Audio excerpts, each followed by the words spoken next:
This audiobook contains 64 censored sentences and 219 modified sentences to make it suitable for all audiences.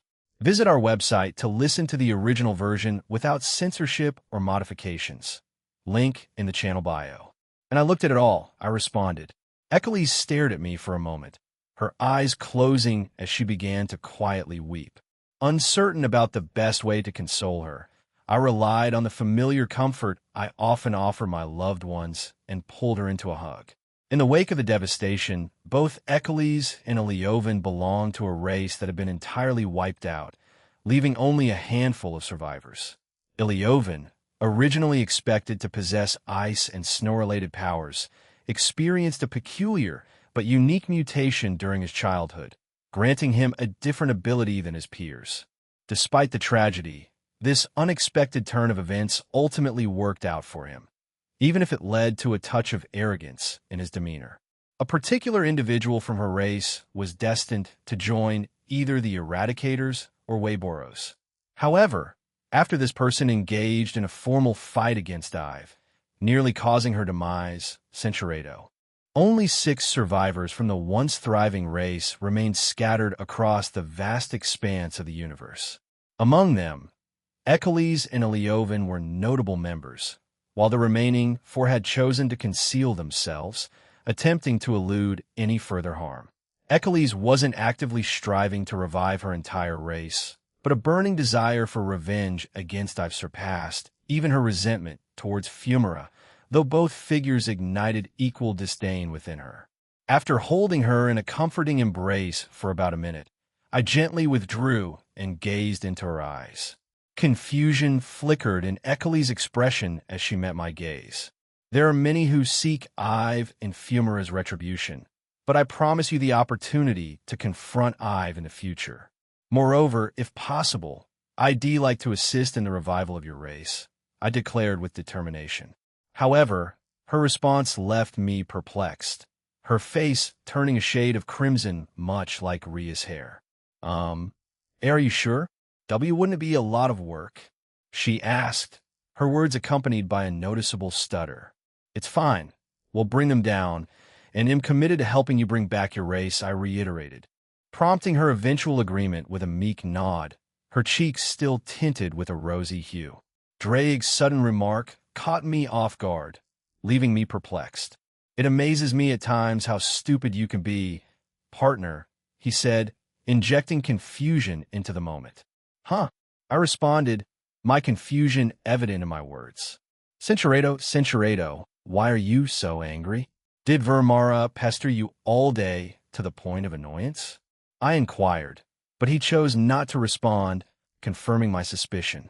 Eccles, I want to clarify that I meant I would bring them back to life, not, through any inappropriate means, I explained, attempting to clear up any misunderstanding. Surprisingly, her face turned even redder, a reaction I hadn't thought possible. I know that, she nearly shouted, stepping back from me. Her words echoed with a mix of frustration and realization. I know that, she repeated, and as she walked past me, I turned to look at her again. However, she paused and added, thank you, before continuing on her way. A sigh escaped me, accompanied by a shake of my head. Misunderstandings weren't something I expected to deal with this late at night, but I suppose in this universe, anything can happen. Turning back around, I took one more glance at the scenery before me. Then, with a determined mindset, I teleported back to my room. The upcoming day promised the exploration of that intriguing tree and, hopefully, the initiation of our plan to transform it into an unlimited source of energy for the planet. The dawn of the next day brought with it a less-than-ideal start.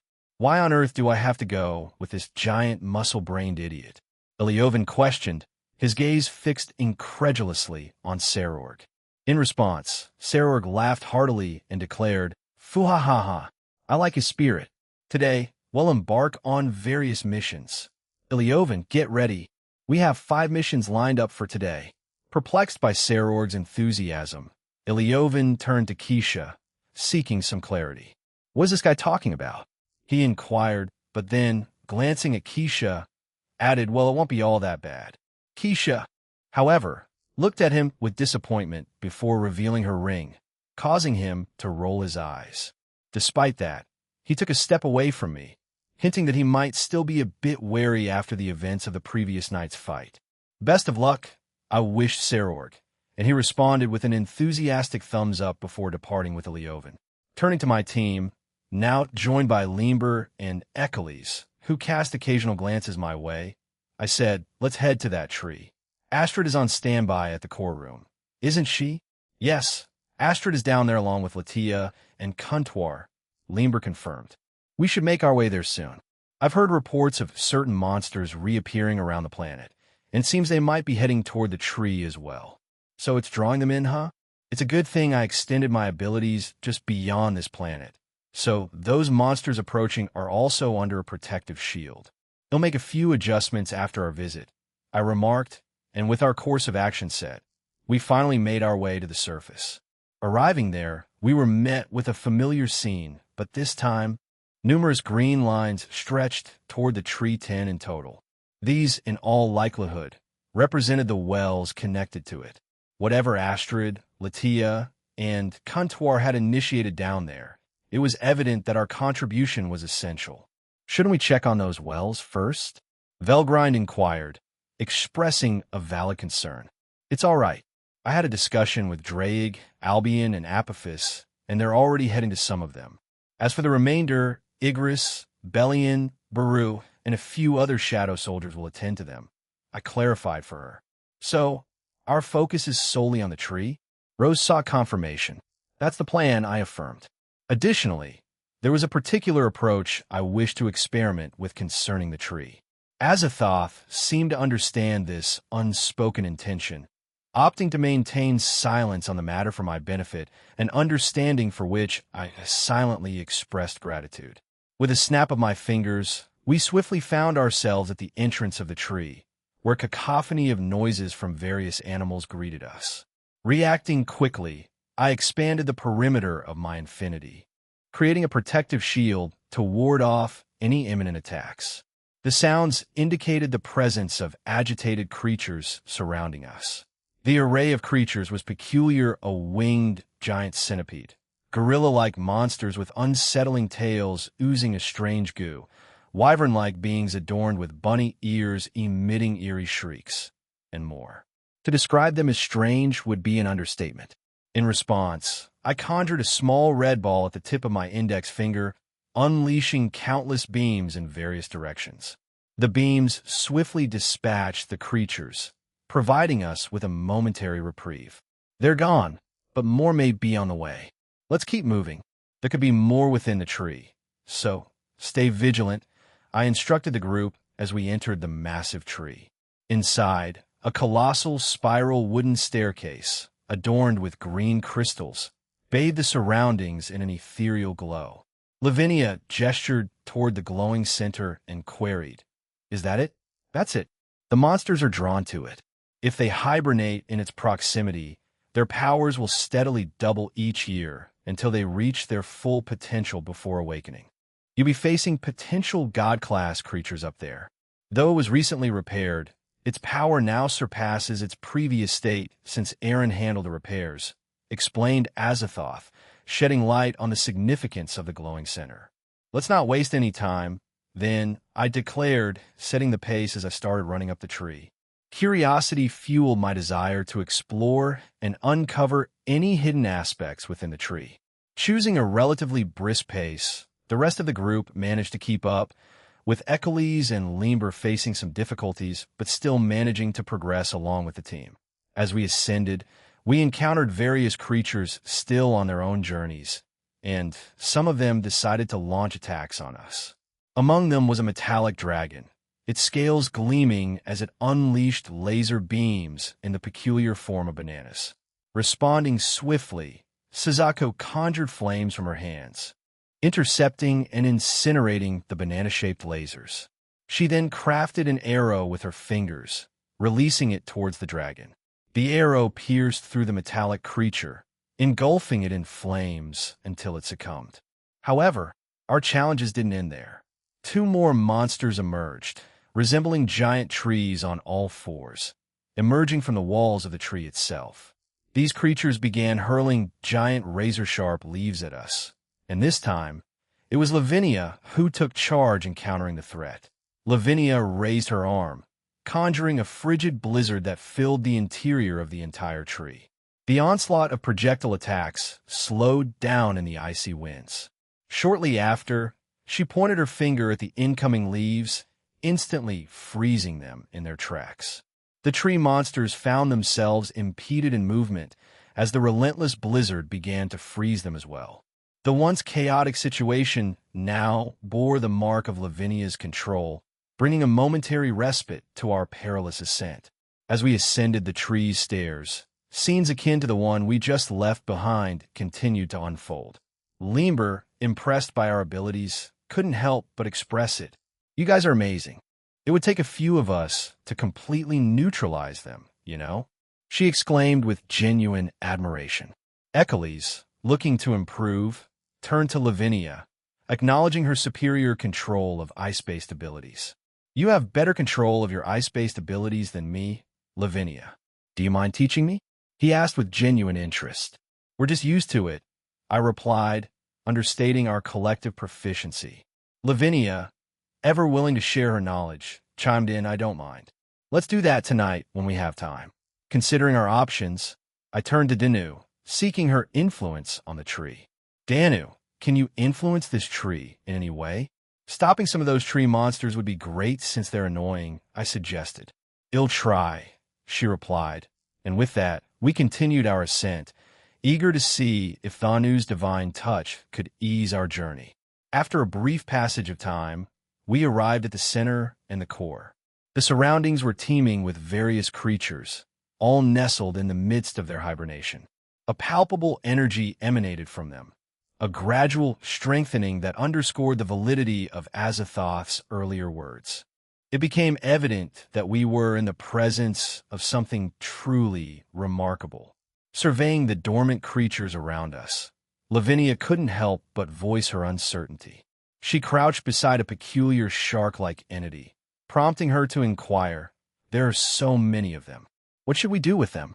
Azathoth, ever the guide in this peculiar universe, advised it would be better to stop them before they awaken. Aaron's plans involved disrupting their hibernation, and the aftermath could leave them rather irate. Danu and Lavinia exchanged hesitant glances. Before they could voice their reservations, Velgrind decisively stomped on the head of a slumbering bird-like creature, extinguishing its life. The shock on the faces of Danu and Lavinia was met with a confused stare from Velgrind. "Would you prefer to face them in combat?" inquired Velgrind, her question cutting through the lingering hesitation. "And no, but..." Lavinia attempted to convey her desire for the creatures to live. Yet the reality was that we hadn't encountered any beings in this place that displayed the slightest hint of friendliness. Velgrind showed no signs of halting, continuing her relentless dispatching of the creatures surrounding us. In their desperation for assistance, Lavinia and Danu turned their gazes towards me. I, too, found myself caught in a conflict. These beings had displayed no semblance of kindness, triggering my inclination to adhere to a general rule: eliminate them, or, at the very least, subdue them. In the case of encounters with humans, extracting information became a priority, whether through direct use of my powers or a strategic approach, depending on the circumstances. However, these creatures lack the ability to communicate in human language, rendering the usual methods useless. See? He also agrees. Look, these things can't speak human speech and don't have any morality at all. It's simply the survival of the fittest. They're just wild animals, Velgrind asserted, eliminating another creature. The actions of my fellow dragon reinforced the stark reality that we were dealing with entities devoid of human-like communication or morality. But still, Lavinia's words trailed off, and just as she was about to continue, Suzuku joined in, swiftly eliminating the creatures, leaving Lavinia in evident shock. In the midst of this chaos, Shin emerged from my shadows and leaped towards Lavinia. A silent exchange transpired between them, with Shin conveying the futility of resistance. Eventually, Lavinia and Danu both yielded to the situation. Okay, Lavinia mumbled in a subdued tone. Summoning 4 ice dolls, she instructed them to commence the task of eliminating the creatures surrounding us. Seizing this moment, I positioned myself in front of the core, taking a closer look. Without Comptoir by my side, I had to rely solely on my own abilities. This choice was intentional, as I had expressed the desire to handle such situations independently. Upon making contact with the core, I sensed a pulsating energy course through my body, prompting me to close my eyes. Delving into the core's intricate structure, I discovered a complex web of energy lines, each linked to various functions. However, my focus was singular. I sought to establish a connection between the core, the wells, the roots of this world, and the location where Latia, Astrid, and Comptoir were situated. After a bit of navigation, I identified the most optimal route available. While I had previously observed various potential connections, they weren't the most efficient. Once I established the improved connections, a potent pulse emanated from the core, followed by the sudden eruption of a powerful pillar of green energy. The force of the energy expelled Eccles and Limber, who were with us, but the rest of us managed to stand our ground and witness the activation unfold before us. "The lines are changing," remarked Azathoth, prompting us to look outside. True to her observation, the lines resembled waves, violently oscillating. Are we still okay?" Danu asked, her tone betraying a hint of concern. "Yeah, don't worry about it. Everything's fine," I reassured them. Despite the apparent turbulence in the surroundings, I remained confident that the situation was under control. The pillar continued to expand, reaching its limits before erupting into a burst of energy. This explosion gave rise to a protective barrier around the planet, a veil of green energy so delicate that it eluded the naked eye from both the planet's surface and the expanse of space. Importantly, this barrier existed within my own, ensuring that Fumara or anyone else beyond it remained oblivious to its presence. The lines stemming from the pillar and wells intensified their luminosity, taking on an even brighter glow. Gradually, they solidified, seamlessly reconnecting with the now verdant barrier enveloping the tree. Simultaneously, the tree itself emitted a gentle, soothing green radiance. The core, previously unstable, underwent a remarkable transformation, now displaying a heightened level of stability. Peering downward, the tree creatures that had emerged from the walls of the tree withdrew back into its sanctuary. "Is it done?" Limber inquired, seeking confirmation. However, before I could respond, a magic circle materialized beside me. "This is Latia. I don't know what you did, Aaron, but Comptoir and Astrid say it was a success. It's much more powerful and efficient than they expected, and this planet now has unlimited energy, and it's even doing something strange," Latia conveyed, a mix of awe and curiosity evident in her tone. "Strange? What do you mean by that, Latia?" Ross Weiss inquired, seeking clarification. "Things that don't have. Well, the best way to put it is that things without a power source or energy input are being powered up. Imagine your phone without a battery or charging port, yet it's still powering up and stuck at 100 battery. That's the simplest way I can explain it," she elucidated, leaving everyone present in a state of surprise. Taking a closer look into the matter, I verified that what Latia had mentioned was indeed accurate. However, it became apparent that the newfound energy supply extended solely to devices and similar technology. It didn't grant individuals an unlimited source of energy, preventing anyone who landed on the planet from becoming virtually invincible by spamming their abilities endlessly. Ensuring everyone was aware of this limitation, I shared the information with the group, including Latia herself. Latia proposed, "We'll monitor the core from here for a little while before heading back up. I recommend you do the same, just in case anything unusual occurs, before terminating the magic circle. They'll stay up here. You guys can go explore." "Oh, and could someone check the top for me? I'd like to ensure everything is stable up there too," I requested, and they readily agreed. Lavinia, Suzaku, and Danu took charge of inspecting the top while the rest descended. The exception was Azathoth, who chose to stay with me. It became evident that she had something on her mind and was seeking a conversation. "Did you need something?" I inquired of Azathoth, my gaze fixed on the core. It now possessed a heightened translucency, revealing a small green sphere within it, a miniature reflection of the planet itself.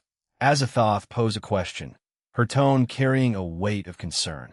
"Do you plan on making the lives of the people here livable first before you set out on your missions?" I nodded, acknowledging the validity of her inquiry. "Yeah, they deserve a better life than they've led so far. This might seem small to me, but it means a lot to them. While they get a chance to relax a bit, we'll handle the rest for them. And when we return from our missions, we'll find a world ready for us to unwind in, won't we?" I glanced back at her, only to be surprised by her sudden proximity. "I see," she responded. Soon after, I felt a pair of arms encircle me from behind, and a head rested against my back. Azathoth and I maintained that embrace until the others returned. Their perplexed expressions questioned the unusual display, but I couldn't offer any explanation. Nonetheless, they reassured us that everything remained stable and there were no alterations in the core. Satisfied with their report, we headed back to the meeting room. Simultaneously, I left an avatar behind to monitor the situation for the remainder of the day. After an additional hour of discussions, we neared the completion of our plans. In a few weeks, we would embark on our respective missions. My group was assigned to Ferothos Prime and Aldrake, while Rias and Chow Chow's teams were directed to different destinations. As the meeting concluded, I exited with my group. Stepping outside, the oversized clock constructed from neon lights indicated that it was approximately 4 in the afternoon, signaling the approaching end of the day. Lavinia and Echelles swiftly departed, deciding to exchange knowledge on various ice and snow-related attacks. The rest of the group dispersed, with Ryuta and Bova seeming eager to engage in a conversation with Lavinia. The return of Aurelia's team was not surprising. They typically completed their tasks swiftly. Since I was on my own, I utilized teleportation to return to the surface, opting to observe the surroundings from a distance. "Aaron," a resonant voice echoed suddenly, capturing my attention. It was the twins Haru and Yuru. "Oh, Haru, Yuru, good work out there. Did you need something?" I asked, but Haru ignored my question, swiftly moving toward me and enveloping me in a tight embrace. Yuru, with a hint of annoyance, joined in, creating a group hug. "No, but we just finished clearing an entire group from a planet under Fumara's control. Aurelia took charge most of the time, but when we had to split up, it wasn't as challenging as before," Haru explained, sharing the details of their recent mission. Seems like the extra 100 years of training paid off, huh?" I teased, playfully ruffling Haru's hair. Laughter bubbled up from her, adding a light-hearted touch to the moment. Yura chimed in, but Couchin and Bova weren't satisfied with their individual performances. It's not like they were in a terrible mood, but I sensed a kind of sadness, Releasing a sigh, I responded, "They set themselves to a much higher standard than you two. Sometimes I find it excessive and unnecessary, but even if I were to bring it up, I'm sure they persist. Until they find their own peace with it, all we can do is wait." Reflecting on our time in my training facility, the 100 years we spent before arriving here, those two consistently pushed themselves to the brink of exhaustion. I had to step in and insist they take a break, as their relentless pursuit of becoming my fist and Fong had taken a toll on their well-being. While they did ease up a bit afterward, the relentless drive to become stronger persisted. I empathized with their frustration, but it seemed like their dedication had transformed into an unhealthy obsession. I couldn't help but worry about their readiness for the upcoming mission to Ferothos Prime. Enough with the gloom and doom. What happened to that? Can we go to it? "Hey, can we?" Haru interrupted, pointing eagerly at the glowing tree. It appeared they had returned only after the entire ordeal had concluded. Hastily, I concurred, offering a brief account of the events that transpired. Together, we set off towards the glowing tree, eager to explore what had captured Haru's attention.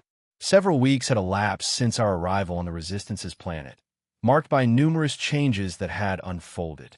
However, delving into those details could wait for another time.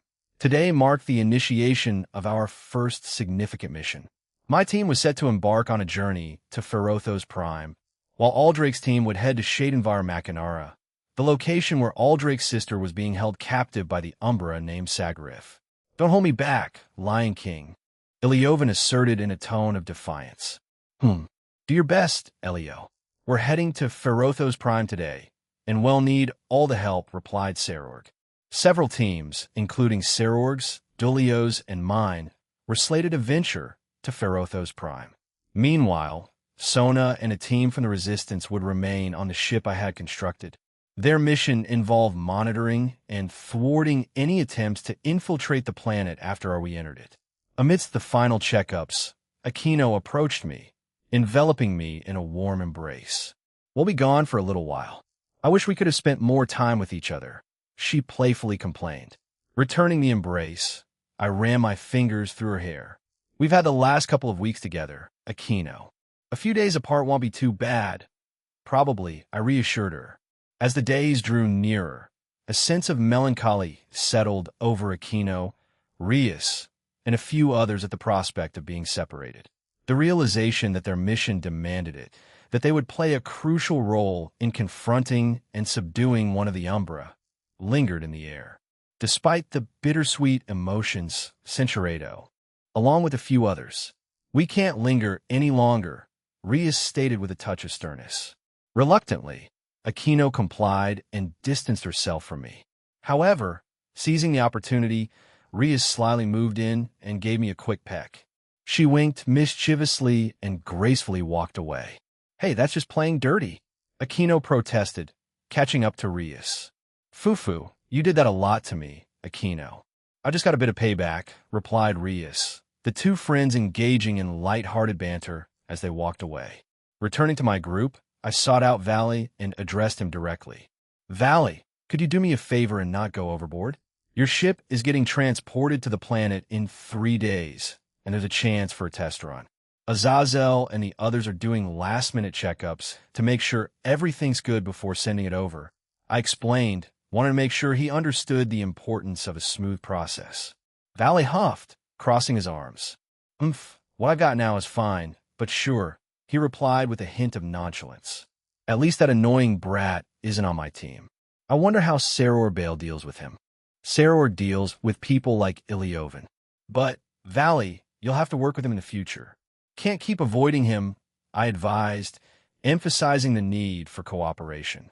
Despite my words, he scoffed, seemingly uninterested in the idea. Anyway, I started, glancing around at our surroundings. "Let's get to it then."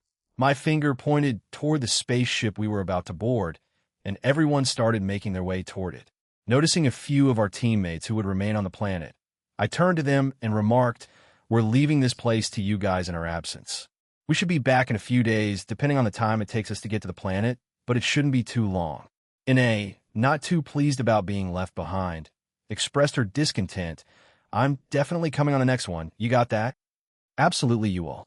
I just need reliable people here," I reassured, patting her head. Laronia had chosen to stay behind, overseeing everything during our absence. Brandhar and Astrid, motivated by their grievances with Xenosius, accompanied us. Remaining at the base were notable figures such as Graphia, Ine, Reiko, Calawarna, Gabriel, and a few other members of DXD. In our strategic approach, individuals rotated between staying at the base and participating in missions. Despite the formidable strength of the Resistance members, it was essential to have powerful individuals overseeing operations back at the headquarters. Additionally, our responsibilities extended to another liberated planet that Sonus Group had recently freed. Over the past few weeks, we had been actively involved in its renovation and development. The dual focus on both the Resistance's home base and the newly acquired planet demanded a careful distribution of skilled individuals to ensure the success of our endeavors. "All right, take care," I conveyed to Laronia, sealing the sentiment with a friendly fist bump. With a swift flash step, I made my way towards the ship, boarding it promptly. While my usual companion, Kuntuar, would have been by my side, she had chosen to join Aldrake's group, including Lysenvar. Consequently, the primary responsibility for guiding everyone fell upon Astrid, Brandhar, and myself. As I navigated through the ship, heading toward the cockpit, I noticed a few individuals already present. Along the journey, the evident awe on everyone's faces caught my attention. Some even vocalized their feelings, expressing a sensation akin to being characters in a sci-fi movie or series. This sentiment resonated deeply with me, as the ship's futuristic ambience truly evoked a sense of wonder. In the cockpit with me were Sona, Latia, Astrid, Brandhar, and the Fated Ones. Approaching Astrid, I noticed she had input the coordinates on the panel for the planet. "You're 100 sure about those coordinates?" I asked, seeking confirmation, and she nodded. "Yep, we never had a spaceship before, so reaching a planet that's really far away would take a couple of days at best." Laronia made it easier by giving us what he called jumper pads, which work like long-range magic circles you guys use. Without them, we would need to travel from one planet to another, resting at the 6th or 7th to regain our energy, and then continue until we reach our destination. "This spaceship you made makes it easier," explained Astrid, her affectionate pat on the spaceship underscoring its significance. I nodded in response before settling into my seat. This feels strange. Anyway, based on my calculations, it should take about an hour to reach the planet. Kuntuar and I discussed this beforehand, because apparently that guy has defenses in place even before we reach the planet's perimeter. Sona inquired, "Will we disable it before going in?" I affirmed with a nod. "Yeah, I will handle that, and we'll leave the defense outside for Latia and your team," I explained, and she agreed. "So, we have an hour to relax. For some reason, it makes me a bit anxious," expressed Lavinia. The anticipation of the impending mission seemed to create a sense of restlessness among them during this brief interlude. "Don't overthink it. Just go and relax. The planet is twice the size of Earth's sun, so we've got plenty of ground to cover. And don't stress about potentially damaging the space around it. They'll handle the repairs, and we'll proudly add this new planet to the list of conquered and liberated ones by the Resistance," I assured. With a series of button presses and lever maneuvers, the ship hummed to life, gracefully ascending into the sky and then venturing into the vastness of space. "We're embarking on our journey now. ITLL take roughly an hour to get there, so feel free to explore the ship in the meantime. They'll make an announcement 5 minutes before we arrive," I communicated throughout the spaceship. "Are we going?" Seek Vera's excitement echoed through the spacecraft as she came into the cockpit. Her enthusiasm had been palpable when she first saw Vala's ship, and with my strict prohibition of anyone entering the hangar, which housed the 2 identical ships for Ria's team and mine, Seek Vera was now thrilled to be on board. Seizing hold of the peculiar-looking steering wheel, I exerted gentle pressure on the lever, causing us to disappear from our current location. The surroundings shifted as the mechanism responded to my touch, propelling us into the unknown. A couple of minutes slipped away, and I set the autopilot to take the reins. With that task sorted, I finally had a moment to unwind. The rest of the crew dispersed to explore the ship, leaving me in the company of 3 serious women: Seek Vera, Latia, and Sona. Sona, standing by a window, observed as planets and celestial bodies drifted past us. "Not too long now," she remarked. Curiosity got the better of me, and I inquired, "Feeling nervous?" Sona shook her head. "Not nervous, but curious about what kind of place awaits us. I've heard a few rumors and stories from the locals on the Resistance's planet, and they weren't exactly uplifting." Latia chimed in, "Mostly rumors, Sona. Don't dwell too deeply on them. The truth will reveal itself soon enough. Considering they're affiliated with Fumara's group, the primary tech provider, we might want to prepare for the worst." As the 2 of them settled into conversation, Seek Vera abruptly hopped onto my lap, her gaze fixating on the controls. "These look pretty futuristic, but how do they stack up against the—" She delved into a detailed discussion about our world's Gundam knockoff, her words spiraling into eccentric intricacies. While I had glimpsed a few episodes in the past, my memory of the show was hazy, and most of what Seek Vera was saying sailed right over my head. The growing confusion on my face didn't escape the notice of Latia and Sona, who exchanged questioning glances in Seek Vera's direction. "Is something wrong, you two?" Seek Vera inquired, her head tilted in puzzlement. Latia spoke up, her tone carrying a hint of curiosity. "It's just unusual to see you sitting on Aaron's lap. Weren't you in an engagement?" Seek Vera blinked a few times, her gaze shifting between me and her current perch. A faint crimson hue tinged her cheeks, but she quickly shook her head. "No, I called it off just like you did." "Sona, I refuse to settle for someone who isn't as intelligent as me, or doesn't share my interests, or at the very least tolerates them.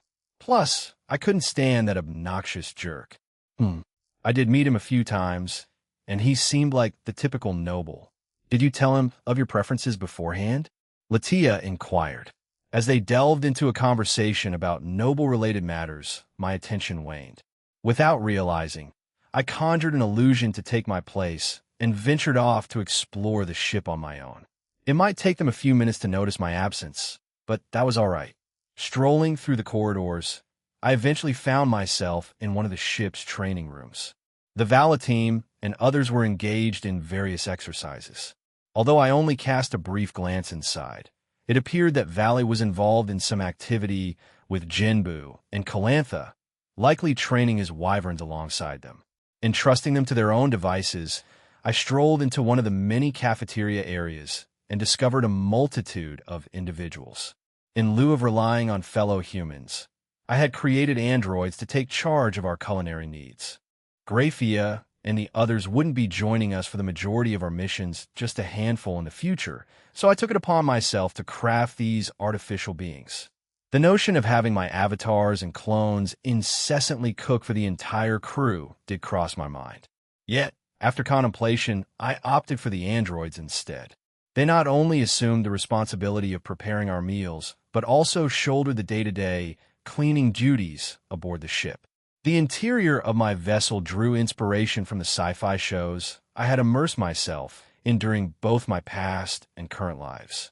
Consequently, the surroundings predominantly featured metallic and glass structures, complemented by a medley of rocks and elemental materials I had encountered in the recent weeks. This amalgamation served to infuse a touch of the Phantasma's universe into the ship's design. Venturing into another section of the ship, I found myself in a room adorned with an assortment of diverse objects. One might liken it to a haven for antique enthusiasts, a sanctuary for relics of a bygone era. This space had been meticulously arranged with Rhea in mind, given her penchant for such treasures. The Phantasma, it seemed, harbored no shortage of what she considered to be antiques. Upon entering, Rhea's gaze instantaneously fixated on mine. She sprang up from her perch, a curious glint in her eyes, and inquired, "Why are you here, Aaron? I thought you'd be stuck in the cockpit until we started our mission." Shrugging nonchalantly, I responded, the three heiresses were engrossed in noble chatter, and honestly, I wasn't in the mood for it. So, I took a leisurely stroll, checking if everything's shipshape. Didn't anticipate finding you all by your lonesome here. "Alone?" Rhea echoed, turning to her left. Like a pair of unexpected guests, Binia and Momo appeared. Momo, sporting a rosy hue on her cheeks, approached me and embraced me warmly. "I'm not exactly lonely with these two around. Yo, Big Dragon San, cool ship. Will it transform in the future?" Binia inquired with a casual tone. Chuckling softly, I affectionately patted Binia's head, and she responded with a gentle acceptance of the gesture. "Who knows? It might." I mused, settling into a conversation with the three of them. After speaking with them for a couple of minutes, the journey had whittled down to the final 10 minutes. As the trio rejoined me in the cockpit, it was evident that the three ladies I had left behind weren't particularly pleased. "Can you save your grievances for later?" I inquired, and though they agreed, annoyance lingered in their expressions. Taking my place in front of the chair, I decided it was time for my next announcement. "We have 10 minutes left until we arrive at our first obstacle. Those assigned to defend the ship and the planet's exterior, please prepare yourselves." The rest of you will be transported to various points within the planet of Ferothos Prime soon. Binia, Rhea, Momo, could you please start getting ready? I'll join the rest of you shortly, Sona requested, and all three of them nodded in agreement. Momo and I shared a quick affectionate moment before they headed off. Sona then shifted her focus to me, saying, "Don't just leave us hanging like that. It was a bit rude, but I'll go get ready as well." Following her lead, we replicated the routine as she left. Latia chimed in, "I'll stay here. The rest of my peerage will join Sona's team. Brantar left after you, and Astrid is also preparing." "Got it. Thanks, and I apologize for the rush," I replied, gently kissing Latia's forehead. As we approached the initial obstacle, a massive electric barrier encircled the distant planet. Curious, Sigvera squinted at it and asked, "What does that do?" "It's designed to deter potential invaders. Typically, it disrupts their communication systems and can even disable their ships. Most intruders would need a way to bypass it before reaching the planet. However, some more daring individuals might attempt to charge straight through," I explained, shedding light on the protective measure. Following my explanation, Sigvera departed too, leaving the next 10 minutes shrouded in silence. When we approached our destination, I seized the moment to address everyone. "All right, we're here. Let's begin. Get ready. I'll initiate a countdown." A mechanical voice echoed through the intercom, and a collective anticipation hung in the air as we waited. Drawing closer to 0, I impulsively walked over to Latia and gave her a quick peck on the cheek, catching her off guard. "Good luck." Before she could respond, my group and I were whisked away in a teleportation, coinciding with the deactivation of the electric barrier. This triggered a cascade of alert systems on the planet Ferothos Prime, setting off a chain reaction of warnings. Chapter 17, Part 3. The Fistfang unleashed third-person point of view. Once all the teams had reached their designated positions on Ferothos Prime, Ilyovan gently tapped the transceiver nestled on his ear. "Aaron has temporarily disabled the electric barrier, but there are several backup generators here, and ITLL be back online in a few moments." As his words echoed, the electric field crackled back to life. There it is, as you can see. Realistically, I can only envision him getting to Xenosius. But for the rest of us to reach that point, we'll need to take down 6 generators and navigate the defenses in place. Each of you has been briefed on how this place operates, so remember it and tread lightly. "You heard him. Good luck," exclaimed Serorg, and a chorus of groans resonated through the transceiver. "Fuhahaha, my apologies." As the echoes of his laughter faded, the surroundings transformed. Hundreds of large purple and blue mechanical hands and appendages materialized, creating a surreal spectacle that enveloped them. The unexpected display prompted everyone to tense up, readying themselves for whatever lay ahead. He's already aware that we're here, and so are his 6 subordinates. "Let's move," urged Ilyovan, his voice steady and determined, cutting through the tension like a blade through the air. Without a moment's hesitation, every member of Serorg's team disappeared, and the metallic limbs surged into action. Some discharged laser beams from their ocular sensors, while others attempted to ensnare their targets, or simply crashed onto the ground with force. Ilyovan's urgent command cut through the chaos. 3 on the west side, 8 on the east side, and 5 each on the north and south. In the next 30 seconds, neutralize them to clear our path through the gate on the north side. In response to the relentless assault of laser fire from the mechanical appendages, Keisha swiftly activated her unique Holes ability. With precision, she absorbed the deadly energy beams before redirecting them toward the very appendages that unleashed them, effectively destroying several of them. Even in her triumph, a flicker of surprise crossed Keisha's expression, hidden behind the intensity of the skirmish. In her thoughts, she mused, "These attacks pack a punch. The technology here is no joke." Ajuka-sama and Azazel-san would surely relish the opportunity to tinker with these things. In the expansive distance, Serorg and Regulus soared into the sky, their figures merging with the heavens. Draping themselves in Tuki, they unleashed a barrage of aura-infused punches, each blow obliterating mechanical monstrosities below. A distinct robot, reminiscent of a scorpion, emerged on the scene. It unleashed a volley of miniature laser attacks resembling needles directed at Sarorg. With a focused breath, Sarorg heightened his 10k, cocooning it around his chest, arms, and hands. In a seamless motion, he exhaled, first stage, Fist of the Black Turtle. The utterance was accompanied by a seismic shockwave erupting from his fist, a force that obliterated everything in its path. The impact reverberated not only on the battlefield, but also resonated in the vastness of space, disrupting several electrical lines of the barrier temporarily.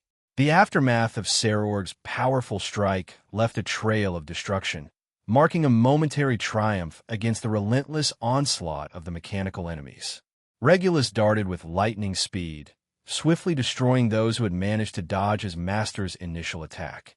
Once the enemies were vanquished, they redirected their attention to a particular spot strewn with substantial debris. Abruptly, the area erupted violently. Emerging from the chaos was a humanoid robot, its metallic form tinged with a mysterious purple mist, reminiscent of the Milky Way suspended around its frame. Sarorg and Regulus exchanged perplexed glances, understanding that confronting this mechanized enigma was their next challenge. This is Regulus. I believe we've encountered one of Zenosia's subordinates. We're undoubtedly facing one of their abilities. The purple mist is a key indicator, right? Regulus reported, his voice holding a blend of confusion and determination. Yes, that's one of the indicators. Remember, maintain distance and target the head and core. Otherwise, it will persist in reconstructing itself. Iliovin's instructions resonated through their communication devices, emphasizing the critical strategy needed to subdue this unconventional enemy. Keeping a distance? Does he realize we're more about fists than anything else? Although we can unleash shockwave attacks, Sarah muttered. Sarorg-sama, you've also delved into magic. It's not out of the question for you now. Regulus corrected. Ah, true. I did pick that up, didn't I? He replied, a chuckle escaping him. Sarorg grinned and extended his right hand, summoning a magic circle. With a swift motion, he launched an enormous fireball toward the humanoid robot.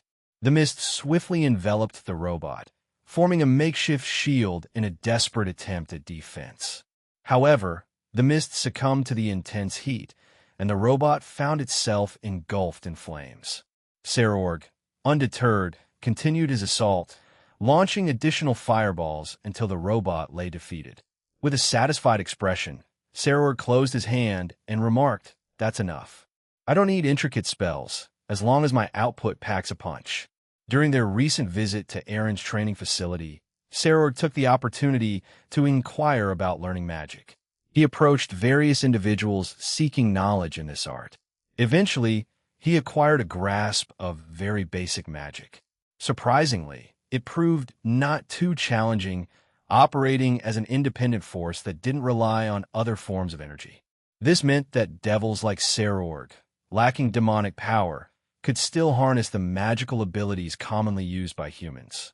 Eager to put his newfound skills to the test, Sarorg turned to his partner, suggesting, let's hunt him down. Regulus, his companion, readily agreed. This is Sarorg. We're going to track down this particular subordinate there. Acknowledging the mission, Iliovin's voice crackled over the communication device, cautioning, Roger that. Be careful, as he uses powers almost akin to Zenosia's. As the conversation drew to a close, additional humanoid robots emerged, each enveloped in a distinctive purple mist, an ominous sign that their enemy lurked nearby. Recognizing the imminent threat, Sarorg and Regulus wasted no time. They surged forward with determined speed, effortlessly dispatching and obliterating the newly risen robotic foes in their path. Not long after, they arrived at a distinctive area adorned with transparent, floating rings. Amidst this surreal setting stood a humanoid creature, an amalgamation of striking features. Spikes protruding from its head, a mechanical chin, pink luminescent eyes, an exposed chest, and the rest of its form crafted from intricate mechanical parts. Sarorg, sensing a threat, enveloped his body in 10k, a palpable aura of purple surrounding him. Are you the one responsible for those things? He questioned, his voice steady and resolute. Kafufa, yes, I am. I am none other than Nerver. You seem unfamiliar with my name. I see, so it's begun, has it? Invaders from another universe. Nerver declared, pointing his mechanical hand menacingly at Sarorg. I am, but there's nothing else to talk about. I will defeat you here, Sarorg stated with unwavering conviction. In an instant, he vanished, reappearing with a swift 10k-infused punch aimed straight at Nerver's face. The impact sent the mechanical enemy hurtling violently backward. A purple mist began to envelop the surroundings, prompting both Sarorg and Regulus to swiftly ascend the nearby buildings. Regulus, breaking the silence, conveyed the dangers associated with the mist. Iliovan mentioned that Nerver's purple mist induces a deep slumber, submerging you in a world shaped by your imagination. Simultaneously, minuscule metallic fragments within the mist act as silent threats, causing fatal damage, Regulus explained.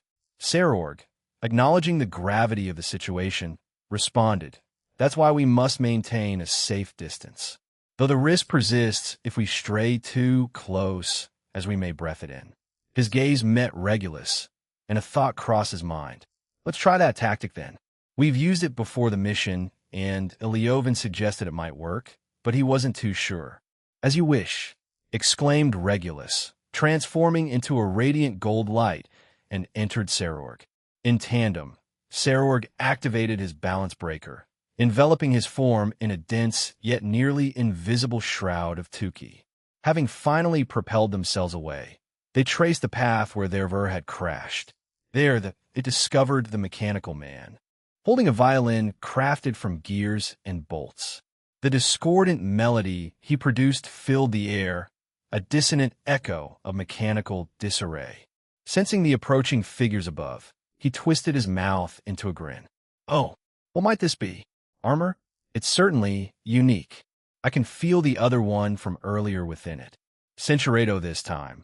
Nerver countered by manipulating the environment, attracting hundreds of metallic debris and swiftly forming a shield, shrouded in the ominous purple mist. To Nerver's surprise, his attempt to envelop Sarorg in the distinctive purple mist proved ineffective, leaving him momentarily bewildered. Seizing this opportunity, Sarorg wasted no time. With a swift and unexpected motion, he unleashed a point-blank attack, summoning a majestic golden lion sculpted from 10k that erupted forcefully from his clenched fist, sending a powerful shockwave through his enemy and blasting him away. Undeterred, Sarorg pressed on, pursuing Nerver relentlessly. He appeared above his foe, his feet connecting with a resounding impact to Nerver's torso, sending him sprawling to the ground.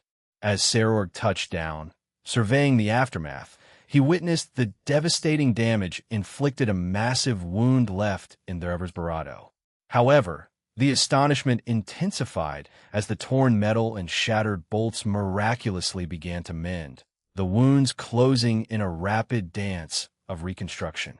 A sly smile crept across Nerver's face, and he uttered, "Can you see it now? Even without Xenosia's assistance, I thrive in this environment. It bends to my advantage. What will be your next move?" Sarorg fixed his gaze on Nerver, observing as the enigmatic smile on the latter's face continued to expand. In that moment, a recollection of Aaron's words, spoken before the mission commenced, surfaced in Sarorg's mind. It would be ideal to capture them, but we don't necessarily need to. If you can't see a way of getting past them, then do it. I can get the information we need without them being involved. A heavy sigh escaped Sarorg's barato as he contemplated those words. I wish I could have brought one back, but I don't think that's happening. Fufu, what do you talk? Nerver's words were abruptly cut off as he found himself violently thrown aside. His mechanical frame was heavily damaged, leaving him in a state of bewildered shock. As his eyes scanned the surroundings during the involuntary descent, the expansive view revealed most of the planet below, intensifying his astonishment. What happened? Nerver questioned himself, confusion etched across his face. Suddenly, Saror materialized beneath him. "It may have been brief, Dereverdano, but this is where we part ways," Saror calmly declared before hurling something toward Derver, and it swiftly attached itself to him. "Ugh!" Derver cried out as an icy sensation enveloped him. "W, what did you do?" He shouted at Sarorg, but the stoic warrior offered no response. Tool, in preparation for the mission, provided each participant with a unique item. This item not only temporarily sealed their opponent's abilities, but also induced a freezing effect upon their bodies. Its use required strategic precision, as reckless deployment would render it easily avoidable. Sarorg Bale, however, identified the opportune moment and seized it. "I can spare you if you surrender," Saror proposed. "You won't get anything from me, Otherworlder," Dever snapped. "I am loyal to Xenosius and Lady Fumara to the end." His defiant words echoed in the frozen moment, a testament to his unwavering allegiance. Sarorg released a weary sigh, and from his frame burst forth another surge of a golden aura, enveloping him in a radiant glow. He drew back his arm, directing his focus at Derver. The luminous energy surrounding Sarorg coalesced into a colossal, majestic golden lion. After a pregnant pause, he unleashed his powerful attack, hurtling his fist towards Derver. As Sarorg's attack hurtled towards Derver, a reel of memories flickered before his eyes. Like countless others, Derver had once led an ordinary life on his home planet. A semblance of normalcy shattered when Fumara and her burgeoning organization seized control. In the face of minimal resistance, the leaders of his world capitulated, aligning themselves with Fumara's expanding forces. They became an integral part of her armies, forever altering the course of Derver's existence. At the tender age of 8, Derver embarked on a journey to master strength, and it soon became evident that he possessed an innate genius. This natural brilliance propelled his rapid ascent, each step fostering newfound power. A unique ability surfaced his command over most metals in the universe, attracting and repelling them at will. Alongside this, Derver discovered another extraordinary gift, the capacity to generate a mesmerizing purple mist. This mist had a potent effect, inducing deep sleep in those exposed, weaving dreams of the lives they longed to lead. Yet, the idyllic trajectory of Derver's life took an unexpected turn at the age of 13. Within Fumara's organization, dissent brewed among certain individuals who resented his meteoric rise through the ranks. Fueled by jealousy and disdain, a sinister plot was hatched to eliminate him. The idea of someone younger holding such formidable power irked them, and the swiftness with which he outpaced them in authority fueled their animosity. On a fateful day, they ensnared Derver, boldly confronting him with a stark choice: decelerate his ascent or face dire consequences. By then, Derver, swayed by a hint of arrogance, defiantly refused. A chaotic battle unfolded, culminating in his triumph over his assailants. However, victory came at a staggering cost. He was left severely injured and vulnerable. In the aftermath of the brutal confrontation, Derver experienced a profound awakening of his latent powers. The scattered remnants of metal and bolts surrounding him mysteriously began to merge with his body. Simultaneously, his signature purple mist intertwined with the metallic fragments, unveiling a startling revelation. Astonishingly, he found himself capable of reconstructing metallic limbs, a newfound ability that sent shivers of disbelief through him. The very mist that once lulled others into dreams of their desires now merged seamlessly with the metallic elements, allowing Derver to forge a resilient, adaptive form from the remnants of battle. Following that pivotal day, Derver's strength swelled, and fate led him to cross paths with Xenosius. The similarity in their abilities forged a connection, drawing Derver into the formidable orbit of Xenosius' influence.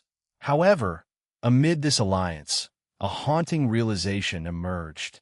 Regrets cast shadows on Derver's journey, and one lament weighed heavily on him. He had neglected his family in his relentless pursuit of strength. Though his parents endured the passage of time, the bridge to communication remained a fragile thread, strained by Threver's consistent disregard for their attempts to reach him. In a moment of reflection, amidst the clash of forces, Threver's subdued murmur hung in the charged air. "I guess this path was the wrong one." The admission, tinged with regret, lingered briefly before Serorg's attack landed. Unlike explosive impact, the force propelled Threver beyond the confines of the battlefield into the vast expanse of space.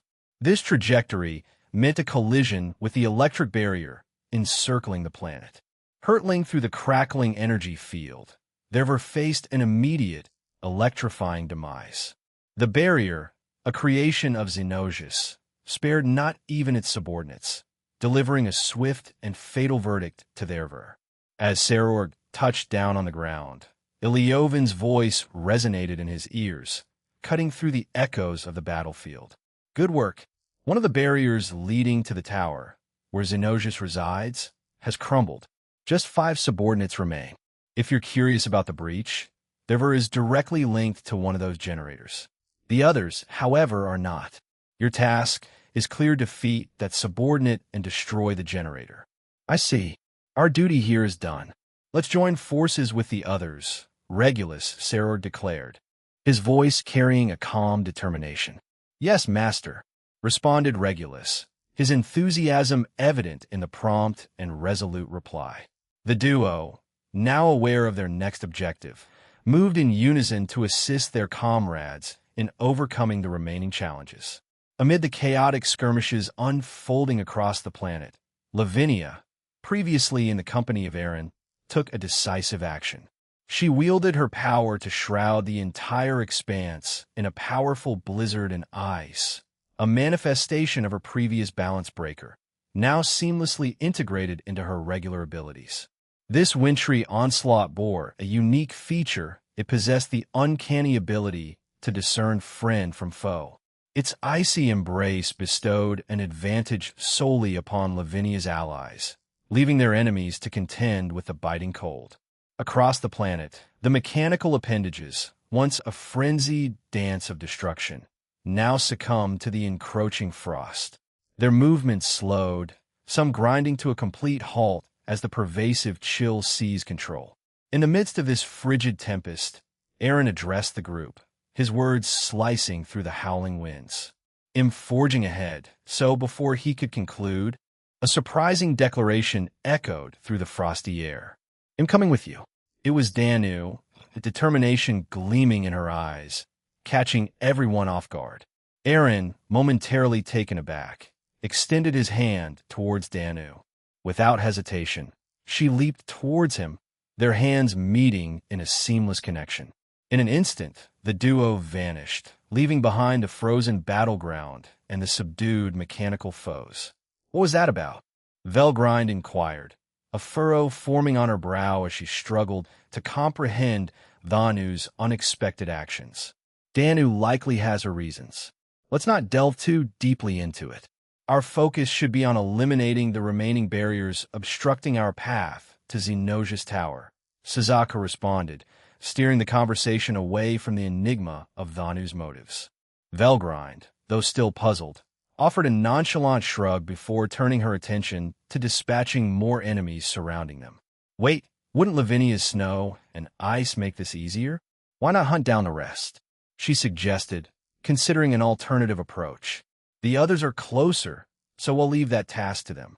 Besides, I sense one of them is in close proximity," Suzaku explained, prompting Velgrind to glance to the west and nod in acknowledgement.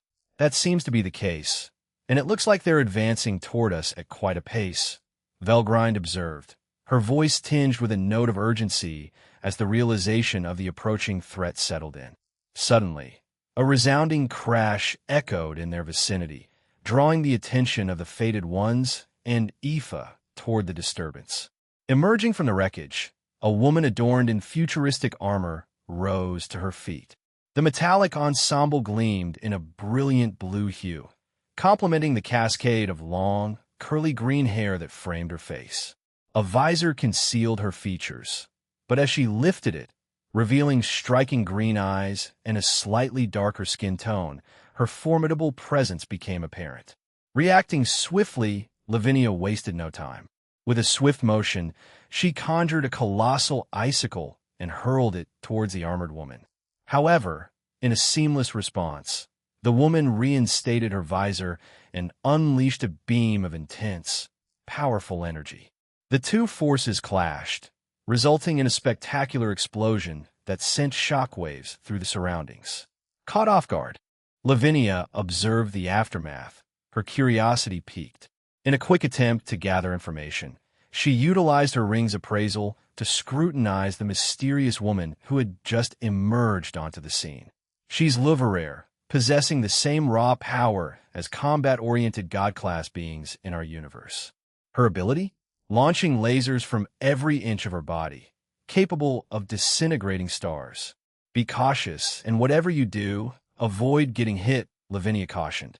It appears she restrained her attack during our previous clash. Destroying stars? Now it's intriguing. But can she annihilate entire universes? Velgrind inquired, a sly smile playing on her lips. Before any further speculation, Luvarer, with no hesitation, unleashed a relentless barrage of lasers toward the group of women. Velgrind nonchalantly deployed her dragon spirit hockey, forming an impervious shield that thwarted the incoming attacks. The ease with which she repelled the deadly lasers surprised Luvarer. Undeterred, Luvarer amplified her power output, attempting to overwhelm Velgrind's defenses. To Luvarer's astonishment, Velgrind not only maintained her hockey, but increased its potency, pushing back Luvarer attacks and compelling her to retreat. What Velgrind began, only to be interrupted as Aoife suddenly bravado her from behind. Take that.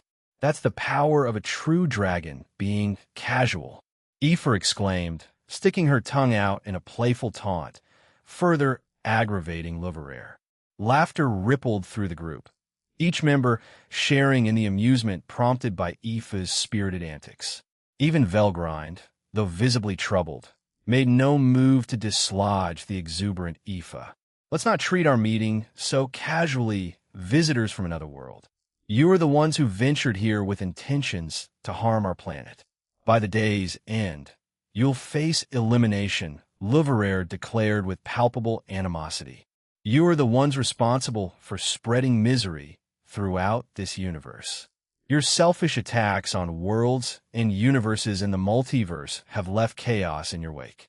We're here to make things right, Aoife asserted, her voice laced with righteousness as she pointed her sword directly at Luvarer. It is the will of Lady Fumara and our master Magnum Tenebrosum, and we shall execute their commands. The multiverse, under their rule, will find a better path, Luvarer responded in a monotone voice, unwavering in allegiance to her powerful leaders. Do outer gods, who've been dormant, possess a will? Do you truly believe Magnum Tenebrosum is your leader in orchestrating all of this? Are you living in a delusion? Velgrind inquired, her tone laced with confusion. She turned, scanning the unfolding events, and there, in the distance, was Azathoth, silently observing. We have two outer gods on our side, capable of dismantling everything you've toiled to achieve. Could that be considered their will as well? Luvarer responded after a momentary pause. It is.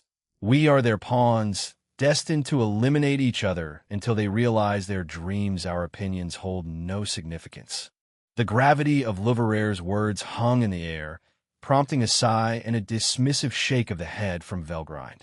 Engaging in conversations with mindless drones like you feels akin to talking to a wall. Meaningful dialogue seems impossible, she declared, waving off the notion with a hint of frustration. There's nothing more to discuss, declared Luvarer, her words hanging in the air before she disappeared, reappearing in front of Sa. Intricate lines of small lasers adorned her fist, forming a makeshift glove that she hurled towards Suzuku. The current Himejima head maintained a composed demeanor, calmly sidestepping the attack, causing Luvarers to miss her target. Yet, In a swift retaliation, countless miniature lasers sprouted from Louveraire's side, closing in on Suzaku. Without a hint of panic, Suzaku raised her arm, conjuring flames that effortlessly consumed the approaching lasers, leaving Louveraire astonished. Impossible. Mes flames can't extinguish lasers. Louveraire exclaimed, disbelief etched across her features. Who said my flames are ordinary? Suzaku retorted, her response laden with a quiet confidence. With a subtle gesture, Suzaku extended her hand, propelling Louveraire away with an unseen force. It's rather foolish of you to show up here, facing all of us at once, remarked Lavinia, her words slicing through the air. Louveraire, propelled by the force of Suzaku's attack, hurtled in her direction. Magic circles materialized around Louveraire, attaching themselves to her form and intensifying the gravity within her barato. With a swift motion, Lavinia drew her leg back, delivering a powerful kick that sent Louveraire sprawling. A frustrated grumble escaped her barato.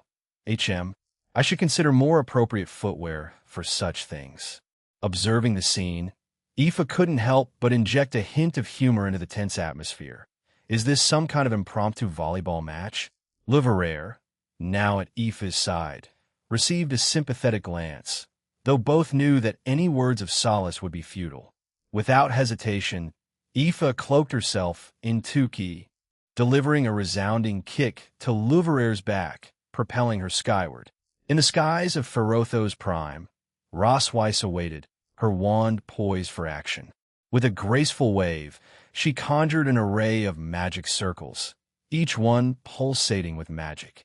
Rossweiss unleashed a barrage of attacks from her magic circles, each strike colliding with Louveraire's body, driving her forcefully back to the ground. The impact birthed a powerful explosion, a destructive force obliterating everything in its vicinity. In the aftermath, after a brief pause, colossal laser beams erupted from the point where Louveraire had crashed, compelling everyone to hastily retreat. Unexpectedly, a massive laser appendage, resembling a spider's leg, emerged from the makeshift crate they had inadvertently formed. It was only the beginning, as more of these limbs sprouted forth until Louveraire's entire body was extracted.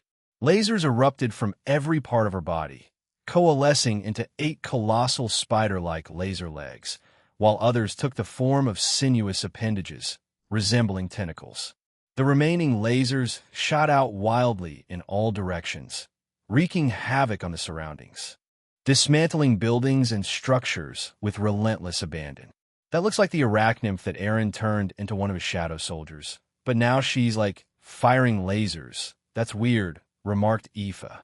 Yes, but it seems she's in a berserker state, observed Velgrind. Suddenly, a towering wall of ice manifested around Louveraire, swiftly closing in and ensnaring her within a massive ice dome. The mastermind behind this icy entrapment was Lavinia, determined to confine their troublesome enemy. Now, what shall we do? Should we end her or bring her in? Eren did mention we have the choice to decide how to handle them, she inquired, seeking the opinions of her companions. Their collective gaze fixated on Louveraire, who, trapped within the frosty enclosure, unleashed a barrage of attacks in a futile attempt to shatter the ice. The once human entity had succumbed to a bestial rage, transforming into a peculiar creature, devoid of its former humanity. The struggle within the ice dome mirrored the internal battle of a being overtaken by its own wrath. "Stop it!" echoed the unanimous command from everyone except Aoife. Their collective gaze then shifted to her, awaiting her response. Aoife grappled with a palpable sense of unease. Despite this seemingly irreversible state of those before her, a flicker of hope ignited within her. She clung to the belief that redemption was possible, even in this universe tainted by the malicious influence of Fumara and her organization. A conversation with Eren had unveiled the depth of the brainwashing that had ensnared countless minds over an extended period. "Okay, but I don't want to watch," she acquiesced, turning away with a defeated sigh. The weight of the decision bore heavily on her shoulders. As the icy dome manipulated by Lavinia, began to plummet in temperature, signaling the impending demise of Luvarer. Azathoth materialized abruptly before Aoife. Bewildered by the unexpected presence of the outer god, Aoife couldn't help but voice her confusion. Azathoth? In this vast omniverse, true selflessness is a rare trait. Yet, Aoife Murphy, you embody it. Few navigate the currents of benevolence as you do. Nevertheless, be wary, for many will seek to exploit such virtue. Even Aaron, not entirely devoid of self-interest, pursues his own motives. His commitment to preserving your safety surpasses all, sacrificing peace before endangering any of you, Azathoth explained. You've displayed a desire to extend compassion even to those who harbor ill intentions toward you. Your inclination to reform, to transform a potential enemy into an ally, even at the cost of personal harm, is commendable. However, consider the ramifications of this mindset. In the grand scheme, persisting on this path may prove detrimental to your well-being in the long run, Azathoth advised, urging Aoife to reconsider her altruistic perspective. Azathoth watched as Aoife flashed a brief smile in his direction, but opted for silence, gracefully leaping away. In her wake, Lavinia completed her decisive act, ending Luvarer's existence. Velgrind, with a quizzical expression, questioned Azathoth's timing. Was that necessary? You've known her for months, and you're aware of her nature. Why choose this moment to speak? Azathoth, calmly considering the query, offered his perspective. I've been an observer, much like everyone else. Lavinia and Suzaku, before Aaron's arrival, shared a similar stance towards humans. However, their perspectives have gradually evolved, initially influenced by Tobio Accuse and now shaped by Aarontool. People change, especially under Aaron's influence. The extent of that change remains uncertain. Rossweiss, seeking insight, inquired further, do you believe she'll alter her perspective? Azathoth, with a sagacious air, elaborated, remember, Aoife's existence was cut short at a young age. Although resurrected and exposed to more of life, she remains essentially a child. Like Aaron, she needs time for a complete transformation and maturation. Rossweiss began to utter something, her words on the tip of her tongue, but Azathoth swiftly interjected, yes. The trials awaiting her in this universe, as well as in Fatter Fedora and the Eevee it told, will mold her further. Her answers will crystallize over the next few months, Azathoth stated, turning her gaze towards the spot where Aoife had leaped away. Good job. That's another one down. For more to go. Iliovin's exclamation cut through their conversation, punctuating the triumph in the ongoing challenges. Azathoth decided to pause there, redirecting the discussion. Let's halt this conversation for now. Our path lies towards the tower. I believe everyone else will triumph over their enemies in due course. Azathoth and Velgrind surged ahead, leading the way, with Rossweiss quickening her steps to join them, a stream of questions flowing from her. Meanwhile, Lavinia and Suzaku hung back, exchanging glances. As the distance grew between them and the others, Lavinia broke the silence. We've changed a lot in a year, haven't we? Suzaku nodded, reflecting, more than we did 5 years ago, and we had our fair share of challenges back then too. Do you ever wish things were different? A small smile played on Lavinia's lips as she shook her head. No, if we changed anything, I doubt our paths would have crossed with Aaron's. I cherish the life I have now. Suzaku mirrored the smile, nodding in agreement. Together, they quickened their pace, catching up with the group ahead, each step echoing the journey they'd embraced and the choices that had brought them to this moment. Is it really okay for us to watch from a distance, Aurelia-san? Haru inquired, her gaze fixed on their leader. Aurelia, with a reassuring nod, affirmed, it's fine. If those two can't overcome their mental barriers, they won't be participating in the tournament games when we return home. Her tone held a firm resolve. Physically, they're fine, and they've mastered various abilities. However, some mental obstacle hinders them from unleashing their full potential in actual battles. Remarkably, in training, this barrier seems to dissipate. Aurelia turned her attention to Haru and Yoru standing beside her, adding, "You two don't struggle with that, although you face other challenges." "Other challenges? What do you mean by that?" Haru questioned, her head tilting in curiosity. Roy Gunn, accompanied by her peerage not too far away, interjected, "You need to find your own peace." "Bache," Haru echoed, confusion etched across his face. "Not pace, peace," Roygun corrected, a hint of embarrassment coloring her cheeks. Haru couldn't help but giggle, fully aware of the unintentional slip. Roygun sighed in response. "I swear, you've become even cheekier than before. But yes, you two have your own small mental barrier. Isn't it obvious?" Tiamat chimed in as she descended near the Dragon Sisters. However, her words only elicited quizzical tilts of their heads. "Aaron," she added, a simple utterance that caused the two Dragon Sisters to blush. "What about him?" exclaimed Haru, her surprise echoed by Yoru, who silently nodded her head vigorously. Aurelia, Roygun, Tiamat, and the others accompanying them couldn't help but smirk at the sisters' reactions. "I'll answer your question after those two finish fighting," Tiamat declared, redirecting everyone's attention back to the ongoing clash between Ryuta Nakiri and Bovatanen. In the ongoing confrontation, the duo faced one of Zenosia's subordinates, Umbosta. Unlike the majority of Zenosia's subordinates who resembled humans, Umbosta was a towering beast capable of articulating in a human language. Standing proudly at a staggering 30 meters, Umbosta possessed a formidable physique. Its predominantly gray form was adorned with a white skeletal armor, providing an imposing appearance. The creature's head was a marvel in itself, divided into 3 parts, housing glowing red eyes that emitted an unsettling aura. Adding to its menacing presence, Umbosta sported a bifurcated tail, further enhancing its intimidating visage.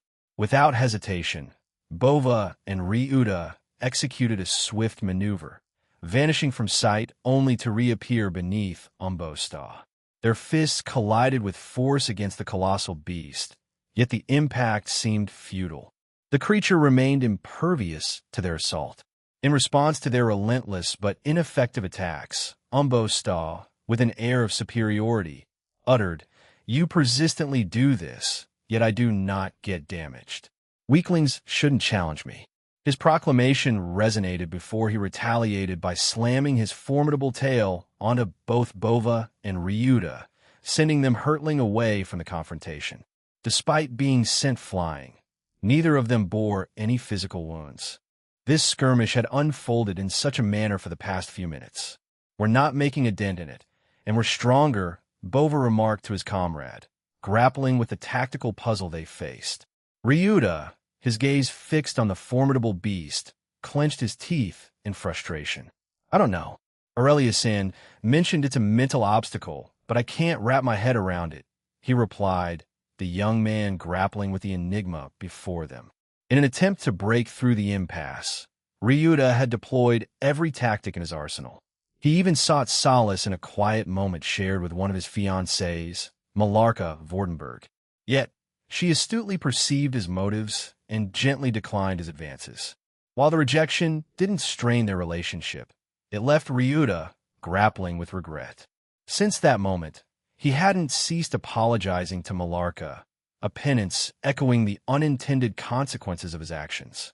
Umbosta let out a weary sigh, his form dissolving from their view.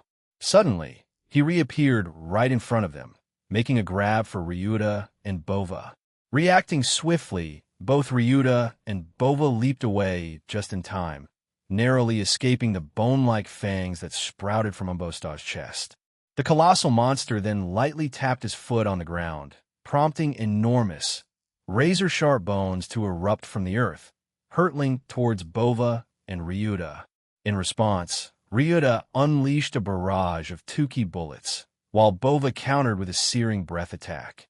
The collision erupted in a dazzling display, but to their astonishment, the bones proved formidable, obliterating their combined attacks.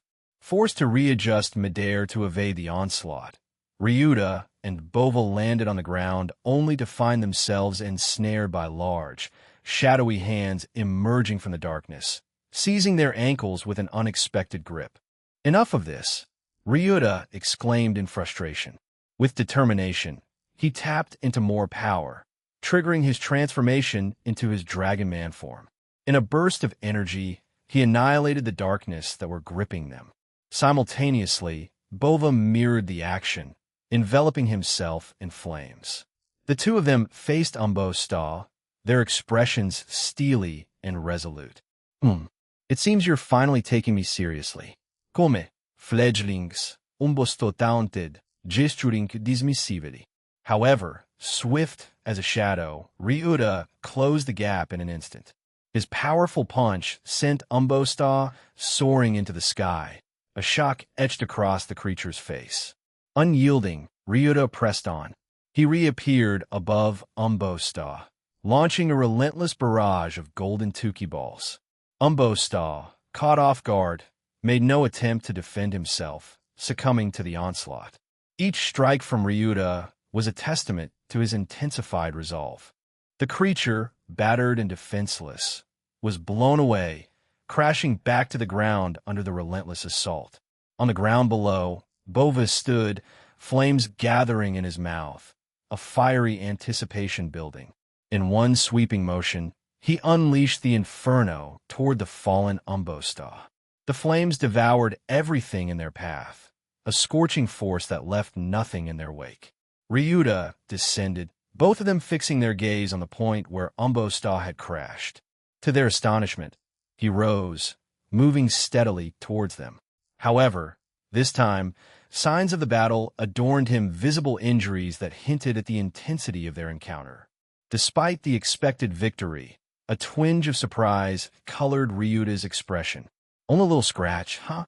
This is getting ridiculous," Ryuta muttered, frustration etching his voice. Bova, ever pragmatic, suggested, "Yeah, we need to break through that mental block. Should we ask Arendano to remove it?" Ryuta shook his head, foreseeing Aaron's response. "I doubt he would. Head insists it's an essential part of our journey, a challenge to overcome. If we take the easy way out and ask him to erase it, we won't grow as individuals." Bova gave a determined nod, and without hesitation, they both lunged at Umbo-sta, the monstrous creature holding its ground with an eerie stillness.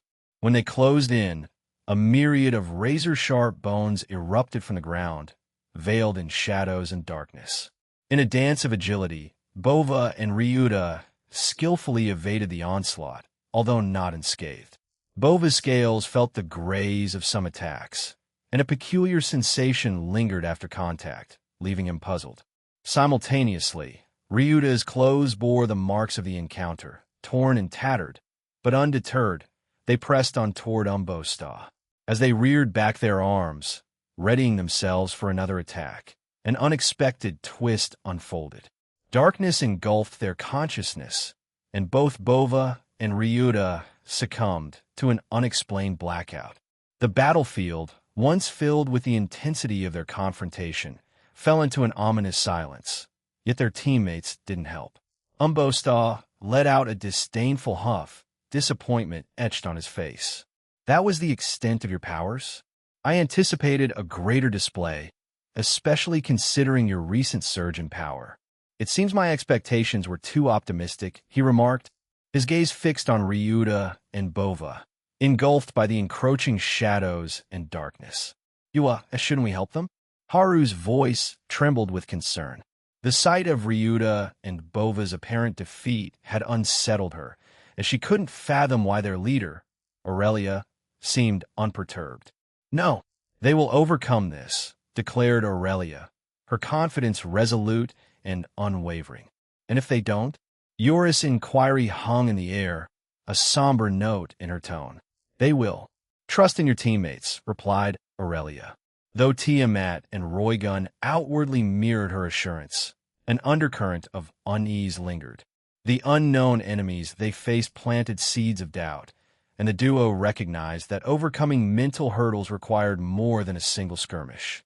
"I'd like to agree with that, Aurelia-sama," But what if they don't conquer those demons? Oleander, a member of Roygun's peerage, voiced the nagging concern. Aurelia fixed Oleander with a skeptical gaze. You are a dragon too, Oleander. Do you not trust those two as fellow dragons? Her question lingered, challenging the very essence of their shared identity. Oleander remained silent, opting not to respond, his gaze fixed back on the unfolding battle. Patiently, he awaited the return of his teammates. Yet, much to the surprise of the onlookers, the anticipated return swiftly came, emanating not only from Ryuta, but also from Bova. The seamless shift caught them off guard, prompting a shared sense of amazement among the observers. The oppressive darkness and clinging shadows, once ensnaring them, shattered into fragments, dispersed by the brilliance of golden and red eruptions of light.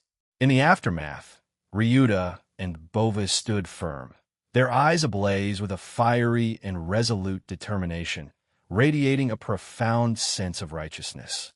The transformative eruption not only illuminated the immediate surroundings, but also kindled an unwavering resolve within the two figures, as if the very essence of their beings had taken a slight change. "Bobo, are you there?" Ryuta's confused shout pierced the eerie darkness. In the blink of an eye, he transitioned from charging toward Umbo-sta to finding himself enveloped in this obscure void. Suspicion of his opponent's involvement clouded his thoughts, yet the method to extricate himself eluded him. Abruptly, inky mechanical appendages emerged from the shadowy abyss beneath him. Censuredo, discovering that one of his limbs had been severely injured. Another cry punctuated the darkness, marking the harsh reality of his plight. In the midst of intense pain, Ryuta's breaths escaped in strained gasps. His determination to endure pulsed through him, though he bore the brutal toll. His barato battered and broken, each wound a torment, intensifying the battle against unconsciousness. "I need to break free from this." Ryuta fought against the encroaching darkness, his will clashing with the physical agony. A voice, hauntingly familiar, sliced through the shadows. "Ryu, you should accept your limit. This is where it ends," it murmured, freezing Ryuta in his tracks. "Malarka? No, you're just an illusion. I won't listen." Ryuta's defiance rang out, a surge of anger burning within him. Yet, the illusion of Malarka Vordenberg, with a serene smile, approached him, her words cutting through the chaos. "I'm the real Malarka. What I speak is the truth. You and the other dragon are the weakest links, dragging your team down in the tournament."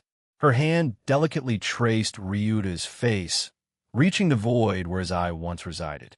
A scream erupted from him as her touch invaded the raw wound, an unbearable fusion of pain and revelation. "Give up! Give up! Ruatata!" Millercast's piercing scream reverberated through the void, transforming into manic laughter. The cacophony of Ryuta's desperate cries intertwined with Millercast's unsettling amusement, creating an eerie symphony in the emptiness. Amidst this dissonance, a sudden hush descended as Millercast's laughter continued, but Ryuta's screams ceased. Curiosity etched across Millercast's face, her laughter subsiding. She peered at Ryuta, only to find him sporting a calm expression. Despite the sensation of Millercast's phantom fingers lingering around his wound, Ryuta remained composed. Perplexed by the unexpected silence, the fake Malarka inquired, "What's with that look? Why aren't you screaming?" A note of confusion tainted her tone. "I know it will affect you," she said calmly, clicking her fingers. Two imposing humanoids materialized behind her, towering over her silently. "How does it feel to have your lovely fiancé be approached by other men?" Ryuta's response cut through the surreal atmosphere, his voice unwavering. "You're not her. You're simply a fake. I won't be affected by your lies anymore," he declared with resolute determination, prompting a displeased frown from the counterfeit Malarka. "In my life story so far, Nakagami's shadow has always loomed large. Even after he vanished, joining the Cow's Order in search of our cousin Momoji, I consistently felt like I was trailing behind. Reflecting on a showdown 5 years ago between Nakagami and Tobio Accused-san, Their power reached a deadlock. Even in the present, Tobio San has surpassed me in strength, and it feels like everyone else is progressing. I can't shake this feeling of being stuck, as if an invisible barrier is holding me back. Finally, I've identified it, a crucial realization. There's this unseen obstacle I can't overcome. Acknowledging it is a starting point, a first step to break free from whatever's been hindering my progress. The shadowy hands surrounding him suddenly shattered, catching the fake Malarka off guard, prompting her to retreat a step. As Ryuta turned around, he was met with the sight of his younger self, a version filled with uncertainty about the future. He knelt down, placing both hands on the shoulders of his younger counterpart, his seemingly missing arm reappearing back on his body, and spoke with reassurance. We're our own person. We should stop trying to emulate our older cousin, the former heir. We have our own identity. Jin-san and everyone else have been emphasizing this to us. Even during our visit to Nakagami and Grigori, he sensed our inner turmoil, but couldn't articulate it. It's time to forge ahead and carve out our own path. Ryuta turned around to face the imposter Malarka, his expression determined. This ability of yours, it tried to mess with my insecurities, but it ended up backfiring in a painful way. The pain it caused made me realize something important that was missing within me. The fake Malarka smirked arrogantly, dismissing Ryuta's revelation. Your doubts will always be there, no matter how much you grow. They're a part of who you are. However, Ryuta's smile didn't waver. That's just part of being human. And you know what? This whole situation also sheds light on how incredible Jin-san is. Despite having the power to reshape reality, he holds back from creating some fake perfect world. It's what makes him seem more human than some other people I know. As Ryuta reflected on leaders and heirs from the 5 principal clans, his smile widened. I appreciate the encounter, but it's time for me to go now. With purposeful motion, he raised his arm and slammed it down by his side, creating a noticeable crack in the void. His younger self spoke up from behind, a hint of impatience in his voice. Took you long enough. Ryuta turned, meeting his younger version's gaze, and responded with a smile. Yeah, but you know what? This just means I've got more room to grow. Ugh. Bova's frustration echoed as he was forcefully thrown away by the illusions of his father and older brother, Iri's Tannen. His father, Tannen, voiced his disappointment, questioning Bova's progress. Don't tell me this is all you have to show for? What was the point of joining DXD and Aurelia Le Guin's team if you can't even grow stronger? Iris charged at Bova, enveloped in flames, crashing into Bova's arms as he tried to defend himself. In matches against incredibly strong teams, you and Uri and Akiri are always the first ones knocked out. Even the female dragons last longer than you two. A tail swing from Iris met Bova's counter, but the force still sent him flying backward. Digging his legs into the ground, Bova halted himself, glaring at the illusionary figures taunting him. The disappointment in their words lingered, fueling his determination to prove them wrong. The fake Tannen taunted, "You only ever knock out the weak during the tournament," and boast proudly about it. Honestly, it's disappointing. You shouldn't even have the Tannen surname in your name. Bova took a moment to compose himself, exhaling slowly. Do you really think the words of fakes and illusions can get under my skin? I spent a century training not to let things like this bother me. Aaron Sama recommended it. You're all just fools. Ha ha. His laughter echoed, pointing confidently at them. He smirked. But you know, there's an essence of truth in your words. I'll take them and use them to better myself even more. I am the son of the great Tannen, and our lineage will continue to evolve until we approach perfection. With determination in his eyes, Bova embraced the challenge to grow stronger. Bova's face lit up with an even wider grin, and flames burst forth from him. I don't need anything profound or life-changing. All I gotta do is stay true to myself, embrace my nature and powers, and everything's gonna work out just fine. I've got a bunch of dragons around me to steer me in the right direction. Bova Tannen is going to be the greatest in the whole multiverse, and I'm going to show you that today. The space around Bova started to crumble as his power continued to skyrocket. Unlike Ryuta, He didn't grapple with a significant mental block because, well, he wasn't as brainy as his friend. For Bova, it was as straightforward as staying true to himself while making positive changes. He didn't need some deep realization to reach his goals. He just had to be his genuine self, evolving for the better. The illusions of his father and brother wore mocking smirks, taunting him before disappearing from his view. "Let me at that jerk. Let me get him right now." Bova screamed, his arms raised, flames bursting forth in frustration. The intensity of his anger and desire to confront the antagonist surged through him like a fiery torrent. "Bull!" Ryuta's scream echoed, his power surging and sending a powerful blast that blew everything in its vicinity away. "Right!" Bova's response was equally intense, causing even Umbosta to take an involuntary step back, a reaction that surprised him. Inwardly, Umbosta questioned himself. "I took a step back? Why? I am strong, and these two are weak. Yet I still took a step back. Fine then. I'll face them head-on," he resolved, despite sensing something peculiar about the new Ryuta and Bova. Umbosta raised his arm, gesturing for both Ryuta and Bova to approach him. "Come, fledglings, show me your newfound resolve. I'll commend you for breaking out of my ability." Ryuta and Bova vanished from their positions like a sudden gust, their collective fists crashing into Umbosta's stomach. The impact temporarily subdued the beast, sending him sprawling and obliterating everything in their path. As Umbosta stirred back to consciousness, his movements were sluggish, and he struggled to summon his usual agility. Despite his limitations, he conjured bone spikes, hurling them toward Ryuta and Bova in an attempt to counter. To everyone's surprise, the two effortlessly dismantled the counterattack with ease. Umbosta, bewildered and irritated, questioned aloud, "How is this possible? They couldn't even break through earlier, and now they can?" Ignoring his queries, Ryuta and Bova charged at him, delivering precise and powerful blows that gradually chipped away at his bone armor. Each strike not only weakened Umbosta, but also wreaked havoc on the environment, deconstructing their surroundings until they approached the reactor they had encountered earlier. After another single punch from Ryuta sent Umbosta airborne, the two friends exchanged a determined glance. Seizing the moment, Bova took to the skies, while Ryuta unleashed more of his power, enveloping himself in an even denser aura of 10k. The air crackled with energy as they prepared to end this fight.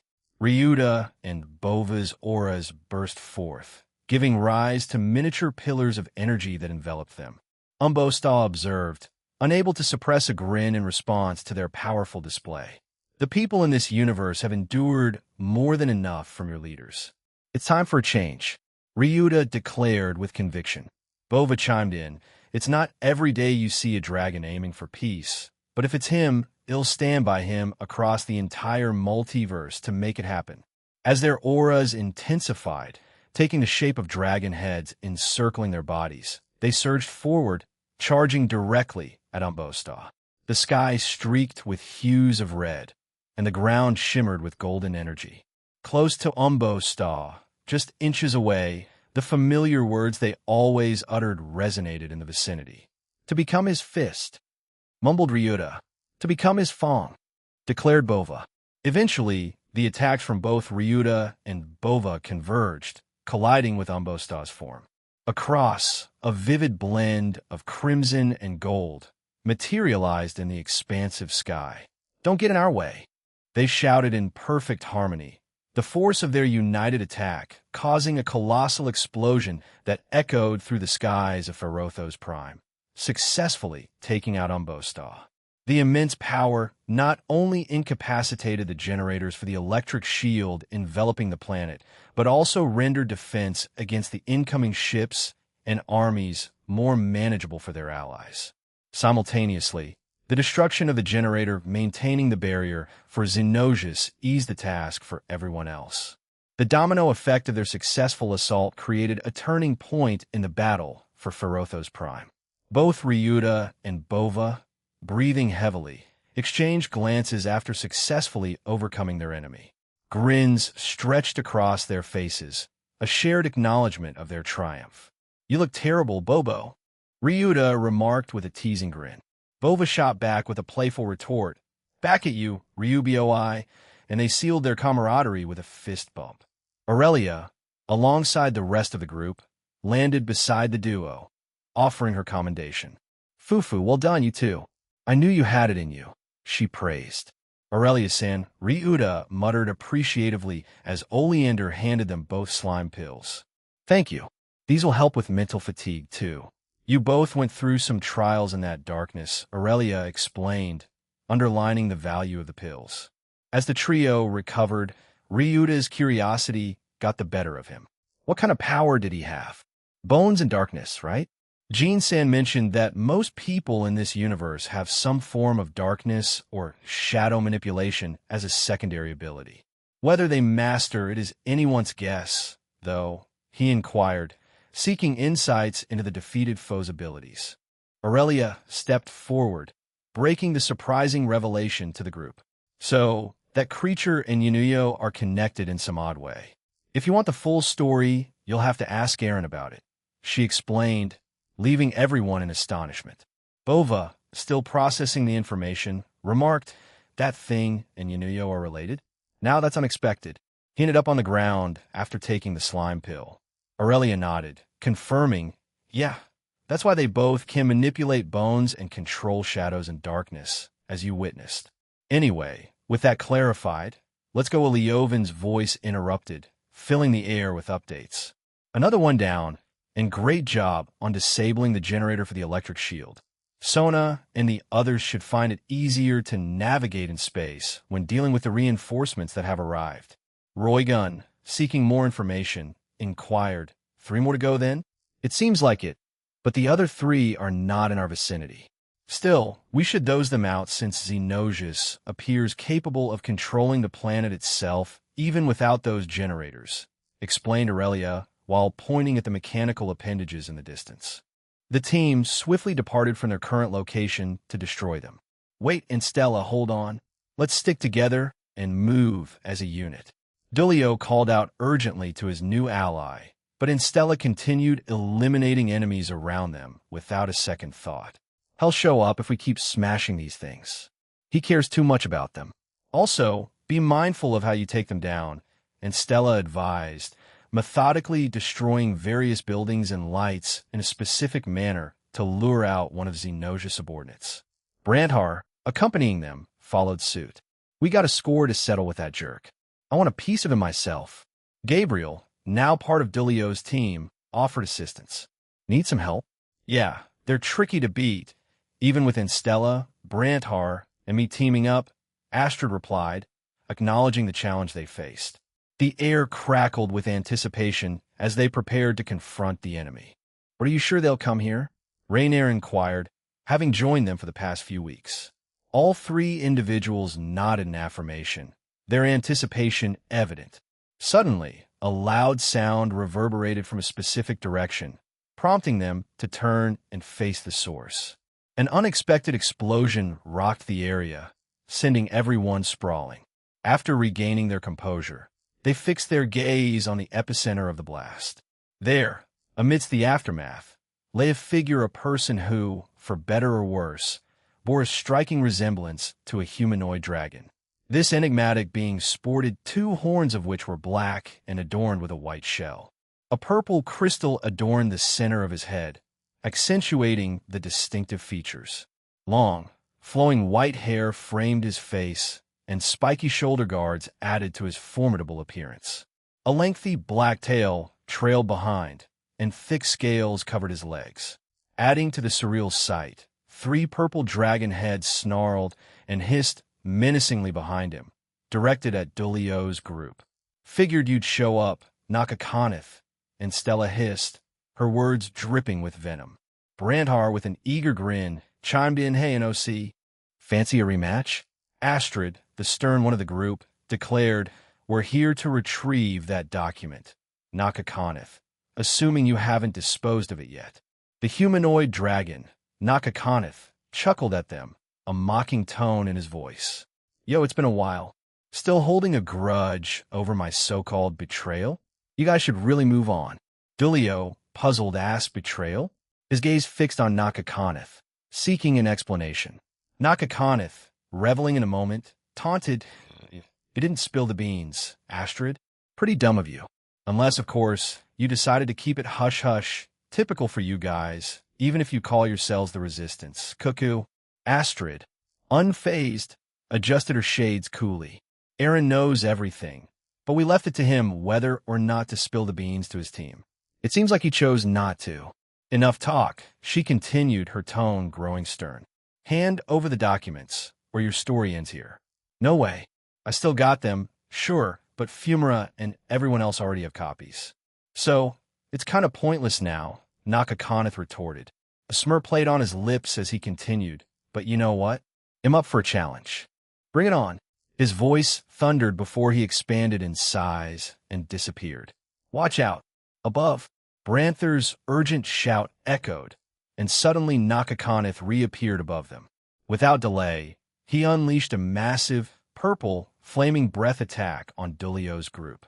In the face of the impending attack, Dulio swiftly conjured several radiant balls of light, hurling them towards Nakakoneth's attack to counter the impending danger. Simultaneously, Griselda sprang into action, firing arrows with precision. The arrows, however, weren't just ordinary. They carried enhancements, elevating the magical abilities of everyone around. Her archery skills had evolved to the point where these enhancements weren't exclusive to angels anymore, benefiting the entire group.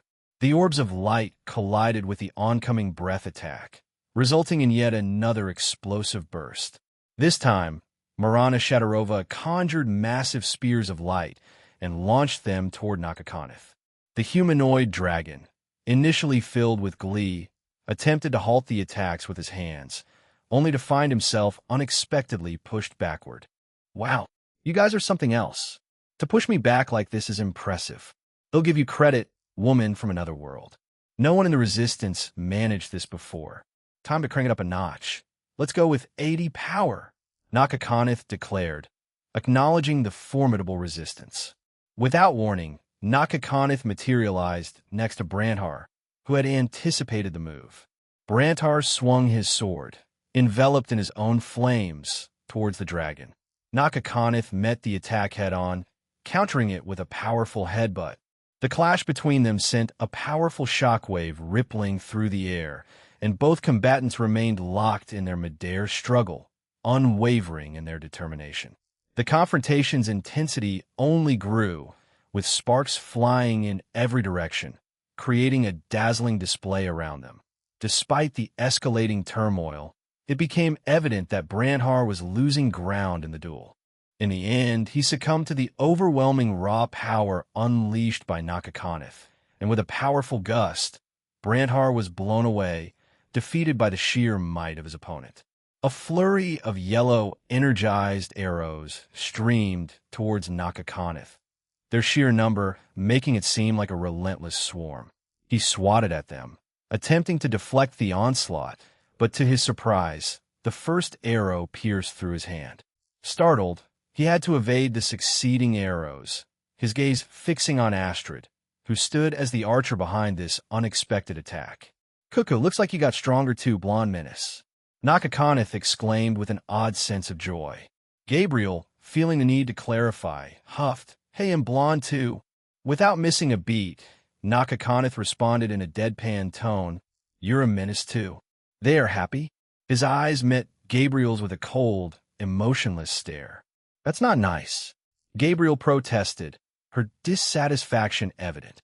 In response, she unleashed a barrage of millions of light spears in Nakakoneth's direction, catching him off guard. Faced with this unexpected attack, Nakakoneth decided to unleash the full extent of his power. Creating distance between himself and the incoming attacks, he anticipated safety. However, to his surprise, the light spears weren't far behind, persistently chasing after him. This forced him into a continuous evasion, realizing that the situation demanded more than just an initial burst of power. "Wow, you're way more powerful than you appear. All right, let's do this." Nakakoneth exclaimed enthusiastically. With a surge of energy, he unleashed his full power, causing him to shrink back to his normal size. In response, he countered Gabriel's attacks by launching millions of purple, shadowy spears. As the two opposing forces collided, some of the spears exploded and annihilated each other. However, Gabriel's relentless attacks proved overpowering in certain areas, and remnants of her attacks surged toward Nakakoneth. Quick on his feet, he took flight, skillfully maneuvering around buildings to redirect the oncoming spears into hitting structures instead. The confrontation escalated as others joined the fray, firing their own attacks at Nakakoneth. This forced him into more series of evasive maneuvers, dodging attacks from various directions. To his surprise, a few of these attacks managed to graze him, causing him to bleed. Okay, if you want everything I've got, come on, take it all, he exclaimed. The purple dragons reappeared behind him, eagerly consuming the attacks aimed at him. Each intake seemed to bolster their strength, granting them the ability to replicate the attacks they consumed. With newfound power, the purple dragons unleashed beams of light from their mouths, targeting Dulio's group. Dulio's group were left with no choice but to either evade the incoming attacks or counter them with their own light-based techniques. Curious and wary, Dulio inquired, "You've faced him before, right? What can you tell us about his abilities and those dragon creatures?" Astra responded, "Nothing much. What you see is what you get. He can still transform into a massive creature you call dragon. Those things behind him can devour attacks, getting stronger and mimicking the abilities they consume. There might be new tricks up his sleeve since our last encounter, but that's the extent of what we know." "Good to know," Dulio responded with a confident grin. He raised his hand, manipulating the clouds overhead, causing a continuous downpour of thunderstrikes aimed at Nakakoneth. Amid the storm, Dulio touched his transceiver, seeking permission. "Lavinia-san, can I have permission to manipulate your snow and ice?" As the thunder struck, Nakakoneth was hit by a few bolts, but he seemed only mildly bothered by the electrifying attacks.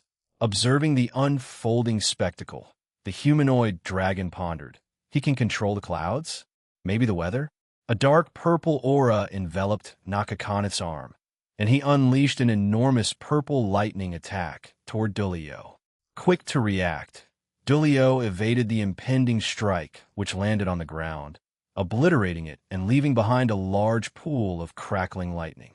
"Cuckoo, I guess taking this ability from that weakling was worth it."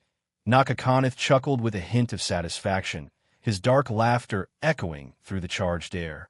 Just as Nakakoneth prepared to make his move, Rainier appeared behind him. "I don't like you, and it's like a queasy feeling in my stomach, so that probably means something," she declared before delivering a powerful kick to the back of his head, sending him sprawling to the ground. Turning her attention to Anstella, Rainier inquired, "So, when did he betray your group, and why?" Anstella, unsure of the details, shrugged. "I'm not sure. I joined after he was already gone. You might want to ask Astrid and Branhar for the whole story."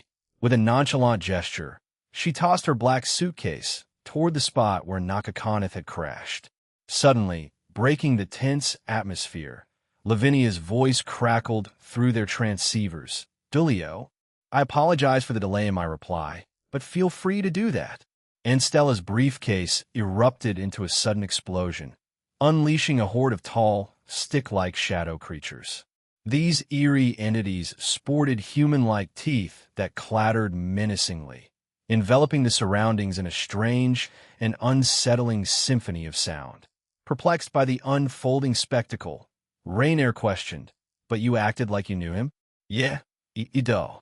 He attacked a planet we were trying to recruit, destroying it. I had friends there, and that really pisses me off," and Stella replied, her gaze fixed on the spot where Nakakoneth stood, an intense glare burning in her eyes. Understanding the gravity of the situation, Rainier nodded.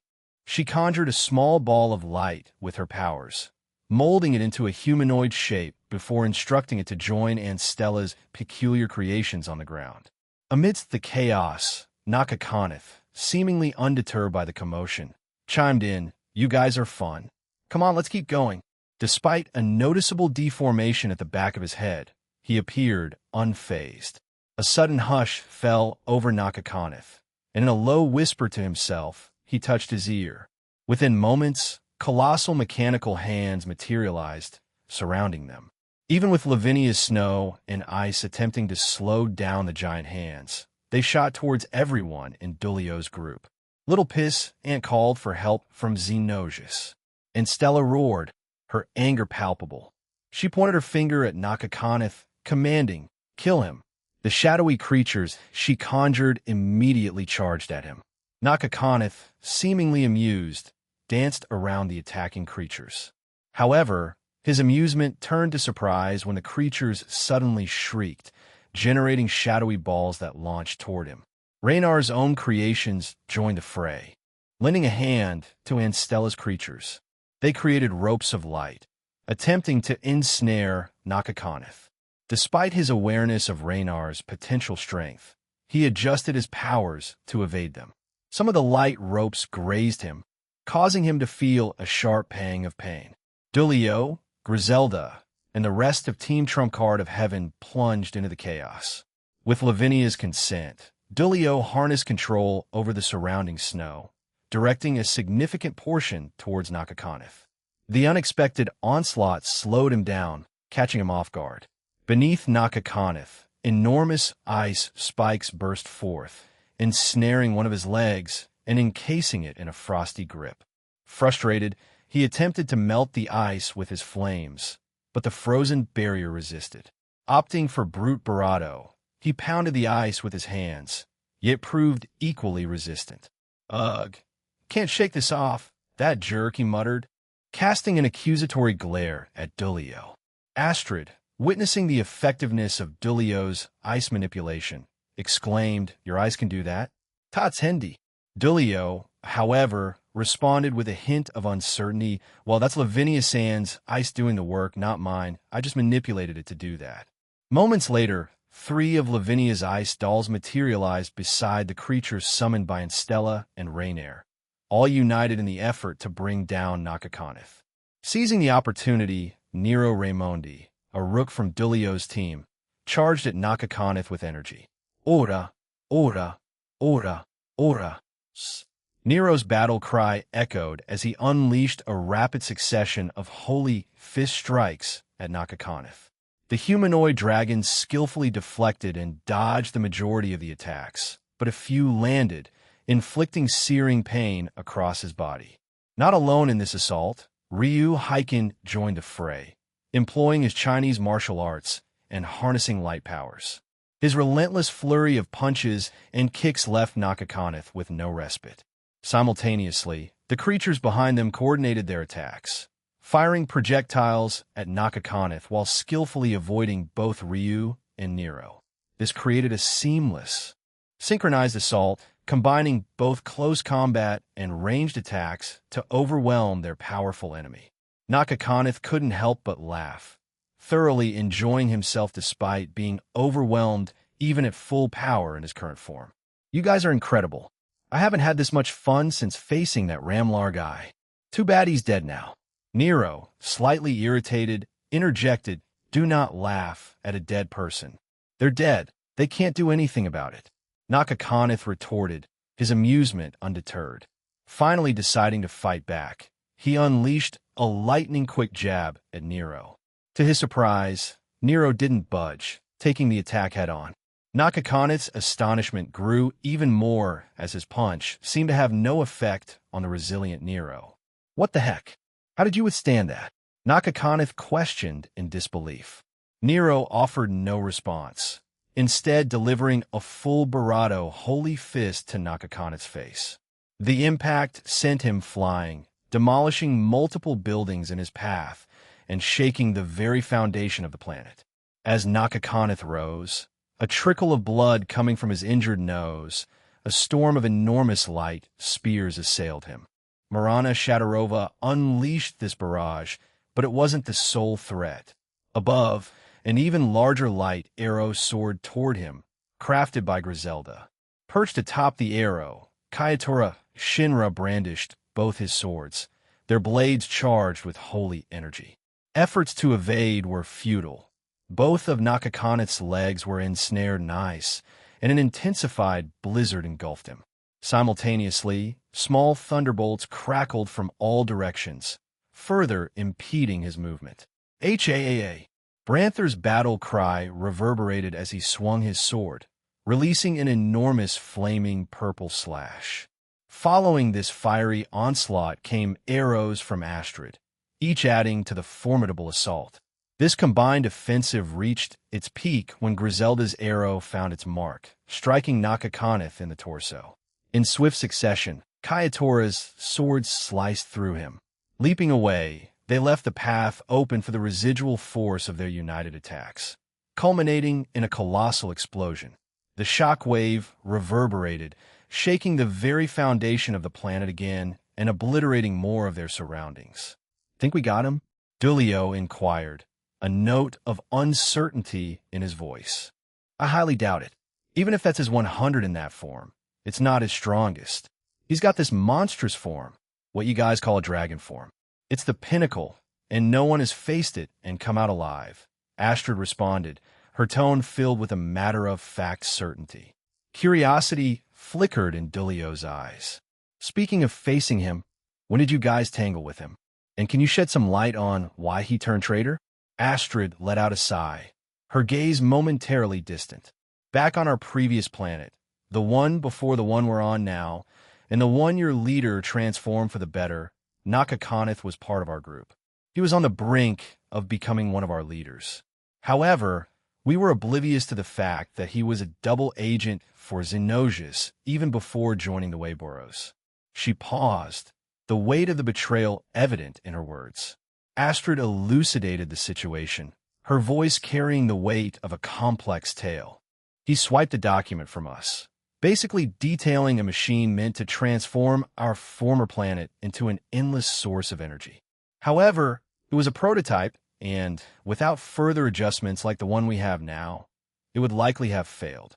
Fumara and Ive, being astute, and with an array of scientists and researchers at their disposal, were most likely able to draft new blueprints." Griselda, eager for more details, inquired, "Did that Ramlar guy go after him then?" Astrid nodded. "Yes, there was a showdown on that planet. Although it was brief, he managed to swiftly defeat most of us, snatch the document, and made a quick getaway. Ramlar, who was already a bit unstable at the time, chose to pursue him. However, he returned battered and bruised, on the brink of death. His attempt to retrieve the documents from Nakakoneth had ended in failure. Before the mission commenced, everyone on Team DXD knew about Ramlar's demise, the former third leader of the Resistance. However, the details behind his decision to embark on a suicide mission remained shrouded in mystery for most. Only the current Resistance leaders, Laronia, a handful of selected individuals, and Aaron were privy to the reasons. It was common knowledge that Lysenvar took over his position just a few days after the confirmation of Ramlar's death.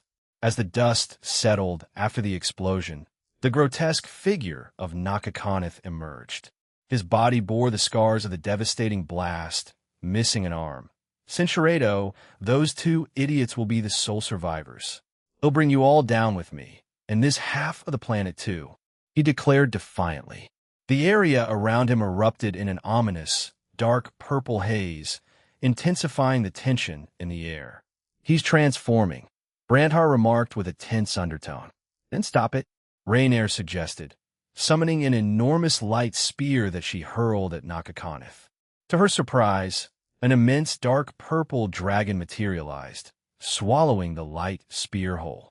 "I didn't think those creatures were still around," Astra pointed out. The other two already killed the creations from earlier, drawing everyone's attention to Anstella and Raynar's creatures, now chomped in half. Only Lavinia's remained intact, their frozen heads shattered, marking the end of their assistance on the battlefield. "We're not confident in facing this form of his. So well retreat. I've gathered the information we needed. We'll leave it to you guys. We're going after the generators," Astrid declared, summoning yellow energy wings. "Bran, let's go." "They'll join you then," Griselda announced. "Ryu, please come with me.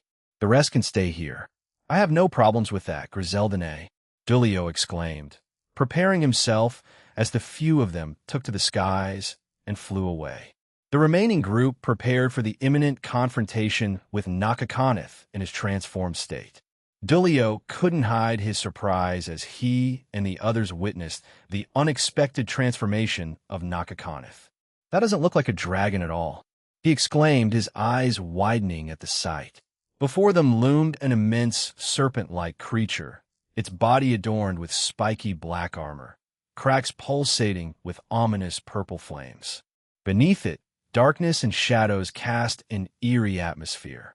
Formidable bony teeth and blazing purple eyes added to the creature's menacing appearance, its colossal form covering at least half the planet's surface.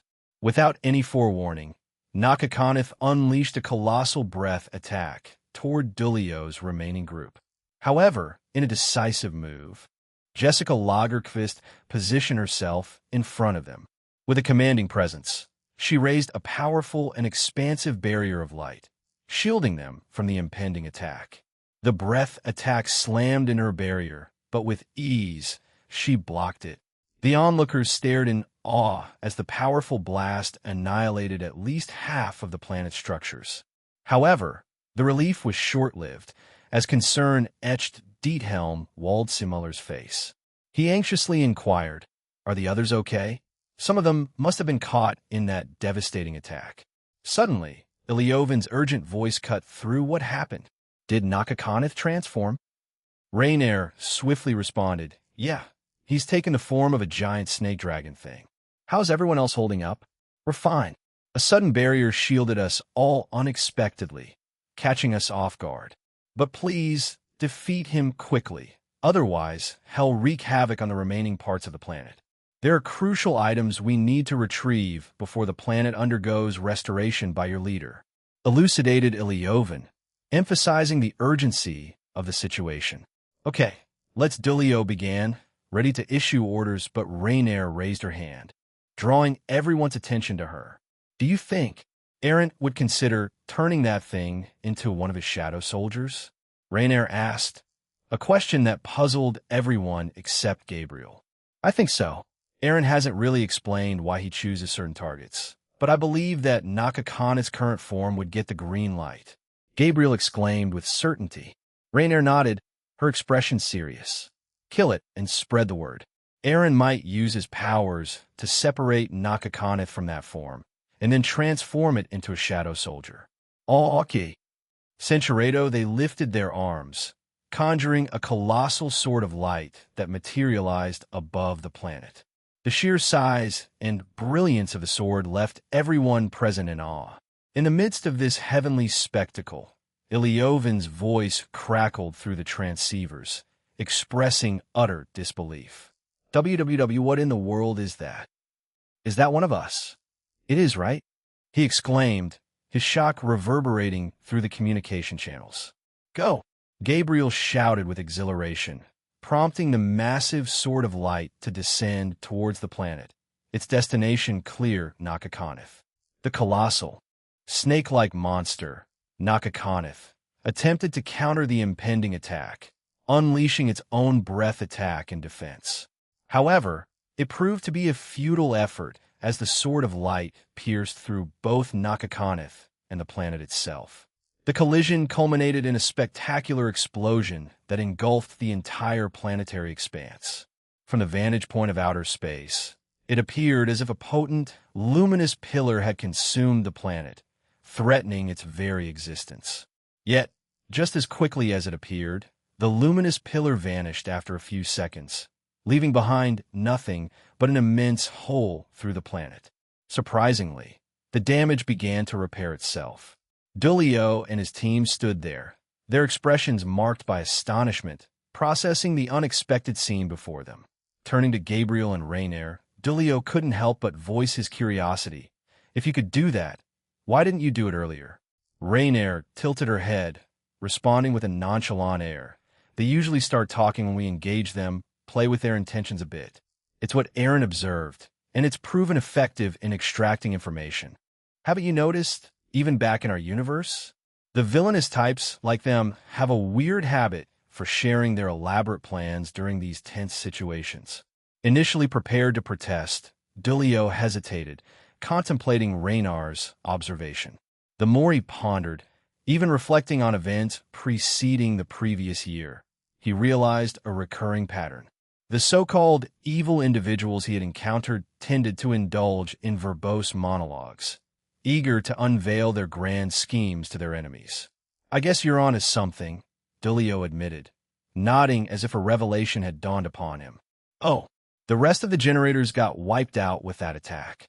We can head to Zenosia's tower now, but I think your leader, Aaron, is already on his way there with someone else," Iliovan conveyed to them. "Great job, Raynair," Gabriel cheered, wrapping Raynair in a tighter hug. "You did great, good girl, good girl." Raynair blushed, responding awkwardly. "Why, yeah, you too, Gabriel-sama."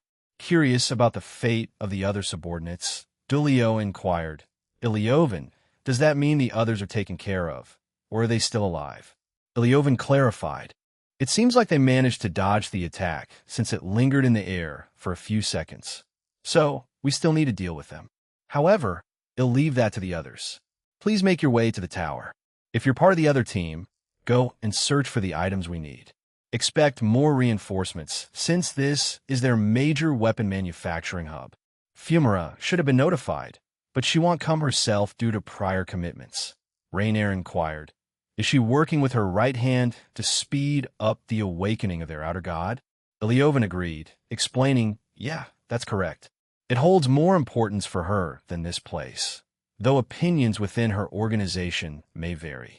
Also, the other team with Aldrake is still 2 days away from their destination. Even with the ship Aaron made, it's that far. This also means they're aware of your existence now and will have better defenses in place." Raynair absorbed the information, expressing her gratitude. "I see. Thank you for letting me know." She then turned to her team, saying, "Let's move and grab those things before Aaron inevitably blasts this place to Kingdom Come." Dulio chuckled, agreeing that's true. He turned to his teammate, saying, "Thank you for shielding us, oh." She already fell asleep. Beside Dulio, Jessica Lagerqvist, supported by Marana, had already nodded off. She was the one responsible for employing her light shield, saving them from Nakakonith's attack. Exhausted after utilizing her ability, she had succumbed to sleep. Marana let out a sigh of defeat as she spoke about their teammate. She only stays awake during missions or if Aaron-san is involved. Otherwise, she's just way too lazy, she explained. Dulio nodded in understanding. Well, she only puts energy into things or people she likes, he remarked before gesturing for his team to follow him. The observation lingered in the air as they moved on to the next task at hand. Aaron Tools soliloquied down below. It appeared that everyone was gradually overcoming their opponents, but the ongoing struggle was far from over. Reinforcements arrived through ships descending above the planet, and some teleported directly onto the planet's surface, ensuring that the battle persisted. As our group pressed forward, we hadn't yet reached the room where Zenosius resided. The entire tower was under his control, enabling him to deploy weaker subordinates strategically, seemingly attempting to stall us. It left us wondering about his motives. Was he buying time for something? Or did he simply not view us as a direct threat worth confronting? The influence Zenosius exerted over the tower was evident. His manipulation of the surroundings suggested a level of control that extended beyond mere tactical deployment. It added an extra layer of complexity to the challenge we faced, leaving us to navigate both the physical obstacles and the subtle maneuvers orchestrated by the enigmatic figure who held sway over the tower. Every time we enter a new hall or room, he swiftly alters it, either pushing us back to the starting point or shifting us a couple of meters just to get under our skin. I've chosen to let Danu handle it, and she expressed her determination to make her way there eventually. If she grows tired of his antics, then he'll finally step in. Up to now, we've experienced being set back to the starting point a whopping 15 times, and surprisingly, Danu appears unfazed by it all. However, she does seem perturbed by something else this entire planet. Perhaps it's because it lacks any hint of green in it, a detail that bothers her in a way that goes beyond the repeated setbacks we face. As we strolled side by side, I offer my help to Danu. "Do you want me to help now?" I inquired. "No, it's fine," I wished to Danu began to say, but her words were abruptly cut off by more subordinates, whom she referred to as weak, rushing toward us.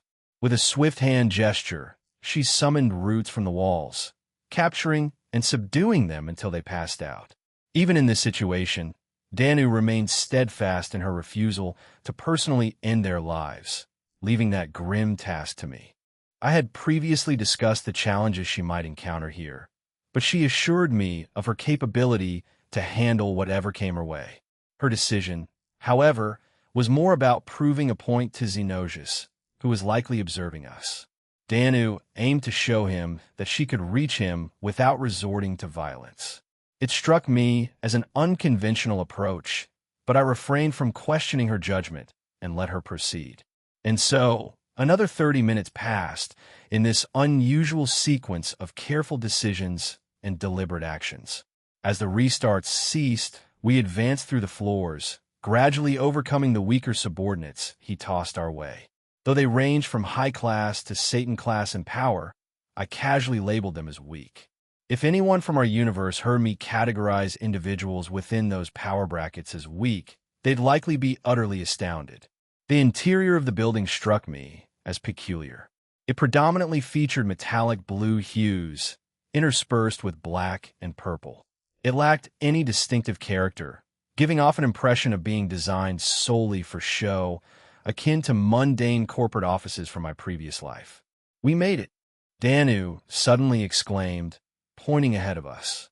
The relief in her voice echoed our collective sentiment as we faced whatever awaited us in the next phase of this farce.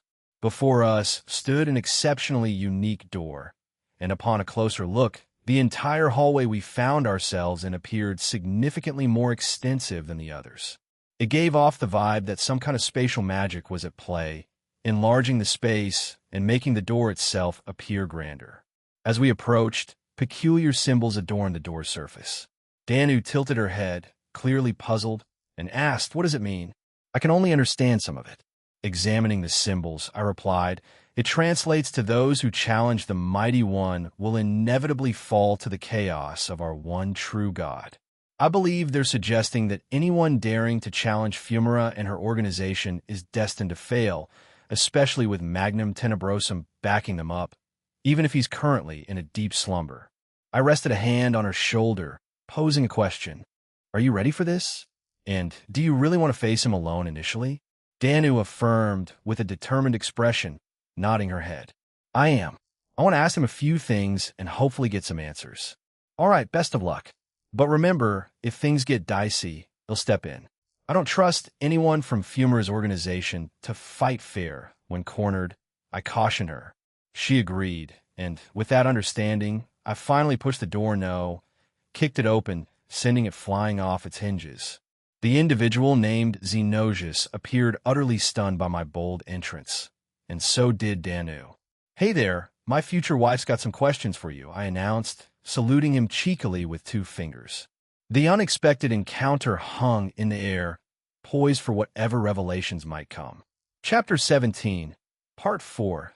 Dawning Hope. Lilith's soliloquy. Several weeks had passed since Aaron and Team DXD left.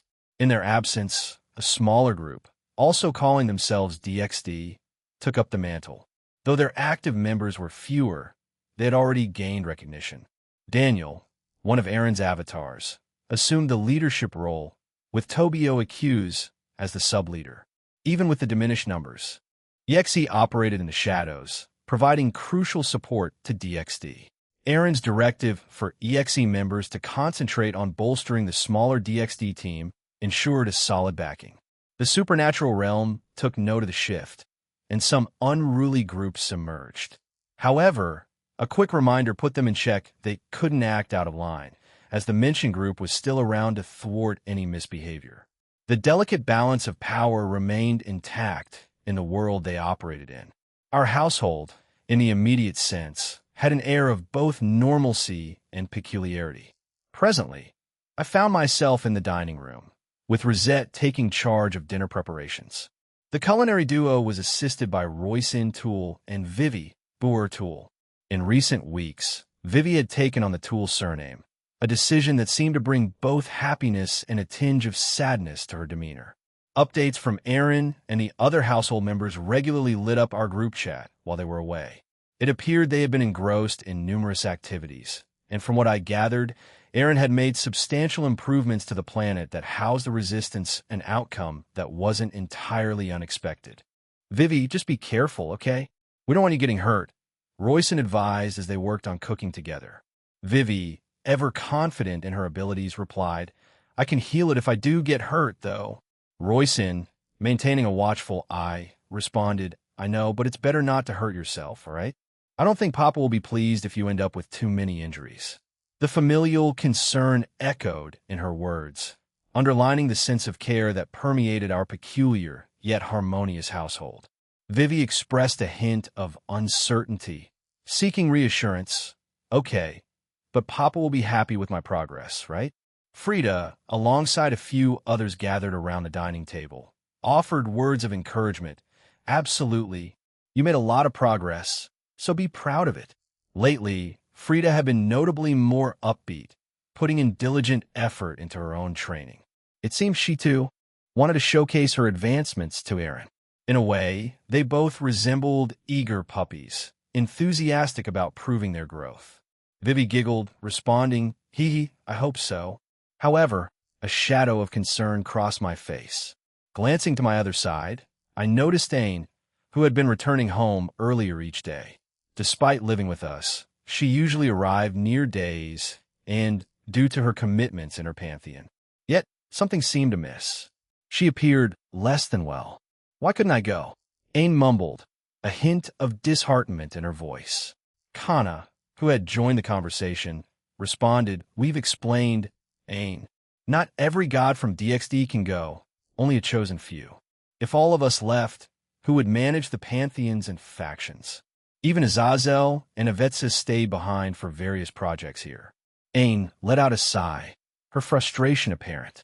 I know, but still Dinu got to go, she countered, puffing her cheeks like a child having a small tantrum.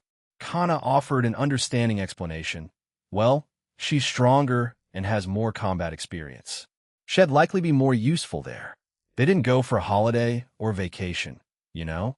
The reality of the situation was laid out, urging Aine to acknowledge the practicality behind the decision.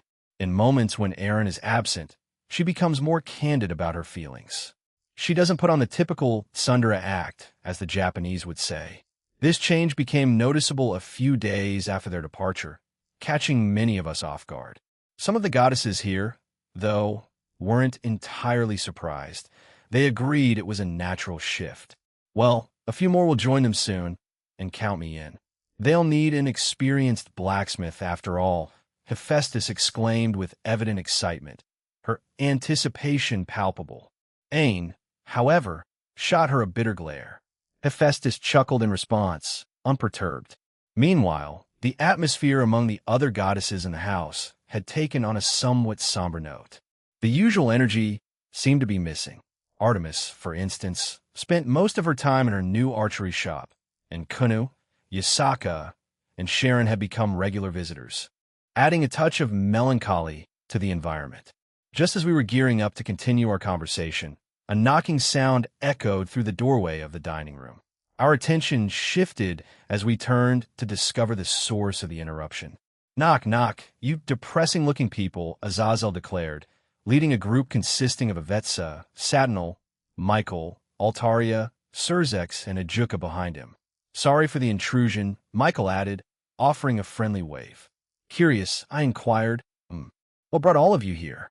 They made their way to the available seats around the dining room, settling in for a moment. Azazel, taking the lead, explained, We're here to give you guys an update on the things we've been busy with. He produced a device and placed it in the center of the table. With a clap of his hands, a magic circle materialized, revealing a live feed of a city. This is the current progress on the Moon City. We're around 50 done, all thanks to everyone's efforts, especially Antares and Claudirachan. The visual updates sparked interest among us, and we eagerly listened to the developments they had to share. Azazel explained their strategy. We prioritized building essential structures like hospitals and schools. Once that was in place, we created districts for housing and some apartment complexes. Gene provided us with various documents outlining his ideas and the costs involved. After careful consideration, we decided it was a good plan. Essentially, he's tackling homelessness and generating jobs with his proposals, Azazel said, a hint of amusement in his voice. Sir Zex nodded in agreement. We should have anticipated that, he commented, and the others joined in with acknowledging nods. We've also worked out a plan for how, and when we'll reveal ourselves to the world. It's set to happen a few weeks before the restart of the tournament games. Several gods will be making the announcements, with the cooperation of certain governments already aware of our existence, and of course, Jinquin. Negotiations with them have already begun, he added, outlining the thoughtful process behind their decisions. Ain emerged from her subdued state, her expression turning serious as she inquired, "Are there any governments in favor yet?" Azazel, looking equally serious, shared the current status. Jean said to avoid using force or our powers. However, Team DXD's success in England has garnered support. The Irish gods have persuaded Ireland, and the Shinto gods have made headway with the Japanese governments. As for the others, it's still a work in progress, but we believe that most countries following Hinduism and Buddhism will eventually agree to it. Processing this information, I realized it was more than I expected. It made sense, considering Aaron's significant involvement with Ireland and Japan. I was somewhat surprised by England's quick acceptance, but reflecting on their recent interactions with Team DXD, it began to make sense. The intricate web of connections and alliances Aaron had woven seemed to be playing a crucial role in steering the nations toward a unified stance. Curiosity sparked within me, prompting the question, are Indra, Shiva, Brahma, and Vishnu the ones in talks with current governments to bring them on board with the plan? Ajuka nodded in affirmation, explaining, yes, precisely. Indra and the Trimurti are overseeing the diplomatic efforts. They've also enlisted the help of others, like Prithvi Mata and a few more. Unfortunately, it's been a few days since we received any updates from them, which is a bit concerning. Royson, keen to gather more information, inquired about the situation reported by Daniel.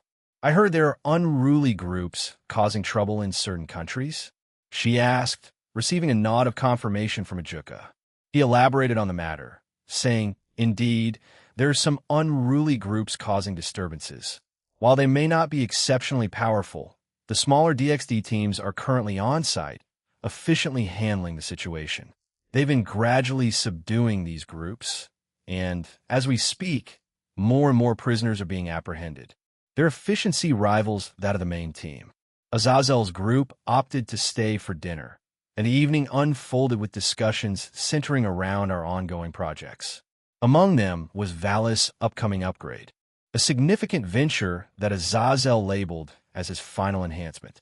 This upgrade would amalgamate every aspect of Valis' powers, combining Divine Dividing, his Lucifer blood, Gogmagog, Malakota, and what Azazel cryptically referred to as the final piece. As we delved into the details, our curiosity was piqued, but Azazel remained elusive about whether this upgrade aimed to make Valley a true rival or simply equip him with a fighting chance against Aaron, particularly against his Electa or the Shadow Soldiers.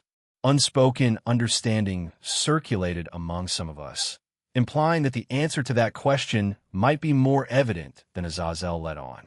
Royson Toole's soliloquy, several hours had elapsed since Azazel's group had paid us a visit, providing a plethora of updates on various matters.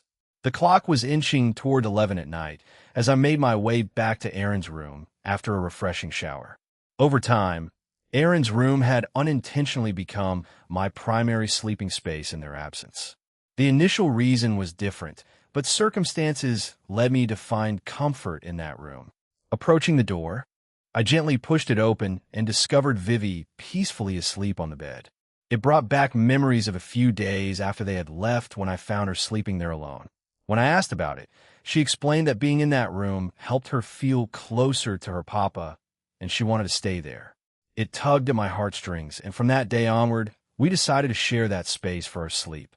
Approaching the bed, a subtle vibration in my ring drew my attention, prompting me to check, and found it was coming from my smartphone. Retrieving it from my ring, I discovered a text from Aaron. Danu is in the middle of a fight with the leader. I thought I'd check in on you, Vivi, and everyone else. This casual update from my son left me somewhat flabbergasted, considering the gravity of their mission on a planet called Ferothos Prime, where they aim to strike a significant blow to the Fumara's organization. The nonchalant text felt unexpectedly ordinary. In response, I couldn't help but express my concern. Are you sure about this?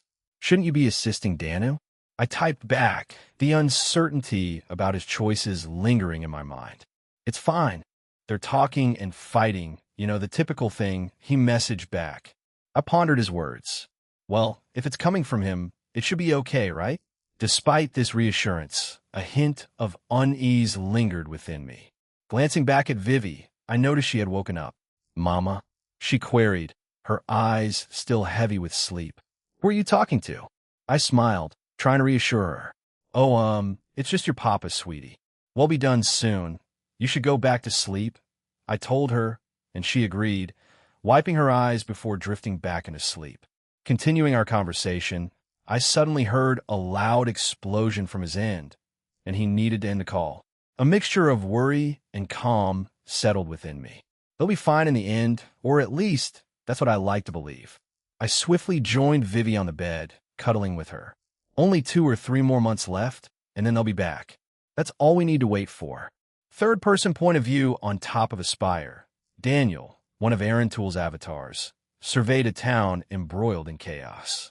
Below him, a myriad of attacks crisscrossed the battleground, marking the intensity of the ongoing large-scale battle. His attention was focused on their current operation, a mission to quell a small but troublesome group causing havoc in Uttar Pradesh, India. Tobio Accuse, the current sub-leader of their smaller DXD team in this universe, voiced his concerns. Are you sure this is fine? Daniel reassured him, yes. Not every member went with Aaron Sama, so the ones that stayed have pledged to pick up the slack here. The promise they made to Aaron and the rest of the team, coupled with the chance to shine in their own spotlight, serves as a strong motivation for them. Tobio took a seat beside him, Jin perched on his head. I guess that's true, he replied, and they both observed the chaos unfolding below. Curiosity sparked in Daniel as he inquired, How's SA doing? I heard she's pregnant again. Tobio offered a reassuring response. She's fine. She's not that far into her second pregnancy, so she can still participate in submissions for a few months. Jean already gave her his blessings again, just like with Hannah. Daniel nodded thoughtfully, unsheathing his sword and swinging it before him. A massive attack in the shape of a donut approached, and Daniel's swift action sliced it into millions of pieces, obliterating the threat. Casually, Daniel continued the conversation. Do you know if it's a boy or girl yet? Or do you prefer not to know? Tobio shared a personal revelation with a smile. The baby is going to be another girl. Truth be told, I wanted a boy so I could train him and have him protect our family with me, Daniel considered the possibilities and offered a suggestion. There's nothing stopping you from training Hannah-chan or your soon-to-be-born daughter. Although we have to assume Hannah-chan is a big tomboy or prefers close-quarters combat rather than range combat. That's true, but we'll only see in the future, replied Tobio before getting up. Anyway, let's end this. It's been going on for a few days, and their 2 leaders should show up to confront us. Right on cue, 2 women appeared in shimmering lights, one radiating a purple hue and the other a warm brown. They hovered before Tobio and Daniel, their expressions clearly irritated. It seemed like DXD vanished for some reason, but it turns out there are still members lingering within it. And who would have thought that Slash Dog was part of it? Remarked the woman on the left. The leader between them was a petite girl standing at approximately 4 feet 10 inches. Her long green hair cascaded down in twin tails, framing her face. Light purple eyes gleamed with annoyance, and atop her head rested a black crown. She donned black gloves adorned with purple ribbons, complementing her black top and frilly gray pants. Her ensemble was completed with black and purple shoes. In her hands, she wielded a slender sword resembling a rapier. Next to her stood her fellow leader, a tiger yokai with shoulder-length brown hair. She kept her head covered with a hoodie, and animal ears protruded through the holes cut for them. Her outfit bore an intriguing fusion of styles, appearing to be a blend of Indian or Egyptian influences, a distinction that eluded both Daniel and Tobio. Lady Verily, this one is the rumored Daniel, the one overseeing the smaller-sized DXD while the middleman is away, the female tiger yokai, named Mihira, informed. It seems so, Mihira. However, I will take him on since I consider him weaker, Verily declared. And with those words, she and Daniel vanished from sight, leaving Tobio to contemplate the unfolding events. You're Mihira, right? Do you still want to fight? If you surrender now, Tobio's sentence was abruptly cut off as he deftly dodged a strike from Mihira. She thrust her hand towards him, covered in tuki. Tobio responded swiftly, spinning around and delivering a powerful kick towards Mihira. The impact connected with her other arm as she used it to defend herself. It sent her reeling, though not too far, and they found themselves locking eyes. He'll take that as a no. May I know why you're doing this? Tobio inquired, hopeful for an explanation. This time, Mihira chose to respond. He never came to help me. I don't know about the reasons for others, but my village suffered at the hands of a small group that terrorized us for over a year, and he never came. Finally, I took action, killed them, and held a grudge against the middleman since, Mihira explained, her voice carrying the weight of past grievances. Jean can't stop every single thing everywhere, you know that, right? Tobio questioned. Mihira's expression darkened as she responded. He didn't make enough effort. My little sister can never walk again, and my grandparents are dead. Many more in my home have been left disabled or were killed. And for what reason? Just because they felt like it? Yet every time we asked for help, it never came. Her voice dripped with contempt as she continued.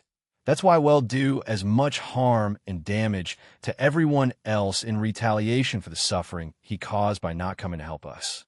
With those words, she covered her body in more tuki. Tobio shook his head, disagreeing.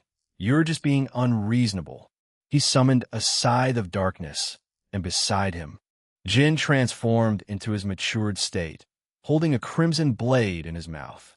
The tension in the air thickened as opposing forces readied themselves for the impending clash. They'll ask once more, surrender now, and we might find a way to work together. The leaders of the alliance are forgiving if you decide to join forces with us, Tobio proposed. Mihira remained resolute, replying with a firm, I refuse. Tobio let out a sigh, shaking his head. Then so be it. In an instant, they vanished, meeting in the clash's center. Tobio's scythe and Mihira's tuki collided, but it became evident that Tobio held the upper hand. Attempting to capitalize on this advantage, Tobio aimed a kick at Mihira. However, she swiftly dodged it. In that moment, Jin materialized beside her, unleashing a cross or a slash. Mihira retaliated by firing several tuki bullets at Jin's attacks, but they were effortlessly sliced apart. Forced to evade the onslaught, she found herself in a precarious position. Both Jin and Tobio reappeared at her sides, swinging their blades in a synchronized attack.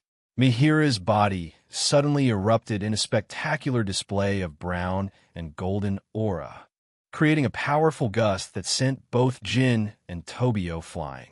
They landed on a nearby rooftop, their eyes fixed on Mihira as her newfound aura gradually solidified, forming a protective brown and golden armor around her.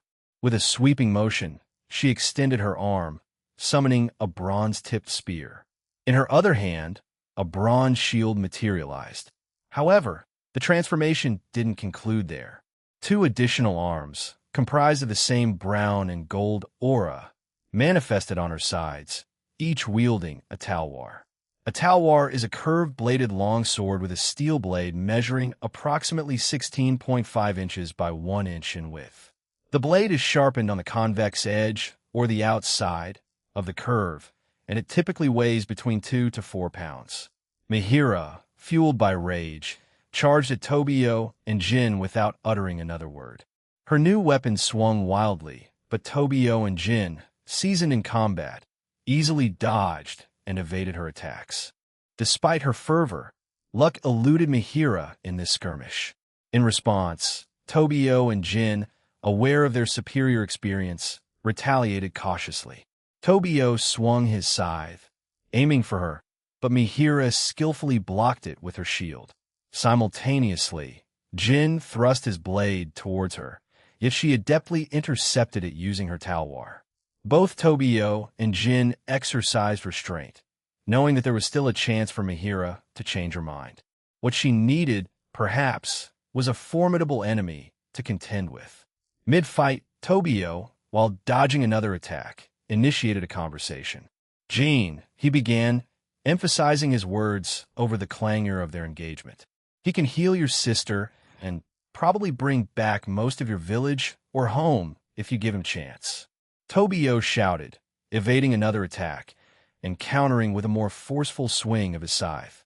Mihira desperately attempted to defend herself, but the force was overpowering. Her shield crumbled, and one of her talwars shattered. Staring at Tobio in disbelief, she recognized the futility of fighting the renowned Slashdog. Despite this, a determination flickered within her. She knew continuing the battle might be a losing endeavor, but Mihira couldn't bring herself to care. Inaction had defined her for too long, and surrendering now felt like abandoning her family and her village to the persistent specters of hatred and suffering. Yet, a realization struck her. These feelings were confined to her own mind. While her village did indeed suffer, they bore no blame toward Eren. Their resentment was directed solely at the bandits plaguing them. In Mihira's perspective, however, she believed that a hidden grudge lingered toward Eren, and she grappled with this internal conflict. "Darn it!" she shouted in frustration, summoning her weapons once more and soaring towards Tobio. "Why? Why didn't he come? I don't believe your words," she yelled at Tobio, fiercely swinging her spear and talwars. "I'm sorry to say, but there might have been more pressing matters," Tobio replied with a grim undertone. He deftly evaded another attack and swiftly let go of his scythe, bewildering Mihira. In a sudden move, he slammed his fist in her face, setting it ablaze in black and crimson flames and forcefully propelling her away. Quickly seizing his scythe once again, Tobio swung it toward Mihira, releasing a thick aura of darkness in her direction. Jin joined in, swinging his crimson sword down, and their two attacks merged, creating a larger, more potent slash attack that struck Mihira's chest, resulting in a powerful explosion that echoed through the city. The force of the explosion reverberated, leaving a lingering impact on the surroundings. Tobio and Jin touched down near the center of the explosion. As the smoke dissipated, Mihira was visible lying on the ground, badly wounded from the blast. She lay there, not attempting to rise. Tobio knelt beside her, producing a slime pill from his pocket.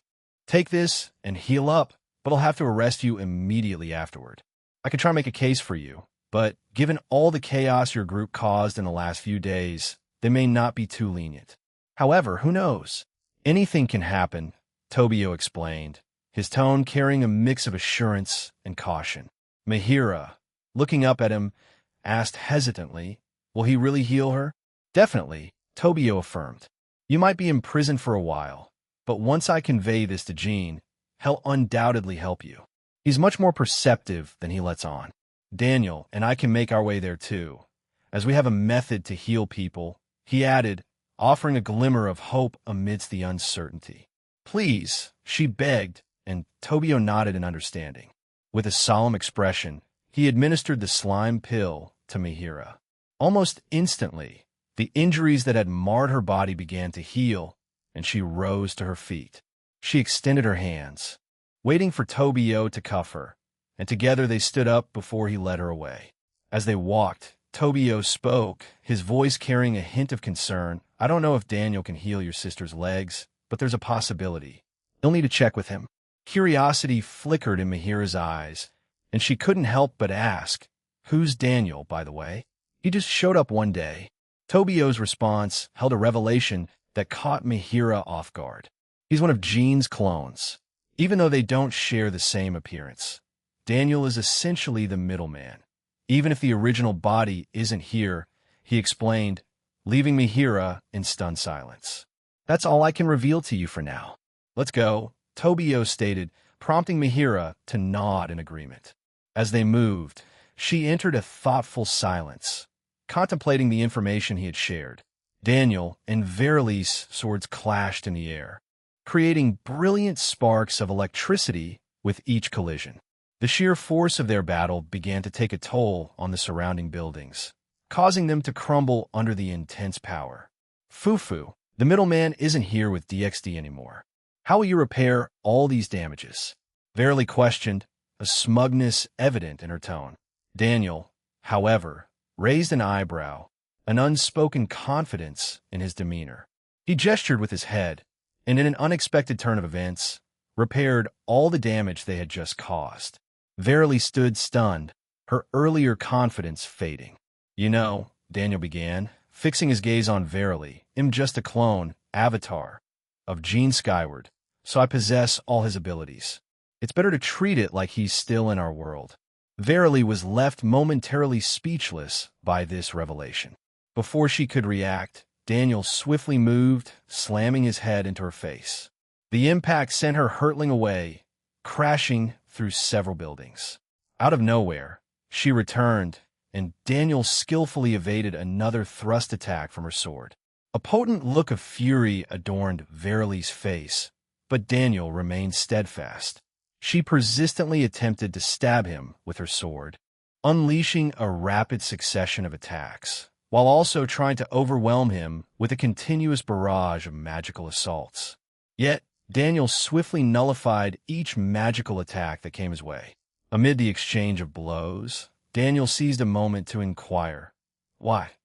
Do you want to start attacking the supernatural world?" He evaded another flurry of Verily's attacks. "Do I need a reason?" Verily retorted, her body enveloped in an even more intense purple aura. With a fierce look on her face, she thrust her sword towards Daniel, who parried it skillfully. However, a significant section of the city behind him bore the brunt of Verily's attack, crumbling under the force.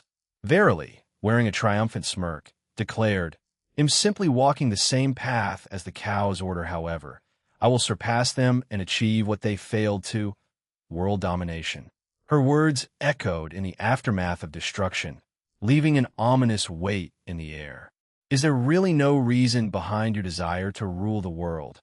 Only that you want to and felt like it?" Daniel inquired, and Verily confirmed with a laugh. "Absolutely, that's it. Some of my group might have genuine motives for change, but for me, it's a simple desire to rule and shape the world as I see fit. I'm not concerned with anything profound," Verily stated casually, flicking her hair behind her. Daniel sighed, shaking his head in response. "Aaron-sama probably won't appreciate that mindset," he said, eyeing her before delving into her history. As he explored Verily's past, Daniel witnessed a narrative of pure chaos. From her birth through childhood, adolescence, and into adulthood, there was a consistent absence of remorse.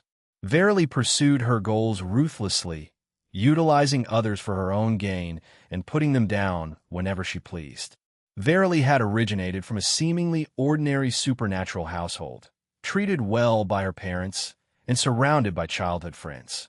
Despite this seemingly positive upbringing, her path deviated into one marked by ruthlessness. Daniel struggled to comprehend the transformation, but simultaneously, he found himself not wanting to delve deeper. To him, accepting that mystery was fine.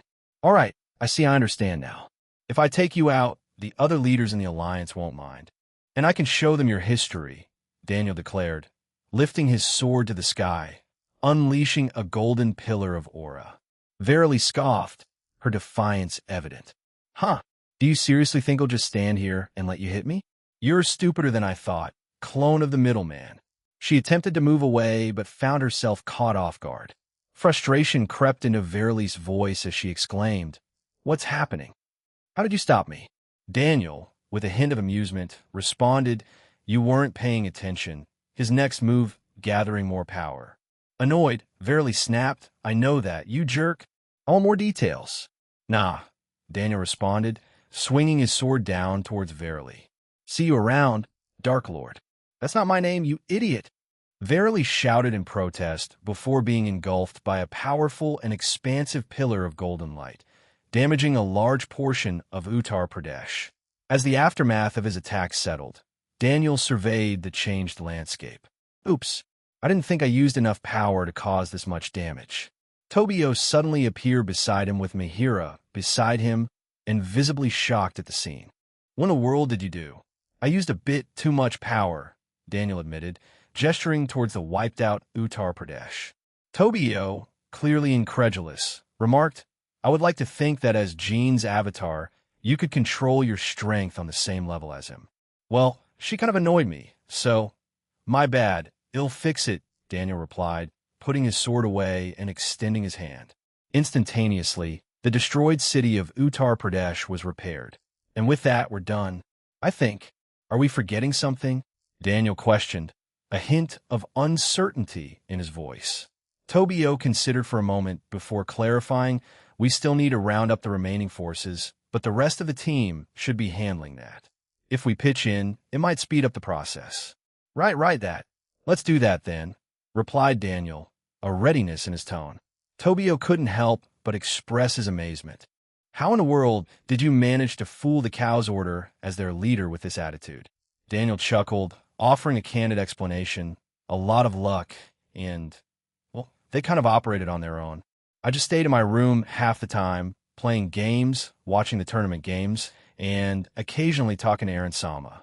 When I had to appear for them, they just talked amongst themselves, and I sometimes said something relevant or not." This revelation left Tobio momentarily stunned, but he decided not to delve into it further. Instead, they all departed to complete the remaining tasks of their mission. In the vast expanse of the crepuscular phantasma universe, within the confines of space and aboard Aaron's formidable spaceship, Sona and Latia's team found themselves entangled in a fierce battle.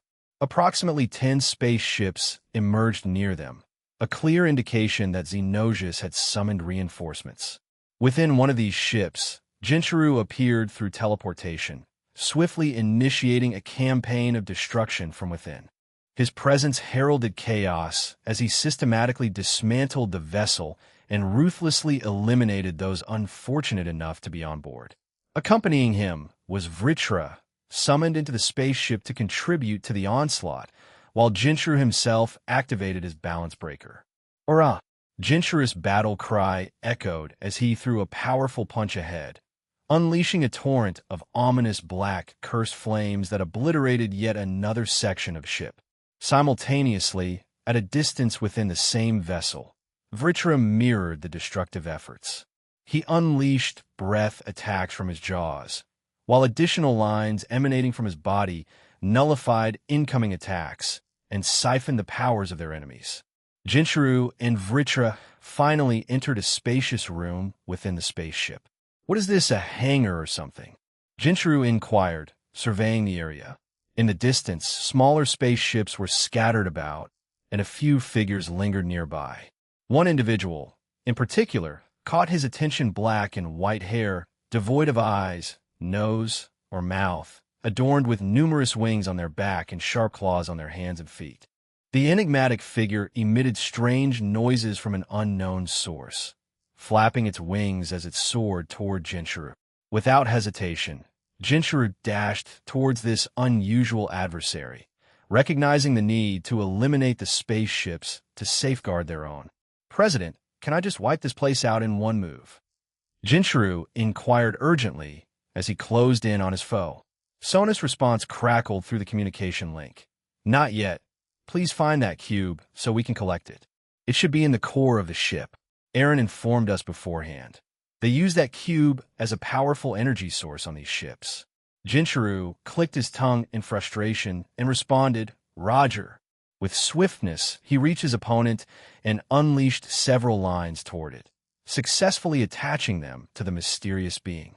The mysterious being felt its power and energy diminishing, a draining power eroding its once powerful strength. In a desperate attempt, it hurled wind blades towards Jinchuru, but the reduction in its power rendered the attack as nothing more than a gentle breeze against him. Try again. Jinchuru bellowed, Censurado. He transitioned from his balance breaker to his Vritra promotion. Now, in this enhanced state, Jinchuru, in tandem with Vritra, unleashed a torrent of breath attacks, tearing through everything in their path, including the other individuals in the room.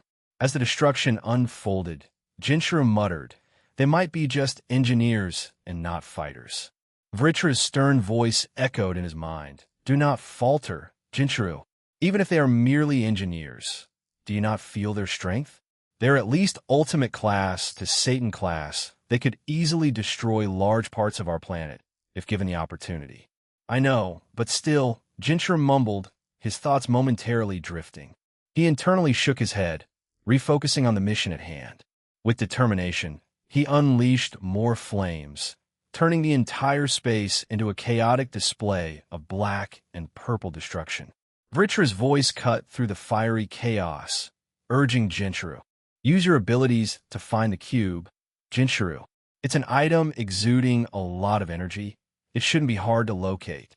Jinchuru reverted from his Vritra promotion to his regular form, and Vritra transformed into a purple ball before returning him to Jinchuru's sacred gear.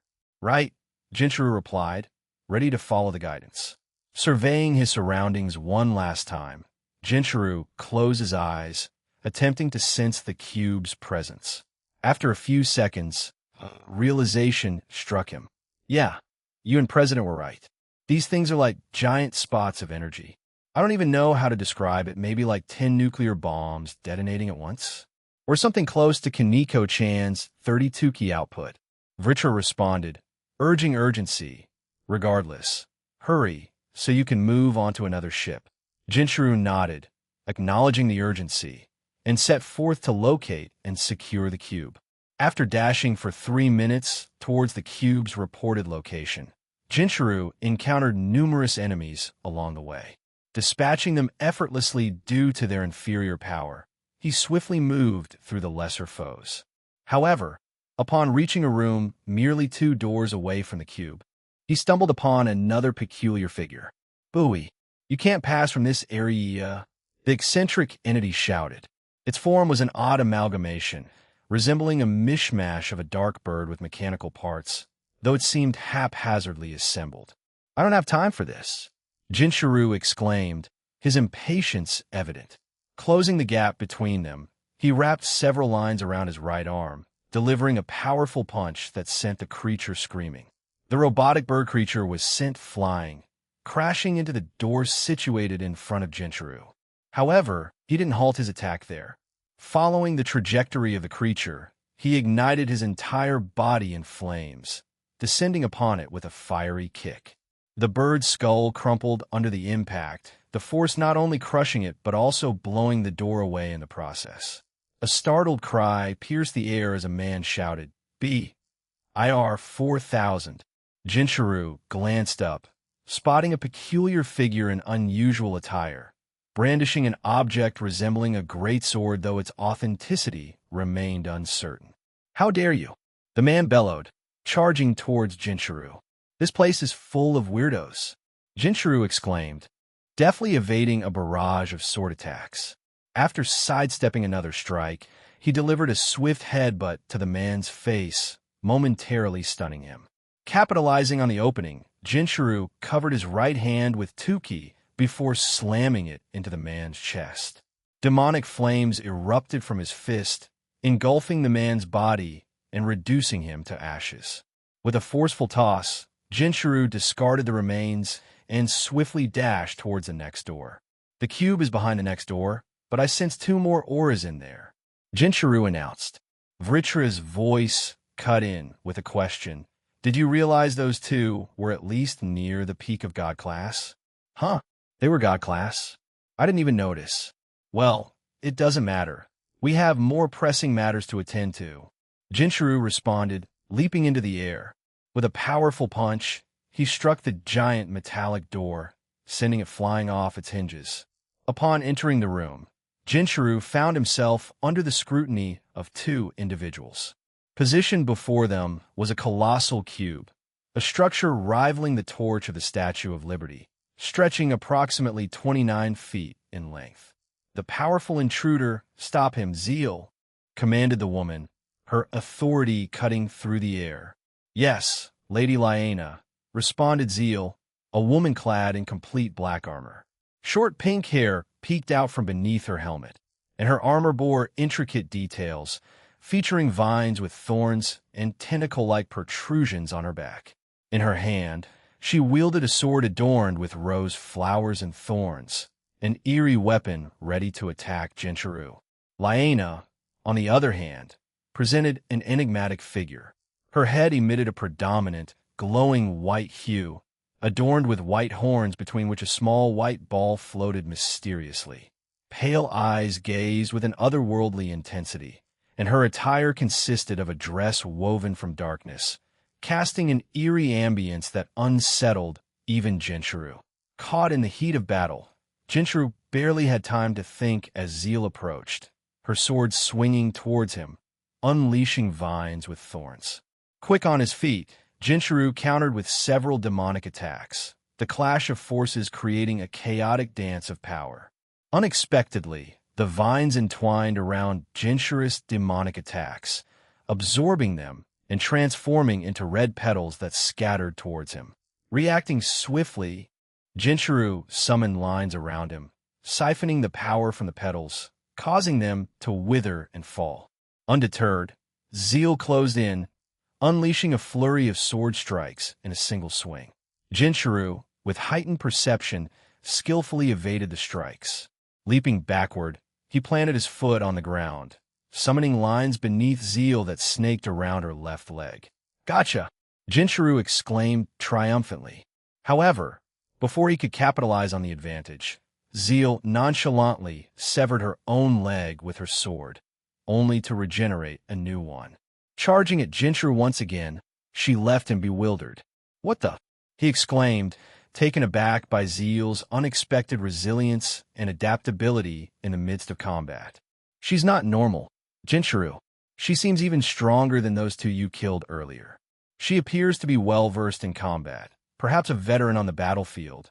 Much like you," remarked Vritra, conveying a sense of caution. Jinchuru acknowledged the observation with a nod. "Yeah, I can see that," he replied. Frustration apparent in his tone, he declared, "Screw it, balance break." Immediately, he entered his perfected balance breaker and charged towards Zeal. Jinchuru enveloped his body in a blend of 10k and demonic aura, launching a powerful punch at Zeal's sword. The collision generated a shockwave within the room, causing a small quake to ripple throughout the ship. However, despite the intense clash, Jinchuru's smile remained. Zeal's sword displayed a visible crack before ultimately shattering, prompting a surprised grunt from the armored woman. The outcome seemed to tilt in Jinchuru's favor, making him smirk even more. Zeal mumbled in disbelief. "How? That was a sword forged from a dead star." Jinchuru, equally shocked, echoed her surprise. "I can destroy dead stars now," Jinchuru exclaimed, his eyes widening in amazement. "Nice!" he shouted again, enthusiasm apparent, before delivering another powerful punch with his other hand. The blow hit Zeal's armor, sending her flying. Zeal landed beside Lyanna, who watched her intently. Zeal, clearly in pain, clutched her stomach and knelt down, visibly weakened. Lyanna, with a raised eyebrow, questioned Zeal's strength. "Is this the extent of your power, Zeal? Didn't you aim to become strong enough to join the Eradicators?" With evident anger, Zeal stood back up, seemingly mending the injury to her stomach. She glared at Jinchuru, and a surge of power erupted from her. An eerie screech emanated from her helmet, and she reappeared beside Jinchuru. To his surprise, her hands had transformed into claws, and she swiped them at him with swift and unexpected precision. He raised his right arm, enveloped in a mixture of 10k and demonic aura, blocking her attacks effectively. The knuckles of his armor extended, forming lines that swiftly entangled Zeal. These lines, like leeches, drained her powers rapidly. Jinchuru seized her neck and forcefully slammed her into the ground, creating a small crater upon impact. Zeal, in a desperate attempt to resist, struggled against the restraint. However, Jinchuru efficiently drained the last remnants of her powers while encasing her in his shadow prison, leaving her completely immobilized. She persisted in her struggle, but her strength waned as Jinchuru continued sapping her powers until she eventually ceased, her helmet shattering. Her expressionless face, adorned with glowing pink eyes, gazed up at the ceiling in a subdued manner. "I was too weak," she muttered before an unexpected explosion occurred. Cinchuredo, because she was weak. She made an oath to herself. If she were to break it, she would die. "Are you aware of our universe's oaths?" Jinchuru nodded. The concept of oaths in the Phantasma was familiar to him. Aaron and the leaders had explained it before, though it was first introduced during a party. Unfortunately, most of them weren't paying much attention at the time. Oaths in the Phantasma held profound significance. Breaking a self-imposed oath or one placed by another carried severe consequences. Aaron had emphasized this during the earlier explanation. In Zeal's case, the stakes were dire. If she were to break her oath of losing before joining the Eradicator's rankings, she would die. It seemed she chose to explode when that moment came. Laena explained, shedding light on the gravity of Zeal's commitment and the ultimate consequence she faced for its violation. Even still, that's too much, Jinchuru argued passionately, but his words seemed to fall on deaf ears. Only the competent, strong, and complacent in our universe survive. Zeal chose the path of becoming strong, but failed and died. Unlike your weak universe, where even the feeble have a chance to live, in ours, only the strong and complacent shall flourish, Laena asserted with a smirk, her convictions unwavering. Jinchuru couldn't help but chuckle. "I'm glad that we came then, because we're here to change all that." His determination fueled him as he charged towards Laena, realizing that speaking to her further would be futile. "Show me your strength, strong one from another world," she mumbled, prepared for the imminent clash. Jinchuru's barrage of punches and kicks ensued, and while Laena skillfully dodged some, others found their mark on her arms and thighs. The ball nestled between her horns suddenly emanated a brighter glow, releasing beams of light aimed directly at Jinchuru. Reacting swiftly, he leaped away, propelling himself midair with demonic fire to evade the luminous onslaught. Returning to the ground, the relentless assault from Laena persisted. But Jinchuru exhibited remarkable agility, dodging each beam with precision. Laena, undeterred, raised her arms, conjuring a multitude of shadow creatures that materialized around her. "Defeat him," she commanded, and the creatures, emitting eerie shrieks, soared toward Jinchuru. In response, he generated saucer-shaped, demonic elemental attacks, hurling them at the approaching horde. Some of the creatures adeptly avoided Jinchuru's counterattacks, while others fell swiftly to his calculated strikes. The remaining entities skillfully avoided the demonic attacks, maintaining their trajectory toward Jinchuru. Upon reaching him, some of the creatures sprouted sharp tentacles, aiming to stab him, while others lunged with razor-sharp teeth, attempting to bite. Jinchuru, ever agile, evaded their attacks once again. This time, he shielded himself by enveloping his body in both demonic aura and 10k simultaneously. As the creature's teeth clashed with Jinchuru's auras, they shattered upon impact. Swiftly, Jinchuru dispatched the assailants, delivering precise punches that swiftly eliminated them.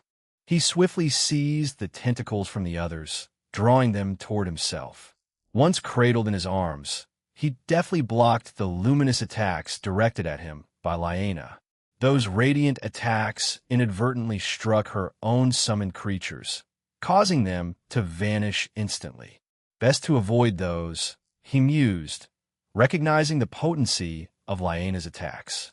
In a sudden surge of speed, he eradicated the remaining creatures in his path. Reappearing behind Lyanna, who hadn't yet grasped what had occurred, he unleashed a point-blank shot of his cursed black flames on her back, propelling her away. But Jinchuru wasn't done. Without hesitation, he leaped toward the spot where she had been thrown and conjured a substantial ball of demonic wind above him, intertwining it with flames. Swiftly amassing his formidable attack, he released it beneath him, obliterating everything in its path and causing the very floor beneath them to melt away. Cinchuredo, your weak attacks can affect and bypass my armor and flesh? How is that possible? She demanded an explanation. He nonchalantly shrugged his shoulders and replied, "Ask Eren Senpai. He was the one who did something to us a week prior to starting this mission. I guess he changed our bodies to be able to affect all kinds of people's bodies in the multiverse." Lyanna hissed at the mention of the outer god, expressing her disdain. Unfazed, she resumed her offensive, unleashing light attacks at Jinchuru. However, this time, a pair of wings, crafted from darkness, sprouted from her back, and she ascended into the air. Positioning both her hands in front of her, Lyanna formed a cross with her index fingers. "Amplifica," she muttered, and suddenly the environment around Jinchuru transformed. The once enclosed interior of the spaceship now gave way to a surreal black and white void, a manifestation of Lyanna's strange technique. For a brief moment, Jinchuru felt an unusual restraint, a force that seemed to limit his movements. However, with a subtle exertion of additional strength, he discovered the ability to break free. Yet, he chose not to, opting to see what Lyanna had in store for him. The thought crossed his mind, let's just trick her and go from there. If she approaches me, we'll take her down right away. With this plan in mind, Jinchuru remained still, a patient observer awaiting his opponent's move. Lyanna, meanwhile, took the opportunity to explain the unique dynamics of the space they found themselves in. "You're in my miniature space now. I can bend the rules here however I want, and you can't do anything about it. To create this space, Cinchuredo, didn't Natsum-san do something similar during our operation in London? I recall seeing her attempt a technique akin to this during our 100 years in Eren Senpai's training facility. Does Lyanna's technique function in the same manner? I believe Natsum gave a name like domain something or other. I wasn't really paying attention." Lyanna, wearing an arrogant smirk, gracefully floated toward Jinchuru, eager to share the intricacies of her technique. "I desire control over many things, and hopefully, someday, when I assume Zenosia's responsibilities on the planet, I will wield even greater control than him. This technique is my means to consume the entire planet." Lyanna shared her insights, her explanation revealing its actual ability just freezes everything in place. Zenosius heavily depends on his machines, and if they're destroyed, he'll be left powerless. So, I devised this technique where we'll gradually rely on me. As she spoke, she eventually reached Jinchuru and offered him a smile. "I will extract your powers and use them for myself. They seem very interesting, boy. Rejoice since I've given you this much attention, or how about it? How about you become my next Zeal, my next subordinate, and together we'll rule this planet?" she proposed, her tone confident and commanding. Jinchuru flashed a smile at her, only to shatter the illusion of being restrained, swiftly defeating her in one decisive move. Lyanna, caught off guard, stared at him with a mixture of shock and confusion. Casually, Jinchuru delivered a straightforward message. "No thanks. I have 2 lovely girlfriends that I plan on proposing to after I graduate high school." Cinchuredo, silent tears welled up in her eyes. Jinchuru, unmoved by her distress, ended her with a powerful burst of dark flames. The moment unfolded in a chilling silence, marking the end of Lyanna's life. Jinchuru leaped back up to the room where the mysterious cube was housed and cautiously approached it. Do I just grab it?" he questioned, uncertainty lacing his words. "I don't see why not. They never specified on how to retrieve it," replied Vritra. Taking Vritra's advice to heart, Jinchuru nodded and, without hesitation, reached for the cube. With a swift motion, he yanked it out of its designated place. The moment the cube was removed, the entire ship erupted into chaos. A plethora of lights began to flash in every direction, and a robotic voice blared, filling the air with urgent warnings. Danger, danger. Cube has been removed. The ship will lose all power after 1 minute. Please put the cube back, replace it, or evacuate from the ship. I repeat, please. Realizing the gravity of the situation, Jinchuru muttered to himself, we have to leave. Swiftly, he placed the cube into his necklace and executed a teleportation, vanishing from the ship just as the countdown commenced. On the largest spaceship that sailed alongside the others, Sona, Latia, and Tsubaki moved with precision, methodically defeating every enemy that crossed their path. They meticulously retrieved anything deemed relevant, adhering to the information they had received before the mission commenced. Latia spoke up, breaking the casual rhythm of their movements. Only one room left to go to, and I feel 3 distinct auras in it. Sona, considering the situation, responded, yes, but we intentionally saved it for last. One of Aaron's shadow soldiers has trapped them in that room, preventing any escape. A thoughtful expression crossed Sona's face as she continued. However, the cube is more powerful than I initially thought. After a quick analysis, it seems capable of powering an entire country for 10 years without a break. Do you think Aaron will need to use it? Latia, considering the possibilities, shared her insights. From what he mentioned casually, he doesn't plan on using it for our planet. He already has plans for using one of the Evi's rocks. However, he might have other uses in mind, perhaps powering small gadgets. Maybe even the smart gadgets, or something entirely different. As they continued their casual conversation, the trio reached the room's entrance. Sona, taking the lead, pushed the door open, revealing 3 figures standing in the room. The expressions on their faces spoke of nervous anticipation. A single shadow soldier, stationed at a corner, swiftly materialized in front of them. Sona-sama, Latia-sama, Tsubaki-sama, I will take my leave now, announced the shadow soldier, its tone respectful. I will keep my barrier here, however. Yes, good job, and thank you. Latia expressed her gratitude, and with that, the shadow soldier vanished, leaving them alone with the trio inside the room. Facing them were 3 individuals, 2 men and 1 woman. The woman stood on the far left, dressed like a nun, and adorned with a few large centipedes around her body. Behind her, a tail resembling a centipede extended. White hair framed her face, and yellow eyes regarded Sona's group with evident unease. In the center stood an individual with spiky white hair, striking blue eyes, and a peculiar left side of his body that appeared hardened, adorned with several imposing spikes. A glowing blue circle near his heart added to the mystique. The figure donned loose brown pants, complemented by sturdy black boots, and wielded a substantial ice-like sword.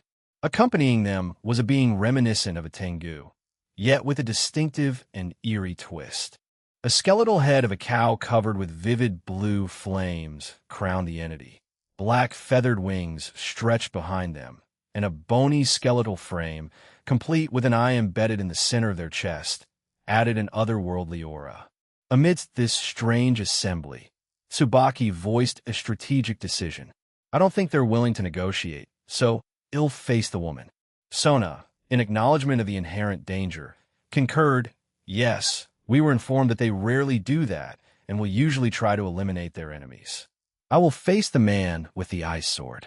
Latia, stepping forward with a casual tone, declared, then I'm facing the Tengu man.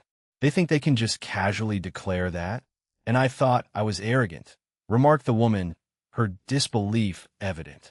Suddenly, she found herself whisked away by Tsubaki, a surprising and unexpected move that left her momentarily taken aback. In a separate engagement, Sona materialized in front of the man wielding the ice blade. With a swift and calculated move, she repelled him away, delivering a precise palm strike to his chest. The forceful strike created a momentary disturbance, the impact resonating in the vast room. Not to be left out, Latia, with a decisive gesture, pointed at the Tengu-like creature.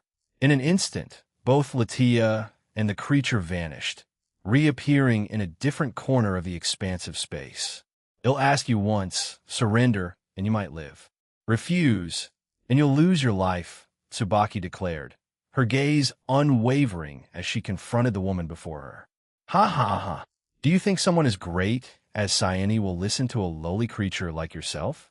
Please, don't joke with me, woman. I'd sooner die than cooperate with you, scoffed the centipede woman defiantly. Very well, Tsubaki responded calmly. She summoned her mirror from her sacred gear, Mirror Alice, and spoke the words, Balance Break. With the invocation of her balance breaker, 3 demons materialized: Dormouse, March Rabbit, and Mad Hatter. Tsubaki pointed at Sayani with a cold voice and said, Please and thank you, signaling the beginning of the impending confrontation. Dormouse sprang into action, leaping towards Sayani while expelling gas from its mouth. What caught Sayani off guard was the surprising speed of the small creature, making it a challenge for her to keep up. As Dormouse maneuvered around her, the gas it emitted gradually filled the surrounding area. A peculiar observation was that it seemed to confine itself to a specific region. Curious, aren't you? Tsubaki remarked, crossing her arms.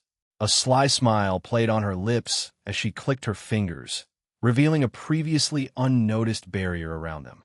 When did you put that up? Sayani exclaimed in shock. Reacting swiftly, she raised her arms and shouted, Destroy it. This gas is dangerous. The centipedes encircling Sayani responded promptly, shooting towards the barrier. They unleashed dark red toxic substances from their mouths in an attempt to breach it. However, to their surprise, the barrier remained unscathed, the toxic substances merely sliding off its surface. Clicking her tongue in frustration, Sayani turned to Tsubaki and issued a determined command. Kill her then. Mad Hatter swiftly took action, positioning itself in front of Tsubaki as the centipedes advanced toward her. The creepy crawlies, upon encountering the Mad Hatter's unnerving gaze, began to squirm and emit high-pitched screeches, baffling Sayani. The Mad Hatter possessed the ability to induce intense hallucinations in anyone or anything caught in its gaze. Even the centipede creatures were not exempt from its hallucinatory influence. Their menacing advance came to an abrupt halt, a momentary reprieve orchestrated by the peculiar character. Seizing the opportunity, March Rabbit leaped into action, creating ripples that emanated outward. As these ripples touched the centipedes, their screeches intensified, and they were forcibly propelled backward towards Sayani. Caught off guard, Sayani attempted to regain control over her arthropod minions, but they seemed impervious to her commands. She swiftly leaped away as the centipedes crashed into the spot where she once stood, resulting in semi-large explosion. It became evident that March Rabbit's ripples induced a frenzied state in anyone affected by them, a revelation that was slowly sinking in for Sayani. What on earth is wrong with those things? Sayani exclaimed, her frustration evident. Behind her, Tsubaki's voice cut through the chaos. You shouldn't let your guard down. Before Sayani could fully turn around, Tsubaki unleashed a point-blank ball of flames, sending her sprawling. Sayani collided with a wall, a blaze of glory preceding her fall to the ground. Tsubaki, undeterred, continued her assault. She conjured a rain of sharp water droplets, a technique she had observed in Aaron's Megiddo. Though her version wasn't an exact replica, it carried its own lethal efficiency. The water droplets descended upon Sayani, striking her with sharp precision, causing her significant injury. As Sayani, horrified, witnessed the unfolding onslaught, she attempted to raise her centipede tail to retaliate. However, before she could, the water droplets ruthlessly severed it from her, adding a brutal physical blow to the already dire situation. Sayani attempted to move, but she encountered unexpected difficulty.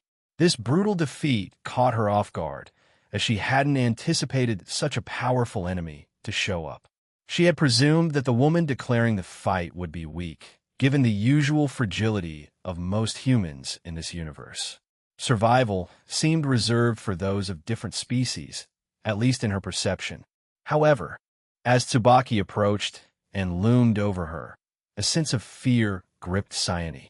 It was a fear reminiscent of the time she had knelt in front of Fumura, a haunting echo of vulnerability. Aaron told us that most, if not everyone part of Fumura's organization is evil, but when I look at you like this, I can only feel pity. I wonder why? Tsubaki mused aloud, her contemplation adding an unexpected layer to the confrontation.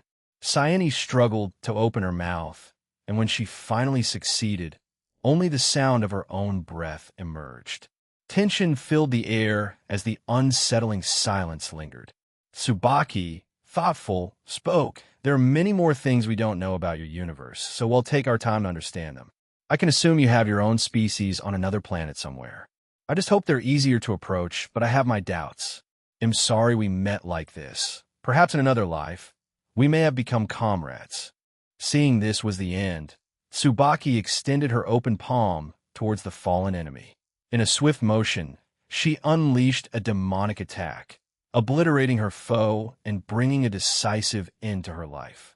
It's quite foolish of you to confront me when I wield ice abilities, taunted the man with the ice sword.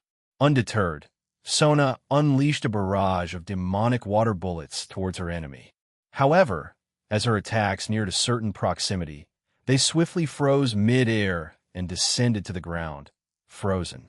Mocking her, the man sneered, "Are you sure you're smart?" Sona remained silent, determined to observe and understand her opponent's reactions and abilities. Unbeknownst to her, the man perceived her silence as a sign of ignorance, dismissing her as a naive girl. Amused, he laughed derisively. "I see. You're also deaf and unable to speak back. So be it," he proclaimed, his voice echoing. With swiftness, he dashed towards Sona, creating an icy path beneath him. In a fluid motion, he swung his sword upwards, aiming to strike her. Sona felt the impact of the sword, prompting a wider grin from the man. However, to his astonishment, Sona abruptly transformed into a colossal mass of water, splashing him, leaving him soaking wet. What the? Some kind of illusion technique or a clone made of water? The man mused aloud. How did I fall for such a cheap trick? In a sudden turn of events, a massive fire bullet surged towards him. Forced to react swiftly, he raised his sword to block it, only to realize that the intense heat was causing his weapon to melt, a revelation that startled him. Adapting quickly, he shifted his sword to deflect the fiery attack, eyeing the source of the attack. To his surprise, it was the real Sona standing there, unharmed and wearing the same composed expression on her face. This unexpected turn of events irritated him, as he interpreted her demeanor as condescension and mockery, fueling his frustration. "I see," Sona remarked as she adjusted her glasses. "You're Snooey, the self-proclaimed Ice King. That name doesn't sound threatening." Her smile, following the utterance of his name, seemed to irk Snooey further. Before venturing into Phantasma, Sona had requested Aaron to integrate the appraisal ability into her glasses. He gladly obliged, making her glasses not only have that ability, but also enhance her vision and also made it indestructible. While she appreciated these added capabilities, Sona found them somewhat excessive. As Sona's words hung in the air, large ice pillars erupted around Snooey, a manifestation of his growing fury. "Don't make fun of my name, you jerk. I wear this name proudly," he exclaimed before vanishing and reappearing beside Sona. D. His enraged shout echoed through the surroundings.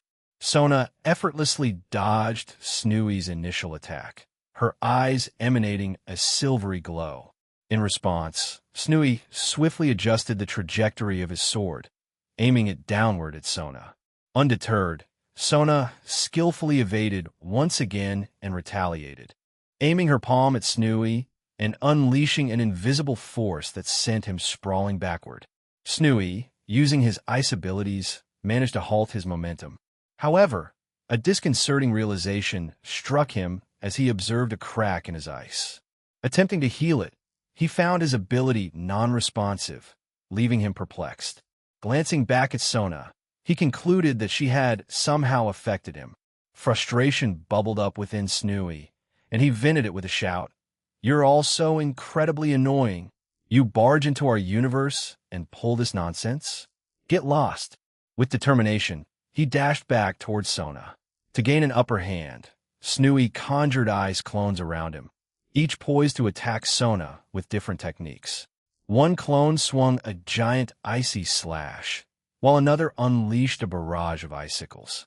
A third created an icy whip, snapping it towards Sona, and the fourth transformed into an enormous ice elephant, attempting to stomp her into submission. Sona sighed, and a few moments later, the onslaught of attacks and clones seemed to shatter abruptly, leaving Snooey in stunned disbelief. The sudden change in his perspective added to the confusion, as he found himself facing the ceiling. It took a moment for him to process that he had been thrown into the air. From below, Sona aimed her hand at him, unleashing a barrage of demonic fire. The intense flames engulfed Snooey, inciting a pained shout from him. Quick on his feet, he utilized his ice abilities to both quench the flames and tend to his wounds. Crashing back to the ground, Snooey grunted as he regained his footing. Despite his efforts to cool down his injuries and attempt healing, a frustrating realization settled and he remained unable to mend the wounds like earlier. "What did you do to me?" Snooey demanded, a sense of urgency in his voice as ice continued to encase his body, gradually transforming into armor. Despite the escalating situation, Sona maintained a stoic silence, offering no explanation. The answer was simple. Sona had harnessed the anti-healing and anti-regeneration abilities at her disposal. A tacit agreement existed among her and her companions, refraining from using these potent capabilities during the ongoing tournament. This unspoken rule persisted until the tournament's conclusion. However, facing an enemy from another world, the rules shifted. There were no constraints binding Sona in this confrontation. "Tell me what abilities Xenosius has." Sona finally spoke, breaking her silence and addressing her opponent directly. Snooey couldn't contain his laughter, even in his current condition. His amusement overwhelmed him to the point that he had to kneel back on the ground. Looking up at Sona, he managed to speak between bouts of laughter, like, "I know. He's powerful but also a coward. Why do you think he uses an entire planet as a giant defense system? He hates being hurt and lets his subordinates fight if he can help it." In a moment of candid revelation, Snooey continued, "You really think we know what abilities he has apart from what we see from time to time? He's a powerful, secretive coward who doesn't rely on anyone but himself. But I guess that's all of us in this universe." Snooey's body became encased in a formidable ice armor, a shield against the powerful young lady in front of him. With an ice sword pointed at Sona, he declared, "Even if I didn't know, I wouldn't tell you. It's not because I like him, it's because I'd rather die than tell our enemy anything." In an instant, Snooey vanished from his spot, leaving behind a trail of shimmering frost. Hundreds of ice spikes, spears, and blades erupted from the ground, hurtling towards Sona with a powerful force. In a calculated move, Snooey reappeared behind her, swiftly swinging his sword and unleashing icy aura slashes. Sona, undeterred, summoned her leviathans, colossal aquatic beings that materialized behind her. They absorbed the icy slashes with ease, surprising Snooey. In response, the leviathans soared towards him. Quick on his feet, Snooey jumped away and conjured wings made of ice. However, the relentless leviathans pursued him persistently. The leviathans unleashed a continuous barrage of water balls and bullets, creating a torrential assault. Snooey, in an attempt to counter, tried to freeze the onslaught. While he was mostly successful, his injured state became evident as he struggled to keep up. The relentless rate of fire from the leviathans overwhelmed him, pushing him to his limits. On the ground, Sona skillfully conjured a demonic wall of fire, a blazing barrier that swiftly melted any ice attacks sent her way. Composed, she observed her leviathans engaged in the attack against Snooey. As the skirmish unfolded, Sona's attention shifted when she noticed Tsubaki calmly walking toward her. "You're finished?" Sona inquired, to which Tsubaki nodded in confirmation. "She wasn't that strong. I expected much more from her, although I believe she was taken off guard due to my demons and my balance breaker," Tsubaki remarked, her assessment of the battle apparent. "Most don't anticipate those abilities from them, since they look harmless and slightly cute," replied Sona. She then glanced behind Tsubaki, her curiosity piqued. "How about Latia?" Tsubaki shared her insights, stating she's playing with her opponent, attempting to extract more information mostly about their universe and how the ships and cubes work. Tsubaki then looked at Snui and asked, "Do you need help?" "Although it doesn't seem like it." "It's fine. My Leviathans will defeat him soon," Sona reassured, and they returned their attention to watching Snui struggle against her formidable aquatic creatures. Snui skillfully dodged another onslaught of water attacks from the Leviathans, displaying an agile finesse. In response, he unleashed a flash freeze attack, aiming to immobilize the relentless beings. As the attack connected, the Leviathans froze in midair, but the victory was short-lived. Within seconds, the encasing ice shattered, leaving Snui visibly frustrated. "So annoying," Snui muttered under his breath, his irritation palpable. He continued to navigate through the air, evading and maneuvering to escape the relentless assault the Leviathans unleashed upon him.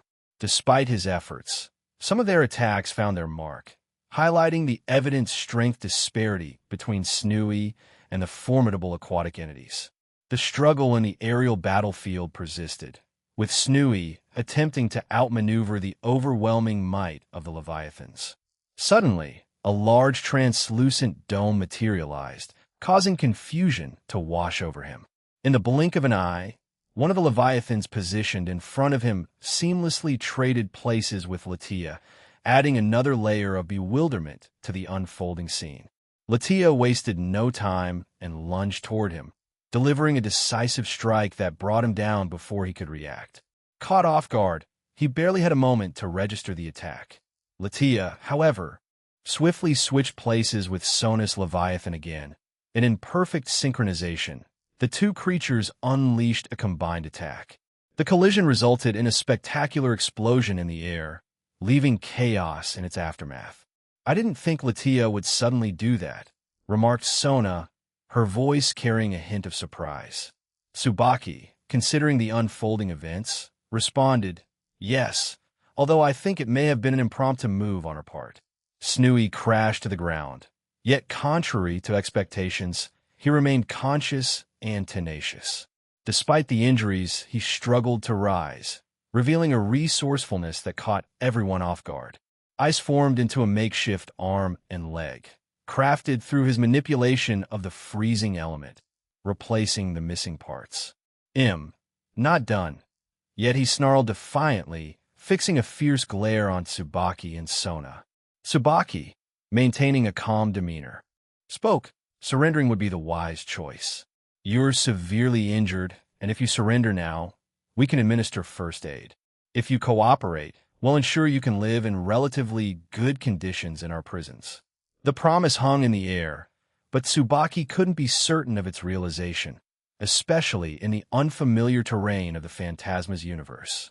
She couldn't help but recall glimpses of the prison cells she had witnessed in the Resistance's underground base on the planet, casting doubt on the conditions she pledged. "Go to Barato," he wheezed defiantly, launching himself towards Tsubaki and Sona. The speed at which Snui charged at them was noticeably slower. His stamina and power had depleted because of the relentless attacks from Latia's and Sona's Leviathans earlier. Despite his weakened state, Tsubaki and Sona effortlessly sidestepped his sword swings. When he unleashed several ice spikes from the ground towards Tsubaki, she countered by simply kicking them, effortlessly destroying the frozen projectiles. Sona closed her eyes, a sense of finality in her voice as she declared, "Then this is the end. Goodbye."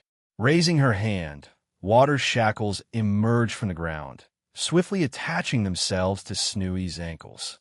In an instant, colossal axes made of water materialized above and beside Snooey. With ruthless precision, they swung down, striking him down and bringing an abrupt end to his life.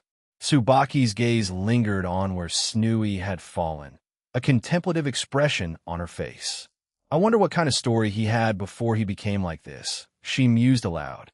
Sona, standing beside her, responded with a somber reflection. Everyone in life encounters certain choices. Whatever decisions you make during those times can either build you up or break you down. Some choose the right path, while others, like Snooey, make certain wrong choices at a critical juncture in their lives, leading to an ending like this. Tsubaki, absorbing the weight of Snooey's fate, spoke with a touch of sadness. In a different timeline or universe, we might have been Aaron's enemies. Or perhaps merely allies, Sona added, his gaze fixed on Snooey's lifeless form. As Aaron mentioned, the multiverse is infinite, with countless universes and timelines. Anything can happen maybe in another version. Snooey would have accepted our offer. With a final thoughtful glance at Snooey's remains, Sona turned away. All that's left now is Latia. Let's hope she gains something positive from her confrontation with her opponent. The robotic Tengu monster spoke with unwavering loyalty. We are not going to betray Lady Fumara. Under her reign, we have flourished. Before we joined her organization, our planet, my people were all slowly dying. The thought of betraying her sickens me. Latia, agile and composed, gracefully evaded the onslaught of blue flames and purple blades of wind sent her way by her opponent, Nolicher. Long ago, Nolicher was a normal Tengu-like creature from the moon planet around Hanazora Ion, named Hashitori. However, much like Hanazora Ion, it fell under the control of one of his Sisvid subordinates, and had been under their rule ever since. But don't you see that they're merely using you? Questioned Latia, her bravado swift and strategic as she continued dodging another barrage of attacks from Nolicher. We prefer that to being in poverty. We do not want to suffer such grim fates anymore. If living in prosperity under them means having to be their slave, we would prefer that existence, replied Nolicher, his response carrying the weight of a history marked by desperation and the grim choices faced by his people. Latia took a thoughtful pause before articulating, "What if I told you that our group could usher in a superior era of prosperity for you? Picture having even better benefits, all without being tethered to external control." Nolicher responded not with words, but with actions, launching another attack against Latia. This time, several mini-cannons materialized from behind him, unleashing rockets aimed at her. These projectiles, enveloped in his signature blue flame and purple wind, intensified their destructive potential. In a display of her prowess, Latia harnessed her territory magic, conjuring portals to redirect Nolicher's onslaught into the void of outer space. The redirected attacks found an unintended target, colliding with another spaceship nearby. Unfazed, Nolicher persisted, summoning a mechanical sword from his arm and soaring toward Latia. Reacting swiftly, Latia transformed her grimoire into a sword, meeting Nolicher's blade in a clash of steel. A brief struggle ensued, during which Nolicher questioned, "I find your words highly unlikely. Even if your group came here, what can you truly do?" Latia smiled and posed a question. "Do you not see it from here?" Her head turned towards the expansive glass window on their right as she continued, "My friends and comrades have already taken care of a large majority of Zenosia's subordinates. In a few minutes from now, we, the Resistance, will achieve our biggest victory against Fumara's organization." As if on cue, colossal tree roots emerged from the sides of the planet, crashing into Zenosia's building. The impact crushed a substantial part of the structure, eliciting a broader smile from Latia. "It's your choice to surrender now and join us. Otherwise, I will be forced to end your life." Without waiting for a response, Latia swiftly knocked Nolicher away. Following this, she unleashed a barrage of demonic attacks in his direction. In a desperate defense, an electric shield deployed around him. However, the sheer force of Latia's attack proved overwhelming, causing the shield to falter. One of Nelecher's mechanical arms and wings were blown off under the intensity of Latia's attack. Nelecher's expression turned grim as he addressed Latia. Even if you manage to take over Ferotho's prime, there's no guarantee you can maintain control. Lady Fumara knows its location. Latia, seemingly unfazed, replied in a nonchalant tone. Well, just move it then. It's a simple task for my lover, or, as you know him, an outer god. Nolicher stared back at Latia, shock evident in his expression. He stammered, "Oh, outer god? What insanity are you speaking, woman? Those beings have no feelings of remorse, pity, or, God forbid, love." Latia chuckled, a sly smile playing on her lips. With a flick of her finger, she swapped Nolicher with a piece of debris, and then, using the blunt end of her sword, she knocked him to the ground. Latia gracefully descended and landed on the ground, crossing her arms. "Not all outer gods are alike. We have two of them with us, actually. The ones you saw might be like that, but not Aaron. How about taking another chance and joining our side?" She proposed, her offer hanging in the air, inviting Nolicher to reconsider his stance. "No matter if you're speaking the truth, I can't make these decisions alone. Our former king and queen are firmly under their control. No one will willingly join you." "As I explained earlier," replied Nolicher, his tone filled with resignation. He steadied himself, standing up shakily, his gaze fixed on Latia. "The only way to truly liberate us is by force, both in Hanazura, Ayin, and Hashitori. The people are brainwashed, and that can't be undone easily. We rely on them too much," he explained, the weight of the situation evident in his words. "By force, huh? And why aren't you one of them?" Latia inquired, her curiosity piqued regarding Nelecher's unique circumstances. "I nearly died once, and Asisvid and Xenosius collaborated with other scientists and researchers. They brought me back from the brink of death in this form, Centuredo, and once they detect it, I will die. So, I will have to fight you to the end," Nolicher admitted resolutely. He wasted no time, charging back at Latia and unleashing a barrage of attacks. In response, Latia raised her hand, invoking her territory magic. Bubbles formed, each imbued with the magic, trapping the attacks Nolicher hurled at her. The attacks exploded within, and their bubbles shot towards Nolicher, gradually hardening.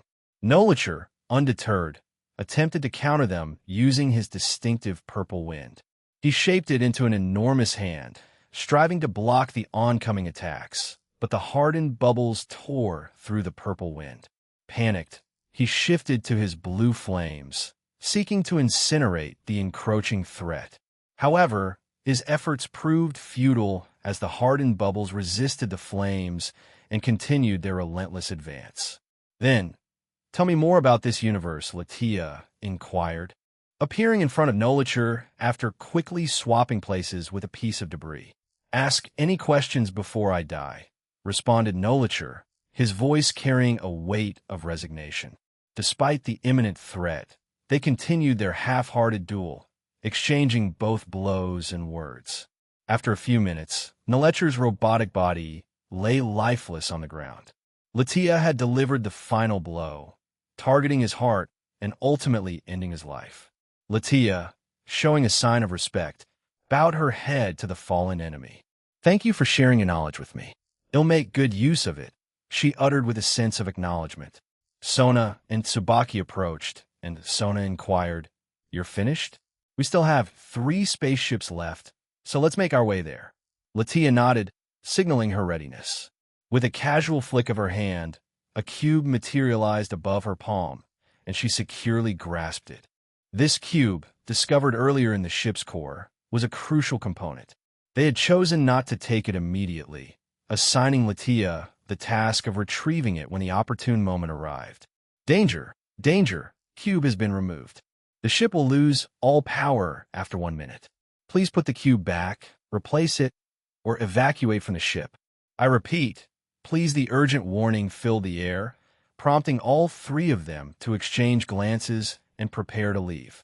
However, their departure was momentarily halted by a distinctive shout that echoed through their transceivers. Valley seriously slowed to own. Curiosity piqued. They turned their attention to the large glass window, revealing a surprising sight. Part of the Valley team was soaring through space, with Valley himself donning his new armor. A few members clung to him for dear life, notably Biko and Arthur, while Luffy and Calantha perched on his back. Together, they unleashed magical attacks at smaller enemy spaceships in hot pursuit. The unexpected spectacle left the three women momentarily speechless. Tsubaki eventually broke the silence, her curiosity evident. Weren't they supposed to assist the team down in Ferothos Prime? The question lingered in the air as they processed the unforeseen turn of events. Yes, they were. So why are some of them there? Sona inquired, squinting her eyes as she sought clarity. Latia considered the question before responding. We can only speculate that it was Val's decision or Aaron allowed him. A sigh escaped her lips. Anyway, let's just leave before this place runs out of power. The consensus was reached among the trio, and they hastened their departure from the ship. The countdown, a persistent reminder of urgency, grew louder as they exited, leaving the vessel and its dead occupants behind. Back on the planet of Ferothos Prime, Iliovan found himself in an alliance with members from both Chow Chow's team and Sarorg's team. Positioned behind a sizable piece of debris from a collapsed building, he took cover, initiating communication with Savina and other leaders of the resistance. The confrontation was reaching a critical point as the team engaged one of the last two subordinates of Xenosius. In a hushed voice, Iliovan checked in. This is Iliovan. Can you guys hear me? The communication system crackled before Savina's voice responded. Iliovan? Is something wrong? Did the mission fail? Savina inquired, concern evident in her tone. Iliovan reassured her, no, it's the exact opposite, actually. I couldn't help myself. Two of Xenosius' subordinates are left, and Xenosius himself is facing off against Aaron right now. The reinforcements are also being wiped out. His excitement subtly seeped into his words as he relayed the unfolding events. The line remained silent for a full minute before he broke the stillness with a query. Are you guys there? Savina hesitated before responding. I didn't think. How do I say this? It seems surreal. What about the other tasks that we had asked them to do? Everyone is doing their part, so they should have them, assuming everything else is still there and hadn't been moved a few days prior, reassured Iliovan. The distant echoes of explosions prompted Iliovan to shift to another spot for safety. After confirming, he continued, this time for sure, we'll succeed. Aaron also plans on moving this planet to another part of our universe, so it won't be found by Fumara so easily. And he'll employ the same technique to hide it from them, meaning we'll have access to the things in them after he repairs them. Things will definitely turn after this. Hopefully, with this success, more people will join our cause, Savina expressed, her voice carrying a mix of emotions. That hope we wanted is finally here.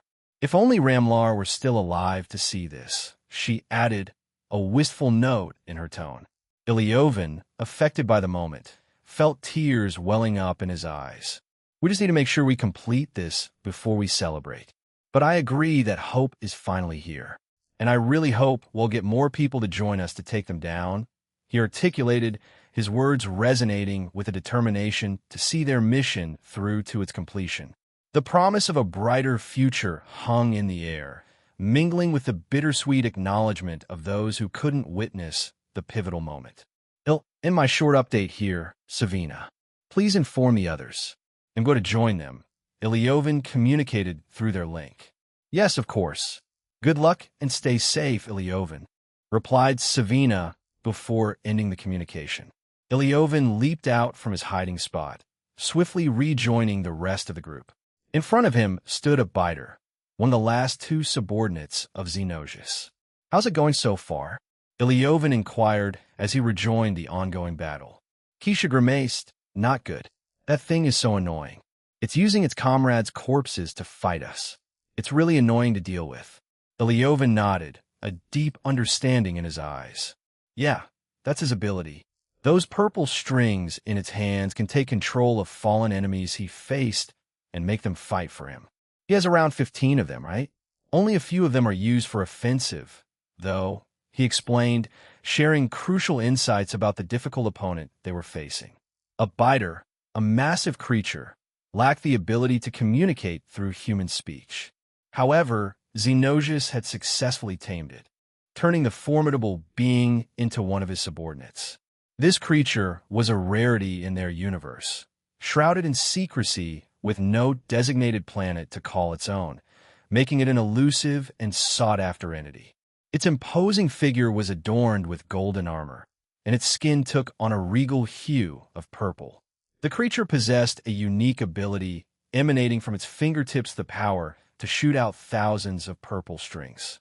These threads could latch onto deceased beings or creatures, reanimating them into marionette-like dolls under a biter's control. What made them particularly powerful was their retained ability to utilize their original powers, rendering them challenging opponents in battle. In the current scenario, a biter was encircled by around 12 fallen enemies, each armed with their distinct techniques. These reanimated adversaries stood as a protective barrier while the other three engaged in a fierce battle against Iliovan's group. We discussed some strategies before the mission began, so let's go with strategy G, plain and simple. Divide and conquer everyone, Iliovan commanded, and those present in the immediate vicinity unanimously agreed. With a collective understanding, the group dispersed, each member heading toward their designated targets, eager to end this fight.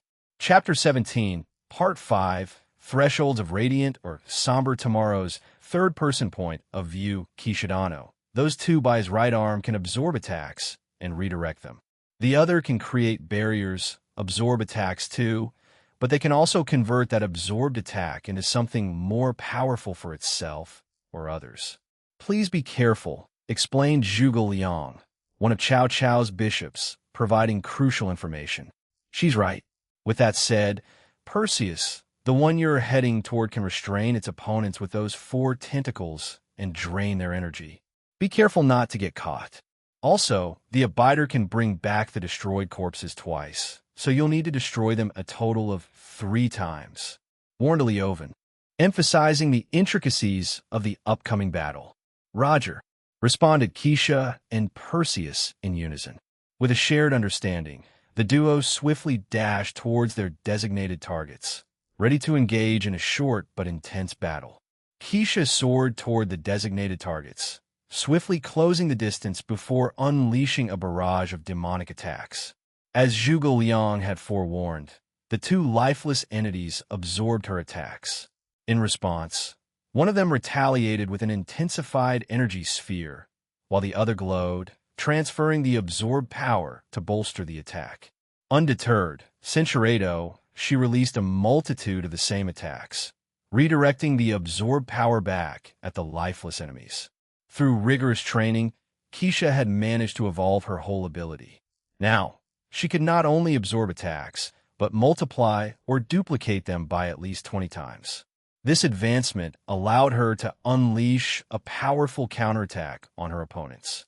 Normally, Hull would absorb a single attack and return a single attack, but Keisha, with Aaron's assistance during their training, had pushed the boundaries to achieve this level of mastery.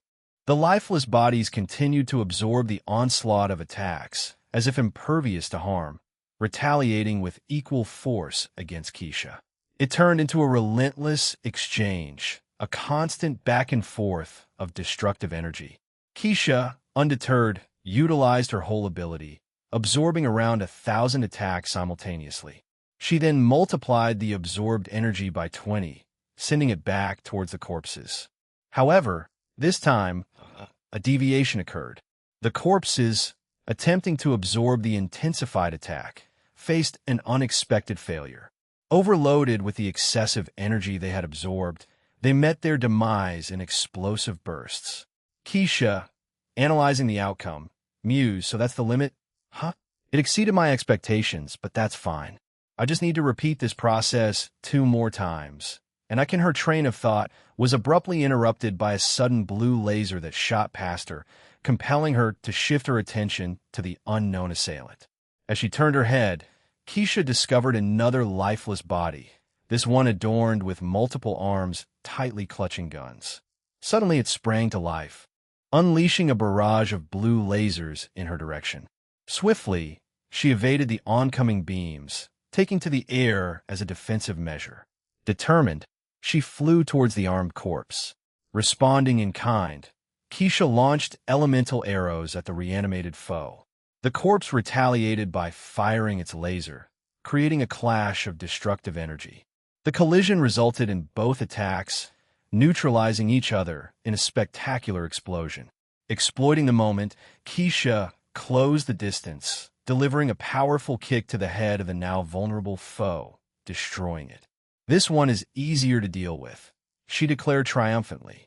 However, her attention quickly shifted as she observed the other two corpses coming back to life.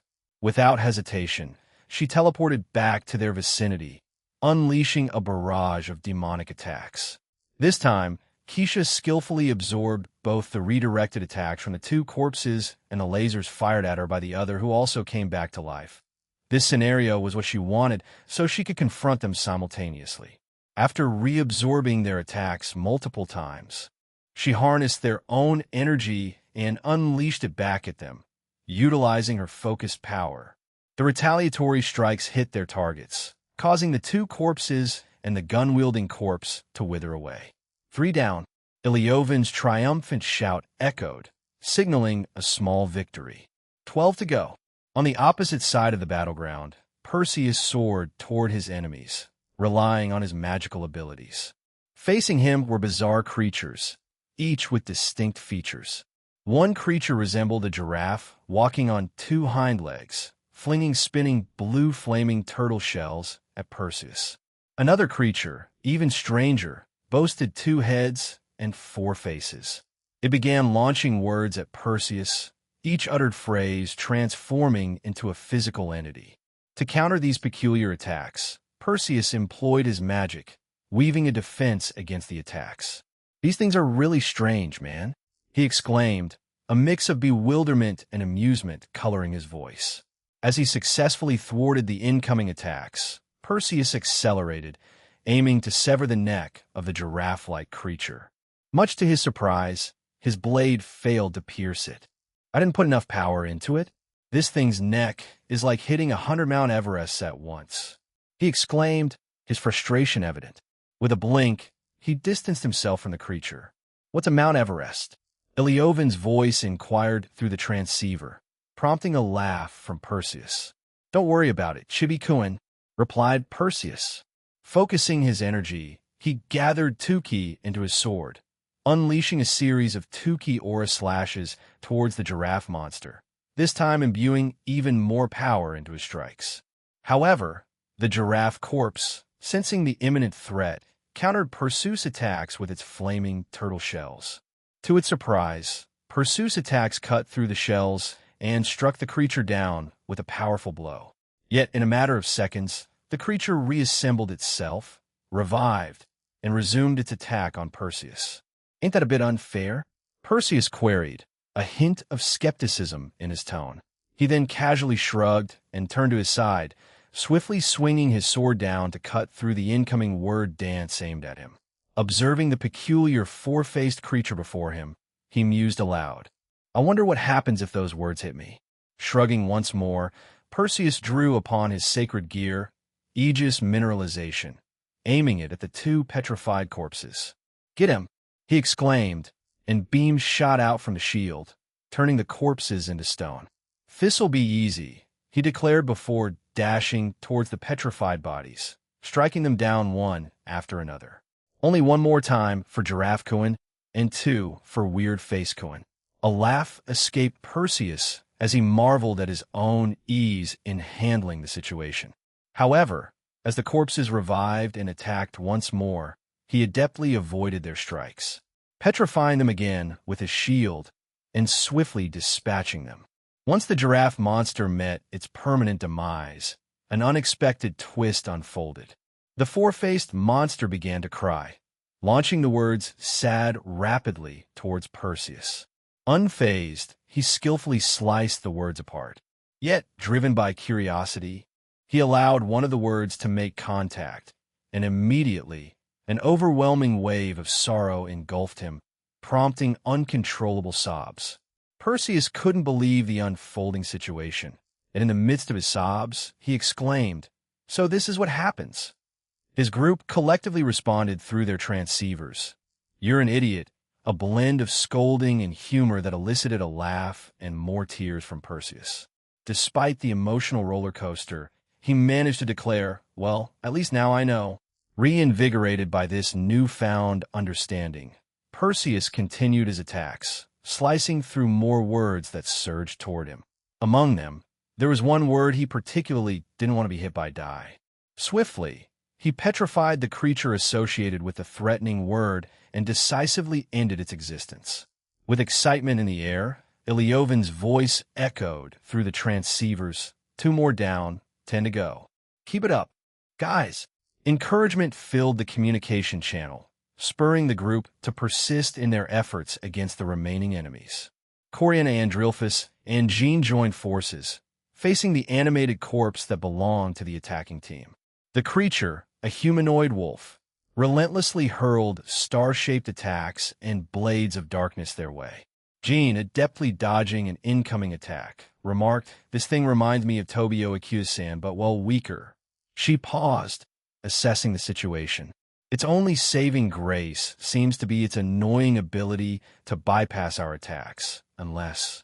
Jean trailed off, covering her sword with a holy aura before swinging it towards the creature, prompting it to jump away to avoid the strike. Corianna chimed in, "It doesn't like light or holy attacks, much like us devils." Her expression turned thoughtful, although some of us don't have that weakness anymore.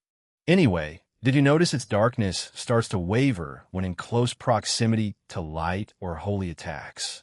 She directed the question to her friend, seeking insights that could aid them in the ongoing battle. Jean nodded, her mind racing with possibilities. "Yeah, we can probably take advantage of that. Can you try using your ability, the one you and Gasper-kun did?" "Sure thing. Fight darkness with darkness, I guess, huh?"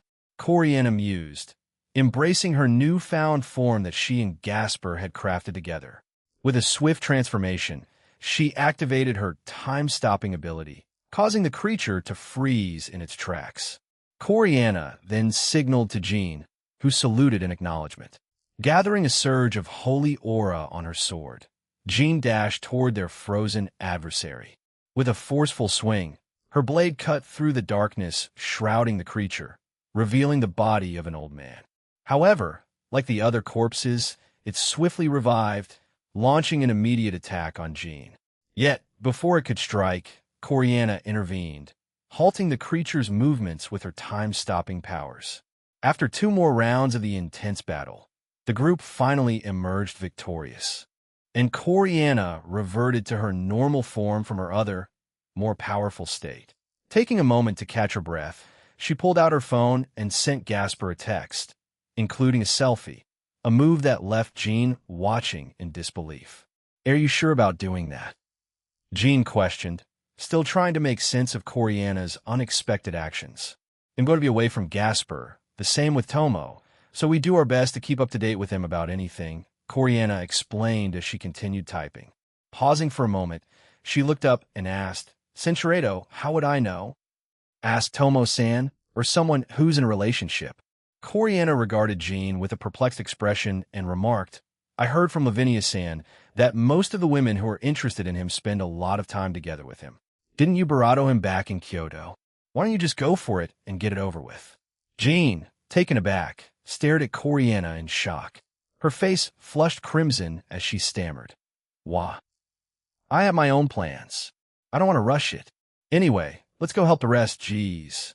With that, Jean hurriedly ran off, leaving Corianna behind. Corianna sighed, a knowing smile on her face.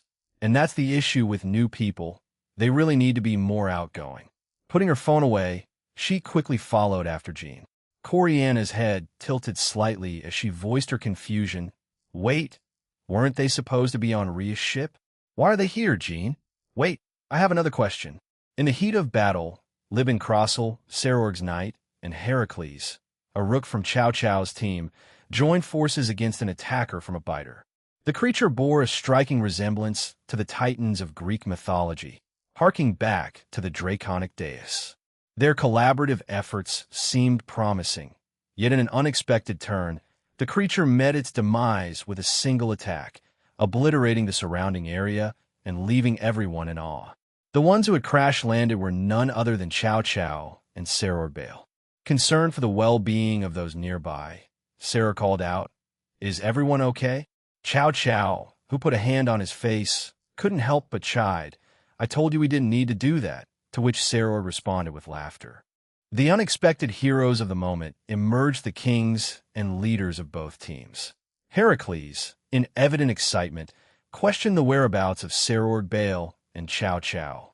Chow Chow began to explain, only to be interrupted by the sudden crash of an enormous giant butterfly beside them. "Brought that," Chow Chow declared, pointing towards the monstrous creature that had crash-landed near them.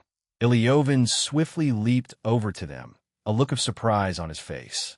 "Sliker, you brought her here too? Have you defeated her yet?" "Why, Minut, Gao Gao. I thought you were supposed to be." Chow Chow's lips curled into a wry smile as he spoke. "Kuntuar was the one responsible for teleporting my team back to this location. Once your mission is complete, we will be transported back to Aldrake and Rias Gremory's ship." Iliovan, still perplexed, nodded in acceptance of the explanation. Sarah glanced at Iliovan and shook his head. "No, Jean instructed us to take down both of them simultaneously, so we brought her along. We came across her at the same time and decided to team up, although she's quite weak," he explained, nodding sagely. "Although I was also surprised to see Chow Chow here." As Saror shared this information, the new opponent, though seemingly defeated, rose back to her feet. She flapped her wings, creating a potent gust in the vicinity. Casting a momentary glare at everyone, she then flew over to a biter, whispering something to it. The remaining corpses under a biter's control, about 6 out of the 15, swiftly retracted to him. A biter began the process of merging them together. The surroundings trembled and shook as the remaining corpses expanded in size, eventually matching a biter's formidable stature. Sliker, wearing a sly grin, flew over to a biter's head, wrapping its body around it and merging with the monstrosity. The unexpected fusion left everyone bewildered. "What? They can do that?" Iliovan asked in sheer shock, his astonishment echoing the sentiments of the entire group. "You didn't know they could do that?" "Gao Gao in Guit," a furrow forming on his brow. Iliovan responded with a slight shake of his head. "As I mentioned earlier, abiders are a rare species in our universe and quite reclusive. Sliker, specifically, is known for birthing only females within its species. They don't require males for reproduction. Instead, all they need to do is come into contact with a specific inanimate object, and then they become pregnant," Iliovan explained, shedding light on the peculiar reproductive nature of the Sliker species. A sense of astonishment crossed Chow Chow's face as he absorbed this newfound knowledge. Iliovan continued, his voice tinged with unease. "The fact that these two are working together like this makes me wonder what Xenosius did to make them obey him so easily. It kind of makes me shudder," he added, a shiver coursing through him as he contemplated the unsettling dynamics at play. "Regardless," Saror asserted, his tone resolute, "we must defeat them now and continue with the other part of our mission." Swiftly, he entered his balance breaker state and charged towards a newly merged enemy. As Saror confronted the creature, it unleashed a barrage of countless purple lines. In a display of agility, he skillfully bobbed and weaved through the onslaught, evading each attack with precision. Yet the assault didn't cease. A white powder began to emanate from the creature's body. Reacting swiftly, Saror covered himself with 10k, a protective energy, and slammed his fist into the creature. To his surprise, the impact only pushed the opponent back a few feet, its strange body absorbing the force with an unsettling ripple, resembling the fluid motion of gelatin. Recognizing the potential danger, Saror leaped backward, avoiding whatever effect the peculiar powder might have. As he landed beside his teammates, a visual spectacle unfolded. The area around the monster exploded into a vibrant array of pink and purple, rocking the area even more. It might be able to absorb impacts like mine, so perhaps weapons may be more effective against it? Keisha, Coriana, use your demonic powers on it, ordered Sarorg. Let's see how it deals with demonic and magical attacks first, then we'll use our weapons after. Chow Chow interjected, offering a straightforward solution. You're overcomplicating things. Let's just teleport it to space and get rid of it that way. Iliovan, however, countered, that's not going to do anything. Abiders can survive in space and fly from planet to planet. As I said, they're reclusive and elusive, so it has to do this regularly. Putting that strange merge of two species into space won't do anything but agitate it even further. Chow Chow furrowed his brows, expressing his dissatisfaction. You guys never mentioned these things to us when we were here. Iliovan offered an explanation. It never came up in conversation. At that time, your focus was primarily on liberating various groups and small planets, while Savina and the others trusted you. She didn't want to accidentally put you in harm's way by sending you to face some of the stronger enemies. Chow Chow grunted in response and made his way towards the looming threat. He'll give a shot then. Balance break, true Longinus. With that declaration, his spear activated the balance breaker of the true Longinus, unveiling the polar knight, Longinus Chakravartin. Chow Chow leapt into the sky, aiming the spear's tip towards the monstrous enemy. Channeling his power, he unleashed his Paranacaratana. An enormous beam of white light surged from the spear's tip, tearing through the sky with incredible force. It slammed into the colossal creature before him, propelling it backward. The impact resulted in a massive explosion, creating a spectacular white cross-shaped burst that painted the planet's skies. After the explosion subsided, the group witnessed a colossal hole torn through the creature. However, their amazement turned to shock as they watched the creature promptly regenerate that part, rendering their efforts seemingly futile. Okay, so we just need to add the anti-healing ability. No big deal, Heracles commented, a smirk playing on his lips as he eyed the regenerating creature. Looks like ranged attacks have more effect against it. Let's just blow it up then, he declared, activating his balance breaker in readiness. That seems to be the most effective strategy. Let's do that. Everyone with access to the anti-healing and anti-regeneration ability gene gave them. Use it on all your attacks. Persistano, I trust you to petrify that thing whenever it tries to block our attacks. Sarorg ordered. Perseus responded with a salute, exclaiming, Right-yo. A hint of concern crossed Sarorg's face as he questioned, Where's George and Leonardo Dano? Those two sacred gears would be very useful right now. They're with Rias and Aldrake's group. According to Jean, they would be useful for their raid in Sagrif's planet, replied Chow Chow. Anyway, enough with that. Let's take this thing down and get one with our day. Do you really believe that? Danu questioned, her giant roots attempting to crush Xenosius in their vice-like grip. Xenosius smiled wryly, his colossal, red and white metallic hands intervening to halt Thanu's impending attack. Of course, the Chosen Ones are the only ones allowed to live. Those not chosen by the Omniverse don't deserve to breathe the air we breathe. With a display of power, Xenosius pushed back the giant roots that Danu had unleashed upon him. He continued, That's why I believe we should keep advancing the world until all greenery, wood, and unnecessary things like that are eradicated. Can't you see this perfect planet? I have control of everything in it, and it boasts the best defense across our universe. The gravity of Xenosius' beliefs echoed in the vast space between them, a stark contrast to Dhanu's connection with nature. Dhanu's frustration grew by the second as she responded. Do you think the Chosen Ones are solely connected to technological advancements? Without nature and the things it provides, none of your technological progress would have occurred. Xenosius scoffed dismissively, countering, Yes, nature played a role in the past, but we've moved beyond that. Haven't you noticed that some homes are beginning to lack wood and similar materials? Most are constructed from metals, not because of tradition, but because they are more reliable, cost-effective, and sturdy. A broader grin spread across Zenosia's face. I can see that you're an entity, perhaps a god connected to nature. If so, then I understand why you're so angered by me, Fufu. But my words hold only truth.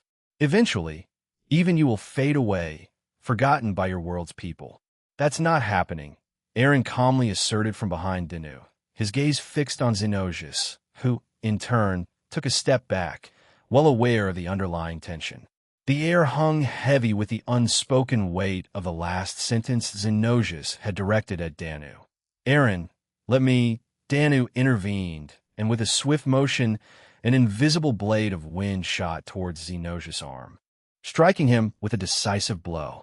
Despite the sudden setback, Xenosius displayed remarkable composure. He leaped away, quickly recovering, crashing through a building wall in the process, and descending. Without hesitation, Danu and Aaron pursued, leaping out of the building to join the descent. As Xenosius fell, a grin played on his lips. A world of technology, a world where I can become a nigh-omnipotent god with it. It's a perfect world for a coward like me. Even in my life so far, I have barely seen greenery, so such stupid things don't matter to me, he proclaimed to his enemies before mysteriously vanishing from sight. Danu's surprise rippled through her as Aaron swiftly grabbed her waist, and in an instant, they teleported to the top of Xenosius' building. What's happening? Danu questioned, seeking clarification. He merged himself with the planet itself. Aaron informed her, dropping a revelation that left her stunned. Aaron, not wasting any time, tapped his transceiver and conveyed to the groups within the planet. Attention to the groups within the planet. Xenosius has merged himself with the planet. He'll forcefully teleport everyone back to our ship and get the remaining items we need from the planet as well. Iliovin's disbelief echoed through the communication channel. He can do that. Aaron affirmed, yes. Anyway, he'll teleport everyone back now, he declared, taking charge of the situation. As the plan unfolded, Danu, her hand firmly gripping Aaron's arm, looked at him with a mixture of concern and curiosity. It's fine. You can stay with me, he reassured her, offering a moment of comfort amid the unfolding chaos.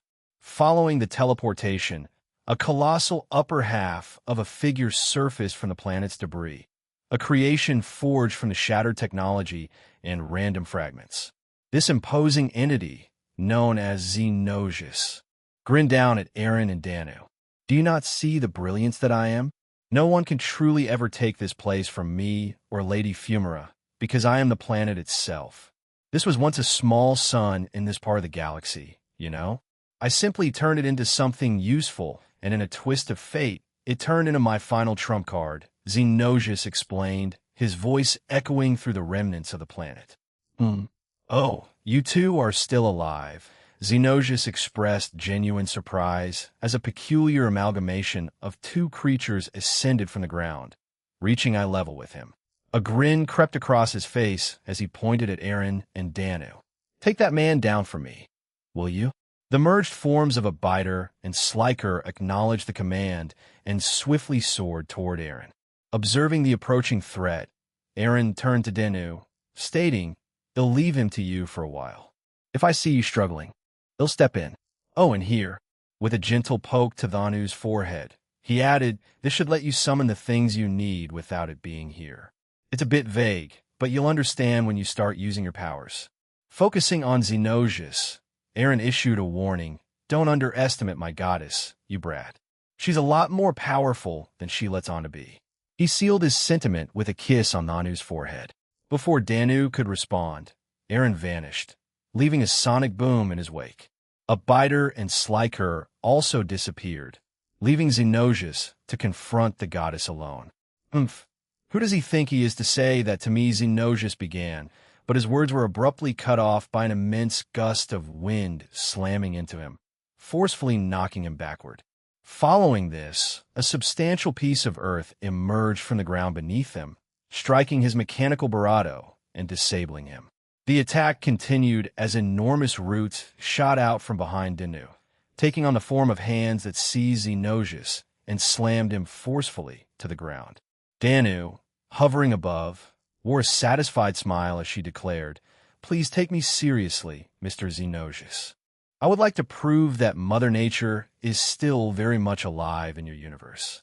Despite being relentlessly attacked like that, Xenosius swiftly initiated the process of reconstructing himself. Still, a smirk played on his lips as he retorted, "Interesting. Even though this planet is 99 metal, cement, and other materials from our universe, you can still create wood? It makes me want to see what's up with you." Pushing himself up, Xenosius faced Danu again, a massive grin on his face. "Let me examine you and study the secrets of a deity." "I refuse," came Dhanu's firm reply, her own righteous fury evident in her gaze. Facing the amalgamation of a biter and sliker, Aaron couldn't help but express his thoughts. I've come across a lot of creatures and monsters in my life so far, and all of them have been unique. Some of them are truly hideous, and some aren't bad-looking, but you just look incredibly creepy.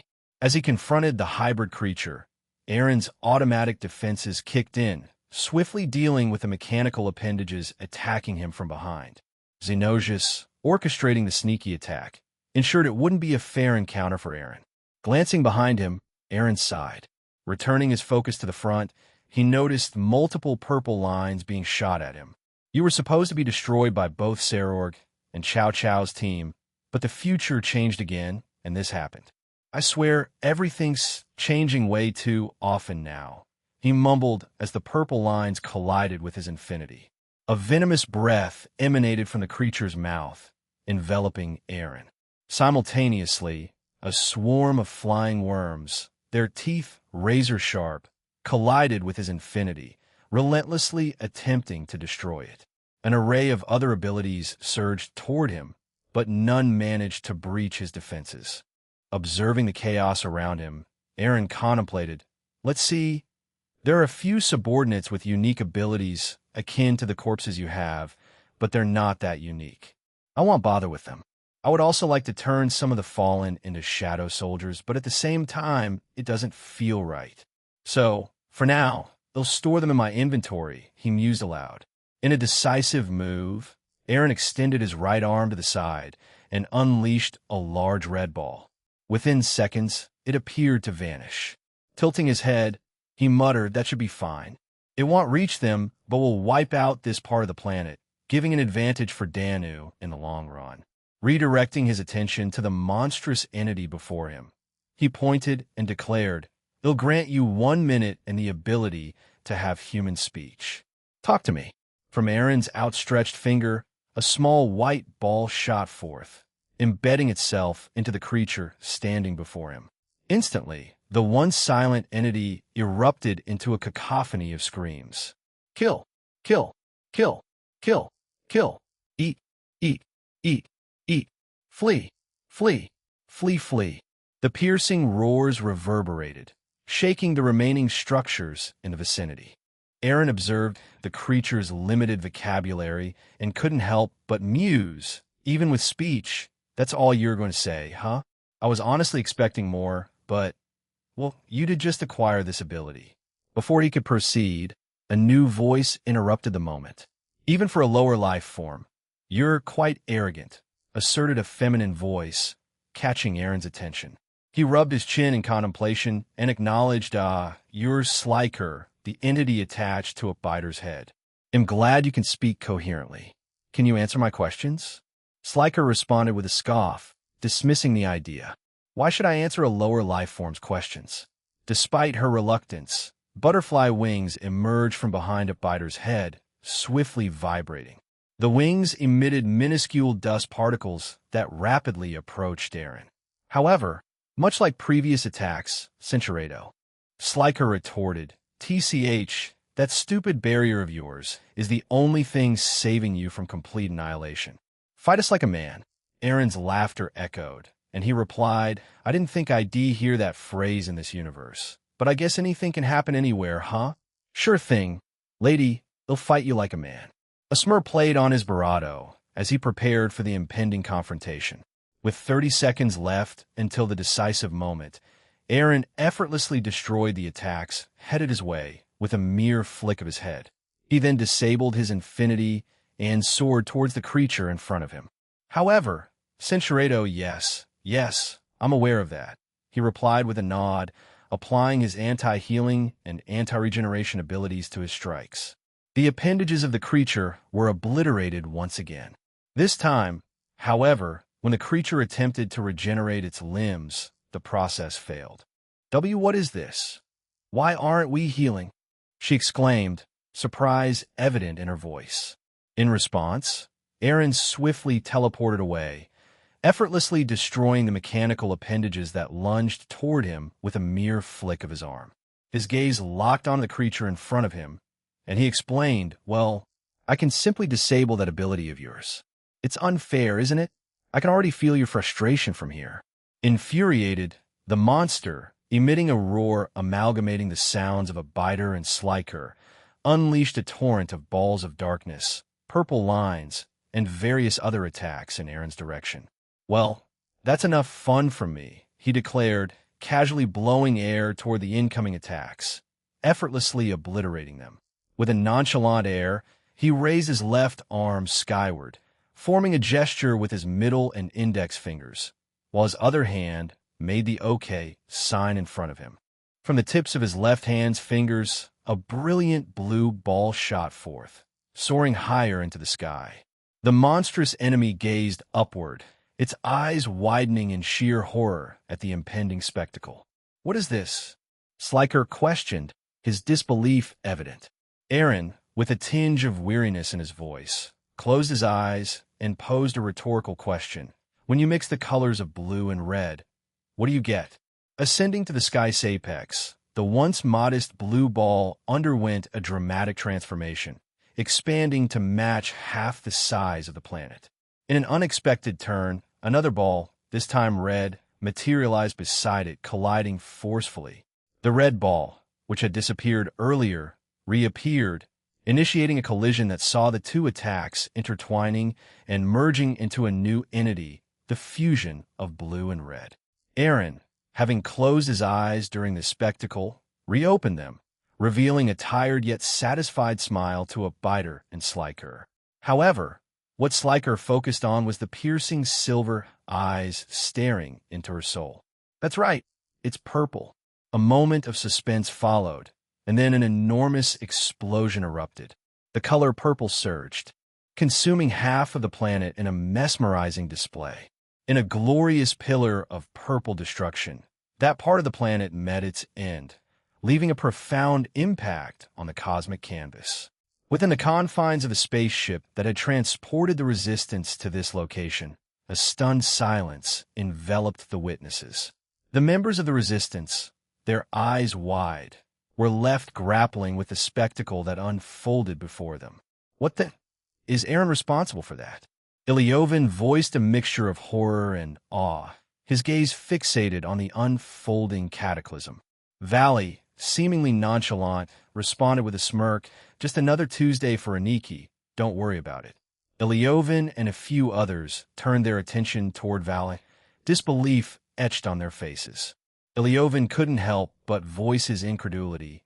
Your brother wiping out half a planet is just another Tuesday for you. Valley casually shrugged, replying, yeah, something like that. When you get used to the things he does, you become numb to it. The members of the Resistance redirected their gaze to the fading remnants of the purple pillar, now dissolving into nothingness. Ilyovin muttered, I don't think I'll ever get used to things of this nature.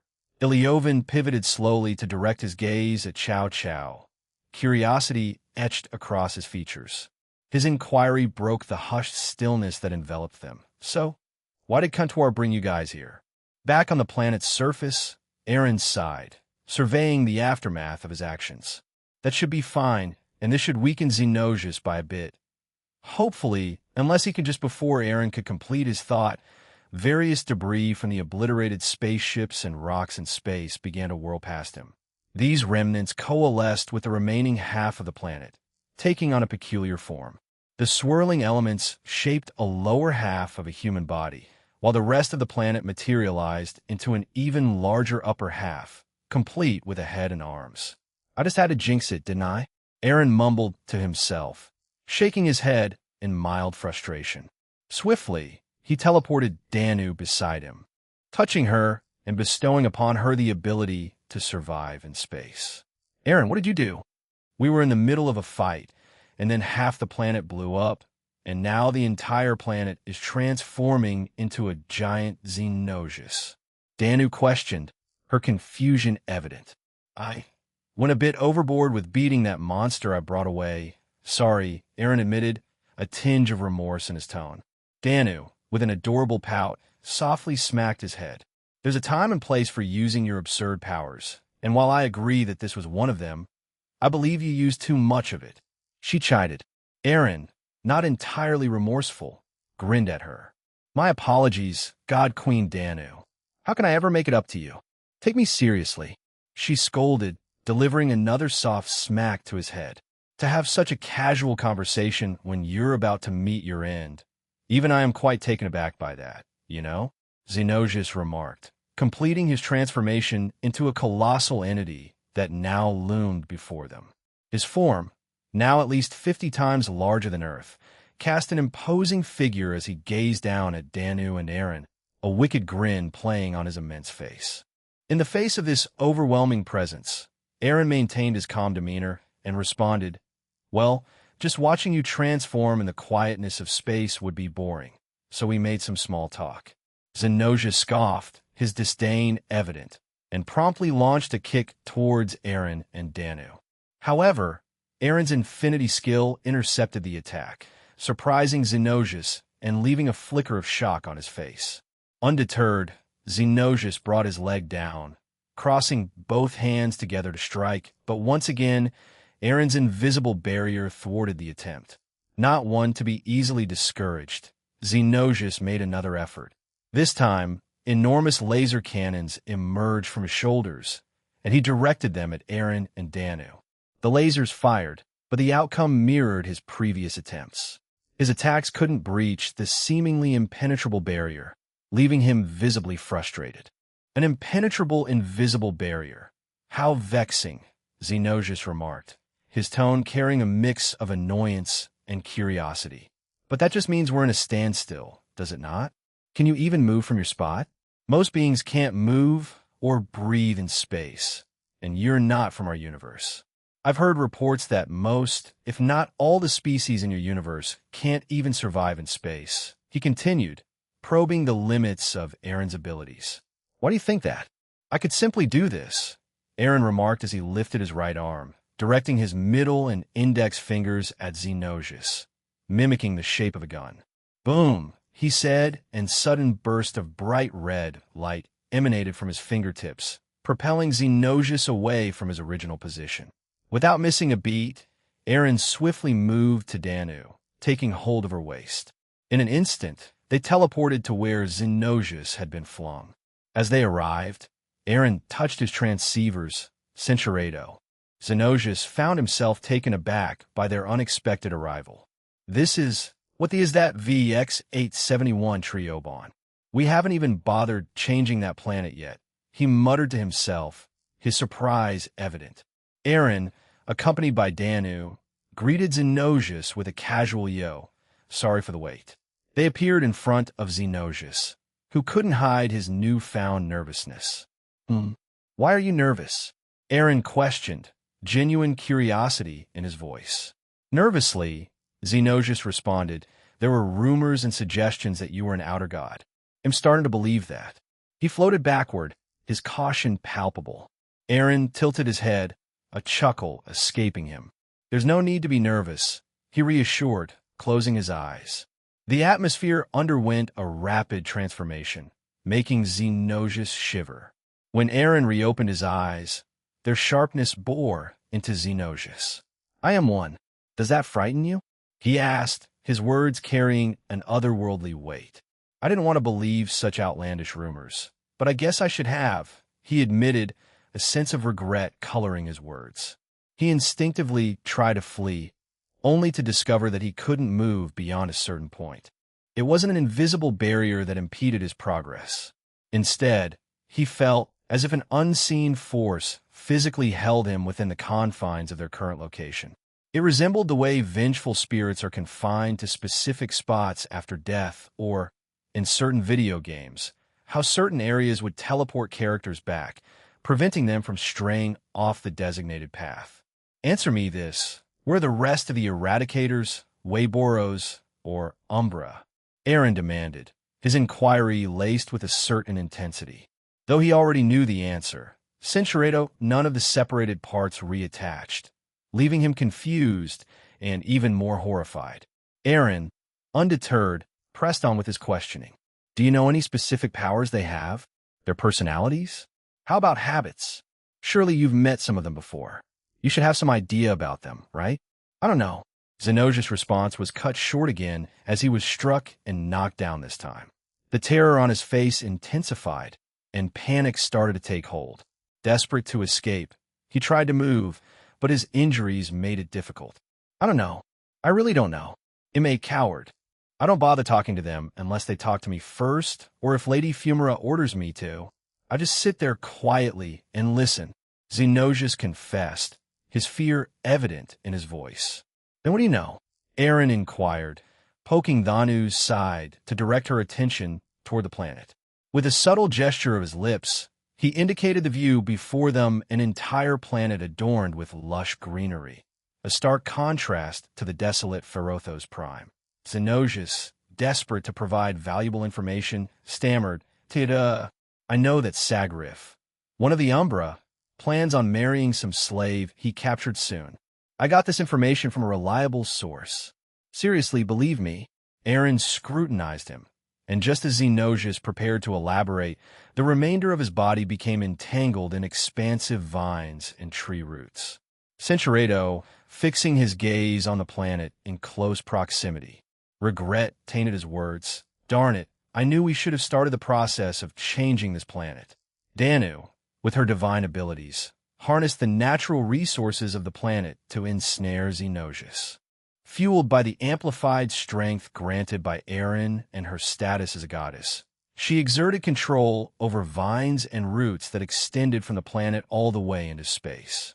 The sheer size of the planet, 5 times larger than Earth, and the potent nature dwelling within it made this feat surprisingly easier for her. Danu parted ways with Aaron and soared towards Zenosius, fixating on his face. Meanwhile, Aaron maintained a vigilant watch, ensuring the sealing of Zenosius' abilities to prevent any potential retaliation. Perplexed by Dhanu's approach, Zenosius voiced his confusion. What on earth do you want? In response, Danu questioned, why are you so against Mother Nature and its wonders, choosing to push technology to its limits? Zenosius met Dhanu's gaze, and a silence lingered for a moment before he scoffed dismissively. What's it to you? My sappy backstory won't matter to you, and before you ask, no, I'm never switching sides. I know the kind of world you want, and I don't want any part of it. A peculiar expression crossed Zenosius' face, and with a newfound confidence, he declared, kill me. My loyalty is towards Lady Fumara, her organization, and Magnum Tenebrosum. I will never waver. Core. Aaron suddenly spoke, leaving Danu momentarily perplexed. He continued, he has a core in the middle of his chest, next to his heart. Destroy them both at the same time to kill him. The instruction was clear, and Danu nodded in acknowledgement. Behind Zenosius, 2 colossal roots emerged, piercing Zenosius' metallic body with precision. Swiftly, they navigated through the intricate structure, homing in on both the supposed core and heart. This new body of Zenosius had its core originating from the planet of Ferothos Prime, a potent source of power crafted from 3 dwarf stars within their universe. As for his heart, it was a fusion of technology and organic components, crafted with their world's advanced technology, resulting in an 80 machine and 20 organic composition. As Dhanu's roots methodically enveloped the core and heart, she posed a question laden with significance. Are you sure? A smirk graced Zenosius' face as he responded with conviction. In me. In response, Danu closed her eyes and commenced the process of overpowering him. However, to Zenosius' bewilderment, she abruptly halted. His confusion deepened as he observed Danu looking back at Eren. Their exchanged glances carrying a silent conversation that piqued his curiosity. Eren, sensing the unspoken dialogue, sought clarification. With my help, it's possible, but why do you want to do that? His inquiry held a hint of perplexity as he grappled with the motivations behind Danu's unexpected request.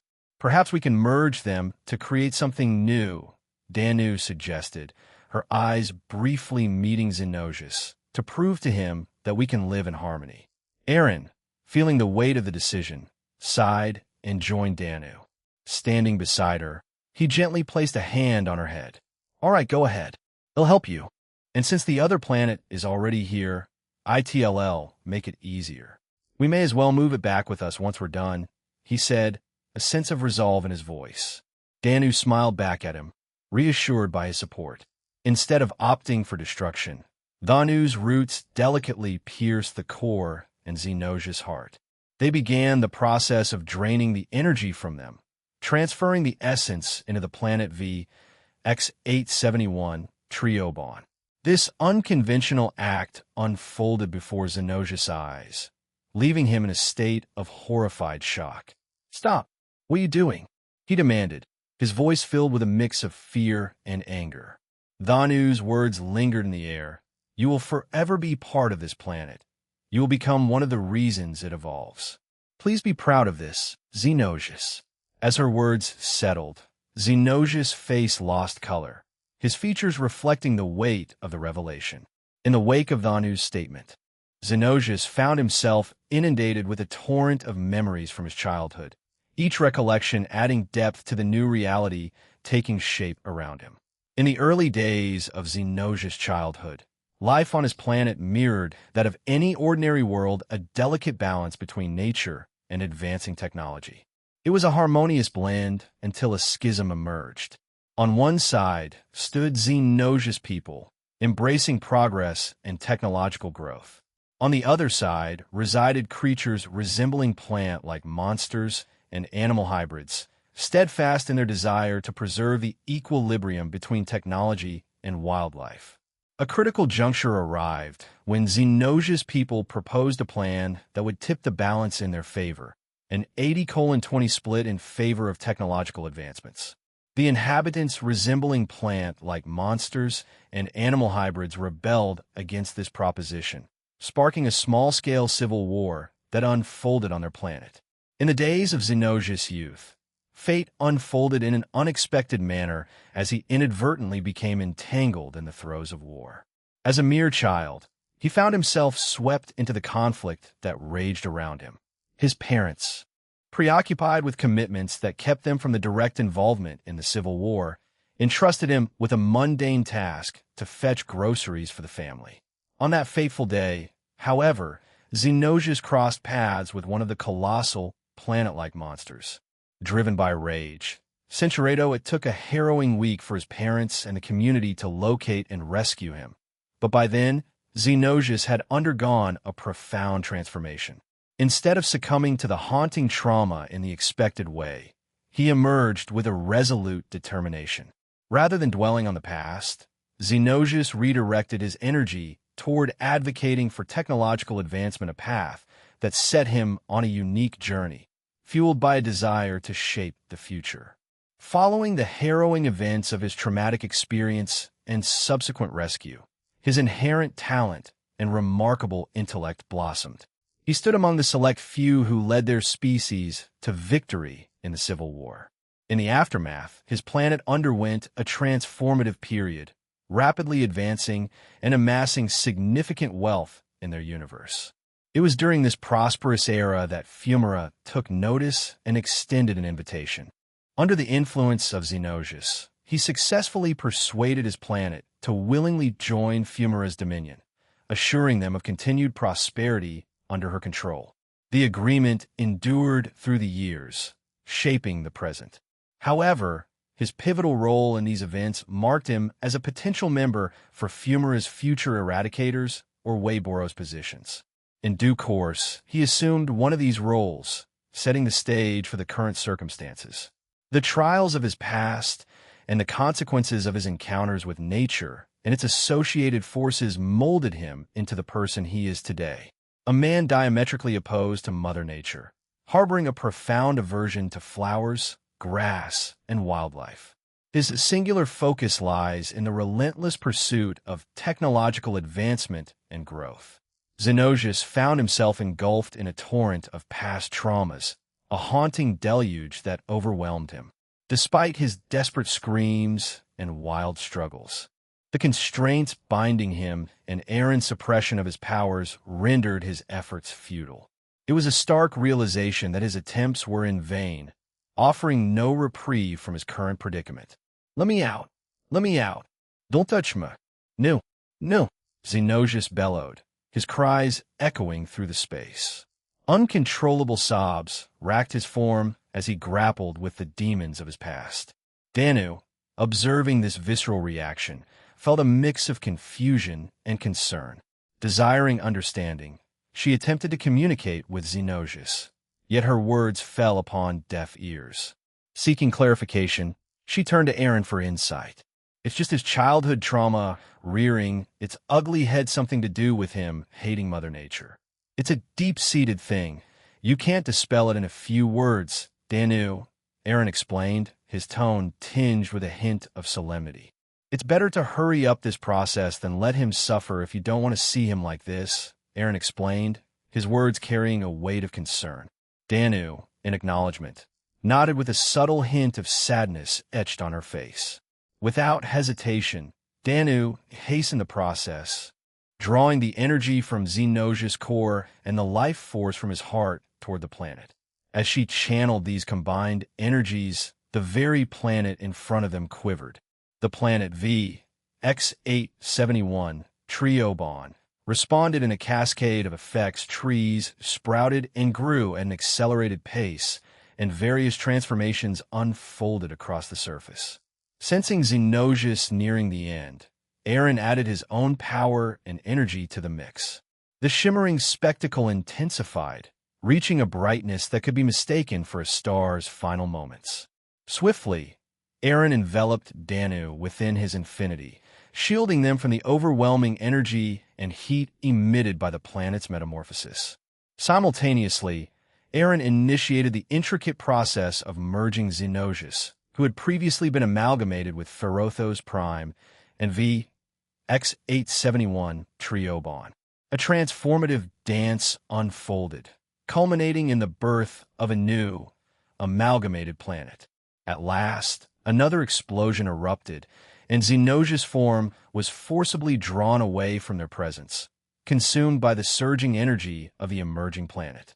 Though the thunderous explosions and the cacophony of the massive energy in front of them drowned out any audible cues, the horror etched on Xenosius' face and the tears streaming down spoke volumes about the anguish he endured in his final moments.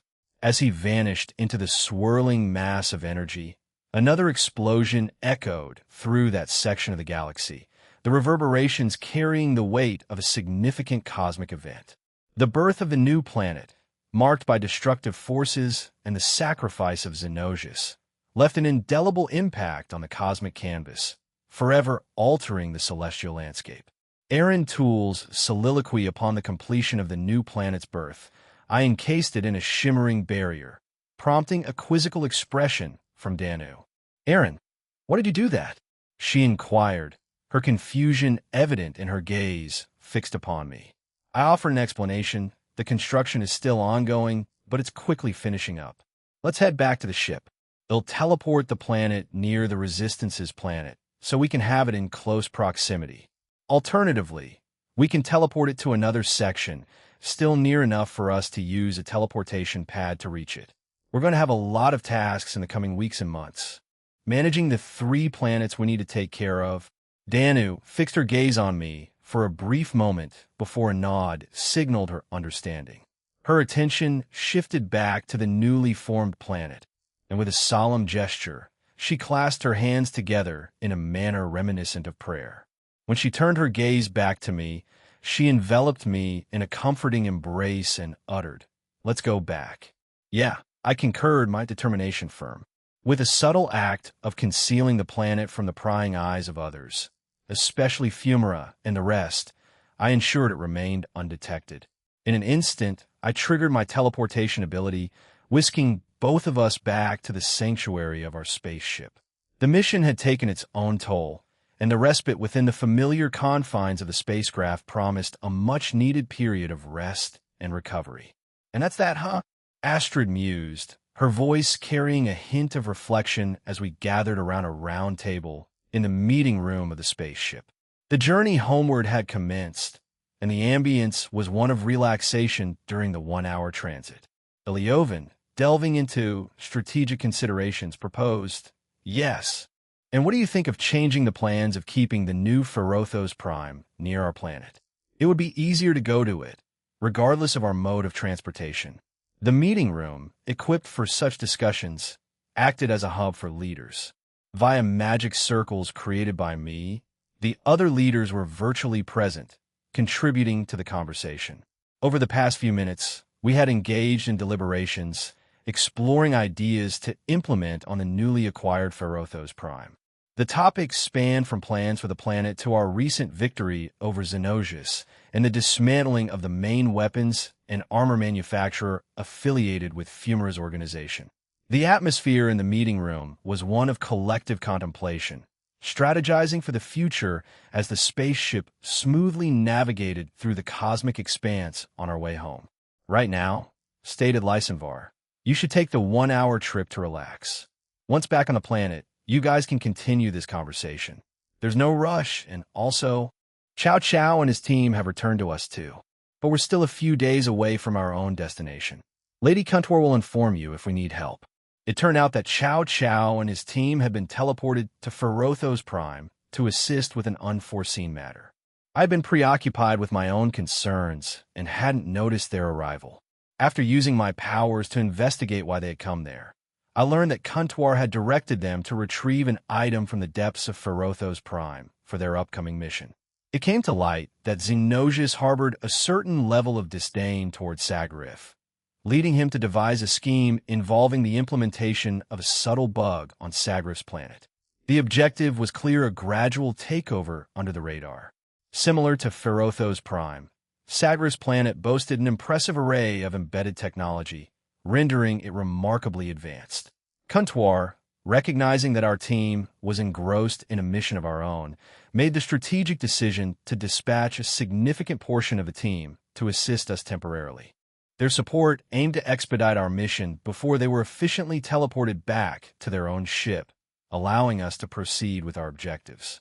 The thought lingered in my mind: why didn't Kuntor utilize her own powers to create the same bug? Various possibilities surfaced, but I refrained from speculating, acknowledging that she might have her reasons. Perhaps she deemed it too unfamiliar or had her unique considerations. Regardless, I decided to reserve my questions for her return. "Yes, that makes sense. We'll continue this discussion when we return," Elioven declared, bringing the meeting to a close. Brantar, who had been present with us, succumbed to fatigue and had fallen asleep during the deliberations. In the room, it was only Elioven, the leaders of the resistance, and myself. The rest of my team was attending to their respective tasks. As the magic circle was dismissed, Astrid, suddenly energized, stood up. She barado the still sleeping Branthar's head and enveloped Elioven in her arms, rocking them back and forth in sheer excitement. "We did it! We finally got a win against those jerks. A big one, I mean," she screamed with unbridled elation, her joy reverberating through the room. Brantar remained in a blissful slumber, seemingly undisturbed, while Elioven attempted to extricate himself from her clutches. However, his escape was short-lived as she redirected her attention toward me. Elioven was released, and Brantar was left undisturbed as she leaped in my direction. I attempted to catch her, but to my surprise, she threw her arms around me in an unexpected bear hug. "It's thanks to DXD, of course. If it weren't for you guys, we'd still be losing. Thanks, you're amazing.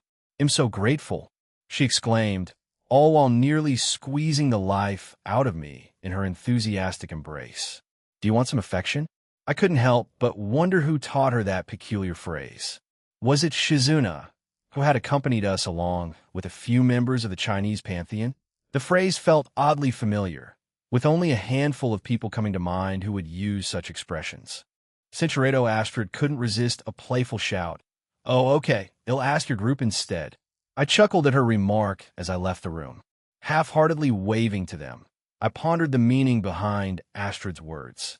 Navigating through another section of the spaceship, I came across a sizable gathering and decided to join them. As I reached the focal point, I discovered everyone fixated on a TV I had installed, seamlessly connected to the draconic dais. Curiosity getting the better of me, I inquired, "What's everyone looking at?" One of the members took a moment to explain, Jean-san, it's actually about the situation back at home. It seems like many smaller groups are starting to cause trouble for people in various pantheons and factions, some even reaching the human world. But it appears that the remaining DXD members, they're taking care of it. I contemplated the information, gazing at the TV screen that displayed one of my avatars, Daniel with Tobio, and a few others diligently handling the challenges back home. A warm smile formed on my face as I observed. It's reassuring that they're taking care of things back there. The visual confirmation of their efforts brought a sense of relief, knowing that the DXD members were actively addressing the burgeoning issues in my absence. The TV's display swiftly transitioned into live footage, showcasing various members engaged in battles across the globe. The sheer number of groups caught me off guard. It was more than I had anticipated. Despite their abundance, they seemed relatively weak, mostly falling within the low-class to middle-class range. As the scenes unfolded, some leaders emerged, their power levels reaching the high class, with occasional glimpses of ultimate class and very rare sightings of Satan-class entities. The screen shifted once more, presenting a devil and an angel engaged in conversation before zeroing in on Daniel, immersed in combat against a colossal titan rooted in Greek mythology. What in the world? I couldn't help but mumble, my genuine surprise drawing the attention of a few onlookers. In the background, a distance away from Daniel, I noticed Mom, Vivi, Cindy, and Ingvild. "Oh, it looks like Vivi-chan's using magic," Drake exclaimed in excitement. As I've mentioned earlier, numerous members opted to stay behind in our universe. Ingvild, being quite renowned, decided it was essential to remain, contributing to the furtherance of her career. Tsubaki, whom I initially wanted to stay, persuaded me otherwise, asserting that she could continue working on her new book even from our current location with just a bit of downtime and a laptop. Consequently, she joined us on our journey. A protective barrier seemed to form around Vivi, with Mom and Cindy standing beside her, slightly in front, as if shielding her. Ingvild positioned herself behind Vivi, softly singing to enhance the collective strength of their protective stance. Meanwhile, Daniel, though not facing any immediate difficulty, was still receiving healing from Vivi. His body emitted a faint glow, mirroring the aura surrounding Vivi. Observing this scene, Albion remarked, "It seems like they're hard at work there too, especially Vivi. Vivi is most likely working hard to receive some praise from you, Aaron." "It would be wise to stay silent about seeing this scene," remarked Rudra. "Yeah, I had the same thought," I replied, opting to keep my observations to myself. I continued watching the scene unfold for a few more minutes. Even the 8 divas showed up since they had stayed behind, except for Shizuna. Eventually, I decided to leave the room. Wandering through the spaceship, I explored various rooms and encountered different people. I greeted them, engaged in brief conversations, provided healing where needed, and then moved on. This routine repeated several times until I was confident that everyone was doing well. Finally, I made my way back to my room, the quiet hum of the spaceship accompanying my journey. Upon arriving, my gaze fell upon Danu and Aoife peacefully asleep on my bed. It wasn't an unusual sight, but I had anticipated finding them with the rest of the group, engaged in activities rather than catching some rest. However, a peculiar air surrounded Aoife, giving me pause. Shrugging off the curiosity, I proceeded to change into more suitable attire. Afterward, I slipped into the space between Danu and Aoife, surrendering to the allure of sleep that beckoned. It's been a while since I came to a place like this, but it looks pretty weird, I mumbled to myself, examining the surreal surroundings. Raising my hand, I gave it a gentle squeeze. I can still use my powers here, and from the feeling of this place, it's someone else's dream and not mine. The predominant color of the scenery was white, but in the distance, a different hue caught my attention. Intrigued, I decided to walk towards it, gradually recognizing the unfolding scene as I approached. In the midst of this dreamlike landscape, two figures stood, observing the spectacle. Upon reaching their side, I greeted them, Danu, Aoife. I didn't expect to share Aoife's dream with you guys. Or would this be more appropriately called a recollection? I posed the question, eager to hear their perspective on the unusual experience we found ourselves in. I awaited a response, curious about the nature of this shared or recalled dreamscape. An immediate response eluded me, and as I stood there, the scene unfolding before my eyes transported me to a past I would rather forget. It was a haunting recollection, one etched in the fabric of my memories when Lavinia was thrown towards me when she was defeated by Azrael, marking the first time I lost control of my emotions. The memory, a bitter and unwelcome one, was a stark reminder of the vulnerability and fragility of those I cared about. It was a moment I loathed, and ever since, my mission had been clear to shield everyone I held dear by increasing their strength. The delicate balance of our world and omnivores paled in comparison to my singular focus on their safety. Titles like ruler, leader, or observer mattered little if I couldn't ensure the well-being of those under my care. I find myself in a difficult position, torn between a strong desire to prioritize the safety of everyone else and the awareness that they wouldn't endorse my chosen course of action. Despite the potential disapproval, I remain resolute in my decision, acknowledging that they may need to come to terms with it, as my stance on the matter remains unwavering.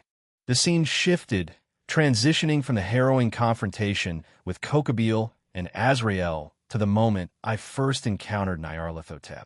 Soon after, it transported me to my initial days in the Greek pantheon. Observing myself from a third-person perspective felt peculiar, and I couldn't help but notice the stark contrast in my demeanor. In those moments of reflection, it became evident how much I had evolved, both in appearance and demeanor, from the naive child I was to who I am now. "Can I do that?" Aoife interjected abruptly, capturing the attention of both myself and Danu. "Do that? What do you mean by that?" I inquired, curious about Aoife's sudden remark. Azathoth said I still had room to grow, and after thinking about it, I died pretty young, didn't I? I mean, both of us did, but you had that full year of growing alongside everyone. You've stayed the same, but also changed a lot, Aaron. At times, it scares me how much you've changed from who you once were. Aoife explained, her expression carrying a tinge of sadness. I nodded in understanding and began, I think I know where you're coming from.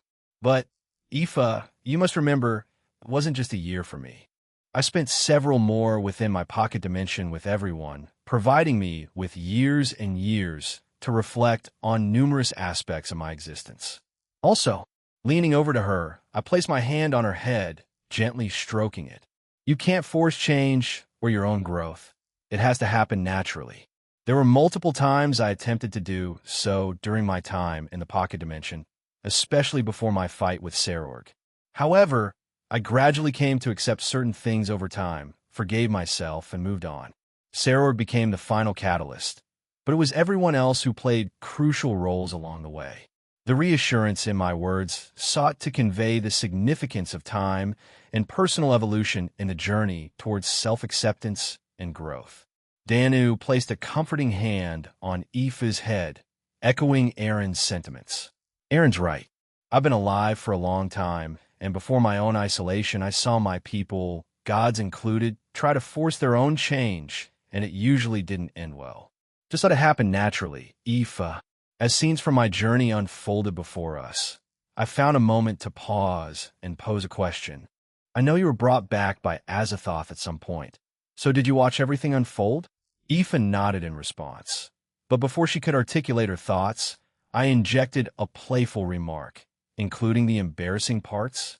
A visible blush painted her face, and though I meant it to lighten the mood, it seemed to have the opposite effect, as both of them blushed in embarrassment. Why would you ask that? Aoife mumbled shyly. Why yes, why would you? Danu chimed in, her expression a cute glare directed my way. I chuckled, replying, I was just curious, that's all, as I looked away with a mischievous grin, attempting to dispel the tension with a light-hearted comment. The melancholic scenes on the screen gradually transformed into more uplifting ones, and we all stood in silence, absorbing the changing emotions portrayed. As the memories concluded, Aoife broke the silence with a question. Azathoth said, I had to change, to be less forgiving and empathetic toward our enemies who aren't going to change. I try, but that seems pretty hard to do. How do you do it, Aaron? I know you never had the exact mindset as me, so I wanted to hear your thoughts on it, Aoife inquired. The query touched on a personal aspect I hadn't openly discussed with anyone. Revealing my perspective could potentially elicit varied reactions. But with Aoife and Danu, one of the fated ones, I felt a sense of trust that encouraged me to share. I took a moment to gather my thoughts before responding.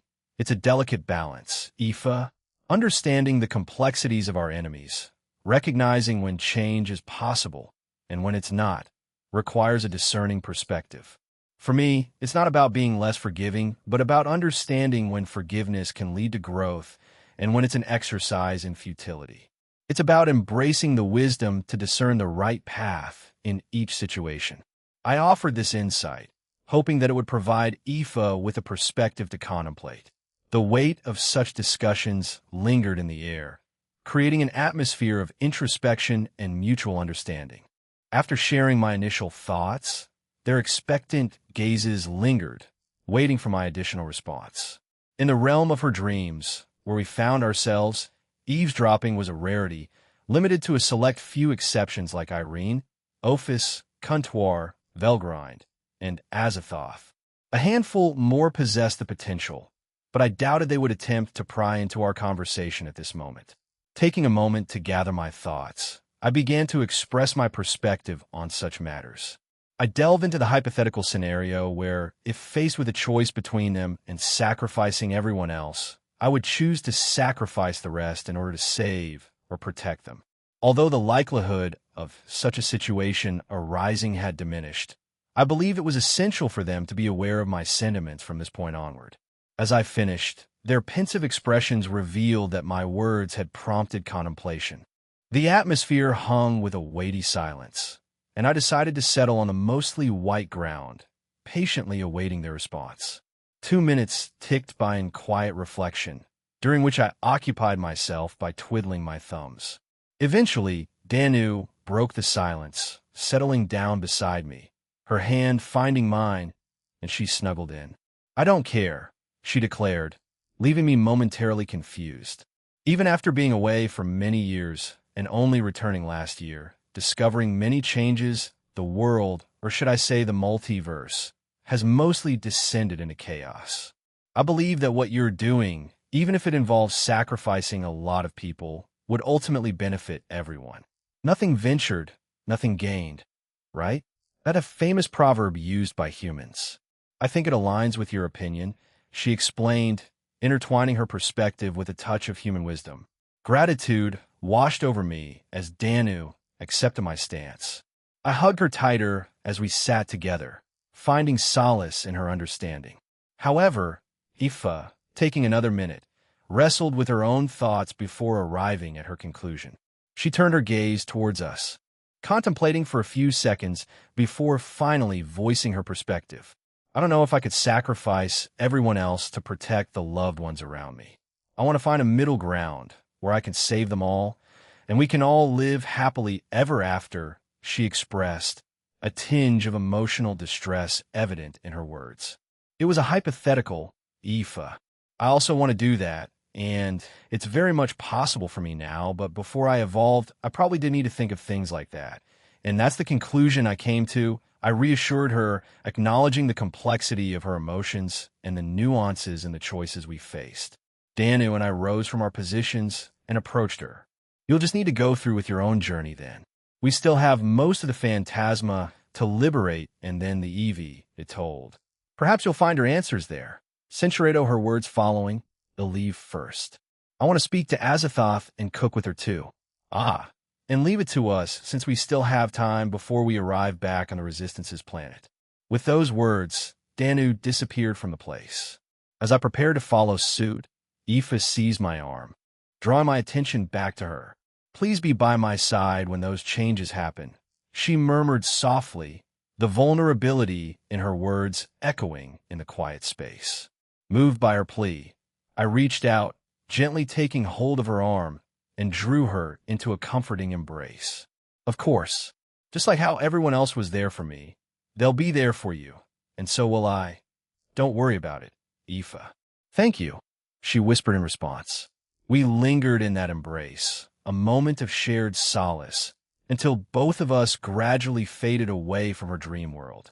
The moment my eyes fluttered open, the first sight that greeted me was Lavinia and Gabriel, practically lunging toward me. A swift glance to my side revealed that Danu had departed, leaving an absence in her wake. On my other side, Aoife clung tightly to my arm, a reassuring presence. Lavinia and Gabriel wasted no time, bombarding me with a rapid barrage of words. The rest of the group swiftly joined in, as expected. Chaos ensued in the aftermath of my awakening, but truth be told, I wouldn't have had it any other way. The frenetic energy, the overlapping voices, and the palpable sense of urgency were all familiar elements in the aftermath of such moments. It was a reassuring chaos, a testament to the bonds that connected us all. An hour drifted by with relative ease, and our spacecraft eventually touched down on the Resistance's home planet. The disembarkation was swift, with everyone dispersing to attend to their respective tasks.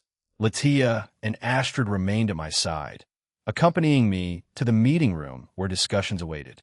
Brantar, still in a state of somnolence, and Iliovan, who remained deep in slumber, were each transported back to their designated locations, the former to his room, and the latter stayed on the ship where he could continue his rest. Despite his youthful demeanor and occasional defiance, Iliovan's demeanor had shifted during the mission. The usual resistance and attempts at charming the women had waned, replaced by a newfound respect. The transformation was subtle but noticeable, marking a positive development in our interactions. Turning my attention to Latia, who had been engrossed in studying the cubes throughout the journey, I inquired, "You've been fiddling and looking at those things for the entire 1-hour journey back to the base. Did you find anything about them?" "No, but they're being powered by some strange obsidian crystal, and I don't know what it is, so please explain it to me when we get to the meeting room, or I hope the leaders know what it is," she responded, her voice carrying a hint of urgency. I nodded in understanding. "Sure thing," I replied, and together, we swiftly made our way to the designated meeting room. Just outside, Grafia and Reiko stood waiting for us. I raised my hand in greeting before we entered the room, where Savina and the others awaited. "We wouldn't have minded waiting until tomorrow, Aaron. Your mission must have been quite taxing, right?" Savina inquired as we arrived. "It's fine. It won't take too long, and afterward or tomorrow, depending on our decision, it'll move the new Ferothos Prime here." "Oh, and keep in mind to think a new name for it, since it is a different planet now," I responded, taking a seat alongside the rest. After seating ourselves, Latia rose from her seat, presenting the cubes to our companions. With a direct question, she inquired, "Do you mind telling me about the obedient crystals that power these things? Anything relevant to them would be great." Upon Latia's inquiry, the countenances of the two leaders accompanying us grew somber as they directed their gaze at the cubes. Sensing the weight behind their expressions, Latia pressed further. "I assume they have a grim story to them?" Savina, with a tinge of sorrow, responded, "Yes, they do." She extended her hand to grasp one of the cubes, her gaze filled with melancholy. "These are the corrupted souls of the people of our universe. Not just one, though, maybe hundreds to thousands of them." Echelles interjected, adding a layer of complexity to the narrative. "We're not sure that these souls purely come from our universe now, Savina. As you know, Fumara has gone to different universes to conquer, and these could well be from there as well. Savina, acknowledging the possibility, replied, "Ah, yes, you're right. That is a possibility." Her gaze remained fixed on the cubes, the weight of the revelation evident in her sad expression. I took hold of one of the cubes, scrutinizing it with a discerning eye. As my gaze shifted between the cube and the crystal, a realization dawned upon me they were right. These particular cubes held the essence of around 100 Barato souls, each one fueled by pure darkness. This darkness bore an uncanny connection to Magnum Tenebrosum, or those who had received his blessings, perhaps even those who willingly exposed themselves to him, becoming entwined with the malevolent energy. The intricate web of corruption was evident, and I mused on the irreversible nature of their transformation. These souls, trapped within the cubes, had succumbed to a darkness so profound that it defied easy redemption. It became clear that only I possessed the specific capability to reverse this process. No one else could enact this change.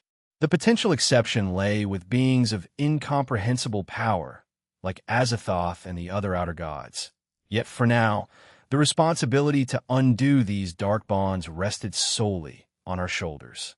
We speculate that they're produced at a secret location close to where Magnum Tenebrosum is. Unless we uncover that elusive place, which seems improbable, putting a halt to the production of these cubes remains a challenge. Initially, we believed Ferothos Prime to be the site, but Iliovin's report contradicted that assumption. He mentioned before drifting off to sleep that there was no sign of anything like them there. "Is that correct, Aaron?" Savina inquired, seeking confirmation. "Yeah, they weren't there," I responded, affirming Savina's question. Savina, her expression laden with concern, posed a crucial question. "As one of those gods, can you reverse it?" I nodded, affirming easily. "However, I'd need to utilize my other powers to bring them back to a specific point in time, eradicating the trauma they endured during their transformation. Even if I restore them to their usual form, the memories persist. Some experiences leave an indelible mark. The body retains the recollection, even if the mind attempts to erase it." Latia interjected, her tone reflecting the weight of the situation. "I'm assuming some of your members were captured, and..." Her words trailed off, met with a solemn nod from Savina. Latia continued, "Can you sense any of them among these cubes, Aaron?" With a purposeful gesture, she arranged the cubes we possessed in front of me. I shook my head regretfully and explained, "Unfortunately, none of the members you're seeking are present here. They might still be within the facility, confined in prisons, or worst-case scenario, no longer alive." Having addressed that, let's shift our focus to the topic of the planet, I proposed to them, aiming to redirect the conversation and infuse a lighter atmosphere into the room. After the meeting concluded, Grafia and Reiko departed to lend their hands to Danu and the others, preparing a feast for the entire planet in celebration of our significant victory over Fumara. The anticipation of the upcoming celebration lingered in the air. Following the meeting, Savina approached me and suggested we meet at the hill where Laronia had first brought us. Intrigued, I made my way there. As I arrived, Savina stood overlooking the new town just below us. We had strategically designated various parts of the planet, complete with teleportation pads for swift access to different cities. For those who preferred a more leisurely approach, traditional roads were also available, accommodating floating cars that I had contributed to designing. Kuntuar took the lead in designing these vehicles, drawing inspiration from shows of the past that I saw. Their creativity and craftsmanship were evident in the floating cars, seamlessly blending futuristic efficiency with a touch of nostalgia. As I stood with Savina, surveying the bustling town below, a sense of accomplishment and pride settled over me, knowing that we had not only secured victory, but also laid the foundations for a thriving and interconnected community. I come here often just to see how much this place has progressed. It was just a desolate and dead planet before you and your team arrived, and in just a few weeks, it had transformed into this. I can't thank you enough, Aaron, she expressed with gratitude in her voice. Rather than responding, I chose to remain silent, allowing her to continue. Then, unexpectedly, she dropped a bombshell. Once upon a time, a long time ago, Fumara and I used to be friends, she revealed, her eyes seeking a reaction from me. However, I maintained a stoic demeanor, meeting her gaze without betraying any emotion. She chuckled at my response and redirected her attention back to the view before us. It may sound peculiar, but it's the truth, she began. Someone who's perceived as a ruthless tyrant was once a semi-normal woman with some peculiar quirks. However, over a certain period, she underwent a transformation. Initially, I thought it was just her usual strange self, but it escalated until we eventually clashed. In that confrontation, she nearly took my life. Yet, because we used to be friends, she spared me that day, she recounted. Intrigued by the complexity of her story, I couldn't help but inquire further, what caused the change, if you don't mind me asking? Am not entirely sure, she began, a sense of uncertainty lingering in her words. One day, she began mumbling to herself, which, in itself, wasn't unusual. However, then, I heard her say tenebrosum under her breath. Intrigued, I inquired about it, but she swiftly reverted to her usual demeanor, dismissing it as unimportant. I decided to let it go at the time, but now, well, as you can see, it was indeed something crucial. If only I had the power back then, maybe I could have intervened, she confessed, a hint of guilt and sadness tinting her tone. The weight of responsibility bore down on Savina, evident in the subtle nuances of her expressions and the heaviness in her words. Centurato, she could have altered the course of events by taking decisive action against her friend. Hindsight is only 20/20. Savina, I offered in an attempt to console her. You couldn't possibly have predicted the trajectory of Fumara's life. Moreover, you didn't know what was wrong with her back then. Her gaze intensified as she questioned. But I could have. What do you think happened? The intensity of her stare sought answers, an understanding that eluded her grasp. Rather than immediately addressing her inquiry, I chose to pose a question of my own. Did you know that Kuntuar is a small part of Azathoth, having gained her own self-awareness and personality after merging with my soul? Her expression shifted into one of bewilderment, prompting me to continue. Much like Kuntuar's emergence from Azathoth, Magnum Tenebrosum has executed a similar transformation in someone within this universe. This individual has acquired their own personality, thoughts, freedoms, and a distinct sense of self. In the future, when I confront them, I intend to ask an important question. Depending on their response, I will either spare their life or end it. I explained, revealing a glimpse into a complex and nuanced situation. Turning my gaze toward her, I supplemented my previous statement, and no, it's not Fumara. Once she discovered where he was sleeping, she frequented it, and over time, many of his thoughts and his darkness gradually consumed her sanity. Right now, you could say Fumara is also lost to the shadows. Her eyes widened with a mix of concern and desperation. Then, there's a chance, a hope of her reverting back? She inquired, her voice tinged with a plea for reassurance.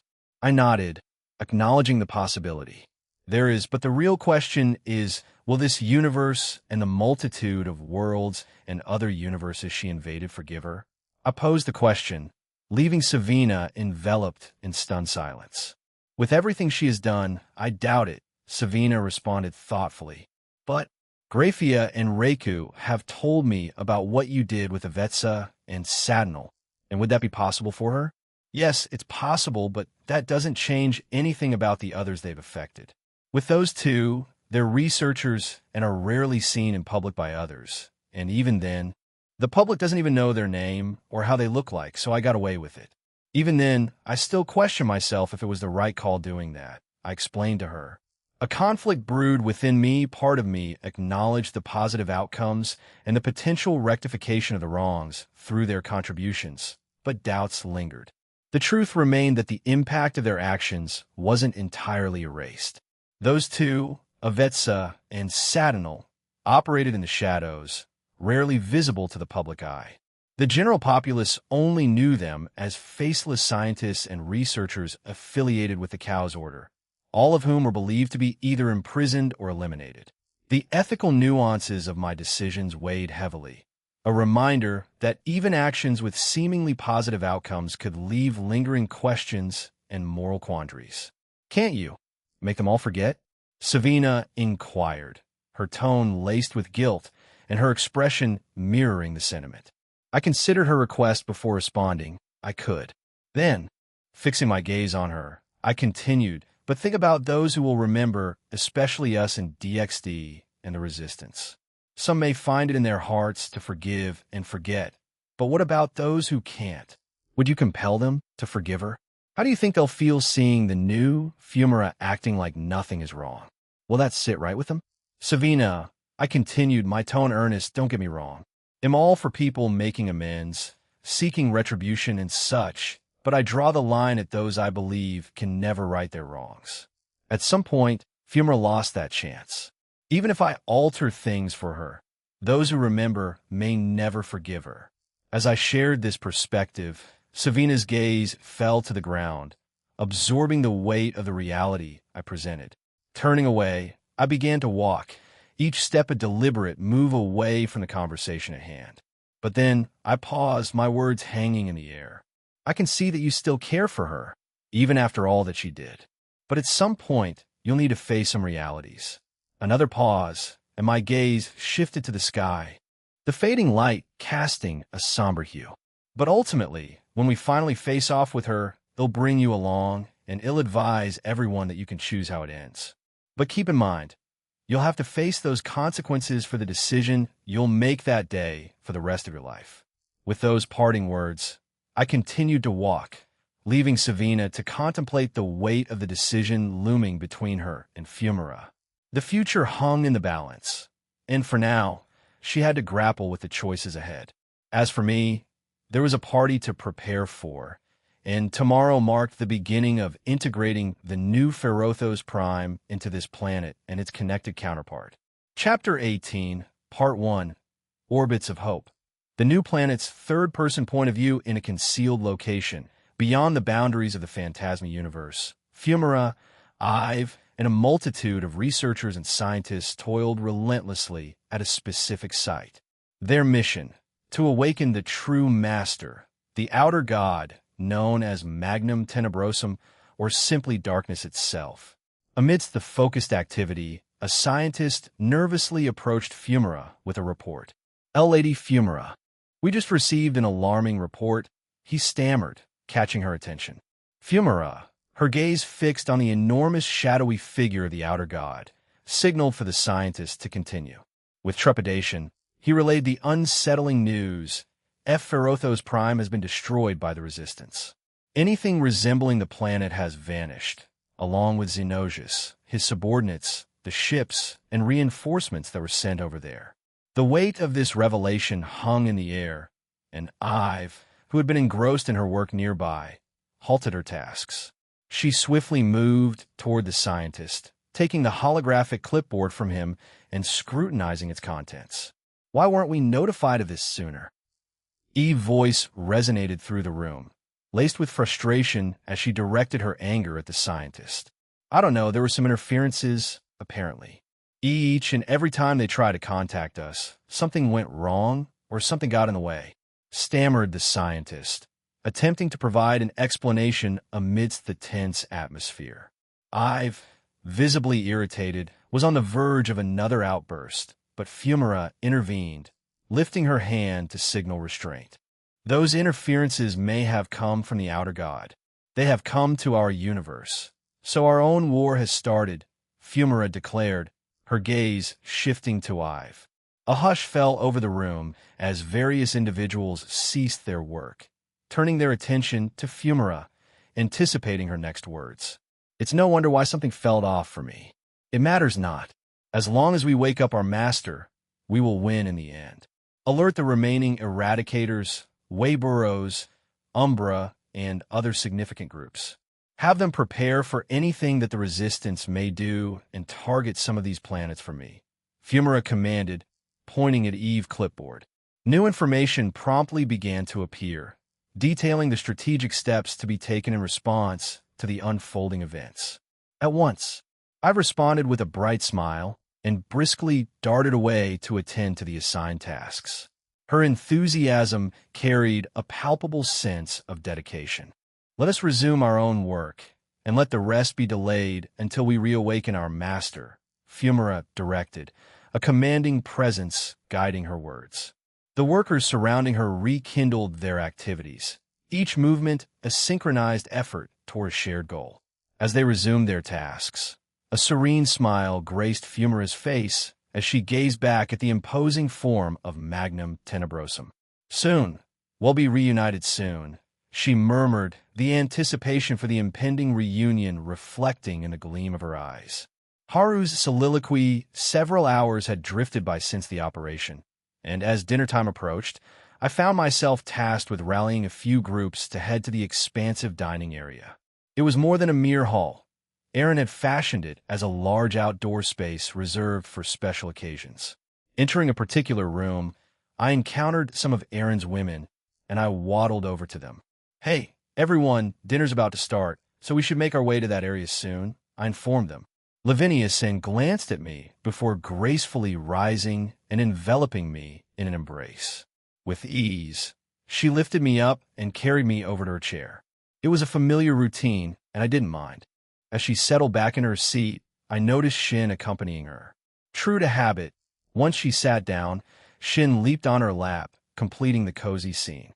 "Where have you been, Haru-chan?" Lavinia-san inquired with a playful tone, breaking the air of conversation. "I've just been going around telling DXD to go to the dining area." "What have you all been talking about?" I asked, genuinely curious. However, as soon as the question left my lips, I noticed a peculiar change in most of their expressions. Faces turned red, and an awkward tension hung in the air. Did I accidentally say something weird? Natsum Managwa-san, among the women present, glanced at me and spoke hesitantly. "This is actually good timing, Haru.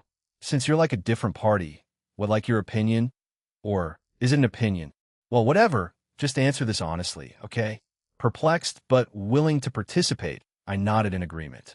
Natsum-san's face reddened even further, and she hesitated before blurting out, "I know, we all agree that it may be Barato or even Aquino, but it has Aaron, been acting strangely around you lately?" Acting strangely? W, what do you mean? Cinchuredo. Private moments together? I ventured, the question hanging in the air. Their nods indicated the affirmative, leaving me perplexed. I then tilted my head, trying to make sense of it, and said, "Is it really that strange?" "What do you mean by that?" Suzaku-san inquired. "I mean, everyone here also stays close to Aaron a lot, don't you? Every time you hug him or do any couple-like thing, you usually end up leaning your head against his shoulder or getting near him and breathing in his scent," I pointed out, addressing the unspoken yet familiar practice. The room descended into a brief silence, a pregnant pause hanging in the air, before Kanami Managawa-san broke it by nodding thoughtfully. "You know, she's right. We've always done that, haven't we?" A murmur of acknowledgement rippled through the room, realization settling in. Suzaku-san voiced a perplexed observation. "So, you're saying Aaron is just doing it back to us? But he did do it normally before. His sudden change in behavior is a bit, well, sudden." "Oh, you're all here."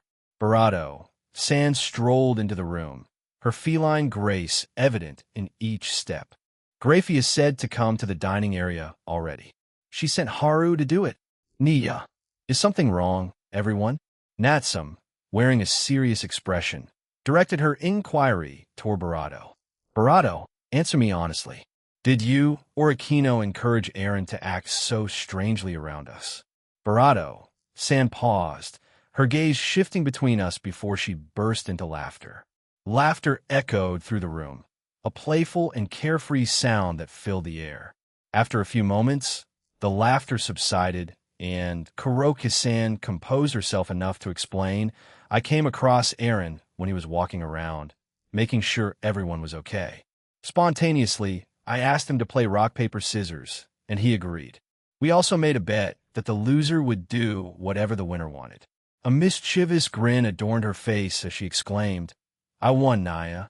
After our long hangout, I challenged him to do a silly and embarrassing dare as a punishment game. Naya, ha ha ha. I didn't think he'd actually do it. Shigin-san tilted her head, a bemused expression on her face. Aaron has been doing that from time to time before today, though. Well, yeah, Kuroka-san admitted with a snigger. Akino and I have been trying to get him to embrace a lot of new experiences since we started spending more time together. The admission was accompanied by a playful glint in her eyes, suggesting that she still had many things to share with Aaron. Suzaku-san rose swiftly, a fluid motion bringing her to stand directly in front of Barato-san. Acting before Barato could respond, Suna-san gently held her face and spoke to her. "Please don't push our fiancé to do strange things," Suna-san calmly stated, though an unmistakable undertone of threat colored her voice.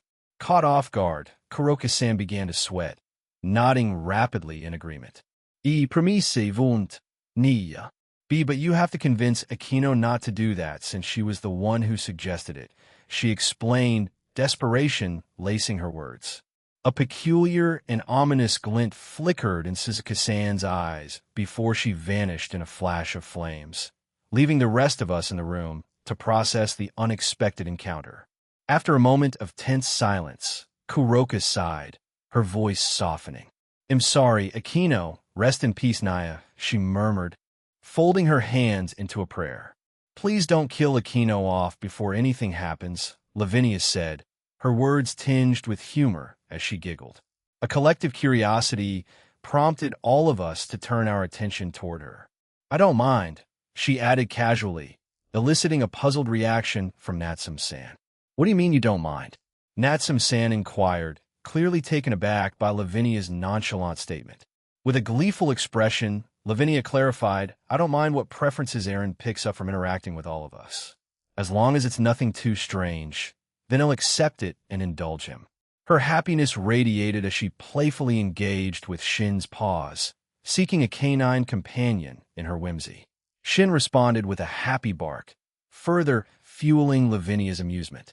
"At times, I can't take your words too seriously, Lavinia," Natsum-san remarked with sigh.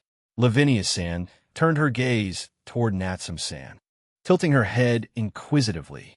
"You're too deeply in love with him to find some of his faults," Natsum-san pointed out. "That's not true," Lavinia began, but faltered as she struggled to identify any faults. Even I, as an observer, could discern some imperfections.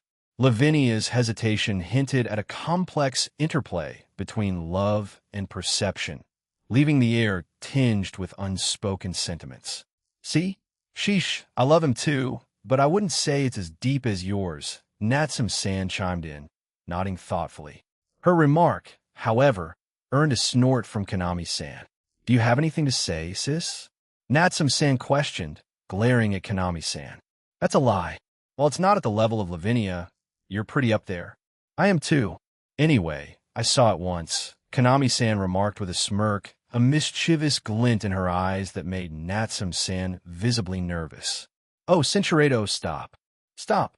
This is getting out of hand," Kanami-san pleaded, desperately trying to fend off Natsum-san's attempts to reach her neck.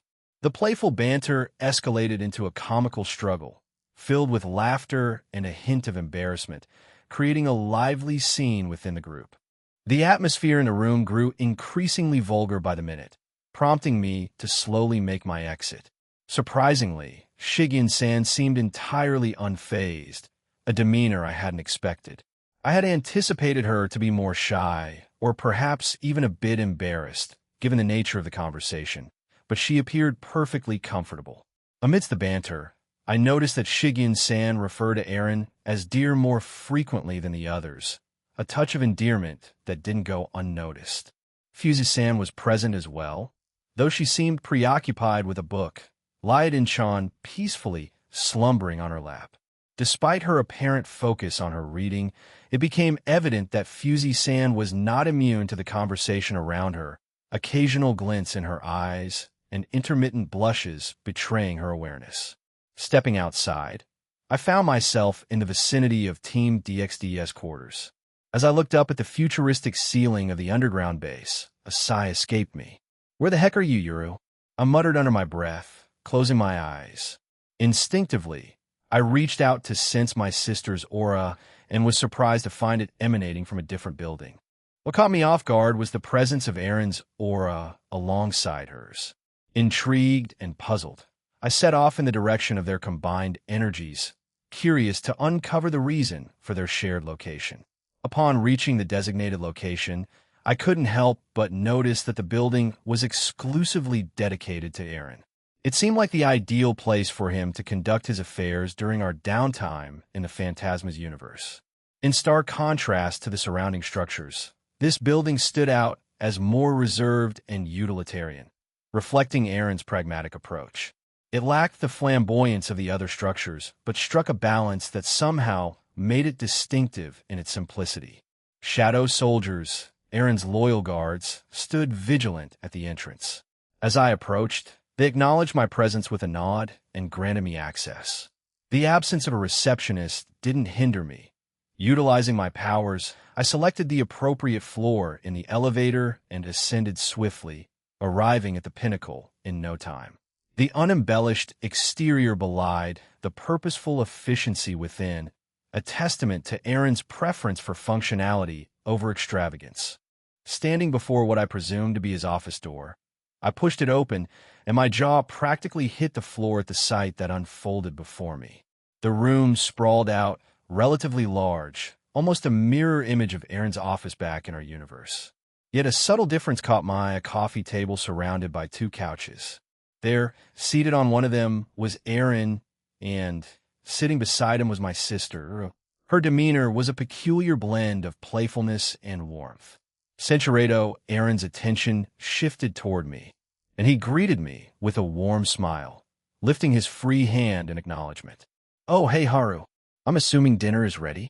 I sent a clone over there to help out, and he was just dismissed a minute ago. Grafey has sent you, right?" he inquired, the casualness of his tone contrasting with the unexpected scene before me. "Why, well, I came here to get you," I mumbled in response. However, my words seemed to fall on deaf ears as Yoru continued to focus solely on Erin.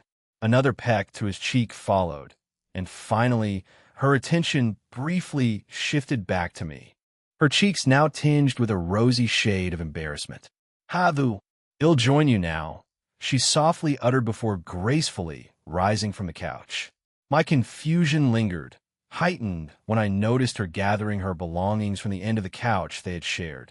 Embarrassment crept up my face. Centuredo, but we didn't do anything. I calmed her down, and she had just been a very sweet dragon for the last few minutes, giving me kisses on the cheek, he clarified, dispelling the lingering uncertainty. "Is that so? Then we'll get going," I stammered, my hand grabbing Yoris' arm, and together we exited the room. "Centuredo, huh? Like ID, let that happen," I exclaimed, a mix of surprise and determination in my voice. We continued walking away, engaging in a conversation about the events that had unfolded in that room. Erin Toole's soliloquy the night stretched ahead, a canvas waiting to be painted with celebration. From my vantage point, I sensed that Brandhar and Iliovan were now awake, adding to the anticipation of the future festivities. Exiting what I fondly referred to as my business building, a nickname bestowed upon it for reasons known only to me, I gazed up at the ceiling of the underground base. It had been a few hours since Savina, in a seemingly nonchalant manner, had handed over the building to me. Though she played it off casually, our earlier conversation lingered in my mind. The unexpected gesture struck a chord, and while I didn't dwell on it extensively, a sense of gratitude compelled me to thank her once again in my mind. Another unexpected surprise unfolded as a familiar figure stood before me, a petite girl with twin tails, each resembling a neatly coiled drill. "Erin-sama, everyone is waiting. They're expecting you to give a speech," Ravel announced, her hands resting confidently on her hips. I offered her a weary smile and nodded. "More speeches, huh?" "ID rather not. Honestly," I admitted, my fatigue evident.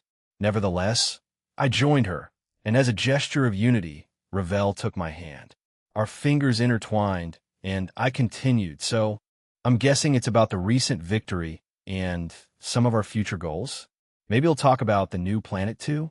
Yes, Latiya-san, and I spoke about it with Astrid-sama, Limber-sama, and Savina-sama, and we think you should address some of those points. But don't make it long-winded, just keep it straight to the point, she explained, providing further details that I absorbed attentively. As she concluded, she asked, "Do you understand?" Her gaze locked onto my face. "Yes, Mom," I replied promptly. A brief silence followed my response, prompting me to glance at Ravel. Puffing her cheeks in a display of displeasure, she elicited a chuckle from me. In a sudden, playful gesture, I lifted her up, cradling her like a princess. "He'll seriously do it, okay? Don't be too upset, Ravel. I was just teasing you." Our unconventional display garnered confused and curious looks from passers-by, but I chose to disregard the attention. Ravel, her cheeks now tinted with a rosy hue, responded, "Yes, thank you very much." She nestled her head on my chest, drawing closer and closing her eyes in a moment of tranquility amid the bustling surroundings. The world around us faded away as we shared a brief respite from the busy night that lay ahead. Eventually, we reached the venue, situated above ground in one of the newly established cities near the cleared-out tree. To keep the monsters at bay, we utilized the same crystals from Tir Na Nog that protected the city. Of course, I made them, but the surrounding areas remained frequented by these creatures. At the heart of the venue stood a massive water fountain, its centerpiece bearing an unmistakable figure, Drake. Despite the organizers' desire for me to be part of the fountain's grandeur, I declined. Instead, a democratic approach unfolded. Various individuals inscribed their names on pieces of paper, which were then deposited into a box. The moment of truth arrived when Savina drew a name from the box. Drake emerged as the chosen one. Initially elated, censurado, sparing myself from the awkward spectacle at the time. "Looks like a few people are already drunk," I remarked, scanning the lively surroundings of Ivory Ilum. The city's name, a spontaneous creation by Ane, had a charm that resonated with all of us, leading to unanimous approval. Ravel responded with a touch of sternness. "Yes, there are, but they're not as rowdy as the ones back home, so they're more tolerable." I couldn't resist a teasing tone. "Foo-foo. It seems like Ravel-sama has a very high standard, doesn't she?"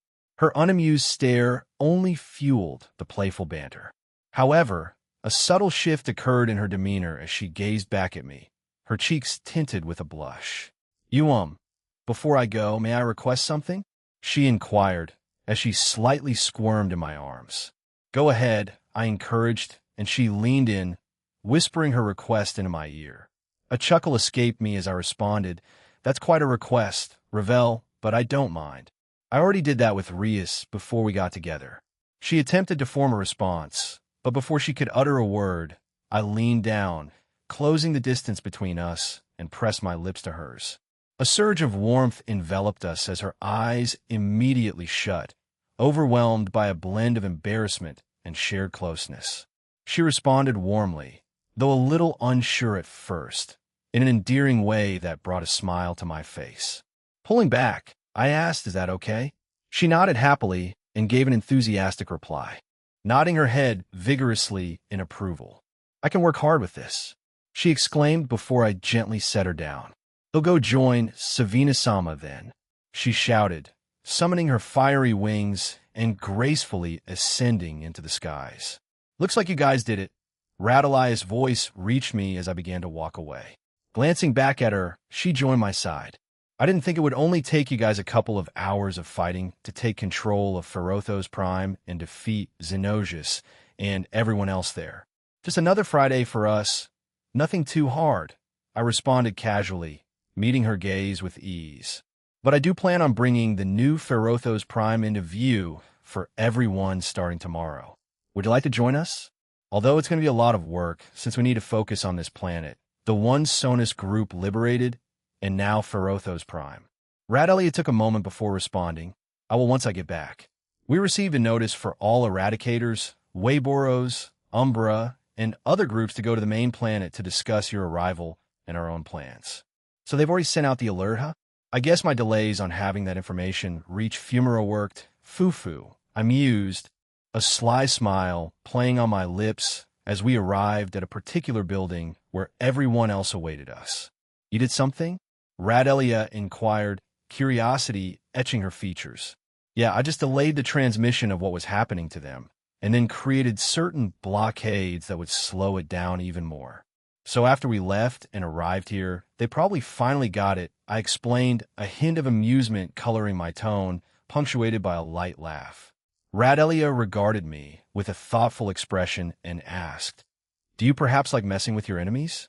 Another smile graced my lips as I reminisced about encounters with beings like Nyarlathotep, who had taken delight in messing with me for an entire year. I'm sorry, but I probably would want to do the same thing to them now if I could. However, I'm not going to be petty by bringing them back to life just for that. Maybe by going to a different timeline or universe in the future and messing with them that way. But that's like in 100 to 200 years down the line. I can hold grudges if needed. Maybe, I replied with a hint of mystery. They'll tell you why during a different time. They'll go get ready, and you should too. Radelia nodded in agreement, swiftly leaving my side. I entered a small hallway, then proceeded into a room. Sorry for the delay. Inside the room, I found Latia and Savina donned in dresses that accentuated their elegance. Offering them both a thumbs up, Latia responded with a shake of her head, while Savina chuckled at my gesture. I gave my shoulder a light tap before changing into a tuxedo. With a snap of my fingers, my hairstyle shifted into a sleek, slicked-back look. Is this fine? I questioned. Latia, wearing a slight frown, approached me and adjusted the black tie on my tuxedo. Even with my powers, they always come out crooked, I mused. Or, you do this on purpose, so we do this for you, am I right? Latia queried, her gaze fixed on me, a small smile playing on her lips. Tilting my head slightly, I replied, who knows? Latia's soft giggle resonated in the air before we shared a quick, affectionate kiss.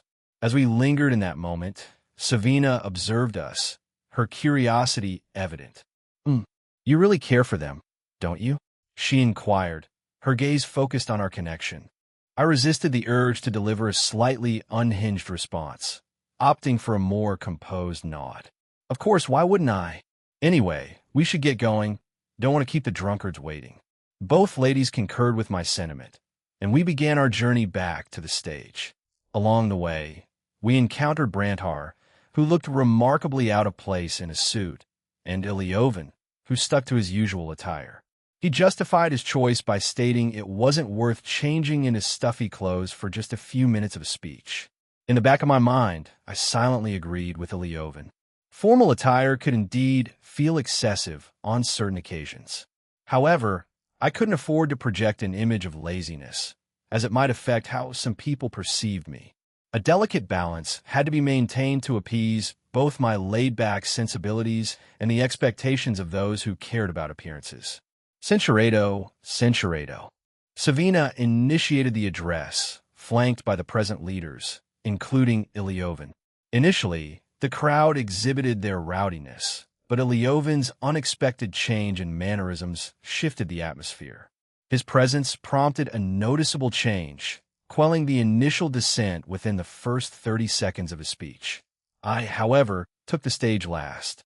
My address consisted of outlining a few key points, concluding on a high note that ignited excitement among the crowd. Little did I anticipate that the high note would crescendo into this chaotic mess that now enveloped the gathering. However, among the celebrations, there were those who shed tears as I announced our success. A few approached me afterward, sharing stories of how they had lost their loved ones to the Fumara and her organization.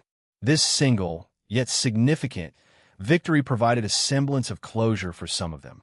It was heartening to see the impact our triumph had on the grieving hearts. On the flip side, there were others who approached with a different sentiment, urging me to exterminate Fumara's organization entirely. I did my best to engage with each perspective, listening to their pain, empathizing with their loss, and finding common ground amidst the divergent opinions. After attending to the emotional needs of others, I found a moment of solitude, settling on a table away from the crowd. The venue was bathed in the warm glow of magical lights, casting a serene ambience. The tables, a sturdy blend of wood and stone, reflected the resilience of the gathering, standing as a testament to the shared struggles and victories that brought everyone together. Several clones of mine were diligently serving the guests, primarily responsible for the catering aspect of the event. To add variety and adapt to the diverse crowd, I had customized their outfits, including a mix of men and women. However, the lively atmosphere took a turn as the partygoers, fueled by alcohol, began to bother my companions. Numerous complaints reached my ears, prompting me to take action.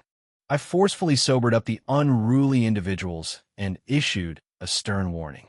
The majority, around 99 of them, expressed sincere apologies and toned down their behavior while continuing to enjoy the festivities.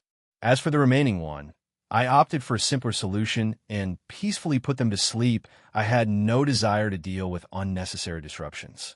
Taking charge of this aspect were Grafia and Reiko, both ensuring the smooth operation of the catering. Their organizational skills played a crucial role in managing the situation efficiently. However, in the midst of overseeing the proceedings, I reminded them to take a moment to relax. This night was, after all, meant for enjoyment and unwinding, even for those overseeing the festivities. So many people, Valerie mumbled as she approached me, her arms outstretched in a silent request for assistance. Without hesitation, I snapped my fingers, and she reappeared beside me, letting out a relieved breath. You didn't seem to mind larger groups before, Valerie. Is there something wrong with this one in particular? I asked, curious about the source of her unease. She shook her head in response. No, it's just, the alcohol here smells strange. I don't know the specifics, but I don't like the smell. I think Gasper and Elmenhild would agree if they were here, you know? She explained, revealing the source of her unease. Understanding her discomfort, I gently poked her nose while simultaneously eliminating the offensive odor. Thank you. She expressed her gratitude, the words carrying a sense of relief. Maybe we should send a sample to them while they're still on the ship with Rias and the rest, I suggested, a mischievous smirk crossing my face. Valerie, not amused by the idea, reached over and pinched my nose while softly glaring. No, bad Aaron. Teasing is fine, but this would be torture for those two. She chided, and I relented, discarding the notion. Sure thing, Valerie-sama. Although, have you eaten anything yet? You said the alcohol made you feel sick, I inquired, genuine concern lacing my words. Valerie shook her head, indicating that she hadn't. No, yaven. I do like to get some, but... Valerie began to explain, but before she could finish, one of my clones appeared in front of us, bearing a plate of food that I thought Valerie would enjoy. She blinked a few times, momentarily puzzled, but ultimately accepted the plate filled with an array of tempting dishes. She regarded me with a mixture of amusement and exasperation, releasing a sigh as she shook her head. A tender peck on my cheek preceded her words. You are so extra at times, but thank you. Bon appetit. With that, she delved into her meal, savoring each bite. Midway through her enjoyment, she halted, looking concerned. What about you? Aren't you hungry? I'm fine. I can last. My protest was abruptly cut short as she quickly offered me a piece of shrimp on her fork, leaving me with little choice but to eat it. Her firm gaze met mine, silently insisting that I comply, and so I did. With a playful teasing tone, I remarked, WOW, I didn't think my future wife would be this forceful. While immersed in our meal, a few others joined us, including a member of a vampire-like race native to this universe and Dulio's team.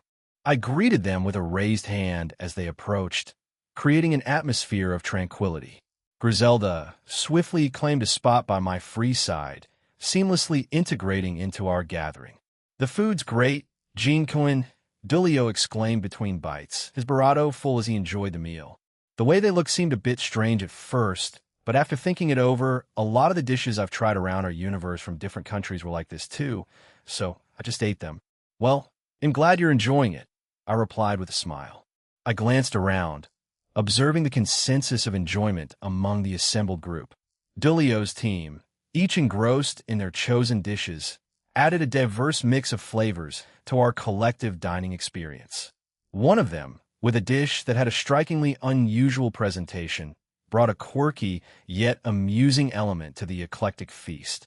As Dulio's team settled around us, the vampire-like figure among us cleared his throat discreetly, capturing our attention.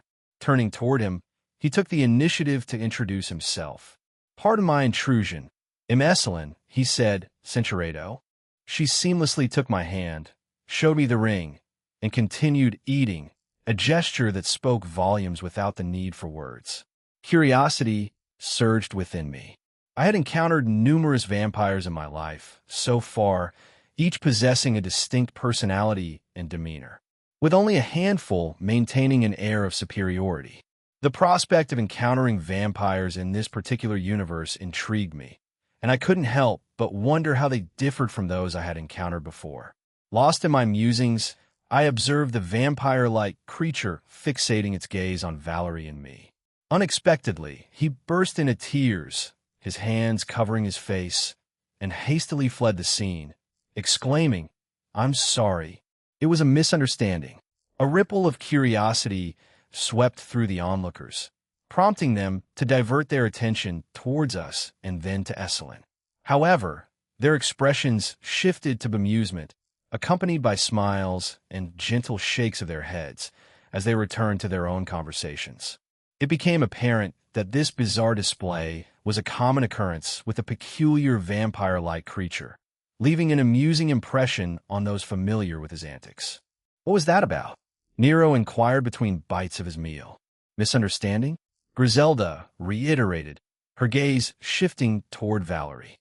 Valerie paused in her eating, setting aside her utensils as she began to explain, "For the last few weeks, I've seen him around and spoke to him a few times, but he never left a big impression on me, so I didn't think much of it. I didn't notice that he was something close to a vampire in this universe, so that's probably why he approached me." A thoughtful expression crossed her face as she continued, "I don't know why he started to like me, though. Our conversations were few and far between. I was also quite obvious with wearing my ring, so I don't know how he didn't notice it." Having shed light on the situation, she resumed eating. I playfully poked Valerie's cheek, and she responded by rubbing her face against my finger. I heard some rumors that some people see it as a challenge to try to get together with someone who's married. Some see the ring and don't care, with some trying even harder, though I doubt that's the case for Esselin, I remarked. "That seems a bit scummy," Jessica chimed in tiredly, her head resting on the table rather than engaging with her meal. Shrugging, I offered, "People are strange like that, and infidelity isn't anything new. Also, it's on both people, you know? They'll either have restraint or none at all." Dulio, always one to dive into intriguing discussions, posed a question. "What about you, Jean Cohen? How does it work for you? I know the girls around you only want to date you, but in a way, you have plenty of interest from many people, don't you?" The unexpected turn of the conversation brought a collective pause as everyone turned their attention to me, awaiting my response. To be completely honest, prior to my reincarnation here, I held a favorable opinion of many characters in DxD, much like many others. Yet, Aquino was the one who dominated my thoughts at the time, with perhaps Graphia in the periphery, though I had assumed she was married to Surzex during that period. As for everyone else, it all unfolded somewhat naturally. The connection with Barato arose from my desire to help clear her name, not with the intent of starting a romantic arrangement. The same sentiment applied to the others. However, as time progressed, dynamics shifted, and I found myself developing affections for some of them. While it's not like I'm actively trying to get together with any more people, you could say, things just happen, and we end up liking each other in the end. But my gaze shifted towards Griselda and Valerie before I continued. There is some kind of unspoken rule. "Unspoken rule?" echoed Diethelm Waldseemuller, prompting a nod from me. "Yeah, a rule. Usually it's just the girls having a bad feeling about a woman who's taken an interest in me, and if they do, I trust it and try to limit my time around them," I explained, delving into the unwritten dynamics that govern my interactions. While never explicitly articulated, these unspoken sentiments manifested through the girl's actions. Memories of my avatar's time at Kuo College serve as a testament to this unspoken understanding. The pattern persisted even when I was physically present, with Kyome, Rias, Aquino, Sona, Tsubaki, and Ingvild often guiding me away from individuals, particularly women, whom they didn't like. So in a way, they approve and disapprove of certain women you can add to your group? That's certainly interesting. Has this happened with women in the supernatural world, or is it limited to just humans? Dulio inquired, probing deeper into the intricacies of this unspoken rule. It's both, I think, I responded. The notion of recalling every single interaction with everyone was not something I actively pursued, even though my powers granted me that capability. Are there any recent examples? Marana inquired, a touch of nervousness evident in her voice. I took a moment to ponder, searching for recent instances. Not that I can think of, well, if it counts, I guess, the goddess Freya? I replied, a hint of uncertainty accompanying my response. A few days before our departure from our universe, Freya paid us a visit, bearing food as a gesture of goodwill. The demands of the operation we had undergone and the aftermath had kept her occupied, primarily caring for R. Our gathered information indicated that R found himself imprisoned, much like Loki in Hell. Despite Freya's efforts to appeal for a reconsideration of his sentence, success remained elusive. During her visit, Freya's demeanor was noticeably different, more reserved with me. The girls, however, were quick to make their sentiments clear. They didn't want her associating with me. To her credit, Freya handled the situation with grace, acknowledging the shift in dynamics. She shared that she intended to tone down her playful advances since R had re-entered her life. Goddess Freya? That's certainly interesting for you to reject a goddess of love and fertility. Not many would expect that, Ryu remarked as he finally joined the conversation. I responded with a nonchalant shrug, a gesture attempting to encapsulate the complex web of circumstances and emotions that led me to this unusual decision. Various factors, including my own intuition, the relationships with the other girls, and the tumultuous events involving R, contributed to this unexpected dynamic. However, it was essential to note that Freya expressed a desire to be friends, and the other girls were amenable to this arrangement. Following this particular discussion, the atmosphere shifted into a more casual and lighthearted one. The remainder of the night unfolded with a delightful chaos. The festivities gradually subsided, and the surroundings were littered with people who had succumbed to the partying, sprawled across chairs, tables, the ground, and even up in trees or on the Drake statue. Despite the waning energy, a handful of individuals persisted in their celebration. Opting to witness the conclusion of the festivities, I chose to remain amidst the aftermath. Several DXD members retreated to the team's building for a night's rest. While a few girls lingered by my side, most succumbed to drowsiness. Kuroka, in her cat form, perched on my head, alternating between moments of slumber and wakefulness. Lavinia and Gabriel, seemingly inseparable, lay nestled beside me in shared slumber, while Suzuka made a valiant effort to stay awake on my other side.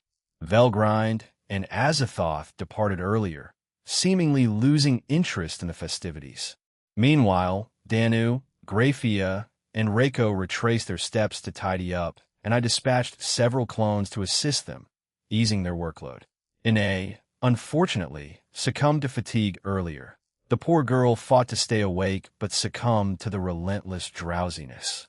Dulio's team and Valerie opted for a night's rest, and I guided Valerie back to my room earlier since she was sharing it with me tonight. Observing another party-goer succumb to exhaustion, I muttered, "There goes another one." Suzuko, barely keeping herself awake, whispered in agreement, "Yes, there they go," her body swaying slightly from side to side in an effort to remain alert. I clasped Suzaku's arm firmly, drawing her closer to me. "Just rest, Suzaku. They'll bring everyone back to their rooms after sorting this out," I reassured her. She complied, shutting her eyes, surrendering to the embrace of sleep. Evidently, Suzaku had appeared on Ria's ship earlier, engaging in a conversation with Akino. The details eluded me, but it left Akino in a state of shock and distress. She yearned to return, seeking solace from me. Attempting to discuss it with Suzaku proved futile. She insisted on Akino explaining. Hence, I found myself in a state of anticipation, awaiting Akino's account of the sudden encounter. After a few more minutes, the rest of the inebriated individuals finally succumbed to slumber.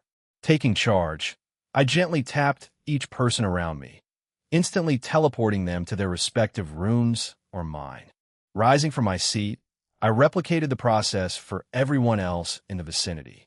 Additionally, with a snap of my fingers, I effortlessly tidied up the entire place before heading to the kitchen to assist the trio. Upon entering the spacious kitchen, I observed my clones diligently tackling most of the cleaning duties. Grafia, Reiko, and Danu were focused on drying and stowing away the dishes and utensils. The towering stack of plates and cutlery hinted at a prolonged task that might extend well into the morning. To their surprise, I intervened once more, employing another snap of my fingers. In an instant, all the items were not only cleaned but also dried and neatly stored away, leaving them astonished at the sudden efficiency.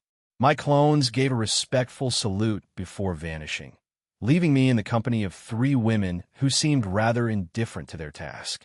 Without delay, Grafia reappeared right in front of me, seizing my cheeks and giving them a gentle pinch.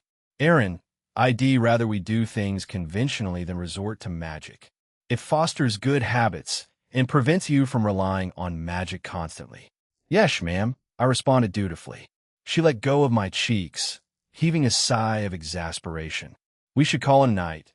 Tomorrow awaits with a load of tasks and a meeting with the leaders to discuss our next move. I informed them, and they swiftly nodded in agreement. As Reiko and Grafia departed, Danu called out to me and lightly touched my arm. When I turned to face her, she stepped closer, her expression tinged with a hint of vulnerability. "Can we, hang out again soon?" she murmured, her cheeks flushing with a rosy hue. Her words caught me off guard, and she fidgeted nervously as I processed them. After a moment, I couldn't help but chuckle, wrapping her in an embrace. "It was a bit challenging for you to bring it up, huh? But I'd be delighted," I said, pausing for a moment before saying quietly, "You'd be the first goddess I truly honor, now that I think about it, wouldn't you?"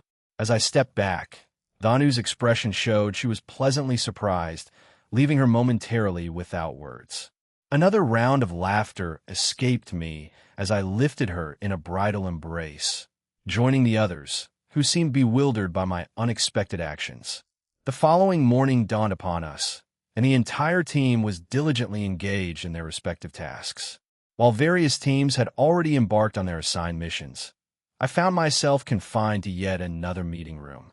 For the past 2 hours, we had been engrossed in discussions that were now drawing to a close. Savina broke the concluding silence, proposing, "Shall we unveil Cosmosilica terraflora?" The consensus among the group was unanimous, and we all rallied behind her suggestion. What was once Ferothos Prime had undergone a transformation and renamed as Cosmosilica terraflora. The name was a collaborative effort between Echelles and Danu, and the collective decision was to embrace and adopt this new name. Exiting the meeting room, we made our way to the surface. Iliovan broadcasted an announcement regarding a forthcoming connection to a new planet aligned with this one. Those eager to witness the event were encouraged to head to the surface. However, entry remained restricted until I completed my thorough double or triple checks, a process anticipated to take only a few hours.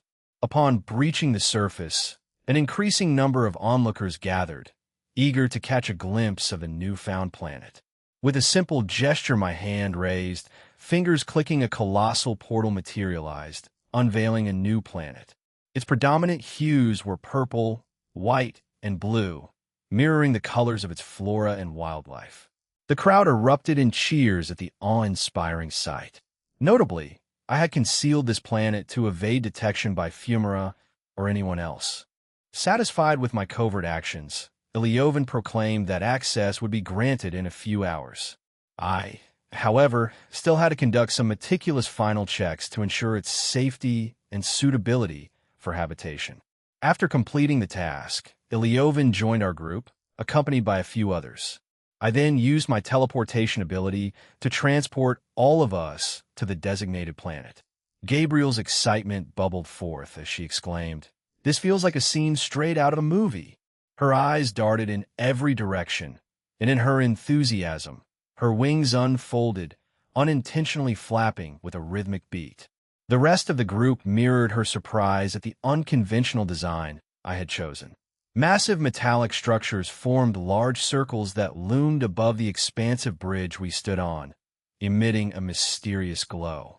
Below, the river painted a deep blue canvas, its surface adorned with the occasional jellyfish, their heads visible above the water.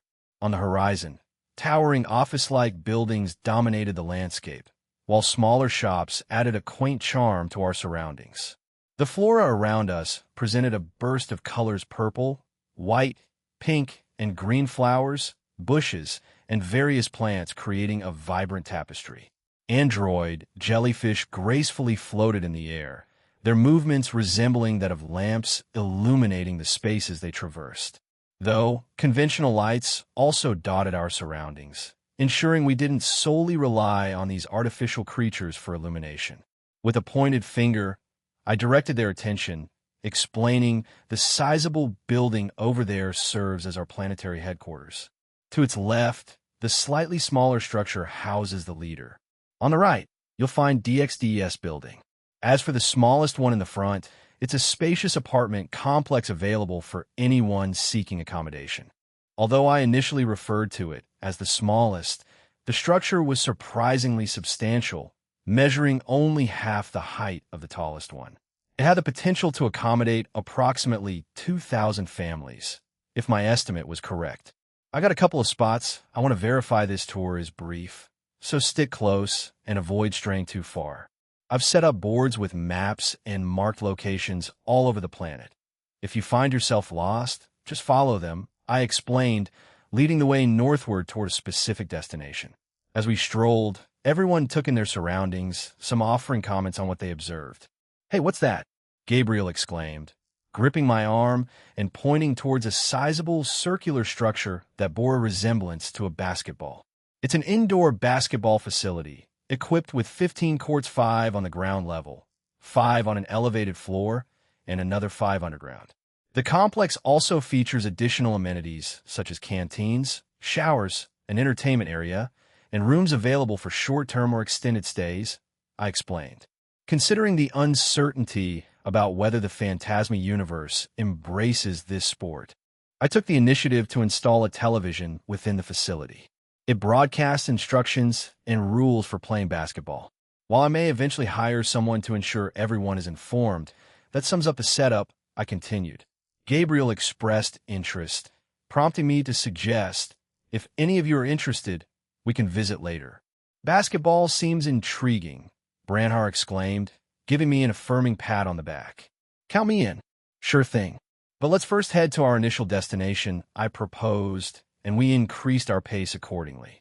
Upon reaching our destination, a sense of confusion gripped a few, and a subtle wave of amusement resonated through others, evident in the soft snickers and eye rolls that followed.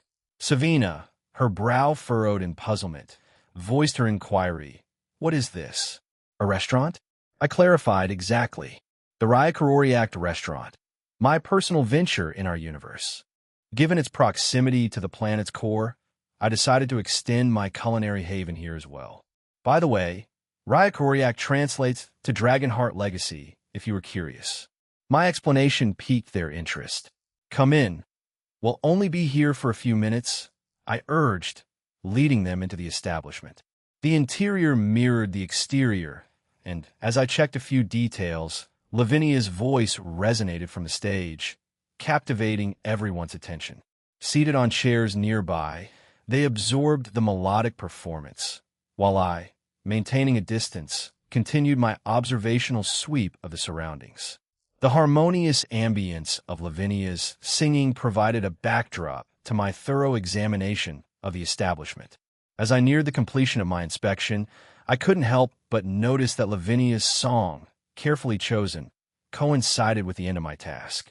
Her thoughtful timing didn't go unnoticed, Cinceredo, and the others chimed in with similar praises. The genuine admiration for her talent echoed in their words.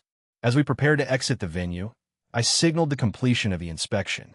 However, Ilyovin, breaking from the group, seized my shirt gently and expressed, "I'll refrain from pursuing their affections, but I have to say, you're luck to have Lavinia." I returned his smile and said, "I'm grateful for all of them.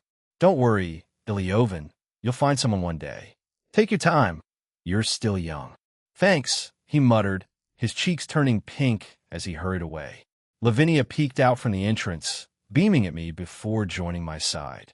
"Looks like you've gained another sibling," she teased. I responded by playfully pinching her nose. "I seem to be collecting siblings lately, not that I mind." "Anyway, let's go," I said, and we walked away together, hand in hand. Latia voiced her surprise as she observed our new surroundings. "Is this a military camp?" The location I had transported us to lay to the south, and I had utilized teleportation to get us here. Drawing a comparison, it resembled the area near the South Pole, except for there was no snow. Instead, it sprawled with a vast expanse of land, dotted with buildings storing an array of items, vehicles, and several barracks. Essentially, yes, those interested in joining the DXD team in this universe can come here for training.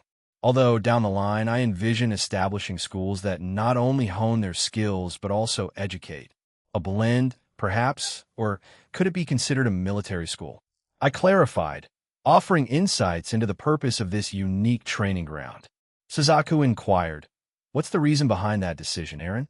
I pondered for a moment before responding, "Well, Suzaku, someday I might retire as the leader of Team DXD. My plan is to establish schools similar to this one. If young individuals aspire to join the team in the future, they'll have the opportunity. DXD won't limit itself to safeguarding just one or two universes. We aim to extend our reach across the entire multiverse. I envision creating similar institutions in various universes to foster and nurture potential talents. Though that distant future looms ahead, the idea of establishing something akin to it occupies my thoughts. Certainly, corruption poses a risk in managing such a vast organization, yet I envision expanding the ranks of shadow soldiers in Electa in the times to come. I intend to station them across the multiverse and within those various schools. While this approach may increase the demands on my time, given the need to personally oversee these endeavors, it might lead to extended periods away from my family. Despite this, I am determined to execute these tasks efficiently. I plan to employ my avatar or clones whenever possible, ensuring I can maintain proximity to my family even as I navigate the complexities of this ambitious venture. As I prepared to speak again, a sudden explosion echoed in the distance. Our attention turned to Brantar, who was energetically swinging his sword at training dummies, reveling in the loud laughter that accompanied each powerful strike. "These things are incredible. I can unleash my strongest attacks, and they don't get destroyed," he exclaimed, prompting a dismissive shake of my head. Eager to share the secret, we swiftly approached him. I elucidated that's their purpose, Bran. "These dummies are designed to record your most powerful attacks, tracking your progress over time. They even remember who landed the blows. All you have to do is press that button next to them, and ITLL display your improvement." Beside the dummy, a small screen and control panel awaited attention. Branhart eagerly walked over and pressed the prominent red button. The control panel, with its minimal buttons, catered to even the least technologically literate individuals, ensuring a straightforward and user-friendly experience. His name appeared on the screen, accompanied by a small image and a handful of details: height, weight, the maximum power head wielded, and the minimum. The final piece of information revealed his potential and current power level, graded by my ranking system. At present, Brantar held the status of a high-tier god class, with his potential reaching the pinnacle of Dragon God class. This standing echoed across all the leaders in the Resistance. Yet, there was an unsettling truth beneath the surface. Their strength fell short when compared to the Eradicators, Wayboros, and Umbra, rendering them powerless against the likes of Fumara herself. The Eradicators, predominantly beings of Dragon God class and above, mirrored the might of the Wayboros. Some Wayboros even descended to the peak of God class. It was crystal clear, for the Resistance to pose any threat, they had to match or surpass the might of the Eradicators. So this is my statistics, huh? How about you give it a shot, Aaron? Brandhar suggested, but I promptly shook my head. It'll pass since I already know the results, but the rest of you can give it a go, I informed them. They proceeded to test their skills on the dummy, with Savina and Echelles excelling near the top, while Iliovan showcased his versatility, ranking a bit lower. Well, we can move on from here. If any of you have been inside something similar in the past, you'll have a good idea of how these look, as I model them after those I explained, and we swiftly transitioned to a different area. What I hadn't disclosed to them was the existence of an underground section housing operational mechas. If Sikvera were aware of this, she'd probably faint. Though I plan to share this information with her and everyone else in the future, I had recently provided her with a personalized suit. However, just before we left, she did pester me about potential upgrades and modifications. Wahaha! Brandhar roared with laughter as he steered the bumper car around the arena. The amusement park we visited was expansive, a realm of joyous chaos. Having explored several amusement parks in the weeks leading up to our arrival in this universe, I drew inspiration from different ones, creating a unique blend of experiences for the people that will visit this in the future. One such creation was an enhanced version of the haunted house that Rainier, Penemu, and I visited on one of our dates. The memory of that spooky adventure became a foundation for a new, thrilling haunted experience in this fantastical amusement park. Unlike the haunted house, the bumper cars were a universal feature in most amusement parks we had visited. While I hadn't specifically modeled them after a particular park, they brought delight to those who hopped on, especially Leovan. It was no surprise. After all, he was still in the bloom of youth, reveling in the simple joy of the bumper car experience. The leaders hesitated at first, eyeing the bumper cars with uncertainty. However, as some from my group enthusiastically jumped in, their reservations melted away, and they appeared to be thoroughly enjoying themselves. It struck me as odd. Perhaps these leaders had never experienced simple joys like this in their own universe. Living amidst perpetual fear and stress, they seemed to savor these moments of carefree enjoyment. Determined to sprinkle more of these light-hearted moments into their lives before we complete our task of liberating their universe, I resolved to make their journey as enjoyable as possible. Join us, Aaron, Velgrind, Azathoth, Savina exclaimed with unabashed joy. Her bumper car collided with Leovan's, setting off a chain reaction as his car bumped into Echelles and so on. I smiled at Savina's invitation and responded, "It's okay. They'll keep an eye on you guys. Go ahead and have some fun." As I watched them revel in the simple pleasure of bumper cars, a warmth filled me, knowing that amidst the chaos of their responsibilities, they could still find moments of pure enjoyment. "Hey, why don't you both join in?" I suggested to the dragon and god standing next to me. They gave me blank stares in response. "That's too childish for me," Aaron, Velgrind replied, though her eyes hinted at a different sentiment. "I'm not sure how to use them. Could you teach me?" Azathoth asked after gazing at me for a moment longer. Just as I was about to respond, a thought crossed my mind. Perhaps Azathoth was using this as an opportunity to bond with me and learn more about other things. Taking a moment, I took a deep breath and said, "Sure thing. Let's pick one that can fit 2 people, and we're bringing Vel along." "Huh, wait." Velgrind began a protest, but I wasn't about to entertain any objections. "Take Thias," Velgrind bellowed, crashing her bumper car into Suzaku and Nanu's with unbridled enthusiasm. Drake mumbled, "She got way into that." Albion questioned, "Yeah, but I guess that's a good thing, right?" "Well, Azathoth isn't exactly doing anything, and she was the one who requested help," Rudra observed. Velgrind seized control of the bumper car, Azathoth sitting beside her seemingly shell-shocked by the entire experience. Stiff as a board, Azathoth watched as Velgrind embraced the chaotic joy, treating the bumper car escapade like a full-blown war. "Do you need to be this enthusiastic about it?" Azathoth asked in a hushed tone. "This is war," Velgrind declared, further astonishing Azathoth. Taking charge of her bumper car, Velgrind gleefully went around bumping into everyone, infectious laughter accompanying each collision. However, the fun took an unexpected turn when they all decided to charge at her together, launching a coordinated assault on Velgrind. I couldn't help but question the safety of the situation, but considering we were all mostly adults with supernatural bodies, it should be fine. Velgrind, now surrounded by a cacophony of laughter and collisions, looked at me and exclaimed, "Ref, isn't this illegal?"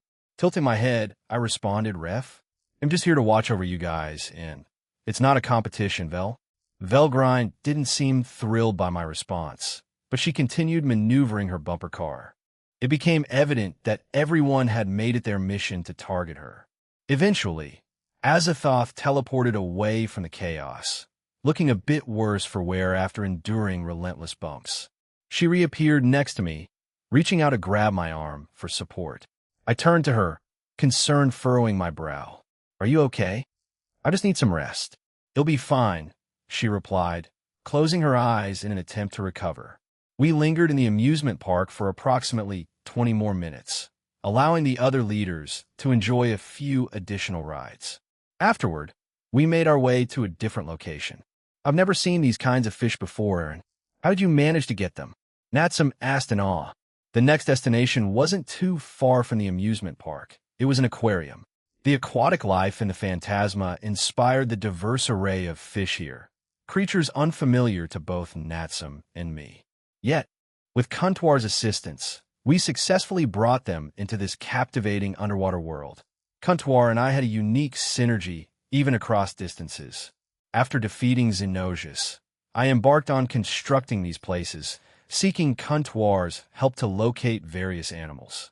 They mostly belong to this universe, and Kuntuar assisted in teleporting them here. Some are endangered, so we've set up specific sections to allow them to breed and repopulate. In the future, we plan to release them back into the wild, I explained. The endeavor wasn't just about creating a spectacle, but also contributing to the conservation of these remarkable species. The aquarium became a sanctuary where the wonders of the Phantasma's oceans could thrive and, in turn, educate visitors about the importance of preserving our aquatic friends. I'm aware that Natsum has a deep love for animals. She showers affection on Shin, Griffin, the three Muscapos, Jin, Natsu, and any creature she crosses paths with. Judging by her expression, it seems like she appreciates this place and the efforts in making to preserve various species. With Natsum, you're earning some serious brownie points, huh? Kanami would be pointing that out if she were here, remarked Drake.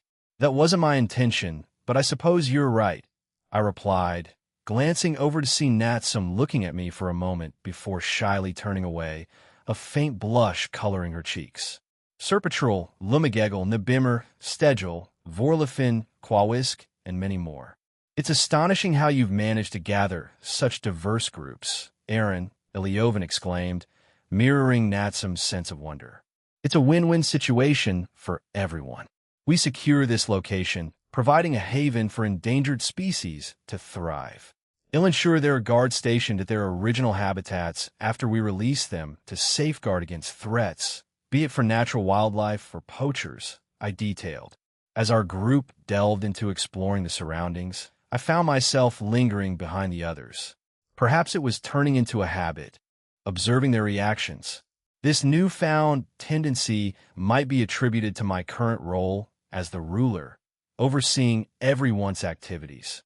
Or maybe it was just a personal quirk that had developed over the course of the year. The reasons remained elusive, and even if I were to consult Azathoth, I doubted she would offer a clear answer. Some mysteries are best left unsolved. Amidst my contemplations, I was pleasantly surprised when I felt someone's hand gently take hold of mine, fingers intertwining. I turned to find Natsum by my side, her gaze fixed on the tanks to our left, a noticeable blush adorning her cheeks. "Did you do this on purpose?" she inquired. "Purpose? You mean the aquarium?" I responded. She shook her head and said, "No, I mean saving endangered species and helping them repopulate their species. The aquarium is just a nice bonus, I guess. You could say it was on a whim by me. After finding out that there were many endangered species here, I decided to help them. It's the same with some animals in our universe, right? I might as well start that too when we get back," I shared, and Natsum squeezed my hand tighter, appreciating the sentiment. I continued, a bit off topic, but what do I want to do in the future, Natsum? Be a veterinarian? Do things like this by helping conserve endangered species? Or perhaps something else? I mulled over various career options: conservation biologist, wildlife conservationist, ecologist, zoologist, wildlife biologist, field conservationist, environmental educator, conservation geneticist. While these roles sparked my interest, I couldn't be certain if they aligned with Natsum's aspirations. I had discussed this with Shigyun as well, particularly during our visit to her parents. She expressed a different dream, one of opening something akin to a restaurant or bakery. Her passion lay in crafting sweets she loved and sharing the joy of her creations with others. I remembered her mentioning that she had been honing her baking skills even before our move here. Yeah, I'm passionate about working with endangered species and just being around animals in general. It's something I'm considering, but I'm not entirely sure yet. I mean, I do need a lot of qualifications and other skills, right? She inquired. I nodded thoughtfully, understanding the vast requirements that such pursuits demanded. Pursuing a career dedicated to the well-being of our planet's endangered species, or simply being immersed in the world of animals, entails a multifaceted approach. A foundational step typically involves obtaining a bachelor's degree in biology, ecology, zoology, environmental science, or a related field. This serves as the fundamental qualification for entry-level positions in the field. Yet, for those aiming for research-oriented or leadership roles, many professionals choose to pursue advanced degrees, such as master's or PhD qualifications. Beyond academic achievements, practical experience plays a pivotal role. Engaging in internships, volunteering, or securing entry-level positions provides individuals with valuable field experience. This may involve contributing to research projects, participating in wildlife monitoring initiatives, or assisting with conservation programs. Possessing strong analytical and research skills is crucial for success in this field. The ability to analyze and interpret data becomes integral, contributing to informed decision-making and effective conservation strategies. As she contemplates her path, it's evident that a blend of academic knowledge, hands-on experience, and analytical acumen will shape her journey towards making a positive impact on the planet's endangered species. Skills in the field, like tracking wildlife, assessing habitats, and identifying species, are frequently essential in various conservation roles. Communication skills play a pivotal role, involving the ability to write detailed reports, deliver effective presentations, and collaborate with diverse stakeholders. In certain positions, certifications such as Certified Wildlife Biologist, CWB, or other relevant credentials can be advantageous. Establishing a professional network within the conservation community is crucial, offering not only opportunities but also valuable insights. Actively participating in conferences, workshops, and connecting with professionals in the field enhances one's standing. Tailoring your expertise to the specific area of focus, be it marine conservation or conservation genetics, may demand specialized knowledge. Seeking continuous education or specialized training proves to be beneficial in staying updated. Being familiar with geographic information systems, GIS, statistical software, and other relevant technologies often provides a competitive edge in the conservation field. And, perhaps most importantly, a genuine passion for the work and unwavering commitment can be the driving force behind a successful career in conservation. Contemplating all of those thoughts triggered a headache, and considering Natsum's nature, she'd probably end up with an even more massive headache if I unloaded everything on her. Deciding to halt our steps, I gently placed a hand on her head. You've got the passion and work ethic. Natsum. I genuinely believe you can excel in any field you choose. If you ever need assistance with studying, I'm here for you. Moreover, I can tap into my connections to get you in touch with various experts. Her cheeks tinted with a blush again as she silently nodded, expressing her gratitude through an affectionate hug. Then, they'll try to do that when we get back, though, of course. I'll have to wait until after the tournament, she confessed. Fufu, then best of luck. And remember, if you ever need help with any of it, don't hesitate to come to me, all right? She murmured in agreement, a subtle reassurance that she would indeed lean on the offered support. After a few hours, we had explored most of the places on my checklist, and now we were enjoying lunch in a serene park. I had prepared the food in advance, and Grafia and Reiko graciously assisted in serving everyone. Choosing a bench a bit removed from the group, I sat down with Ine nestled in my lap. She had maintained an unusual silence throughout our time here, yet she seamlessly joined in whenever we reached specific locations. Our journey had taken us to a museum, a tourist office, and various buildings boasting androids and robot workers. These mechanical marvels were busy crafting a myriad of items, from car parts for the planet's unique vehicles to components for buildings and other structures. As I finished my meal, I turned to Ine, noticing her unusual silence throughout the day. Ine, you've been quiet for most of the day. Is something wrong? I inquired, concerned. After she swallowed her food, she gazed at me for a moment before posing a question that caught me off guard. Are we dating? Her words hung in the air, and I tried to comprehend the sudden shift in our conversation. I mean, we've been on a few dates already, especially before we came here. You've met my parents, and the way we act is like how you interact with your other partners, like Lavinia and Aquino. So what are we? Taking a moment to process. I nodded in agreement, acknowledging the truth in her observations. Well, if you put it like that, I guess we did look like a couple of other people watching us, I admitted. Exactly, she exclaimed, her eyes lighting up. So, let's make it official already. Like what Astra told you before, it'll give you some special appreciation. I couldn't dispute her reasoning. Ine had been engrossed in her own life, and I sensed that she had been yearning for a change in our relationship. As she gazed at me with anticipation, I found myself nodding in agreement once again. All right, Ine, let's celebrate this new chapter together, I declared, and she ecstatically thrust her fist into the air, nearly causing her food to slip from her grasp. So? She stammered, and I understood her unspoken request.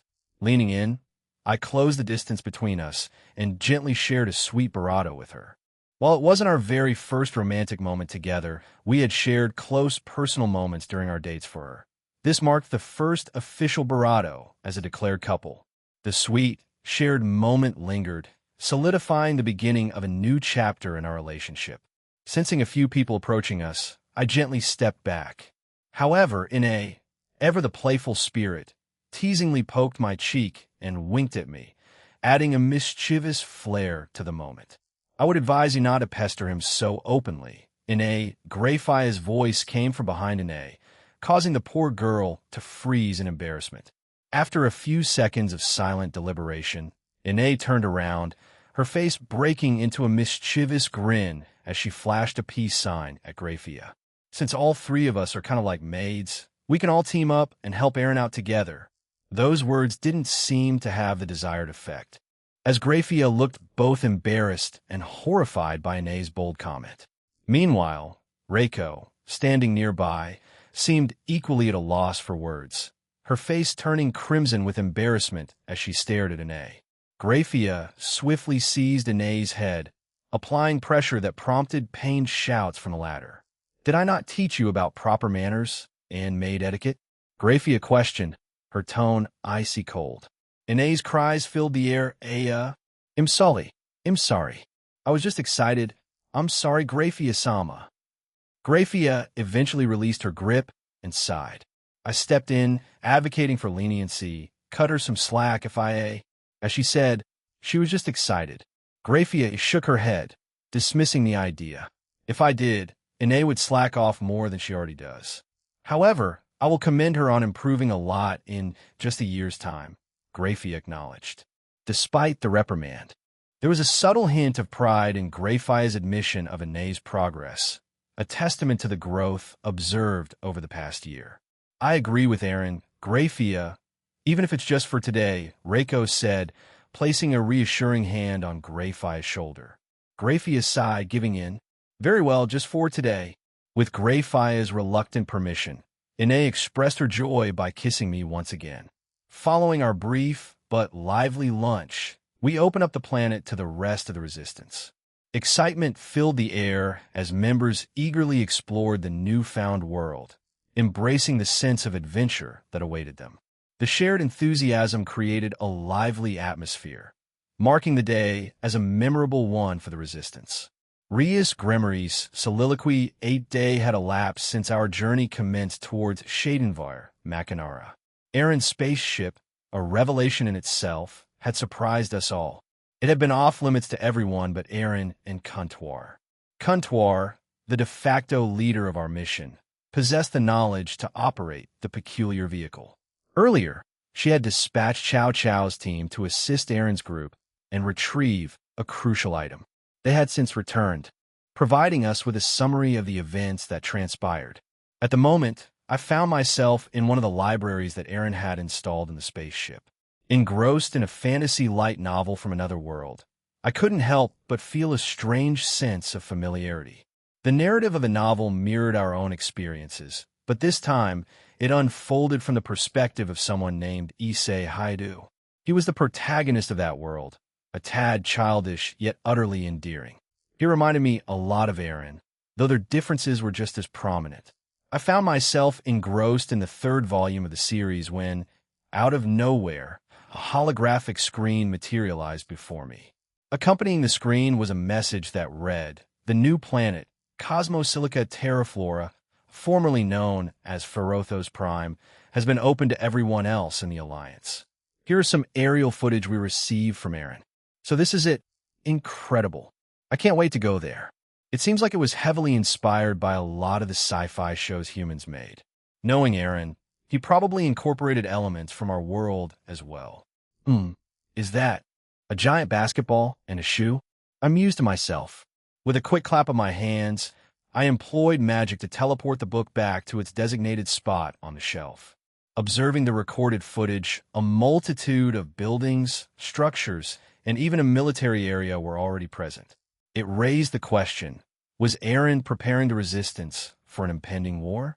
Regardless of the answer, a conversation with him seemed imperative. As the footage played, I rose from my seat in the library, my steps echoing softly as I left the quiet confines of the room. My destination, Akino's room. That also brought to mind the fact that Suzaku had paid a visit yesterday. From what I gathered, she had a stern talk with Akino, an unusual event that left Akino genuinely surprised. The scolding from her beloved elder cousin was a rare occurrence, and it seemed to have a lasting impact on her. Akino hadn't expected such a rebuke from Suzaku, and since then, she's been somewhat downcast. In our conversations, she consistently concluded her sentences with an air of melancholy, expressing a desire for a swift resolution so she could return to Aaron. It took me only a short while to reach Akino's room. When I knocked, a faint groan reached my ears, granting me permission to enter. The room appeared ordinary upon stepping in, but Akino lay on her bed, looking unwell, and the bedding was rumpled. "Oh, Rias, did you need something?" she asked with a weary sigh. I shook my head and approached her. "Was it really that surprising to hear Suzaku-san scold you?" I inquired. Akino nodded, looking troubled. "Yes, it was shocking. She rarely scolded me, even when I was younger. Even during our times together in Aaron's dimensions, she never scolded me seriously. But when she came yesterday and scolded me seriously, I was too shocked to react. Did Suzaku-san stop loving me?" she asked, sighing again, her voice laced with uncertainty and a hint of sadness. She reached for a pillow, tossing and turning until she settled on her side.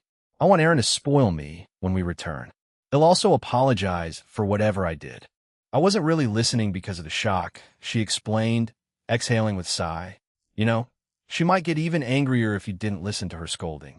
If you're unsure why she was upset, it's best to find out and then apologize, I advised. That's true. I feel like I'm not cut out to be a good wife.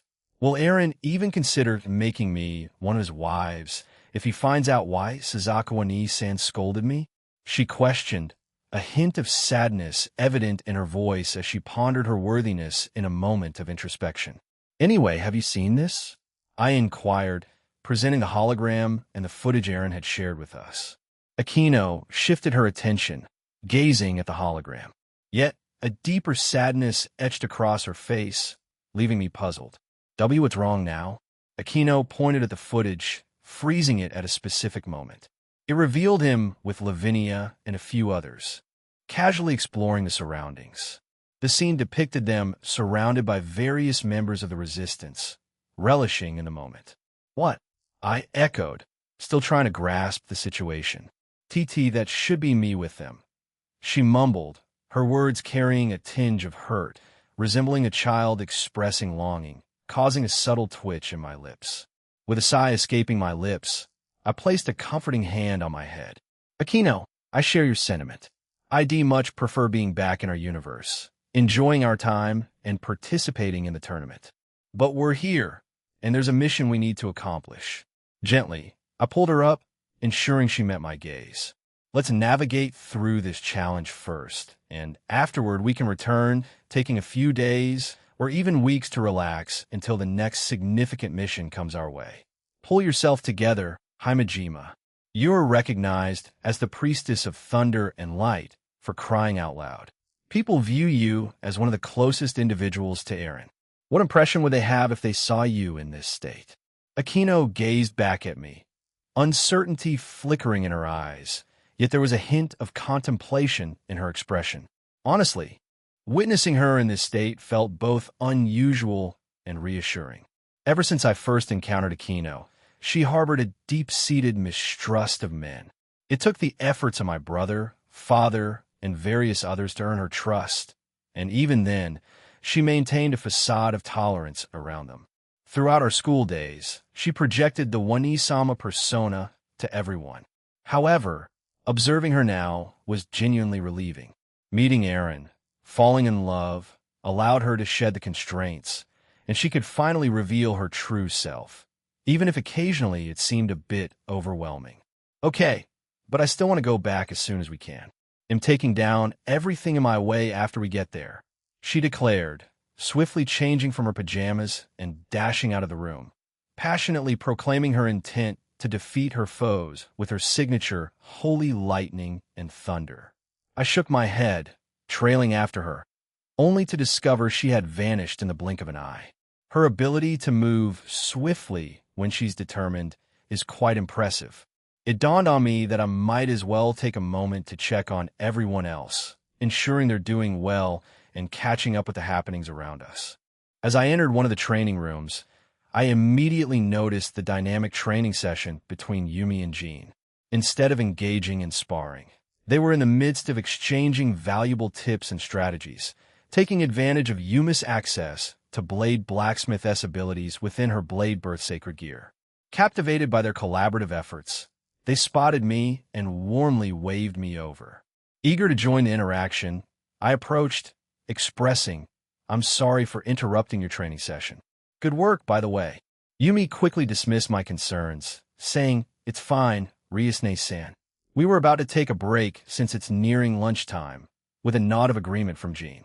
Intrigued by the deviation from their usual group training, I inquired, "It's not too rare to see you two training with Zenobia and Irina, but why just you two today?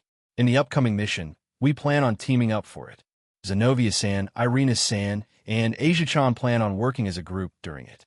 Nevertheless, during the mission, our paths may inevitably cross, leading to a collective effort in the end," Yumi explained. "Really? Well, best of luck with that. Will Chow Chow and Isatha be partnering up for most of the mission?" I inquired. Jean gave me a sly grin and affirmed with a nod. "Yes, they will. Chow Chow might put on a facade of indifference with the rest of us, but behind closed doors, we've witnessed him and Isatha displaying affection for each other on numerous occasions. So, teaming up for this mission isn't out of the ordinary. In fact, George even encouraged it, she divulged. Are they an effective duo, then? I probed, and she nodded. Yep, they're like two peas in a pod.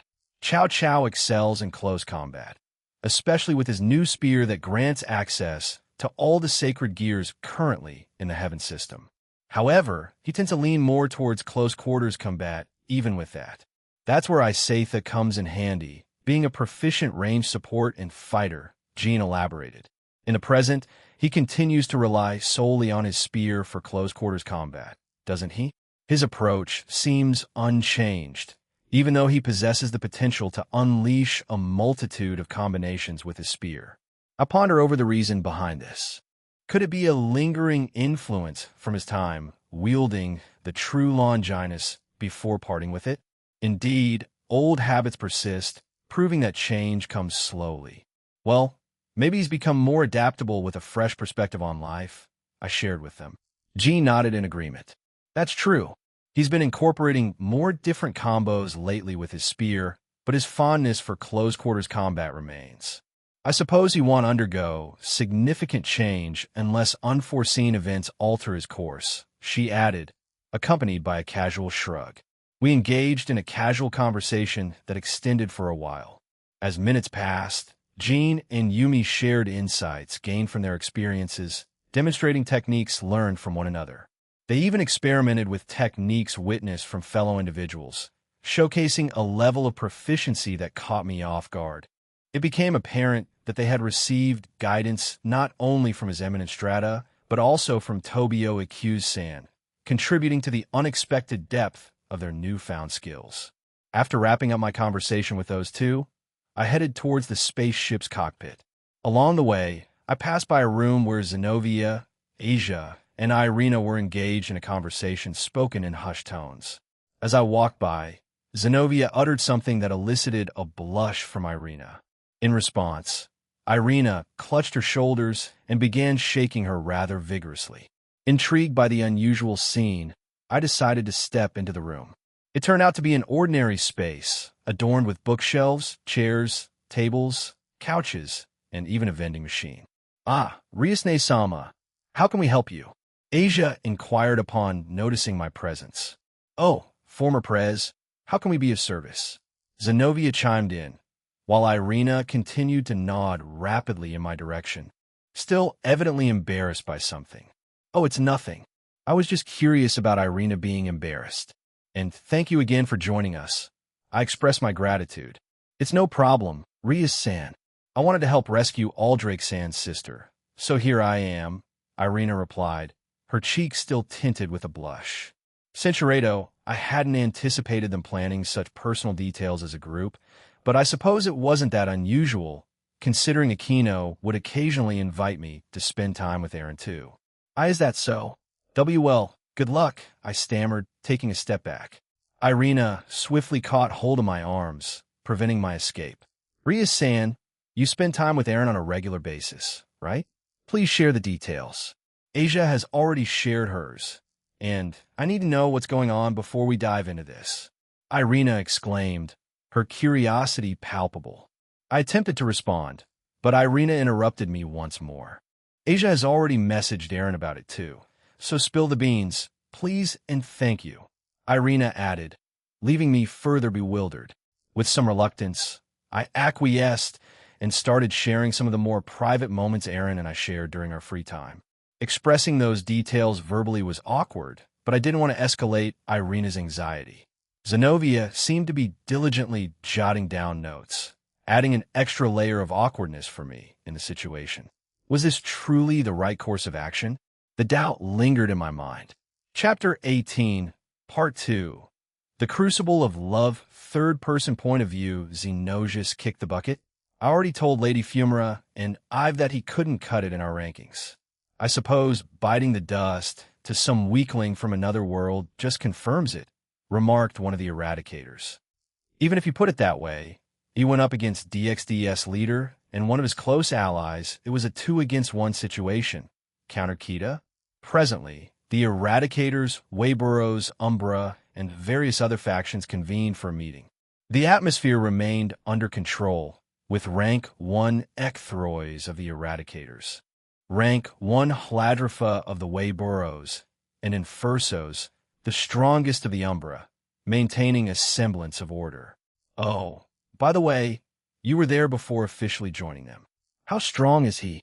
Inquired Abyssner, holding the 9th rank. The remaining members shifted their attention to Kita, who couldn't help but feel a slight nervousness creeping in. Despite the unease, she managed to compose herself. Scanning the room, she began, "I've had a few conversations with him, and he's casually mentioned that he has the power to obliterate and reshape the Omniverse at will. On a whim, he's allowing all of us to continue existing, so the Resistance can revel in the illusion of contributing to their own liberation." Kata's words carried a mix of truth and fabrication. The sole factual detail Aaron had shared with her was his ability to destroy and recreate the Omniverse, a feat he unintentionally accomplished before. The rest of her narrative, however, was a concoction designed to instill a sense of intimidation in her colleagues. Echeles, Radelia, and Sekudia, all double agents like Kita, exchanged questioning glances but refrained from voicing their doubts. Abyssner erupted into laughter, his hands tightly gripping his sides. "What an arrogant jerk. I love it. Can't wait to knock him down," he exclaimed. "Well, he is an outer god, so that level of arrogance is to be expected," Sekudia remarked. Abyssner's laughter subsided, and he turned to Sekudia. "Oh, right. Both you and Radelia managed to survive encounters with him too, right? So what's your take on him?" Abyssner, rank 9 among the Eradicators, had given aid to the Monkai Association in the past. He played a crucial role in assisting certain members of the faction to attain divinity when they ventured into the Phantasma. However, his involvement was abruptly terminated after being locked out of the Draconic Dais. Without any prompting, Sekudia and Radelia simultaneously spoke, "He's strong." Sekudia affirmed with a nod, delving into his experience. "I survived an encounter with him, seemingly at his whim. I was left barely clinging to life afterward. With that said, he's truly an enigma. There are no defined skills or abilities to anticipate. He uses whatever he desires, whenever he desires. In the midst of combat, he could effortlessly seal your abilities, leaving you powerless with no means of recovery. It can end just like that. Furthermore, he might even replicate your abilities, turning them against you in a mocking display of superiority. That, in my opinion, based on our brief interaction, is the kind of person he is." The room held its breath even after Radelia's explanation. Breaking the silence, she spoke again. "I saw him effortlessly taking down Arundel. Every attempt Arundel made was futile. It was like a child attempting to contend with a grown adult. He looked almost bored throughout the entire ordeal." "Hey? Well, that just sparks my interest in fighting him even more," Abyssner declared with a grin directed at both Radelia and Sekudia. "So, what we can ascertain is that we need to exercise caution around him. It seems the only way we can even come close to winning against him is until we reawaken Master Magnum Tenebrosum," suggested Ecthrois. "That appears to be the situation," replied Infursos. He glanced at his watch and remarked, "We've been in this meeting for approximately 3 hours. Let's conclude it here. We've covered everything we needed to discuss. If you happen to encounter him, well, I'd say he'll leave that situation in your hands. Whether you live or die is entirely up to you." Without waiting for anyone's response, he vanished. Shortly after his proclamation, everyone began filing out of the room.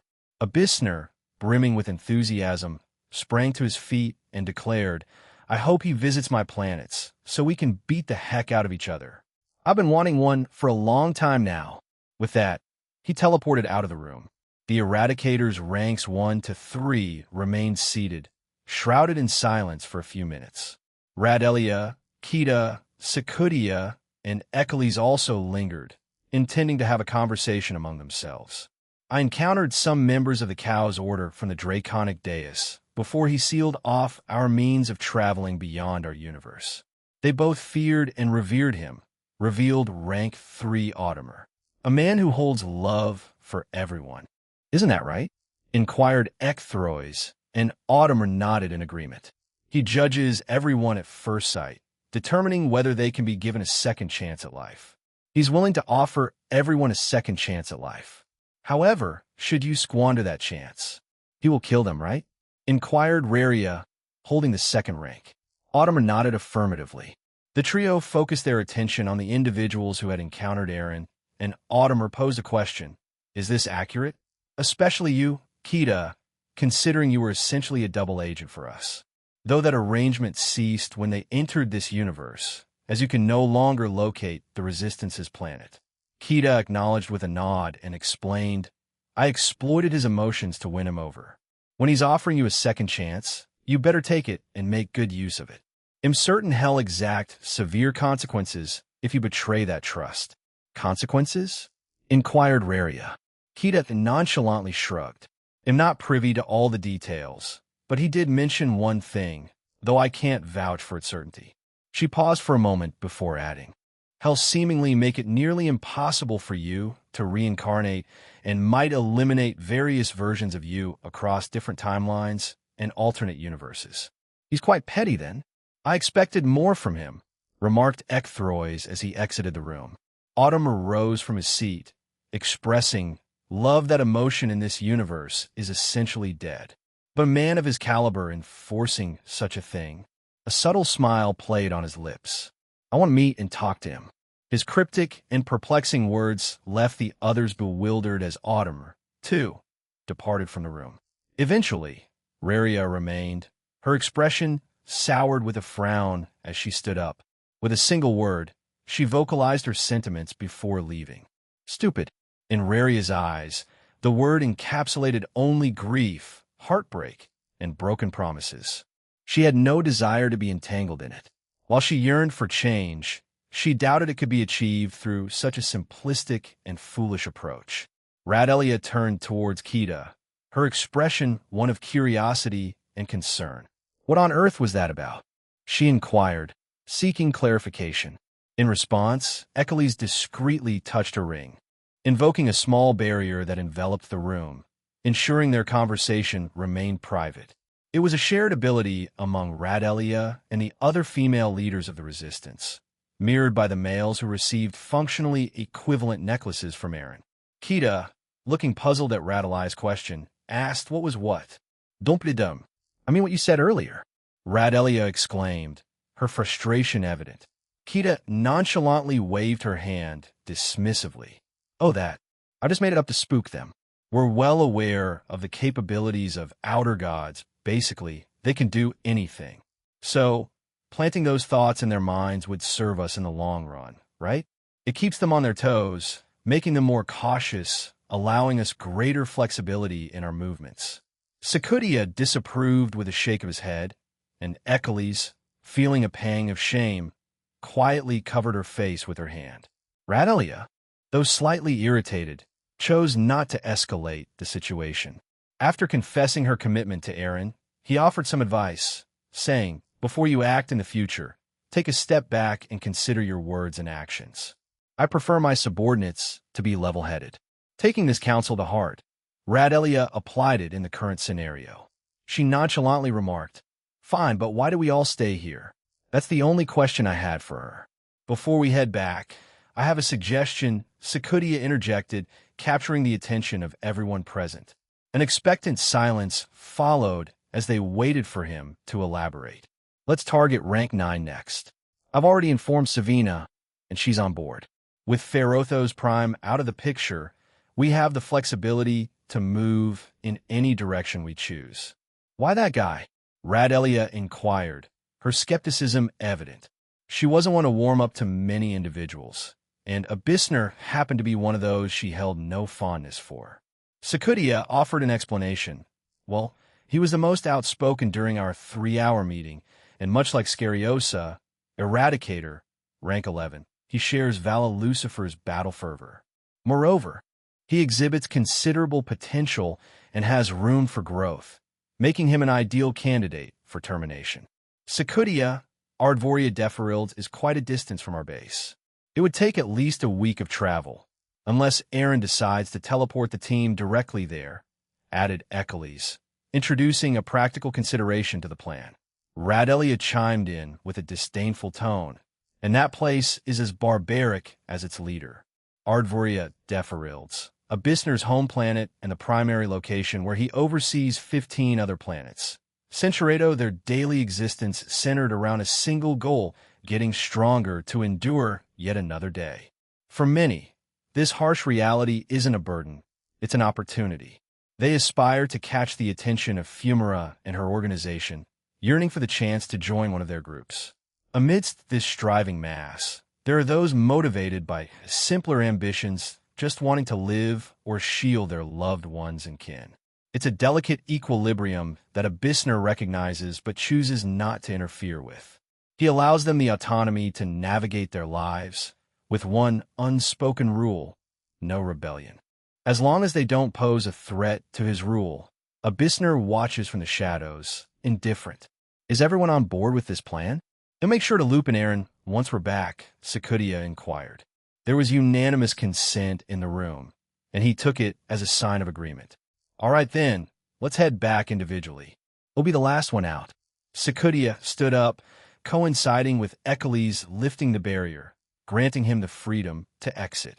One by one, each person departed, dispersing in various directions. The room gradually emptied as they went on their separate paths. Hiya ha! Another one down. You're way too weak to join the Wayboros, kid, taunted a man, looming over a young boy. The man hesitated in finishing the boy off, prompting one of his followers to question, "Why are you holding back?" Squinting at the child, the man grinned. "He has a pretty unique ability, don't you think? How about we take it from him?" "Hurting him would be a waste," suggested the man, asserting himself as the presumed leader of the ragtag group. Before a decision could be reached, the young child began to rise, a small cut visible on his head, covering his face as he defiantly glared at the group before him. "Look at him go. He's standing. That's expected on our planet's inhabitants, though." "Hiya ha ha ha!"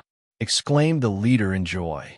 "I'm not going down without a fight," declared the young boy, assuming a determined stance, prepared to confront the leader and his group of followers.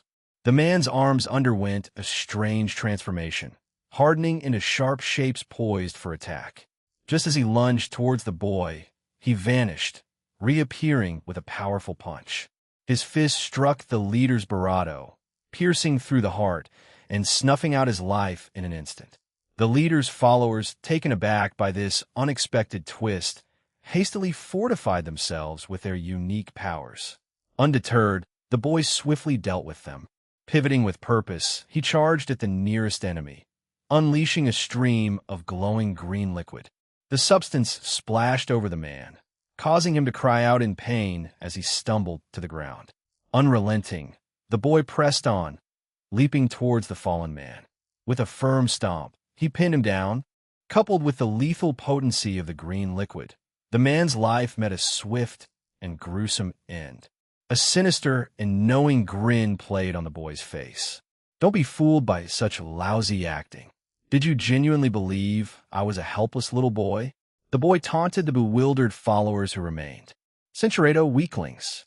If that was the best you could muster, you stand no chance of surviving." Before the young boy could conclude his sentence, he was struck down, ending his arrogant tirade in an instant.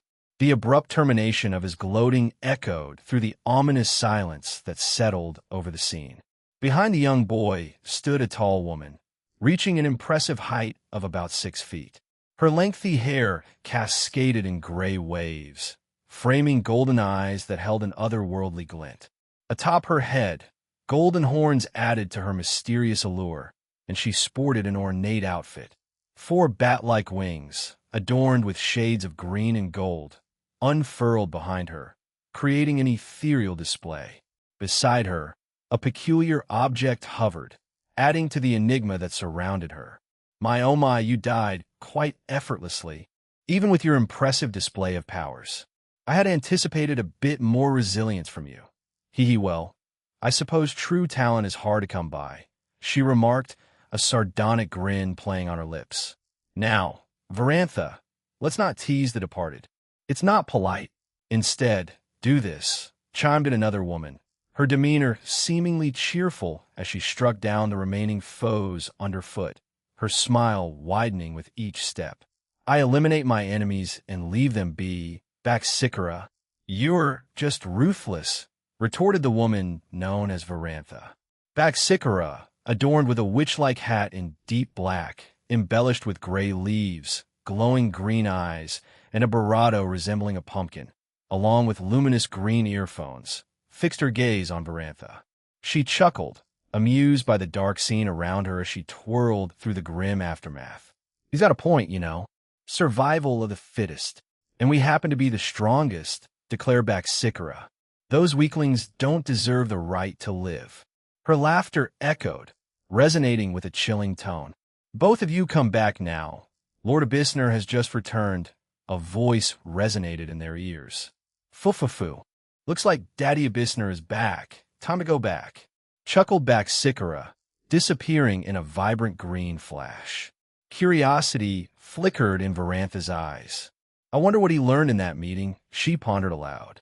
Casting a brief glance at the fallen young boy, she summoned golden flames that engulfed him, leaving nothing behind but ashes.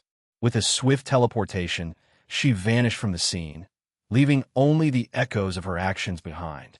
Aaron Tools' soliloquy bleak. Will you cut it out? Natsum exclaimed, desperately trying to stave off the queasiness induced by her sister Kanami, who persistently feigned retching. As Cosmosilica Terraflora opened its gates to the public, the influx of visitors surged, prompting me to enlist the creation of new shadow soldiers to assist in maintaining order. Surprisingly, everyone seemed to be thoroughly enjoying their time, making the effort worthwhile. However, as the day drew to a close, the returning teams from their missions joined us. Among them was the chaotic arrival of the Slashdog team, led by none other than Kanami. The serene atmosphere was immediately disrupted, giving way to a whirlwind of disorder and mayhem. Well, I should go then. I have another planet to review. You know, the planet Sona and her team helped free from the Fumers organization, I informed them. Latia, however, swiftly interrupted me, a sense of urgency in her actions. She had been engrossed in her ring's communication system for the past few minutes, a detail that piqued my interest. Despite my curiosity, I refrained from inquiring about it, sensing its importance. Is something wrong? I asked instead. Latia hesitated for a moment before speaking. Ilgo, may I take some people with me? Sona and her team will meet me there, she requested. Is that who you were talking to for the past few minutes? I inquired, and she nodded in affirmation. Taking a moment to consider her proposal, Latia reached for my hands and locked eyes with me, silently urging me to trust her. It wasn't that I lacked trust in her, but rather a lingering concern. In the end, I nodded, giving my agreement to her plan.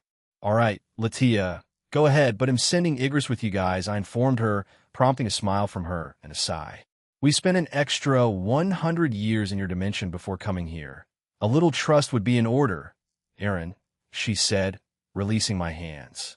I do trust you guys, but I'm just worried, although it's probably nothing. It should be mostly ready, but like what we did today, please check out certain buildings, all right? I urged, summoning a small blue ball on my finger. With a pointed gesture, I directed it at her ring, transmitting new data. That's the list. Once you're done with it, you can go to whatever you want afterward. But if you have anything to add or improve, please tell me or note it down. Latia raised her ring to review the list, giving a nod of assurance. She gave me a barato before making her exit. Taking a moment to survey my surroundings, chaos still reigned, although now it was Kanami and Natsum engaged in a spirited skirmish. It reminds you of home, doesn't it? Lavinia inquired, appearing at my side. Yeah, it does. I hesitated, grappling with my thoughts. The draconic dais felt like my newfound home, yet, simultaneously, just being in the company of all of them constituted another kind of home. I found myself entangled in a peculiar dilemma. Lavinia noticed my contemplation. Hee, you seem deep in thought. You can share with me, you know? She suggested. After a moment of reflection, I opened up to her. In response, she wrapped her arms around mine and said, Does it really matter? I feel the same way. As long as I'm with you and everyone else, that's home for me too. A sigh escaped me as I admitted, I guess you're right. As long as we're together, that's home. We lingered, observing everyone's playful antics until we eventually returned to the main planet. Determined to ensure an undisturbed atmosphere, we took measures to prevent anyone from intruding on this planet for the remainder of the day. Following dinner, a stretch of free time unfolded, granting everyone a few leisurely hours before bedtime, allowing them to pursue their individual interests. In the midst of this relaxed atmosphere, the planet brimmed with enthusiastic young individuals. Unexpectedly, Drake, fueled by an unexplained passion for instructing youth, took on the role of their teacher. Adding a quirky twist, he insisted they address him as sensei. Heading toward the newly established training arena, I discovered Drake immersed in energetic instruction, passionately guiding his students. A distinctive bandana adorned his head, boldly declaring, "Train like thunder, so you can become hell." A somewhat perplexing choice of accessory, adding an intriguing layer to the scene. "Keep going. Don't stop. I believe in you," encouraged Drake. Observing their actions, I concluded that he was in this state because Vermara, his self-proclaimed wife, wasn't around to trouble him. It seemed like he was relishing this rare moment of tranquility in her absence. Not wanting to intrude on their time, I located a nearby bench, settled down, and observed their activities from a distance. A familiar presence caught my attention, and turning, I found Radelia beside me. For some inexplicable reason, she had been staring at me intently since I took a seat. Despite my attempts to ignore it, being the subject of such unwavering scrutiny felt weird. "Can I help you?" I inquired, turning my attention to her. As I observed her fully, it became apparent that she had been hitting the gym, clad in a black and gold sports bra, black yoga barato, and sports shoes. The ensemble highlighted her cuteness. That was undeniable. "Do you like it?" she questioned, sidestepping my initial inquiry. "What?" I responded, a tad puzzled. Radelia, undeterred, leaned closer with a playful look. "Do you like what I'm wearing? I noticed you checking me out, like most men around here." I let out a sigh and shifted my gaze back to Drake and the kids. "I'm used to seeing you in your cheap pal, so this caught me off guard. I'll give it to you, you do look good in it. Maybe try different outfits more often. Just my 2 cents, though it's your call." Internally, I appreciated the impression she gave in that moment, though I refrained from vocalizing such thoughts. "I'll keep that in mind. Thank you," she replied, and as I turned to look at her, a faint smile appeared on her face. Radelia rose suddenly from her seat, declaring, "Please, have a short sparring match with me." It seemed almost inevitable, so I stood up and accepted the challenge. We swiftly moved to a different section of the training area, discovering a spot reminiscent of where I had faced Branhar upon our arrival. However, this area was far more aesthetically pleasing, lacking the wear and tear of the former. Stepping inside, we took our positions at opposite ends. "What rules do you want to follow?" I inquired, preparing for the impending bout. "Standard rules, no lethal attacks or abilities. Just rely on our physical strength and hand-to-hand combat," declared Radelia, and I readily nodded in agreement. Swiftly, I assumed a combat stance. However, she threw in an unexpected twist, saying, "Whoever wins gets to challenge the loser to one extra sparring match. Is that fine with you?" Intrigued by the proposition, I saw no reason to decline.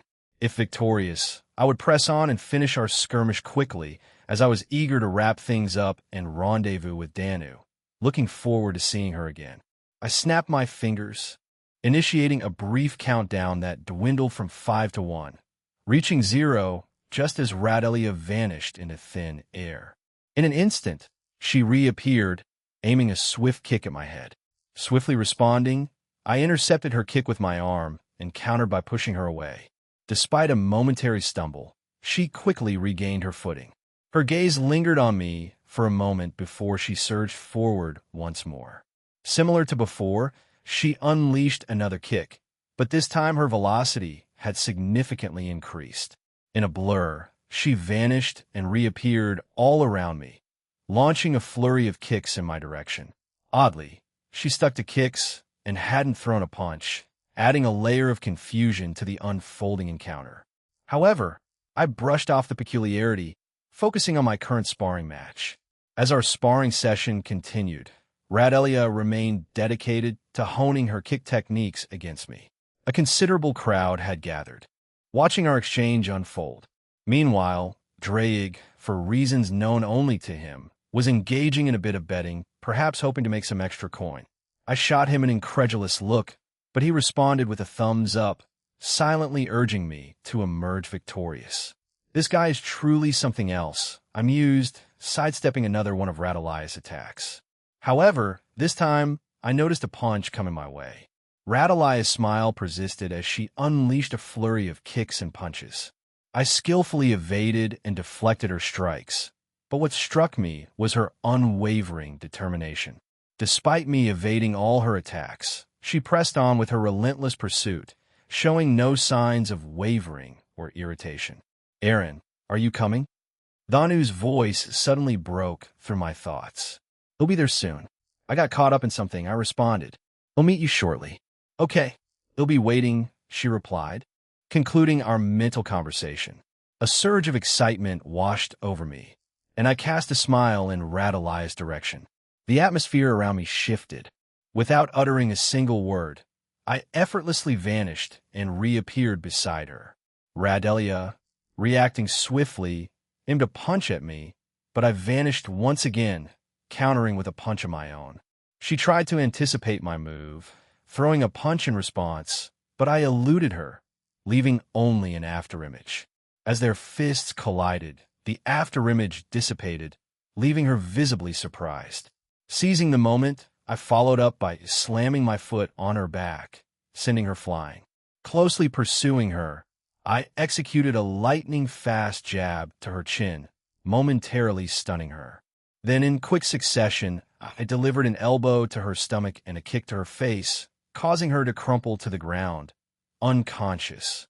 The battle reached its conclusion swiftly, with me emerging as the victor. The sudden shift in fortune caught everyone by surprise, and the jubilant cheers that had filled the air came to an abrupt halt. I knelt down, gently rousing Radelia by touching her neck. Startled, she sprang back to life, scanning our surroundings. "I lost," she questioned, her gaze eventually settling on me. "Yeah, I just woke you up. Anyway, I need to head somewhere else," I informed her, vanishing from the training area in an instant.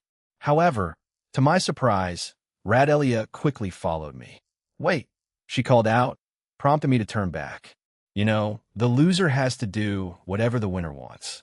Censuredo, censuredo, censuredo. Censuredo, her eyes widening as she noticed my sudden movement.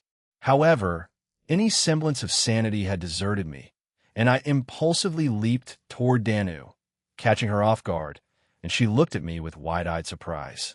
But as the initial shock wore off, a playful laugh escaped Danu. She wrapped her arms around my neck in a friendly hug, and we effortlessly shifted positions on my bed, with me now sitting beside her. A warm smile graced Dhanu's face as she looked into my eyes. She leaned in and hugged me warmly. I held her close, drawing nearer to her. In the midst of our heartfelt moment, my excitement was evident as I leaned close to her, prompting a swift response from Danu. Her hand moved with purpose, reaching out to take my hand in hers, her touch both tender and reassuring. The soft connection conveyed a sense of relief that, paradoxically, deepened the emotional bond between us, creating a warm and supportive atmosphere. Breaking our embrace, Danu gazed into my eyes, her expression soft and tender. I let out a heavy breath, feeling overwhelmed by the moment.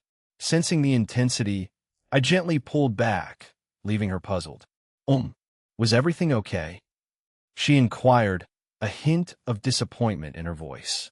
"It did, but I'd rather be closer to you," I admitted, honesty coloring my words. Her cheeks flushed even deeper, and she nodded in understanding. Danu willingly moved closer to me, and, as my eyes met hers, I found myself momentarily captivated. "Is something wrong?" she asked, a trace of concern in her voice.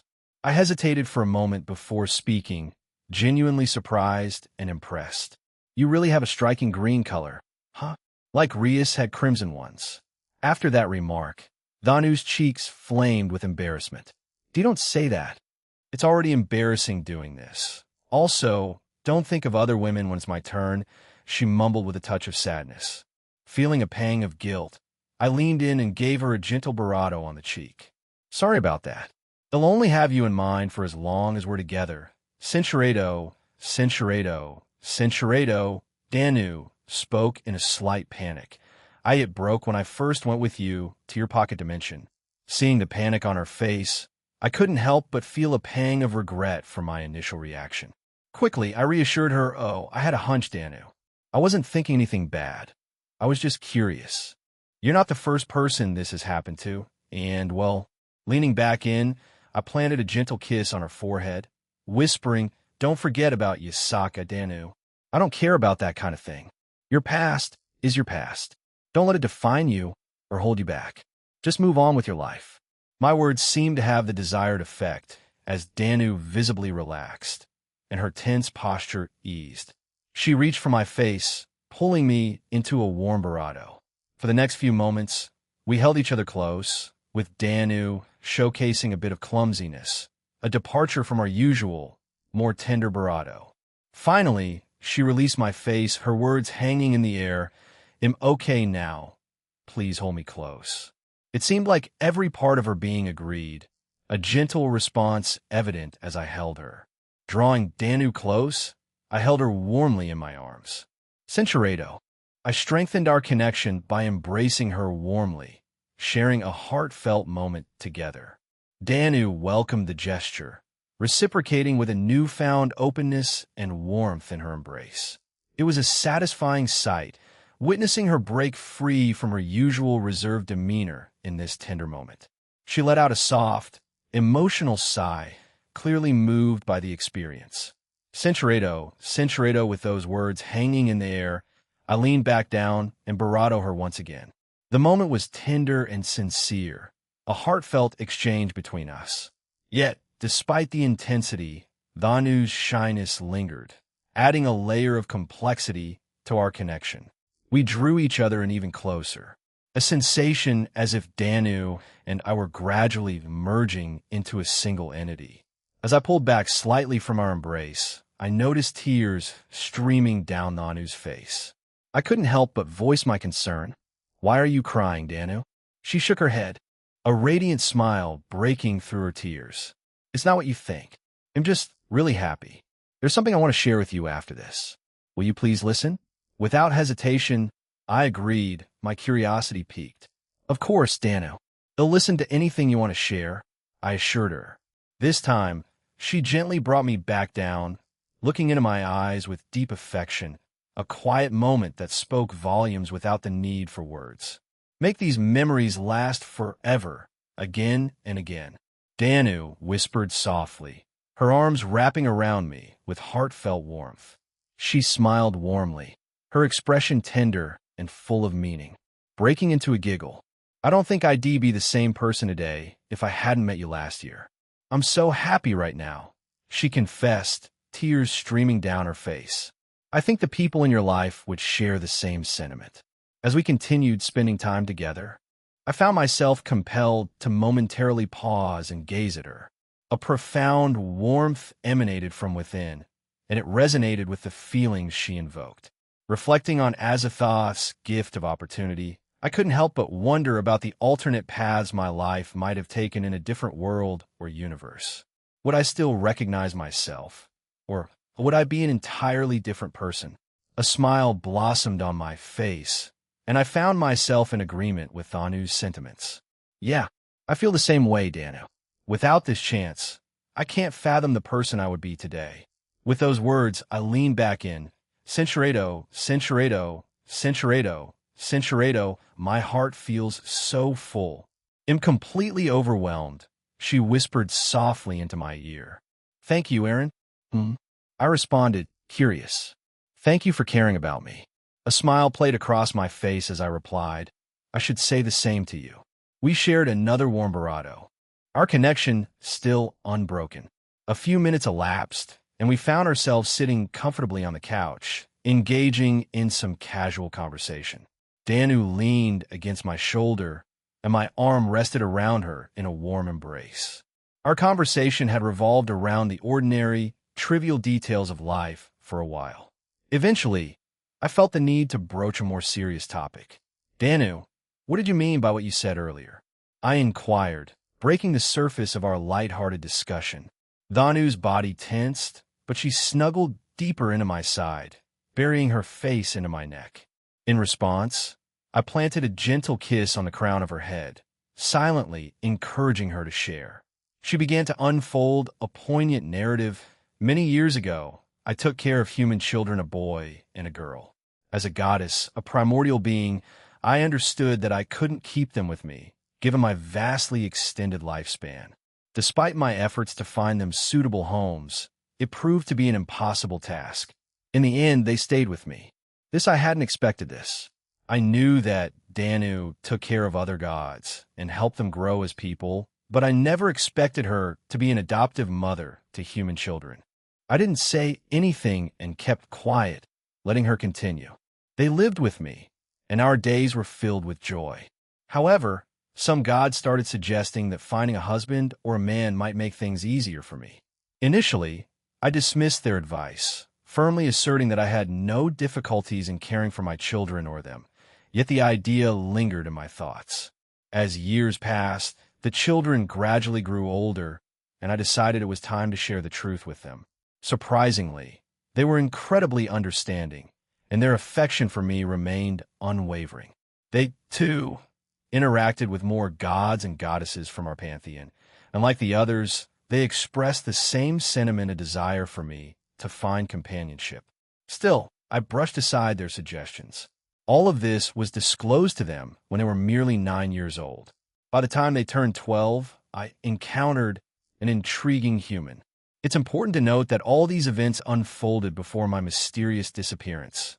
She explained, her words carrying a weight of memories, and I nodded in agreement. Absorbing the tale, she unfolded. I realized I was in love with him as we spent more time together, but like many, I had concerns, fears about the supernatural realm. I worried that involving him would force him to abandon his ordinary life. So, one day I decided to tell him, and it didn't go well, she explained, her grip on my arm tightening. Initially, he brushed off my revelation, but I felt compelled to show him the extent of my abilities. I demonstrated control over the earth, wind, and the surrounding vegetation. Even my children displayed their magical prowess. However, instead of understanding, he panicked, labeling us as witches and devil worshippers. In his fear, he ran away. Aware of the impending danger from a town that abhorred any hint of witchcraft, we had no choice but to flee as well. We escaped to a different corner of Ireland, but rumors trailed us, forcing us to uproot once more. This cycle persisted for over a year until, somehow, he managed to get a letter to me through a traveling acquaintance. It felt like a twist of fate, and though I hesitated, I accepted and unfolded its contents. What I discovered within that letter shattered my heart, and from that point on, I closed myself off to such experiences. As my children grew, a subtle resentment settled between us. They became distant, their warmth replaced by a cool understanding of the circumstances. Unable to establish roots in one place, their academic and social lives suffered, and when I suggested a permanent move to the supernatural side, they vehemently opposed it.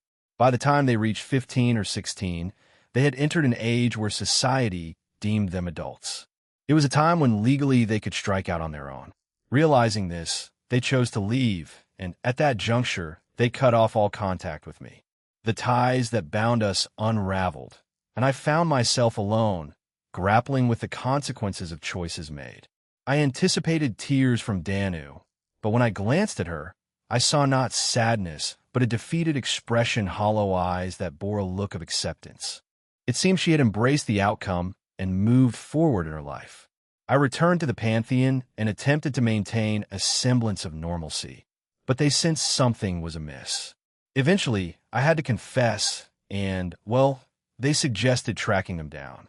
Yet, given my position at the time, I prevented them from doing so. We were gods, they were humans, wouldn't be fair.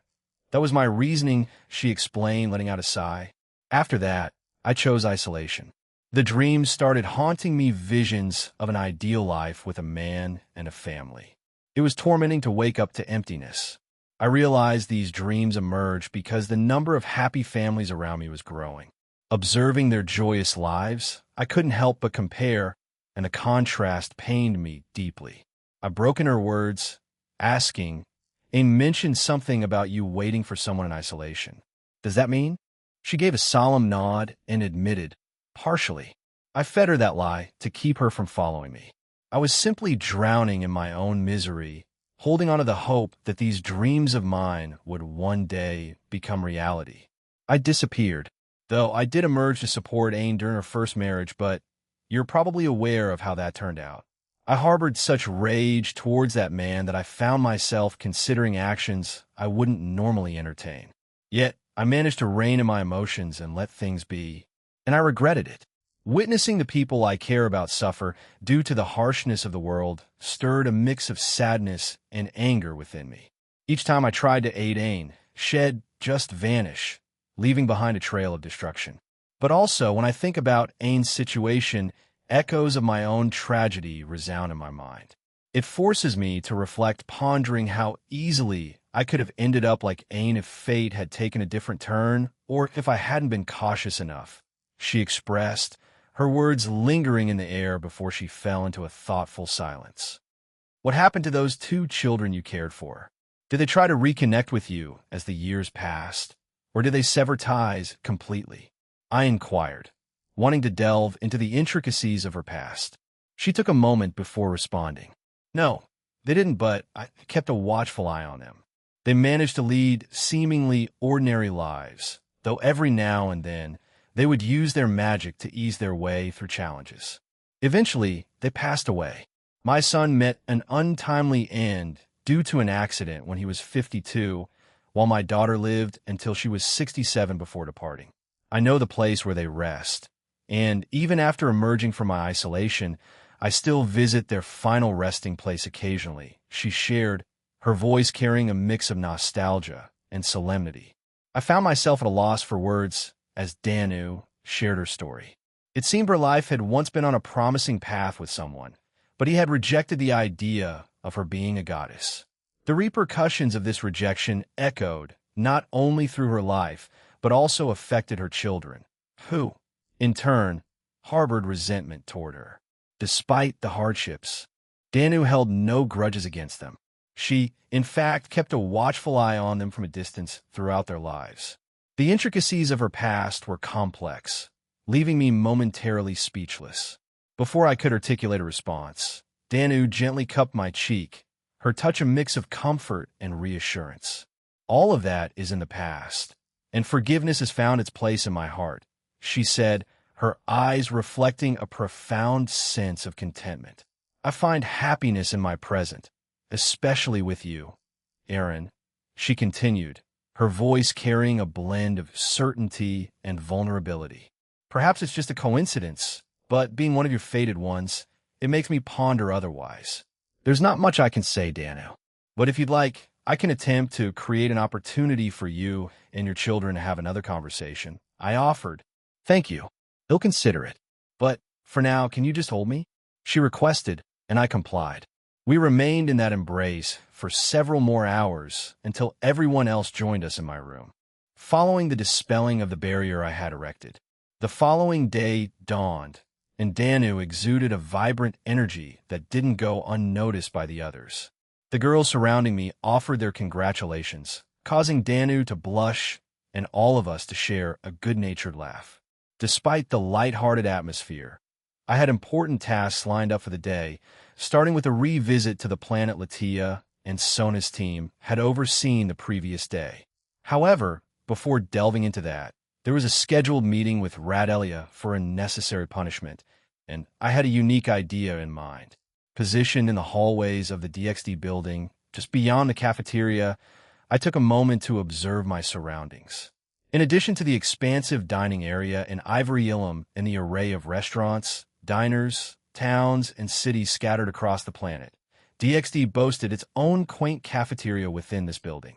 My clones, accompanied by Grafia, Reiku, Ine, and Echeles, had taken charge of preparing and serving breakfast for everyone. The offer extended to lunch as well, should anyone desire it. The scent of cooking wafted through the air, promising a fulfilling start to the day for the members of DXD. What brings you out here, Eren Senpai? Jinchuru queried as he, along with Ruruko and Espiel, approached the cafeteria. Oh, hey, General, just contemplating some things. Feel free to head in. The food's all set, and if you fancy lunch, just give us a heads up, I informed him. He tilted his head, absorbing the information, then nodded before making his way into the cafeteria. In a brief moment, he popped his head back out. Oh, by the way, the president planned on joining you today, so we're going on our mission solo. Raising an eyebrow in acknowledgement, I nodded, and he disappeared back into the bustling cafeteria. Sona's joining me and Latia later, huh? Well, it's unlikely to be just the three of us. I anticipate more company, I contemplated, then finally stepped into the cafeteria to partake in breakfast. After an hour passed, Cinchuredo, calling my name once more. I turned around to face him, curiosity etched on my features. Gent, what's up? I inquired. He hesitated, stammering slightly as he spoke. Please help me with something, Jinchuru requested with a respectful bow. I arched an eyebrow. And what might that be? Maintaining his bow, Jinchuru explained, I'm graduating this year, and hopefully before our games commence. With that in mind, I want to propose to Ruruko-chan and Espiel-san. I was wondering if you could assist me in obtaining rings for them. You gave them necklaces as a gesture of goodwill, functioning similarly to my necklace and the rings of your other partners. But I would like something similar to the rings, if you don't mind. I don't mind, Jin, but I have to ask, what kind of gems do they like? Colors? Any details you can provide will help me craft something special for them, I inquired. Jinchuru nodded, and a stream of information flowed as he explained the preferences in intricate detail. I listened attentively, absorbing it all. I see. Well, I can get that made, but I'll hand it to you once we're back in our universe, post the liberation of this universe and Evie told. How does that sound? I proposed. It's perfectly fine. Thank you for agreeing to my request. Jinchuru expressed gratitude with a deeper bow. Stop bowing, man. It's a bit embarrassing. Anyway, you're my friend, and you've contributed a lot, so this is the least I could do. Oh, and I plan on picking up some souvenirs for your family before we head back. Keep it a secret when you talk to them, all right? I added with a friendly smile. Why, yes. Thank you again. Anyway, you'll get going. Jinchuru exclaimed before making a swift exit. Jinchuru Saji had undergone noticeable changes, yet a sense of familiarity lingered in his demeanor. While some aspects of him remained consistent, it was strangely reassuring that he still exhibited behaviors I could anticipate. Contemplating these observations, I made my way towards Ivory Ilum. Hey, sorry for the wait. I greeted Radelia, raising my hand, but my motion froze as I took in her outfit. Her hairstyle had undergone a change, now fashioned into a short ponytail, and she sported an entirely different ensemble. A black denim jacket adorned her frame, paired with snug black jeans and eye-catching golden black sports shoes. Fidgeting slightly as she waited for me, I couldn't help but notice the curious gazes from several onlookers. Following my announcement, she turned her attention towards me and made her way over. I've been waiting for too long. Why were you late? She inquired, a hint of frustration evident in her tone. Things happened, so I'm sorry. Anyway, are you ready for your punishment? I asked, to which she hesitantly nodded her head. Great news. We've got 2 stops on our agenda today. Pywalvin first, then Titan Crest. I need to meet up with Latia, Ravel, and Sona over there, I informed her. As breakfast wrapped up, as I had anticipated, a few others expressed interest in tagging along, and I welcomed them. Among them was Ravel, who sought to glean some knowledge from Latia, although she remained tight-lipped about the specifics. Despite the lack of details, I granted her permission to join our excursion. Pywalvin and Titan Crest. Titan Crest I get, but why Pywalvin? It's a town surrounded by lakes, rivers, huts, and wooden cottages, Radelia inquired, her confusion evident. I flashed a grin in response. Because today, your punishment is a date with me. You did say you'd be mine after I helped you. Cinchureto, we received a warm welcome from a few locals who had chosen to make this tranquil place their home. Many of them expressed their desire to live by a river or lake, and this town turned out to be the ideal spot for them to settle. Pywalvin boasted a modest population of 28, and with our presence, it reached a total of 30 inhabitants. Despite the abundance of houses, the similarity to my home in the Draconideus was striking. Houses that magically maintained cleanliness, along with small front and back gardens that required no manual upkeep, making maintenance a non-issue. As we began walking through the quaint town, Radelia couldn't help but express her confusion. I get the date part, but why choose this place? She mumbled beside me. I thought it would suit you, I replied casually. Her expression shifted to incredulity. Does my demeanor really scream this type of scenery? She questioned. I offer her a smile and a nod. My powers don't lie, Radelia, and neither do your truest nature and desires. Anyway, let's explore, I suggested, extending my hand to her. She gazed at my extended hand, hesitated momentarily, then took it, a faint blush coloring her cheeks as she turned her head away. With all the planets on our little trip today, I'm thinking of having a house in each of them. It should make future vacations more manageable, I shared with a grin. Now, help me choose a house here, Radelia. I've got one on Cosmosilica Terraflora, a place on Titan Crest, and even one at the base. Yet, I want a residence somewhere else on this planet. This spot seems promising, I explained to her. Once again, she averted her gaze, her voice slightly shaky as she questioned, why me? Why not ask the other women you've been seeing? You'll be joining them in the future. So your opinion is as valid as theirs, I assured her. Before I could delve deeper into the conversation, a familiar voice interrupted us. Turning towards it, we discovered an unusual pair, Kuroka and Ophis. Arnia, a date, Naya? Kuroka inquired, her curiosity evident. Yeah, more or less. What brings you two here? I responded, intrigued by their unexpected appearance. Ophis approached me, presenting a skewer with some kind of fish, and I took a bite. Not bad. We heard about the local fish from some people at the base, so we decided to check it out. Ophis overheard and decided to tag along, Kuroka explained. Ophis nodded in agreement, her expression serene as she waved the fish stick in front of her. I see. By the way, how long have you been here? I inquired. A few hours? Why? Kuroka responded, tilting her head in curiosity. I took a moment to explain my earlier point, and she burst into laughter. Then how about that place? I think the locals had it made in case you came here. They asked Comptoir and your shadow soldiers to make it, she suggested, pointing towards a hill. At its peak sat a sizable structure more than just a house. It resembled a mansion. Its proportions surpassed any other building or residence in the vicinity.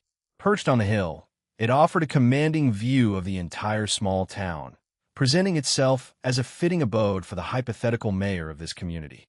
Then let's head there, but we should grab some food first. I didn't prepare lunch, so I'll buy something to store my ring for later when we arrive in Titan Crest, I suggested to Radelia, and she nodded in agreement. Out of the blue, Kuroka wrapped her arms around mine and exclaimed, Well, since we're here, might as well join, right, Naya? Ophis, not one to be left out, came up from behind, leaping to wrap her arms around my neck. Join, she murmured. Glancing at Radelia, I saw her snort and shrug. I can't control them, can I? She asked me with a bemused expression. Kuroka flashed a peace sign with her fingers and added, No Naya, no Naya, echoed Ophis, causing me to burst into laughter. Together, we proceeded towards the mansion, a lightness in our steps. So, are we heading over to Titan Crest now, Naya? Kuroka inquired. I responded with a nod. Several hours had elapsed since our arrival in Pywalvin, and our time there had been delightful. In summary, we decided to acquire the mansion, implementing some changes in the town based on the local suggestions.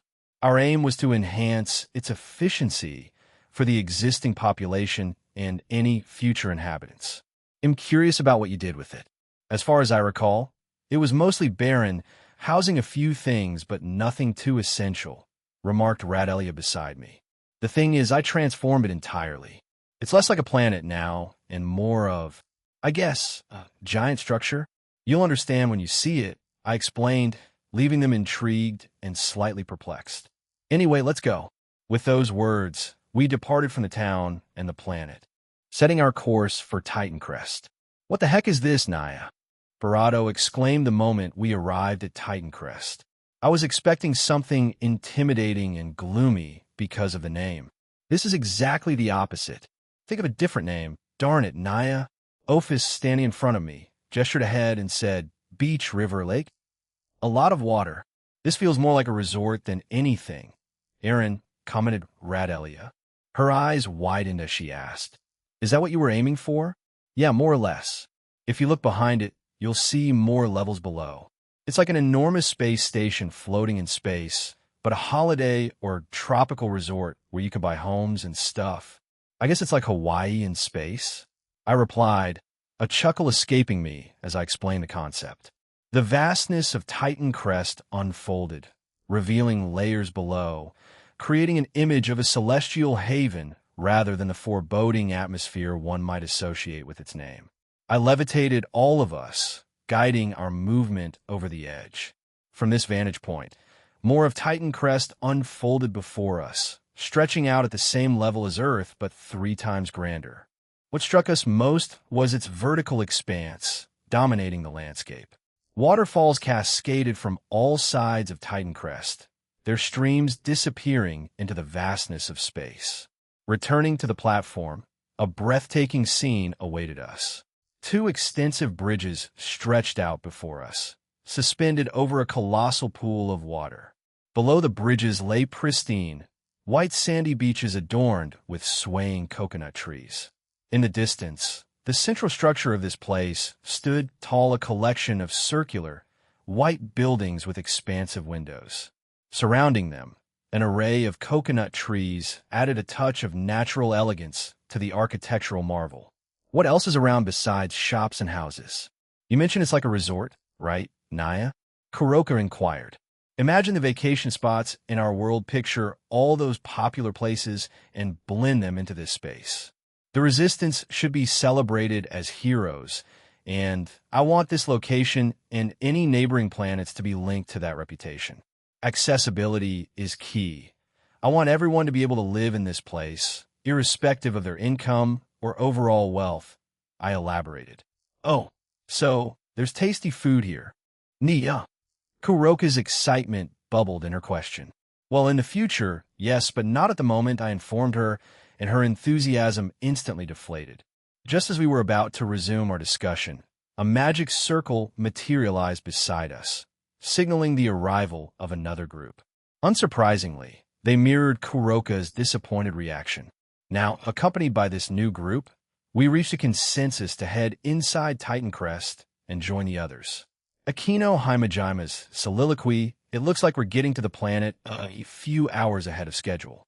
Please prepare, as we'll be approaching the designated spot in 5 minutes. Kuntuar's voice echoed through the ship. I sat with Rias in a room, sipping tea and engaging in conversation when we caught wind of the announcement.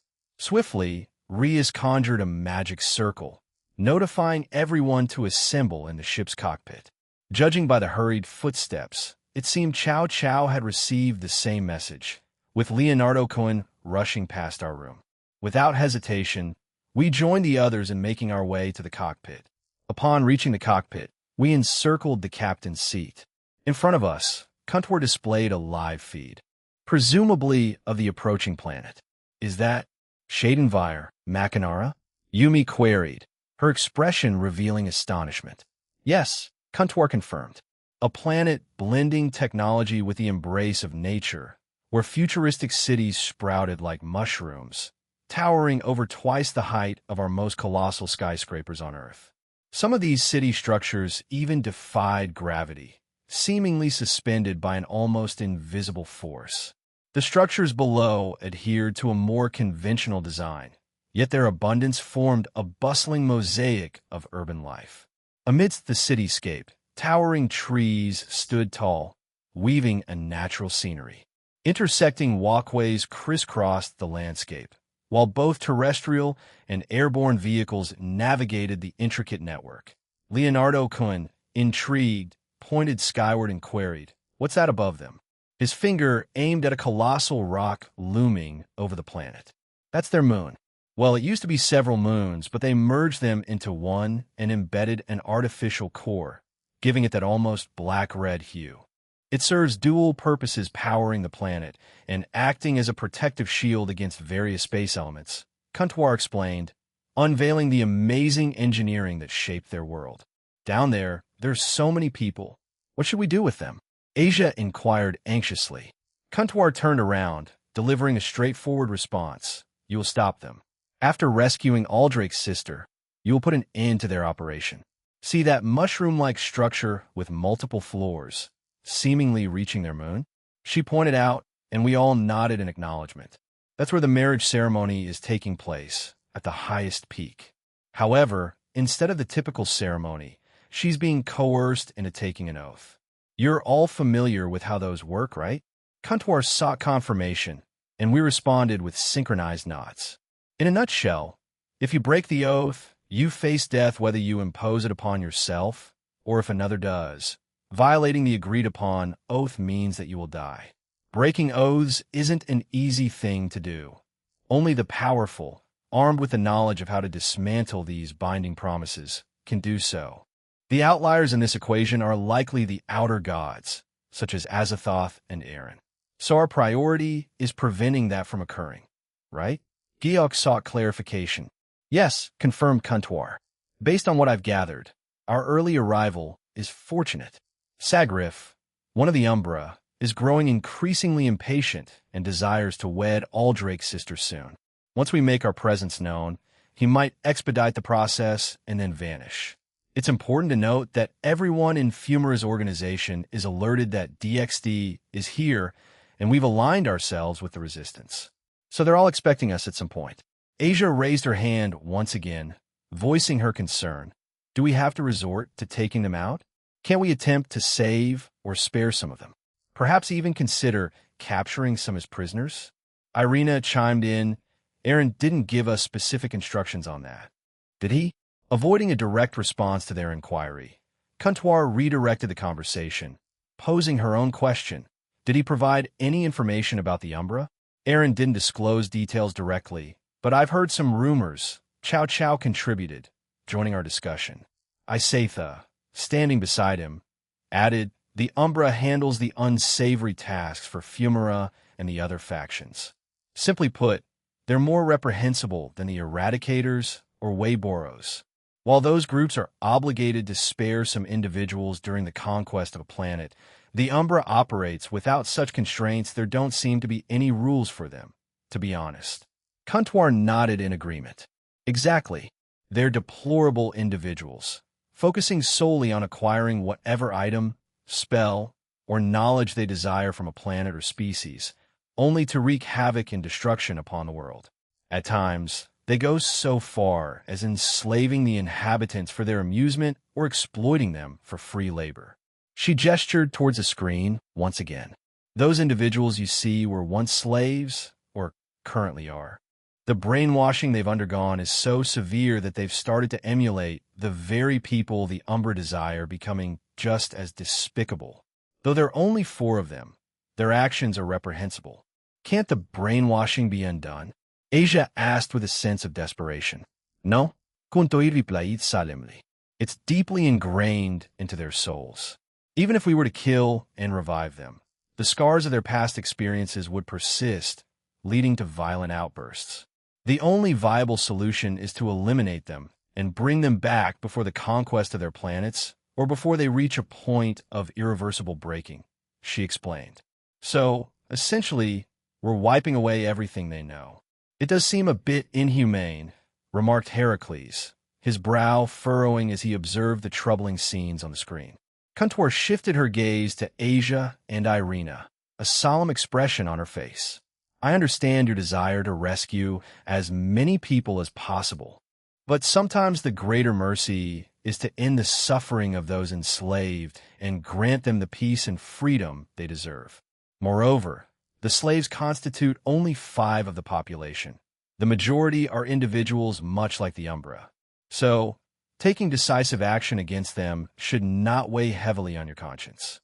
Turning away, she addressed the group, having said that, "We're commencing the operation in 2 minutes.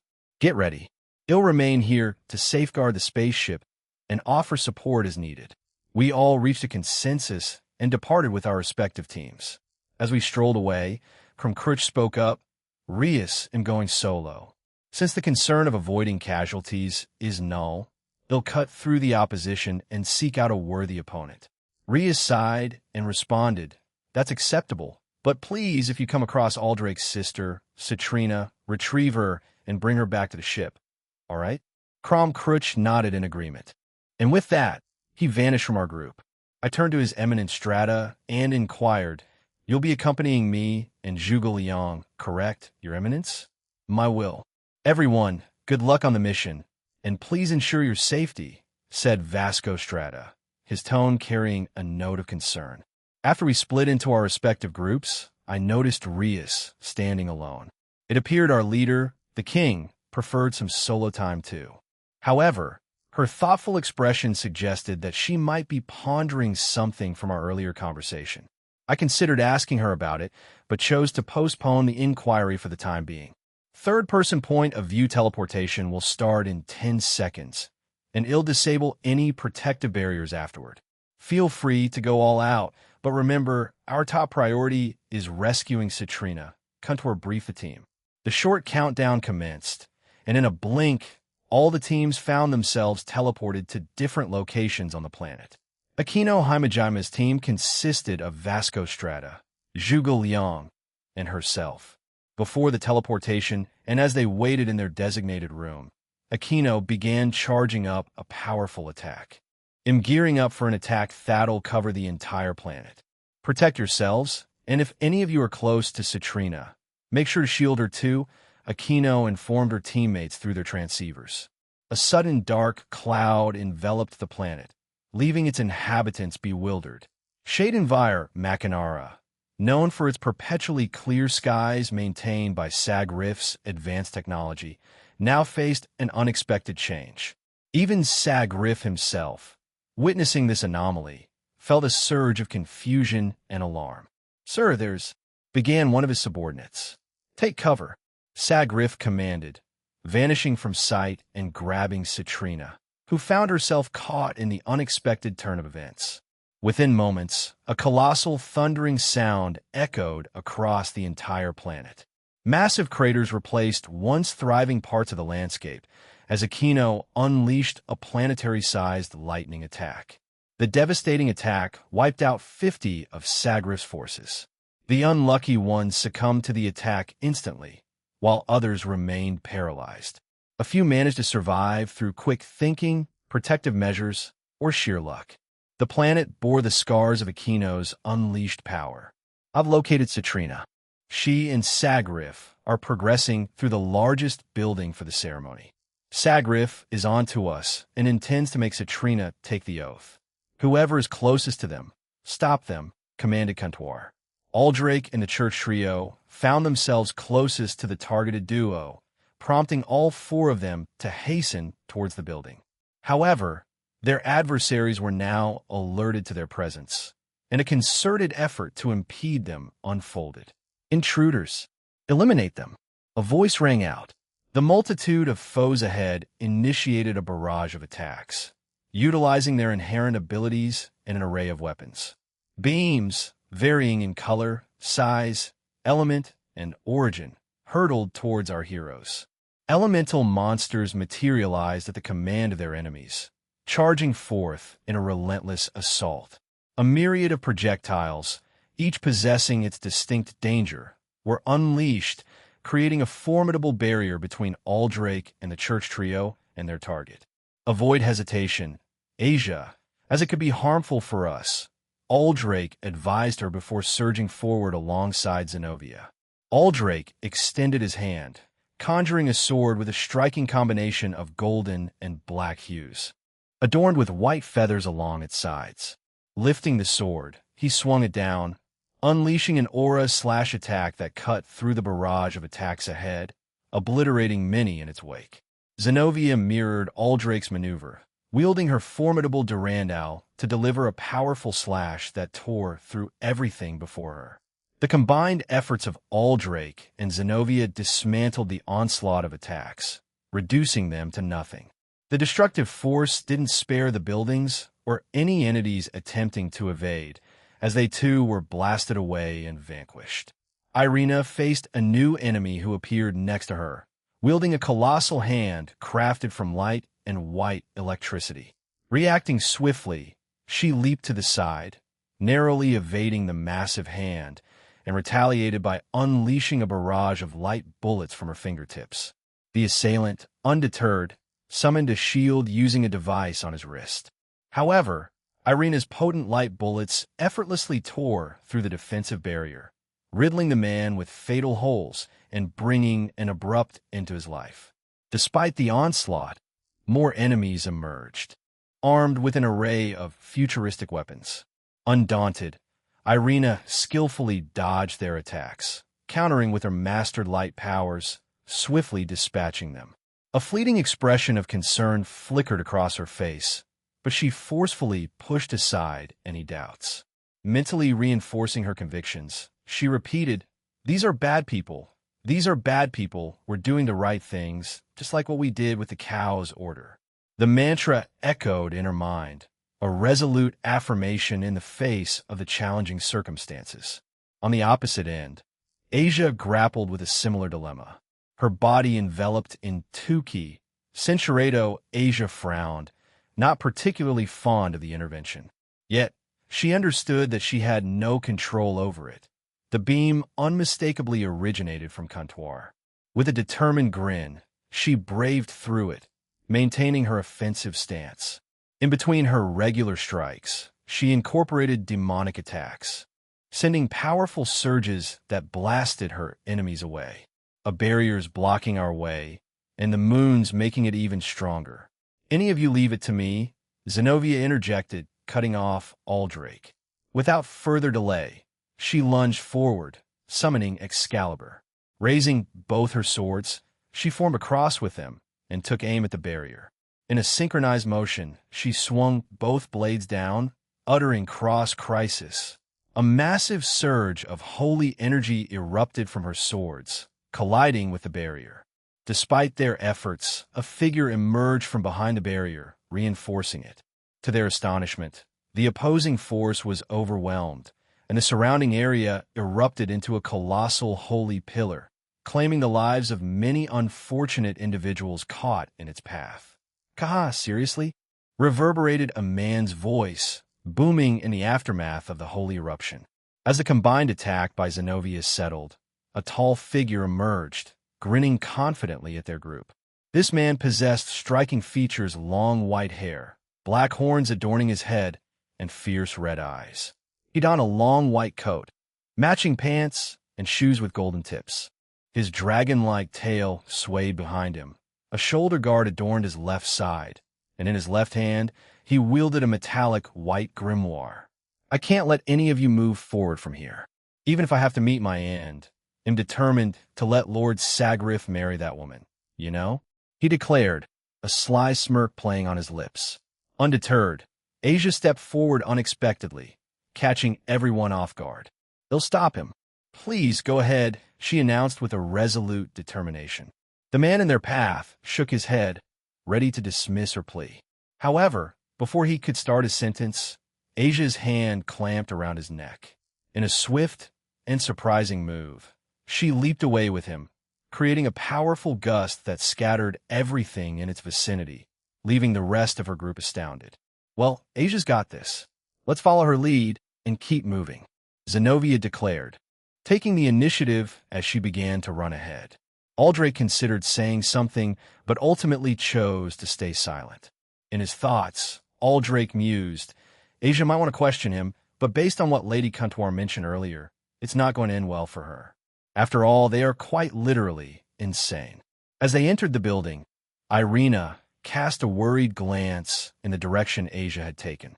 She offered a silent prayer, her concern evident on her face, before joining the others. Coming up just behind the building where Citrina was being held, Asia forcefully tossed down the man accompanying her, inadvertently causing more structures to crumble around. The unintended destruction furrowed her brows, and she silently offered apologies to anyone she might have harmed or inadvertently killed during the descent. "Wow, you're a strong woman whose appearance doesn't match her strength," the man muttered as he picked himself up. "I don't mind it, though. Call me Spuzerth. And you are?" "Asia Arniento," responded Asia. "Please answer my question. Why are you doing this?" "Doing this? What do you mean?" Spuzerth replied, feigning innocence. "Kidnapping Citrina and causing so much harm and misery in your universe. Isn't there a more peaceful approach?" Asia pressed, her concern evident in her inquiry. Upon hearing her question, Spuzerth burst into laughter, shaking his head in amusement. "You know, not everyone in our ranks is as insane as the Resistance might have painted us. Once you're a direct subordinate of the Umbra, they cut you some slack. And one of those privileges is avoiding the whole brainwashing routine. Pretty nifty, huh?" Asia frowned as she sought clarification, asking, "So, you're willingly involved in all this?" "Exactly," Spuzerth affirmed. "Surviving in this vast universe requires strength and a dash of luck from the moment you're born. Otherwise, you'll just become another statistic, another life snuffed out. Initially, I resisted the path I found myself on. Censurado, the power to decide someone's fate, to hold their future in your hands, it's a heavy responsibility," he declared, his eyes gleaming with intensity. "Not insane. Anyone saying such things must be far from normal," Spuzerth-san. Asia corrected, her own form now shrouded in a demonic aura. "I won't partake in such cruelty. But when it comes to eradicating individuals tainted like you by darkness, then it'll do what's necessary now. They'll cleanse broken souls like yours. May God find it in his heart to forgive me." A heavy silence settled over the surroundings, and then both combatants raised their hands, releasing a torrent of attacks toward each other. Asia conjured a variety of elemental demonic attacks, directing them at Spuzerth, while the man in opposition fired energetic shots in shades of white and purple. The clash of their attacks resulted in a potent explosion that reverberated through the area, demolishing more structures in its wake. The tower holding Citrina, however, stood firm, providing a small sense of relief to Asia. Emerging from the explosive chaos, Spuzerth swiftly closed the distance and appeared in front of Asia, a sly grin on his face. He unfurled expansive dark purple wings with striking white tips and launched a barrage of point-blank energy attacks. Despite the proximity and intensity, Asia deftly dodged each attack, simultaneously narrowing the gap and delivering a powerful punch to Spuzerth's stomach. To her surprise, the attack was met with a formidable barrier, and Spuzerth grinned confidently. "If you stick to such basic maneuvers, you'll never manage to hurt me," he declared. Asia, undeterred, surged with even greater strength, generating sparks of golden electricity that tore through the barrier. Her fist collided with his stomach, causing him to cough up blood before being forcefully propelled away. The shockwave of Asia's punch wreaked havoc on the buildings ahead, disintegrating them in its wake as she swiftly pursued her opponent. Spuzerth, now on the ground, clutched his stomach in confusion, trying to make sense of the sudden turn of events. What is that woman?" he muttered to himself, his hand instinctively moving to heal the internal damage. "Without this healing ability, I would have met a quick demise. I shouldn't underestimate her. She's likely one of the Outer God's followers, so her strength must be considerable." Before he could finish his thought, Asia reappeared above him, executing a mid-air spin. Her foot descended towards the ground with force as she aimed for Spuzerth. Reacting on pure instinct, the man leaped away, narrowly avoiding a potentially fatal blow. "I suppose I should start taking this seriously. It's my own fault for underestimating all of you," he muttered, covering his body with scales and releasing a draconic-like aura. "Now, I'm operating at 100 power. Let's see how you deal with this." He gazed ahead as Asia flew over to him, noticing a trail of purple and white dots forming a path in front of him. A sly grin crept across his face, and he swiftly followed the marked trail. Simultaneously, his speed surged, increasing by 50 times as he rapidly closed the distance between him and Asia. Without hesitation, he threw a powerful fist towards her face. With this, I win to his complete astonishment. Asia gracefully evaded his punch. In a surprising turn of events, she retaliated by delivering another 10k-infused punch directly to his face, sending him hurtling backward once more. Spuzerth crashed through several buildings before finally coming to a halt on a particular one. How did she even see me? If I follow those dots, my speed keeps increasing until I'm essentially moving at light speed. Don't tell me she can still follow that, he asked in horror. Asia materialized in front of him, hovering with her devil wings spread proudly behind her. A total of 16 wings adorned her form, a sight she showcased with silent confidence. "What in the world are you?" Spuzerth inquired cautiously. The source of his confusion deepened when Asia responded with a smile. "I'm Asia Argento, a devil and a proud follower of the God of the Bible," she stated, bringing her hands together in prayer. Spuzerth was left utterly dumbfounded and bewildered. "What does that even mean?" he exclaimed. Asia responded with a silent smile, a reaction that, for some reason, irked Spuzerth. His irritation manifested in a thunderous roar, shaking the planet and demolishing additional structures. As the cacophony echoed, Asia instinctively covered her ears. In that moment, Spuzerth seized the opportunity, propelled by his distinctive ability, and unleashed a powerful kick toward her. However, Asia effortlessly evaded the attack, provoking further frustration in Spuzerth. Numerous dots materialized around Asia, and he swung his fists at them, intensifying his speed. Despite his efforts, he couldn't lay a finger on her. Frustrated, he withdrew, launching white and purple attacks at the dots, enhancing their speed and potency. Yet again, Asia countered, infusing her body with golden 2k and neutralizing Spuzerth's attacks with straightforward punches. "Spuzerth-san, if you surrender now, we might find a way for you to start anew with the resistance. Why not give it a try?" Asia suggested, effortlessly destroying his attacks. "When it's impossible, it's impossible. No one can win against Fumara or Magnum Tenebrosum, so your question is utterly pointless," Spuzerth exclaimed. "Why can't you grasp that?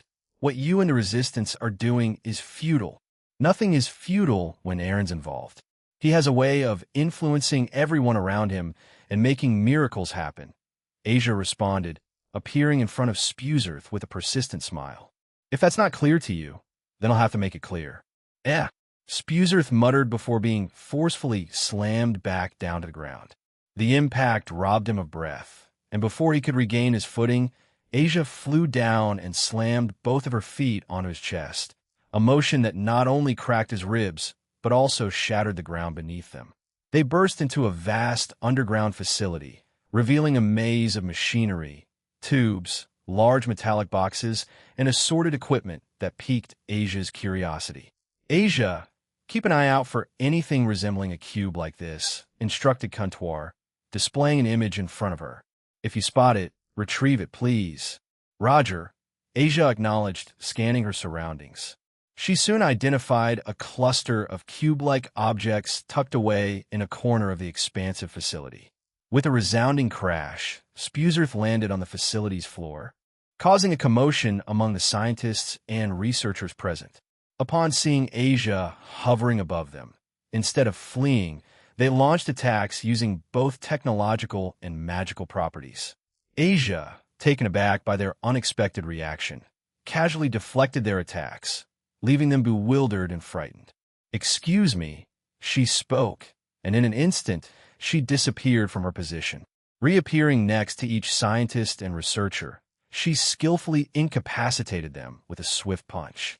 Redirecting her attention to Spuzerth, who managed to rise, she closed the distance between them, swiftly knocking him away once more.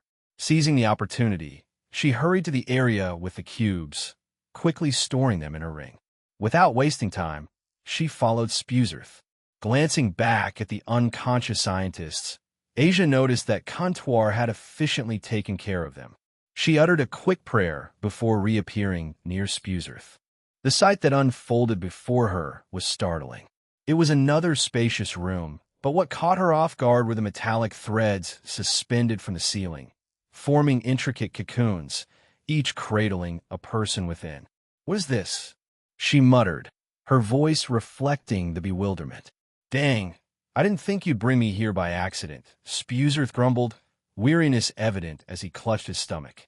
Without waiting for a response, Asia soared into the air, extracting individuals from the metallic cocoons and carefully placing them on the ground. Spuzerth, too exhausted to intervene, merely chuckled at her efforts. "What a pitiful sight," he remarked, settling back onto the ground. "Pulling them out of that is useless since it's already done. All they needed to do was wake up," he explained to her. "What do you mean?" Asia inquired, her gaze shifting to the slumbering figures. "Humph. They're already changed. This is the process that Lord Sagrif chose. Once they awaken, their personalities and thought processes will transform to align with the rest of the planet's inhabitants. They will obey him and fear him. If they gain strength through this, then he'll restore a bit of their free will," Spuzerth elucidated, revealing the intricate details of the transformation process. Asia's eyes widened in astonishment, and he responded with a sly grin. "Power is everything. Control is power. Having an army that's not only loyal, but also powerful gives you a strategic advantage. If you believe sitting idly will bring you power, and using the power of friendship will bring you strength, then you'll remain naive forever." Asia Argento. Spuzerth then uttered something under his breath, and his metallic grimoire emitted a radiant glow beside him. "And this marks my final act. The only way to stop me is by ending my life," he proclaimed, and a white and purple brilliance enveloped everything around them. A profound transformation had begun as Spuzerth initiated the process to morph into a full-fledged dragon. Chapter 18, Part 3. Shadenvire Makinara, third-person point of view. He despised causing harm, averse to the very idea, but circumstances left him with no choice. Nights were filled with silent tears as he grappled with the internal struggle against the encroaching darkness threatening to engulf him. Then came a day when a sinister transformation occurred. He found satisfaction in taking lives, a twisted smile replacing the anguish. Despite the haunting realization of his actions, a fragment of his younger self, a voice of morality from the past, continued to protest, labeling his deeds as wrong. Yet, trapped in the relentless momentum, he couldn't halt the descent into the abyss he had unwittingly embraced. Spuzerth underwent a massive transformation, morphing into an enormous dark purple dragon adorned with numerous eyes across his massive form.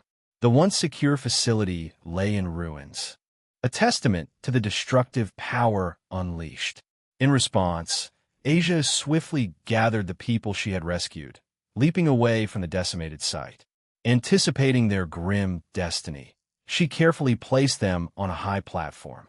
Moments later, an imperceptible light materialized, targeting them with lethal precision, extinguishing their lives. As the aftermath unfolded, Comptoir's voice echoed in Asia's mind, bringing forth an unexpected directive. "Asia, change your plans. Keep him alive.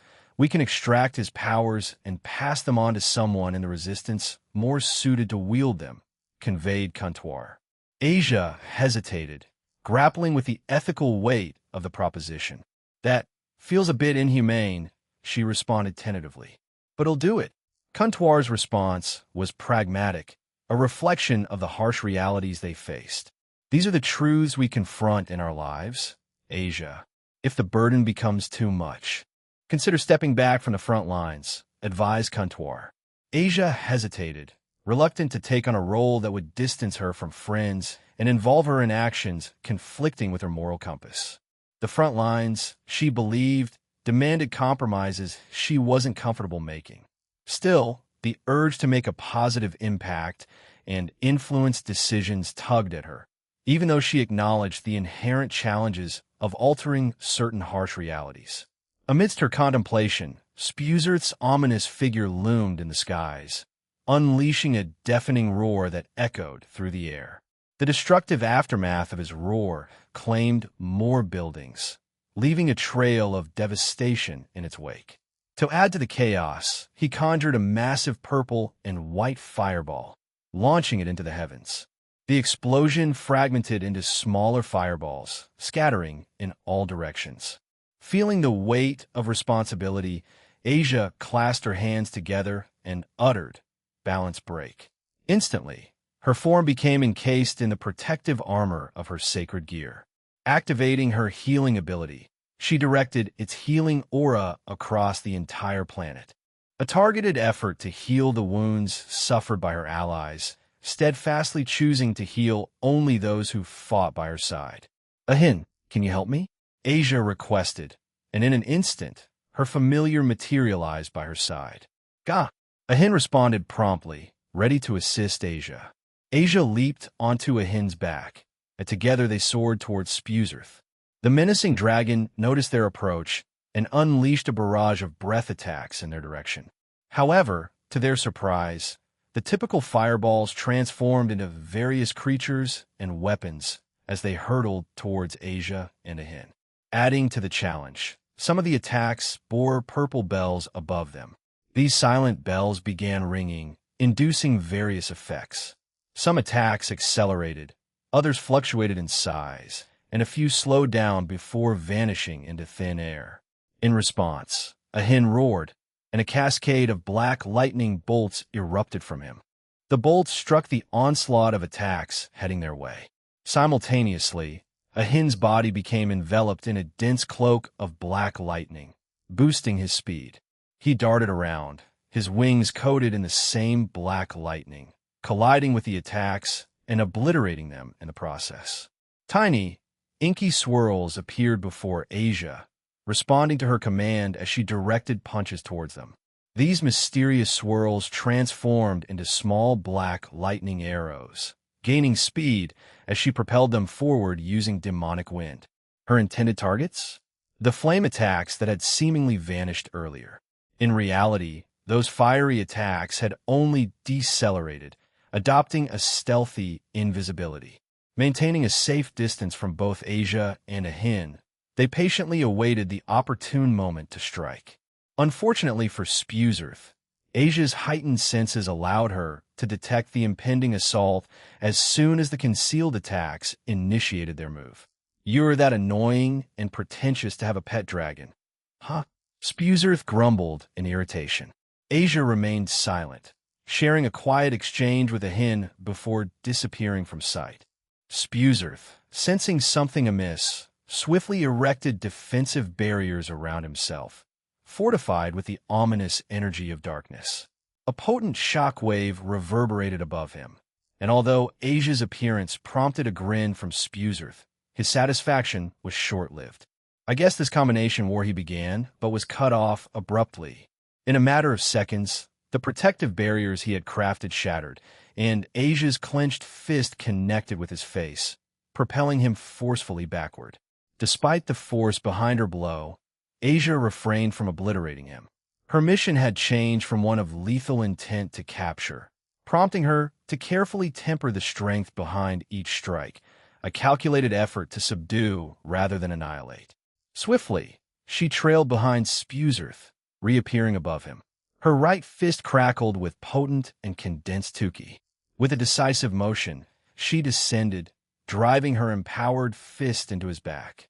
The impact reverberated with a resounding thud, eliciting a pained groan from Spuzerth. Seizing the moment, Spuzerth attempted to counter, but Asia moved with a rapid response. Her fist connected with his mouth, Censuredo, an innate power that typically kicked in automatically or could be hastened by his active effort. Nevertheless, similar to others, Asia had the ability to halt the use of any regenerative or healing powers. Once she discerned Spuzerth's unique capability, she began incorporating that power into her strikes, employing the technique that hindered him from initiating the healing process. As Asia prepared to strike Spuzerth's tail, an unexpected transformation unfolded. His colossal figure began to dwindle, prompting her to leap off. Gradually, he reverted to his human form, sprawled on the ground, marked by the evidence of a fierce struggle. Though unconscious, he remained alive, the spark in his eyes extinguished. Witnessing the aftermath, Asia wore a pained expression. Swiftly, she conjured restraints designed to nullify any use of power, securing them around Spuzer's wrists.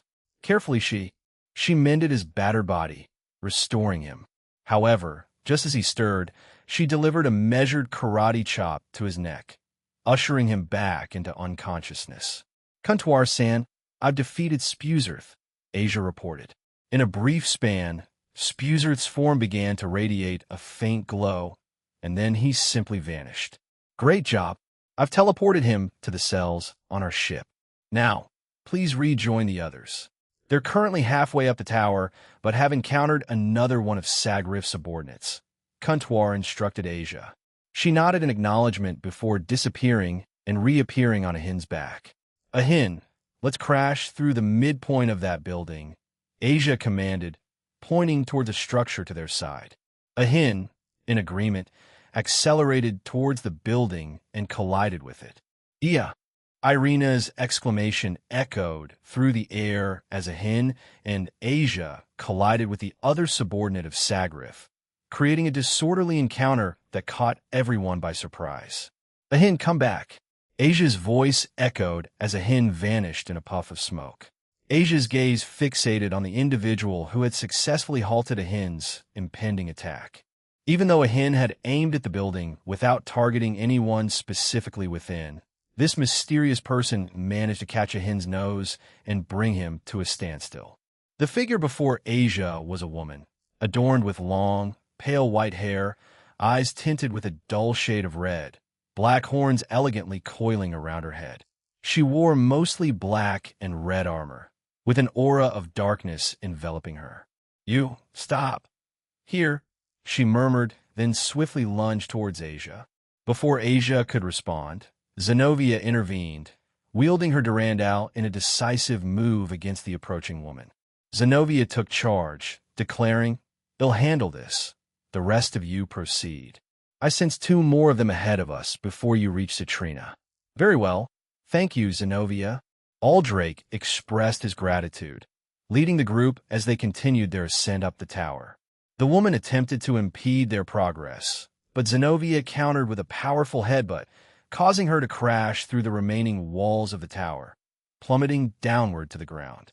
However, summoning wings of darkness, she swiftly recovered and ascended. Zenobia, undeterred, quickly reappeared above her and swung her sword down with a wide smile on her face. The woman conjured colossal claws made of darkness, successfully halting Zenovia's attack. However, their clash didn't halt their momentum, sending them both crashing to the ground. Upon impact, Zenobia forcefully kicked the woman away, causing destruction to the structure surrounding them. Taking in the aftermath, Zenobia observed the wreckage and muttered to herself, "Asia really left her mark here. It seems we're in the capital city. I wonder about the rest of the planet." Aquino did unleash a planetary attack earlier. She surveyed her surroundings, contemplating the extent of the damage and the possible consequences for the entire planet. A piercing shriek reached Zenovia's ears, prompting her to shift her attention. The woman she engaged in combat exhibited an escalating fury, and the shadows around her deepened, enveloping their surroundings. Curious, Zenovia raised her ring, checking the identity of her adversary, and let out a low whistle. The demigod Clyandrila, at the pinnacle of the middle-tier dragon god class. A worthy opponent. Indeed, she remarked to herself. Who would have guessed that she was born of a god of darkness here, though? Aaron never fully explained the intricacies of how the gods and deities in this universe operate. She mumbled contemplatively. Shadowy tendrils lunged towards her, but Zenovia countered effortlessly. Unleashing her demonic aura, she crafted an impromptu shield that halted Clyandrila's assaults, catching the woman off guard. "Don't underestimate me," Zenovia warned, her sword poised at her side. "It'll end this swiftly, just like how Aurelia Sensei handles things." With determination, Zenobia surged towards Clyndrila, vanishing from sight. The woman, now on high alert, scanned her surroundings, searching for any sign of Zenobia's presence. Suddenly, a searing pain shot through her side, and she realized that Zenobia's blade had breached both her armor and the darkness that cloaked her, leaving Clyndrila startled by the unexpected attack. Her features contorted into a scowl, a visible transformation in her demeanor. Swiftly, she lowered her hands to the ground, conjuring an army of jet-black spikes that erupted from every conceivable surface in their vicinity. The spikes sprouted from buildings, debris, tiny planets, and even her own armor and flesh. Driven by an intense desire to harm or potentially end Zenobia, Clyndrila launched an attack, unleashing the onslaught from every available surface. Indifferent to the well-being of comrades and citizens alike, her sole focus was on causing harm, or perhaps even securing Zenobia's demise. Clyndrila's instincts flared abruptly, prompting her to pivot and swipe her claws in a defensive arc. The attack clashed against a powerful and large holy aura slash from Zenobia, who stood atop a remaining fragment of a building. For someone born from a god or goddess, you seem to trust your instincts more than your intellect, Zenobia remarked, offering a wry smile. As she spoke, she couldn't help but reflect on her own reliance on instincts. Although I used to do that, well, I still do, she thought. Who gave birth to me doesn't play a role in my existence. I've cast them aside, and they hold no significance for me, Clyndrila retorted, fixing a stern gaze on Zenobia. Those who waste their time on such trivial and foolish matters like familial bonds or bloodlines are nothing but naive fools. Zenobia remained silent in response, swiftly disappearing once again. In an instant, an X suddenly appeared on Clyndrila's chest, evidence of Zenobia's sudden strike. Unfazed, the demigod retaliated, slashing at Zenobia with her eerie claws. Yet, Zenobia effortlessly parried the strike using Durandal. The force of Clyndrila's attack reverberated, leaving a colossal crevice on the planet, threatening to cleave it in two. Observing Clyndrila's resilience, a thought flickered in Zenobia's mind. She didn't even flinch. Does she possess some form of pain nullification? If so, where are its limits? No, I shouldn't dwell on that. Let Zenobia. Can you hear me? Kuntuar's voice echoed through their transceiver. Responding swiftly to the inquiry, Zenobia leaped away, narrowly evading another attack from Clyndrila. The dark slashes unleashed by the demigod wreaked havoc on their surroundings, but Zenobia skillfully landed on a ledge. Yeah, what do you need? Inquired the blue-haired girl, her focus unwavering despite the ongoing confrontation. Capture that woman. I want her powers for myself. Asia recently nabbed another, and honestly, I think I can merge both abilities into something intriguing. I'm informing the rest of the team about this. Capture the others, and it'll grant this new ability to one of the resistance leaders. Roger that. We'll try to keep her alive then, Zenobia responded. By the way, where's Lysenvar? Wasn't he with us? He temporarily returned to the Resistance's planet and will rejoin us soon, Kuntuar explained. Zenobia summoned both Excalibur and Durandal, wielding them in tandem. She unleashed the holy energy from both swords, and the shadows and darkness surrounding Clyndrila weakened significantly. This sudden change made the woman cautious, casting a wary glance in Zenobia's direction. Zenobia lunged forward, covering the distance in the blink of an eye, positioning herself directly in front of Clyndrila. Swiftly, she swung both swords with precision, aiming for Clyndrila, who, in an attempt to defend, extended her claws. Yet, the darkness enveloping her dispersed as the sword struck, shattering her armor and striking her arm with a powerful blow, knocking her back. A fleeting panic flashed across Clyndrila's face as she leaped away, leaving a sizable crater in her wake. Zenobia wasted no time and pursued her, executing a graceful spin in mid-air with her swords. Clyndrila scrambled to block and evade the unexpected aerial assault, but once again, her darkness, shadows, and armor succumbed to Zenobia's relentless attack. Each strike inflicted more cuts, intensifying the toll on Clyndrila. In a desperate move, Clyndrila opened her mouth, gathering a ball of white energy and shrouding it in shadows. With a swift motion, she unleashed the charged energy at point-blank range, aiming directly at Zenobia in a last-ditch effort to turn the tide of the battle. However, Clyndrila witnessed a perplexing sight, Zenobia smiling. The confusion lingered in Clyndrila's expression as her impending attack closed in on Zenobia. Yet, in the blink of an eye, the threat disintegrated, obliterated by a certain demonic sword hurtling their way. The blade, known as Holy Eraser, belonged to Yumi Kira. Perched atop a distant tree, Yumi grinned down at Zenobia, having expertly thrown the sword to intercept Clyndrila's energy attack. "Too bad. My friends are quite sharp about certain things," Zenobia remarked, her words slicing through the air. Clyndrila wore an expression of utter bafflement just before Zenobia swiftly struck her down and sent her flying.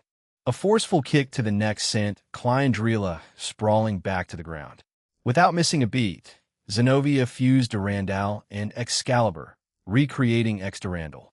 The combined weapon descended, aimed at the fallen Clyndrila. Zenobia began charging an overwhelming amount of holy energy into her sword, preparing for a decisive strike that would echo through the battlefield. HAA!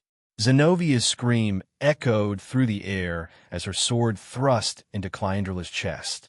The stored energy within the blade erupted, creating a colossal pillar of holy energy visible even from the spaceship where Kantuar stood. After the intense attack subsided, the holy energy dissipated, revealing a severely weakened Clyndrila beneath Zenovia's gaze. Despite her vulnerability, Clyndrila looked up at Zenobia and uttered, "Kill me." Zenobia responded with a smile, shaking her head.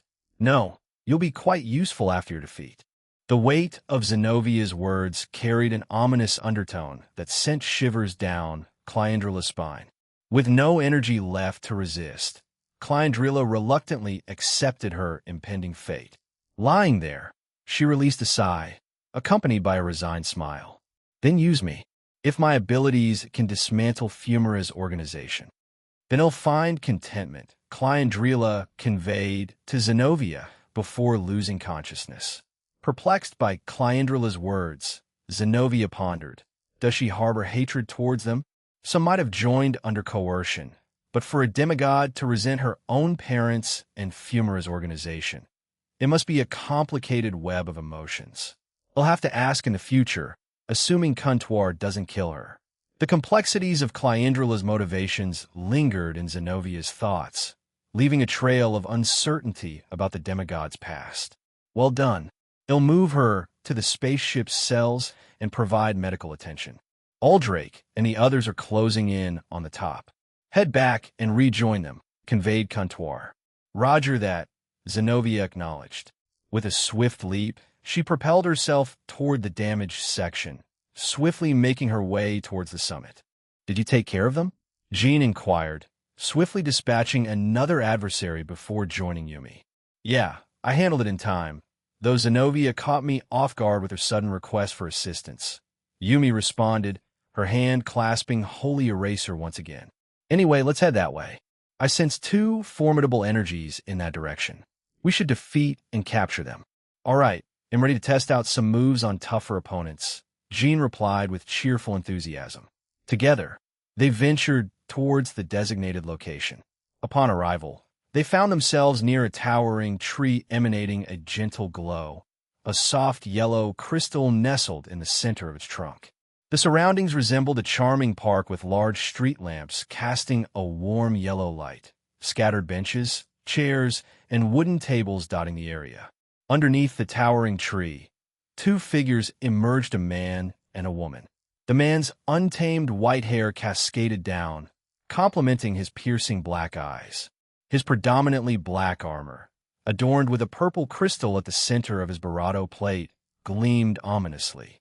White trousers covered his legs, and black metallic armor encased his lower limbs and feet.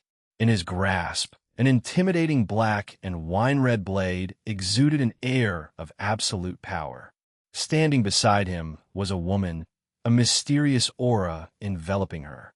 A black hat adorned with a purple rose perched atop her head, and a veil of the same color concealed her face. Her attire, a fitted black dress, complemented her figure, showing portions of her upper barato, stomach, and legs.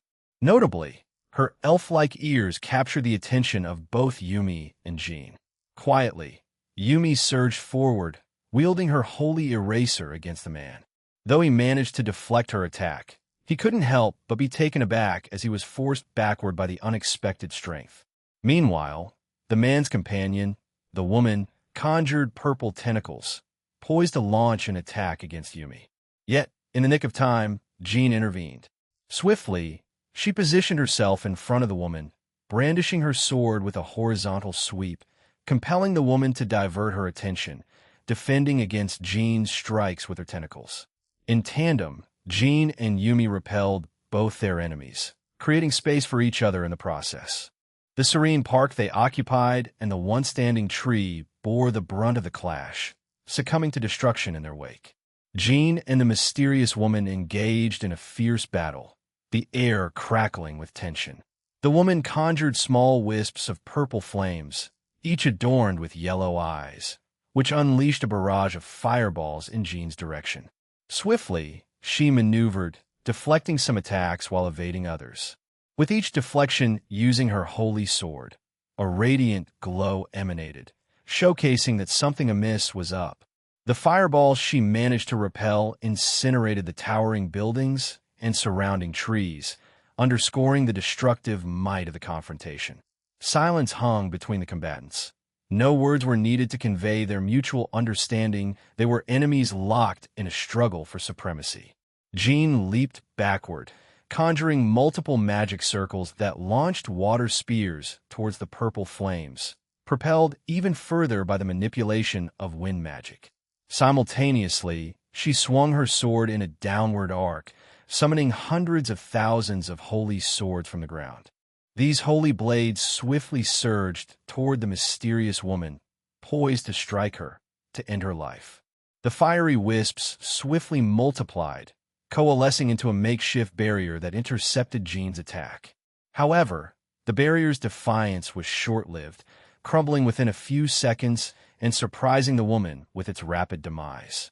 Reacting swiftly, the woman teleported away, attempting to evade Jean's attack. However, Jean, equally quick on her feet, reappeared beside her enemy.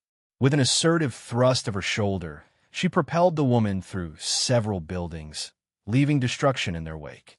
Undeterred, Jean pursued, only to observe her opponent's eerie purple wisps trailing closely behind.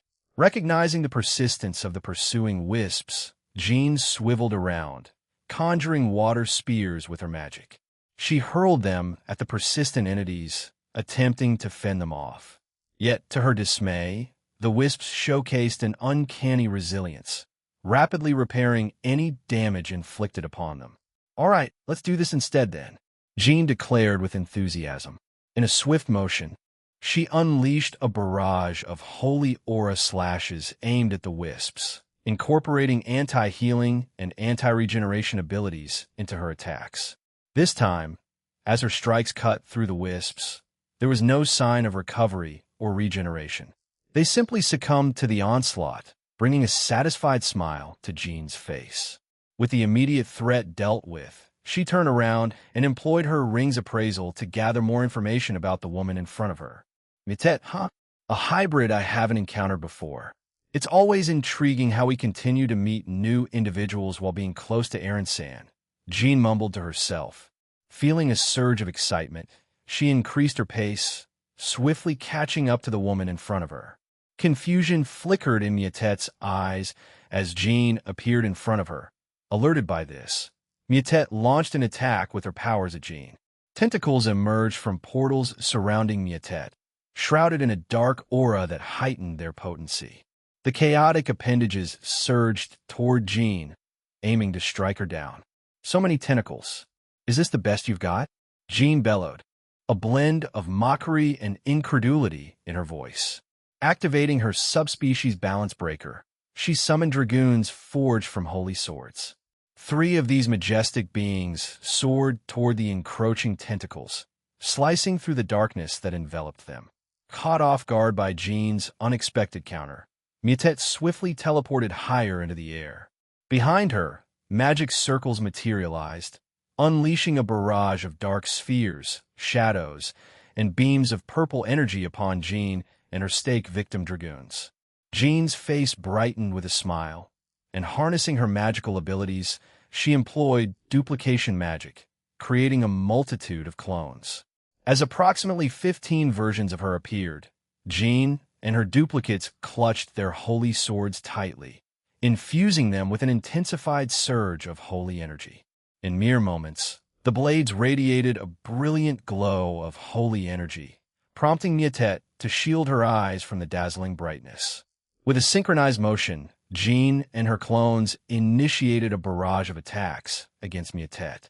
A myriad of holy slashes soared skyward, effortlessly maneuvering around the dragoons and systematically dismantling the onslaught of attacks that Mietet hurled their way.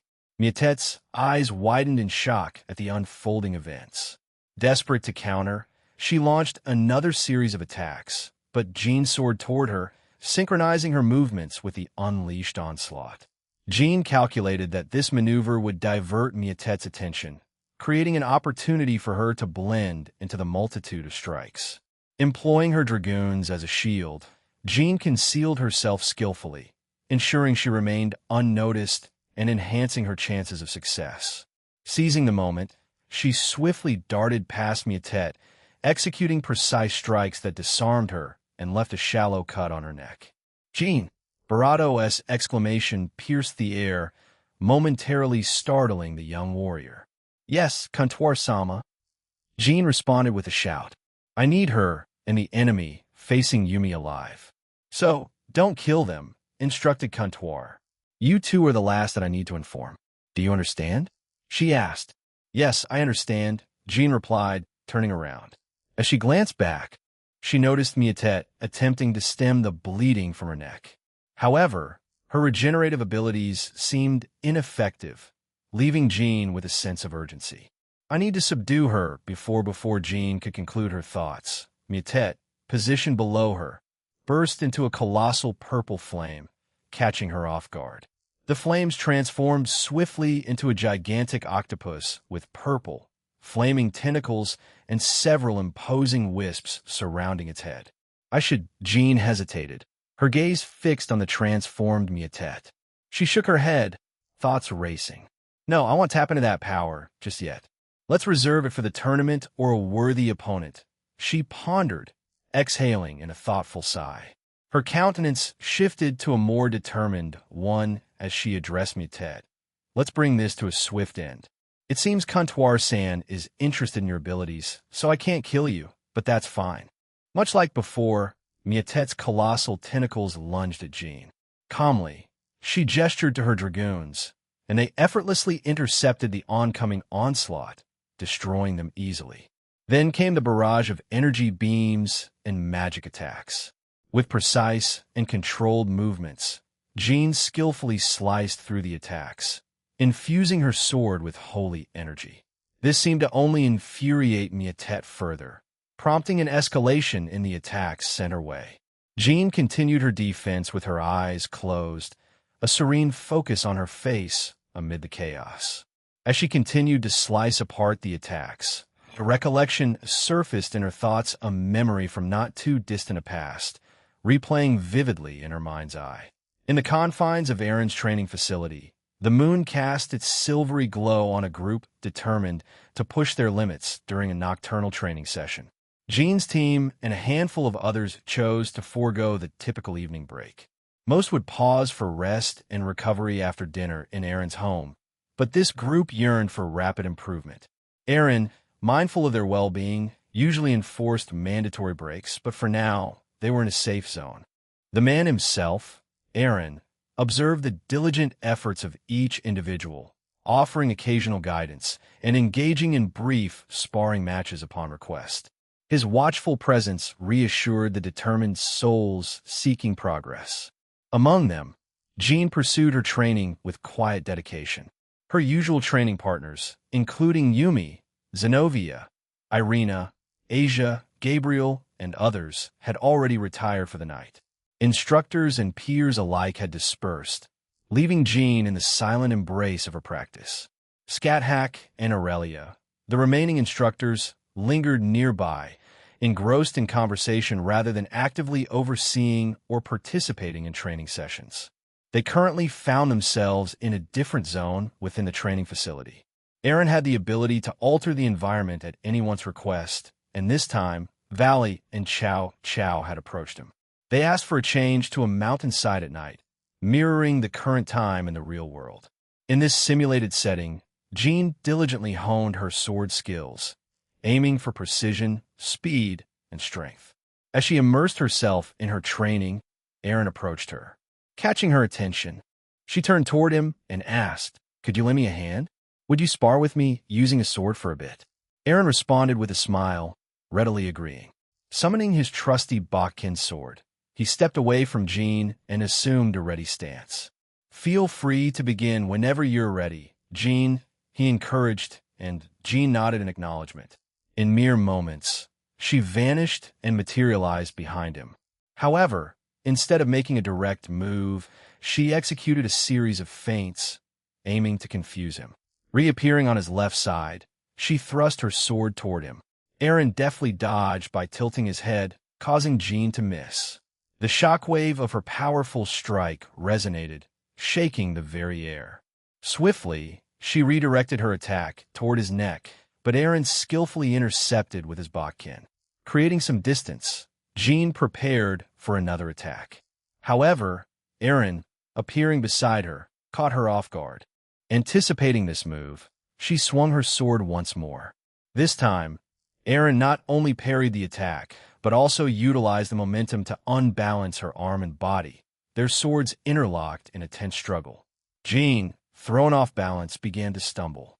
Seizing the opportunity, Aaron thrust his sword toward her face, stopping just inches away. Jean, realizing the inevitable, gracefully succumbed, settling onto her backside with a sigh. "Great fight, Jean," Aaron complimented, extending his hand toward her. She took his hand, allowing him to help her up. "Seems like you've been revisiting the basics. What's the reason for that?" His Eminent Strata, Krom Crutch / Dog San, and Chow advised me that the most effective way to refine your skills is by returning to the fundamentals. Once you've mastered them and gained a fresh understanding, that's the cue to focus on mastering new skills and abilities, she explained. But honestly, there are times when I'm not entirely sure I grasp their advice. So, I've been practicing my swings, footwork, and balance, even though it doesn't feel like it's making much of a difference, she admitted, recalling how Aaron had effortlessly thrown her off balance just moments ago. Aaron shut his eyes, appearing immersed in contemplation. After a brief moment, he reopened them and playfully poked Jean on the head. Taking in their advice is good, but bear in mind that not all guidance is universally applicable. Training methods are personal, tailored to the individual. Revisiting the basics benefits everyone. Having said that, demonstrate it for me. Jean nodded and proceeded to showcase her customary routine, illustrating how she honed her foundational skills. Aaron observed her silently, taking in the nuances. After a few minutes, he interrupted her. "I understand now. That's your approach. While it's fine, and you've undoubtedly mastered the basics, persisting in this manner won't contribute significantly. Occasionally revisiting is good, just to keep it fresh in your mind. However, tell me, did Vasco Strata show you a certain technique used by Yumi?" he inquired. "Technique?" Jean inquired, a hint of confusion in her voice. Aaron proceeded to explain it to her. "Ah, I see. I think I accidentally pulled that off once. Give it a shot on me. Attack me in your usual way first, then apply that technique," Aaron suggested. Jean followed his instructions, swinging her sword with formidable force, creating a powerful impact and a small shockwave around them. "All right, now try the technique." Jean nodded, directing another swing towards Aaron. This time, Upon impact, she infused her sword with her 10k, amplifying the force significantly. The impact and resulting shockwave were much more potent, and as she glanced beside them, a section of the mountain crumbled away from the sheer power of the strike. It's a nifty way to catch your enemy off guard or make the most of your power, especially if you don't fall into the typical power type category in raiding games. Though, with everyone here being well-rounded, it might not be a game changer, but this technique could still prove useful for various situations. With a bit of tweaking, you can probably alter its functionality. For instance, you might be able to cut through things you wouldn't usually, Aaron explained. Jean absorbed his words, thinking, tweak it as I like, being able to cut through things I normally can't. The idea echoed in her mind. Excitement bubbling within her, she stammered. Cinceredo, Jean channeled an increased amount of holy energy into her sword. Rather than the usual radiant glimmer, the sword emitted only a subtle glow, while her own eyes took on a faint silvery luminescence. Detecting an anomaly, Mietet heightened the intensity of her attacks, sending a barrage toward Jean. However, Jean's dragoons swiftly intercepted the onslaught, deploying their swords to block or slice apart the incoming threat. Undeterred, Jean continued to infuse her sword with holy energy, the charging process taking a few more seconds. Gradually, the blade transformed, shimmering with a blend of golden and silver hues. Observing the change, Jean smiled to herself. All preparations are complete. I'm uncertain if this will be effective, but if it is, I might be able to utilize it more in this universe. I just need to refine and master it, so I don't have to wait for such a lengthy waiting time, she muttered, contemplating the potential of her newfound ability. Adjusting the intensity of her power, Jean vanished from her original position. In the blink of an eye, a resounding sonic boom echoed behind her, demolishing everything in its path. The air itself seemed to ripple, revealing the force of her movement. Caught off guard and unable to spot Jean, Mietet's panic set in. In a frantic response, she summoned a shield crafted from her tentacles and created a web of protective magic circles around her. Commanding her wisps, she urged them to use their flames to forge an additional barrier, a desperate attempt to thwart Jean's advance. Despite Mietet's earnest efforts, all proved futile. Jean's onslaught began with the wisps, their bodies swiftly incinerated in a burst of flames. Following this, the magic circles, typically impervious, succumbed to Jean's power.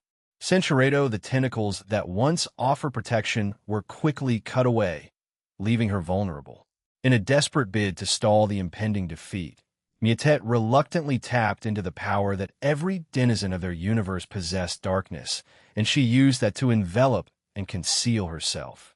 Darkness was a force she wished to discard, a stark reminder of a life she sought to abandon. Yet, faced with the threat of demise, she found herself compelled to wield it in a desperate attempt to survive. As Jean closed the distance with a speed beyond Mietet's capacity to follow, she observed subtle tears tracing down Mietet's face. A hint of regret emanated from Jean's heart, revealing the internal conflict within her. Despite the remorse, Jean remained resolute, pressing on with her determined course of action. Jean raised her sword, swift and decisive, slashing it toward Mietet. In the blink of an eye, she reappeared behind her enemy. A soft, shimmering light emanated from the center of Mietet's colossal form, rapidly expanding until it enveloped her in a ball of radiant, holy energy. The air was filled with Mietet's agonized screams, the pain transcending the physical realm and reaching into the depths of her soul. Jean's new attack was unconventional, targeting the very essence of the evil within beings. This unique move had taken shape during the weeks they spent in their own universe, training. For Jean, this was the debut of her creation in real combat, and uncertainty gripped her. The question lingered: would this new technique cleanse Mietet, or was it a swift path to her demise? Suspended in the air, Jean anxiously awaited the dissipation of the holy energy. Grappling with doubts about the effectiveness and consequences of the bold move, she had unleashed.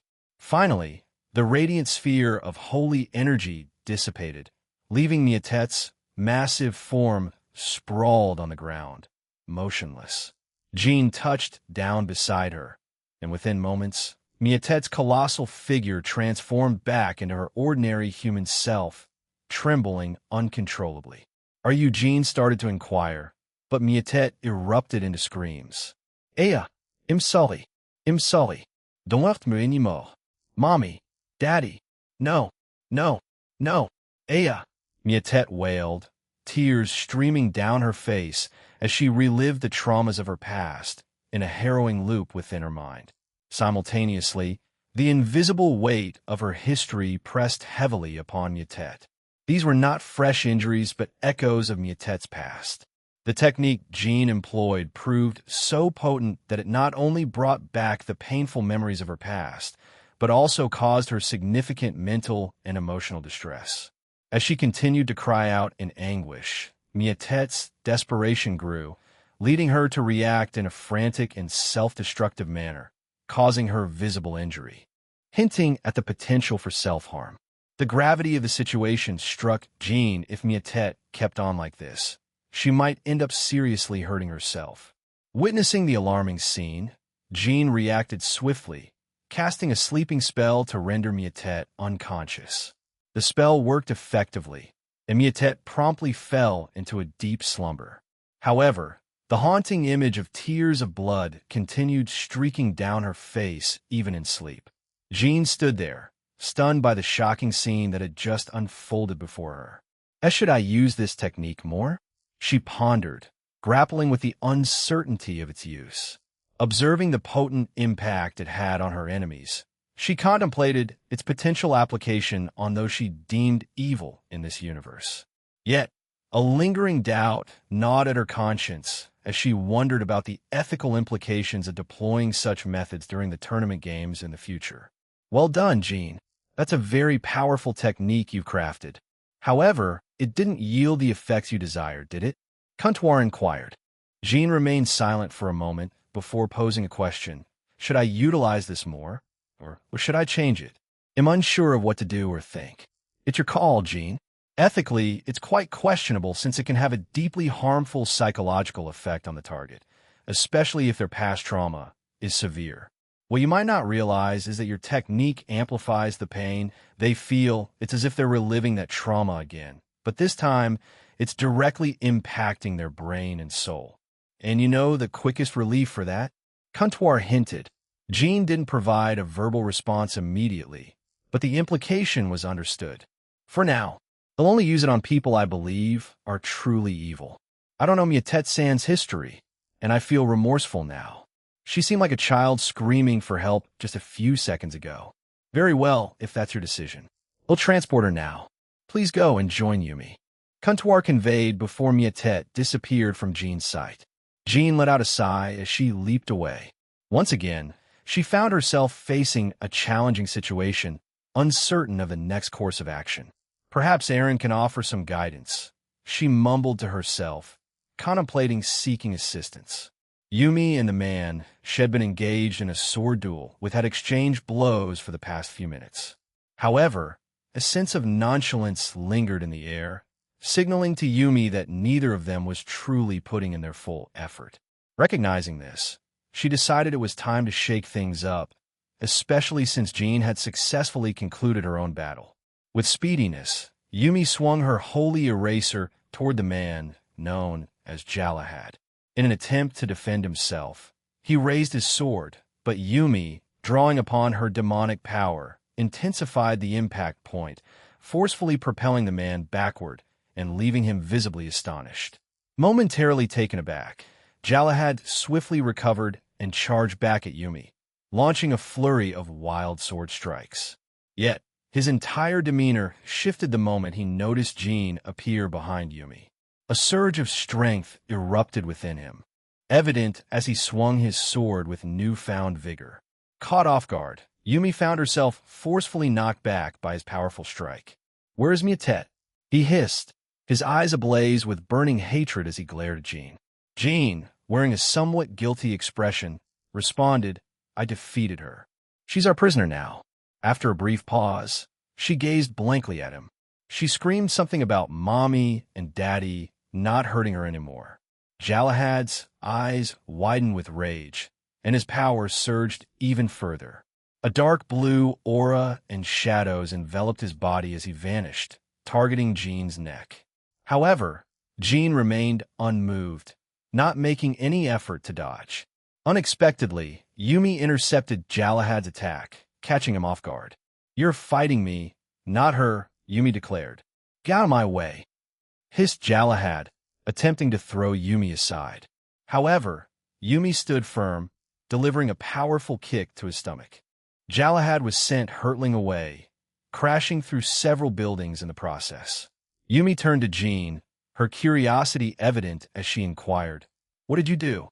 Jean sighed, walking Yumi through the events that transpired, causing a frown to crease Yumi's forehead. "That's quite a technique. It could wield significant power in the tournament. If the organizers catch wind of it, though, they might ban its use considering its potential danger." Shifting her attention back to the impending threat, Yumi observed Galahad's return. He flew back with heightened fury, a massive, foreboding darkness looming above him. "Let's discuss it with Aaron once we're back and get his perspective. For now, it'll handle him so Kuntuar-san can put him in our ship's prison cells." Yumi dashed toward Galahad, the clash of their blades resonating through the air. In the heat of the battle, she observed Galahad's darkness creeping along her sword. Swiftly, she released her grip, opting for a point-blank shot of demonic fire. The flames surged towards him, creating a momentary separation. Taking advantage of the distance, Yumi conjured a new sword, imbued with various properties. Meanwhile, Galahad responded by unleashing a swirling blue vortex of darkness from the tip of his sword. Anticipating the impending threat, Yumi swung her sword down, generating several slashes that sped toward the oncoming vortex.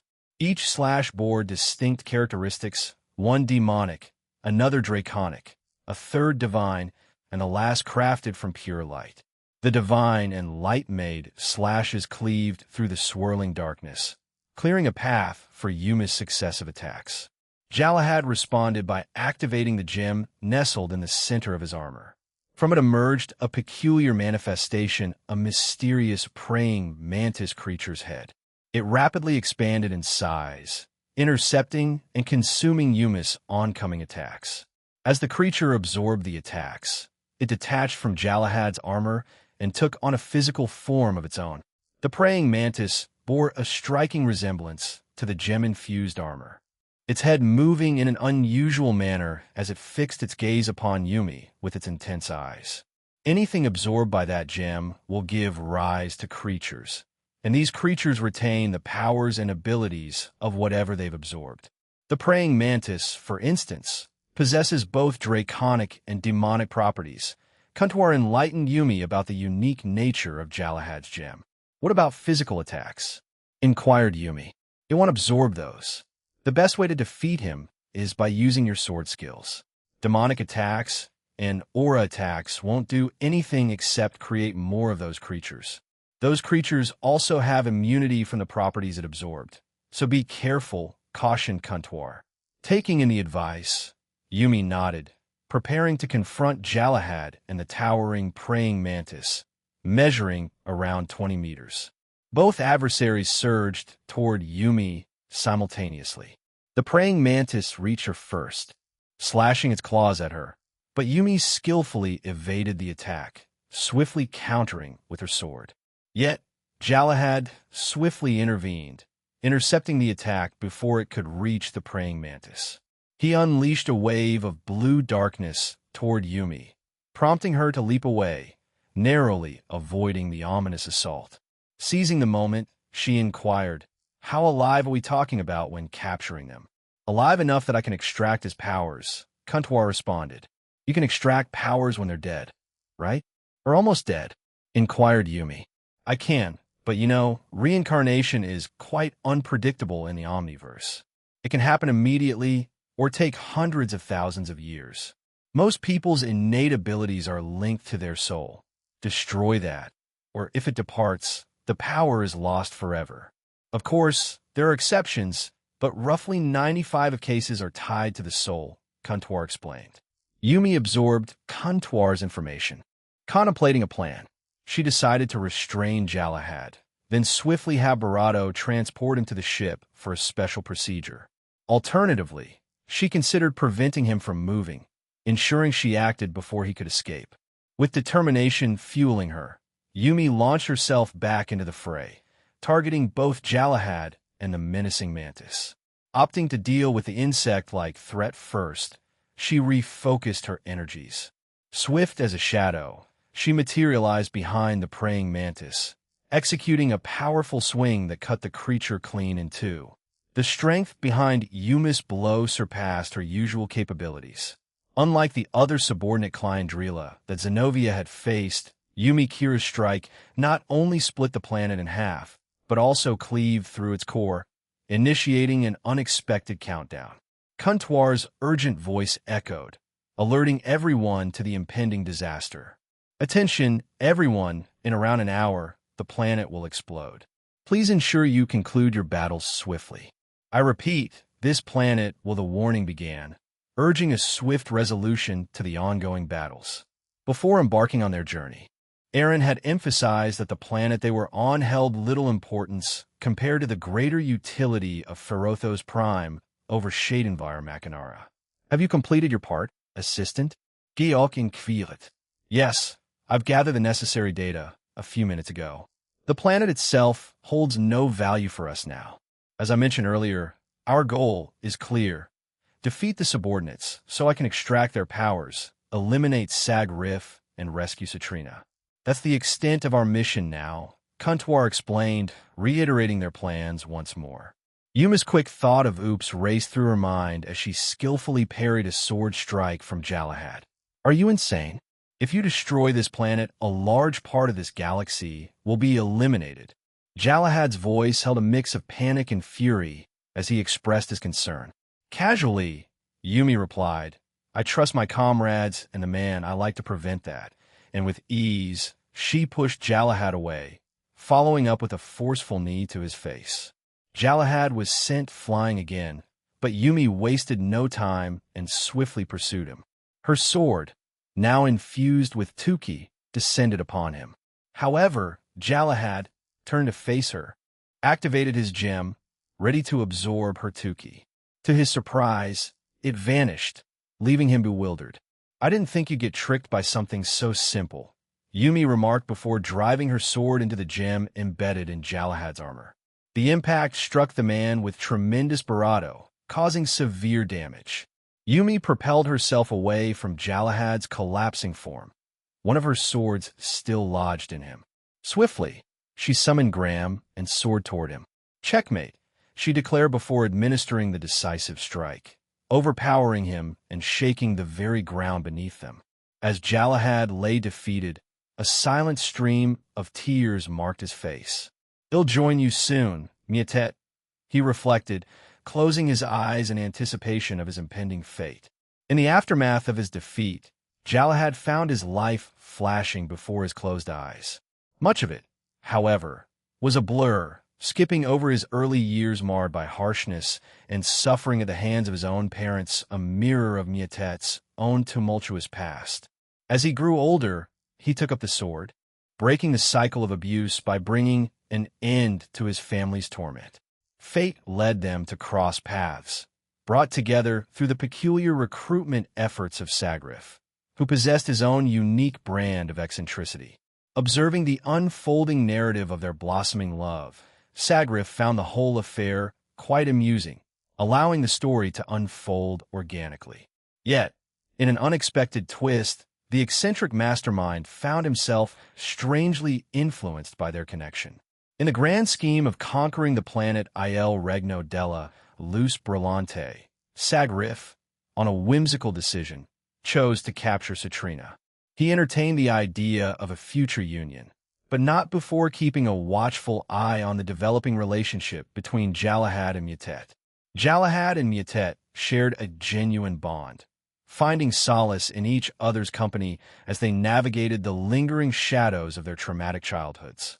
When Galahad learned of Miatet's defeat, a spark of anger ignited within him. Galahad felt a surge of anger building up inside him when Jean exposed a distressing reality surrounding Miatet after their battle, or at least that's what he believed. Jean didn't provide details on the how or why, but the mere revelation of Miatet's cries pushed him beyond reason. In the heat of his battle with Yumi, he abandoned logical thinking, ultimately leading to his own defeat. The overwhelming emotion fueled by Miatet's revelation became a turbulent force that clouded his judgment and sealed his fate on the battlefield. Yumi's words lingered in the air, leaving Galahad bewildered. "We may see each other in the future," she remarked, a statement that injected a sense of perplexity into his thoughts. In the blink of an eye, as he attempted to articulate a response, a mysterious power whisked him away to an unknown destination. Upon his arrival, his eyes widened in astonishment. The injuries that had plagued him started to mend, and the miraculous sight unfolded as his arms and legs regrew. However, what intensified his shock was the sight before him in another cell. Miatet lay peacefully asleep. "Miatet!" he exclaimed, desperately banging on the glass of the cell. Attempting to harness his powers, he found them strangely inert. Repeated efforts proved futile, leaving him staring helplessly at Miatet. To his relief, neither she nor he seemed to be in any immediate danger.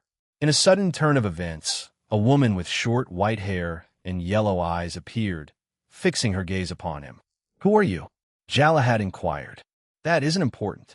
I will elucidate what awaits you from this point onward. Your compliance can secure your reunion with Miatet. What will be your choice?" The woman posed the question, casting a veil of uncertainty over Galahad's predicament. "Can you ensure her our safety?" he inquired, and the woman affirmed with a nod. In a gesture of earnest submission, he lowered himself onto all fours, placing his head to the ground.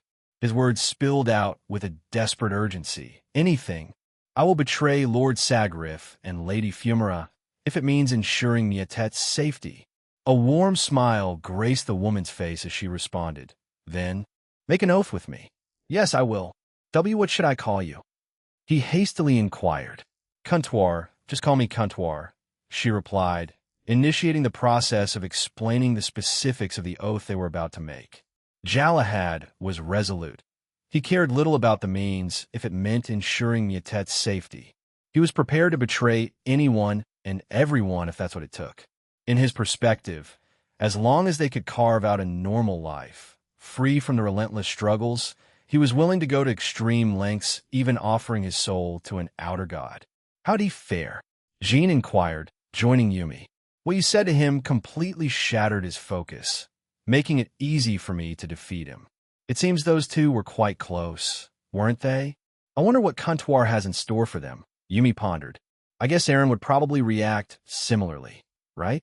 Although, knowing him, his response would likely be more dramatic and potentially involve the destruction of the entire universe," Jean awkwardly suggested, to which Yumi nodded in agreement. "Most likely." He came dangerously close to losing his composure when Lavinia suffered severe injuries from Azrael. "That day is etched in my memory," Yumi replied, reflecting on that particular moment. "All right, let's get moving. We need to collect whatever might come in handy and take down anyone standing in our path," Yumi proposed. Jean promptly nodded in agreement as they bounded away. Kromkruch faced a formidable figure in silence, the air thick with unspoken tension. For the past 2 minutes, since their unexpected encounter, not a word had passed between them, an unusual and tense stillness hanging in the air. Before him stood a woman, her long white hair cascading around her, adorned with a crown boasting unique colors, though predominantly white. Light pink eyes held a quiet intensity, matching the mostly white armor she wore. In her hand, a blue crystal-like blade exuded an aura of power. Breaking the silence, Kromkruch spoke. "You are the strongest among Sagrif's subordinates. State your name." A subtle frown marred her features as she responded, "I am not a subordinate. I am reluctantly complying with his orders." a necessity to safeguard the life of Lady Citrina. Crumb-Crutch, puzzled, mumbled, "Lady Citrina? Are you perhaps from Il Regno della Luce Brillante?" Aldrake mentioned there were no other survivors from his planet.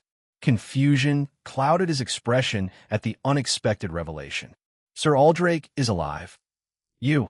Tell me who you are," the woman exclaimed, her eyes narrowing in suspicion at Crumb-Crutch. Spotting an opportunity for a fight he had been seeking, Crumb-Crutch responded, "You'll have to beat it out of me first." Consumed by rage, the woman lunged at Crumb-Crutch, brandishing her blade. Her initial intent was merely to leave a mark, but to her profound surprise, Crumb-Crutch intercepted her sword, his interest waning. "If you're not going to take me seriously, you'll leave without sharing the information you're seeking. I've been looking for a good fight for a while now.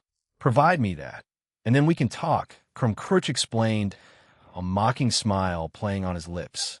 "Don't regret your words," the woman shouted, intensifying her effort.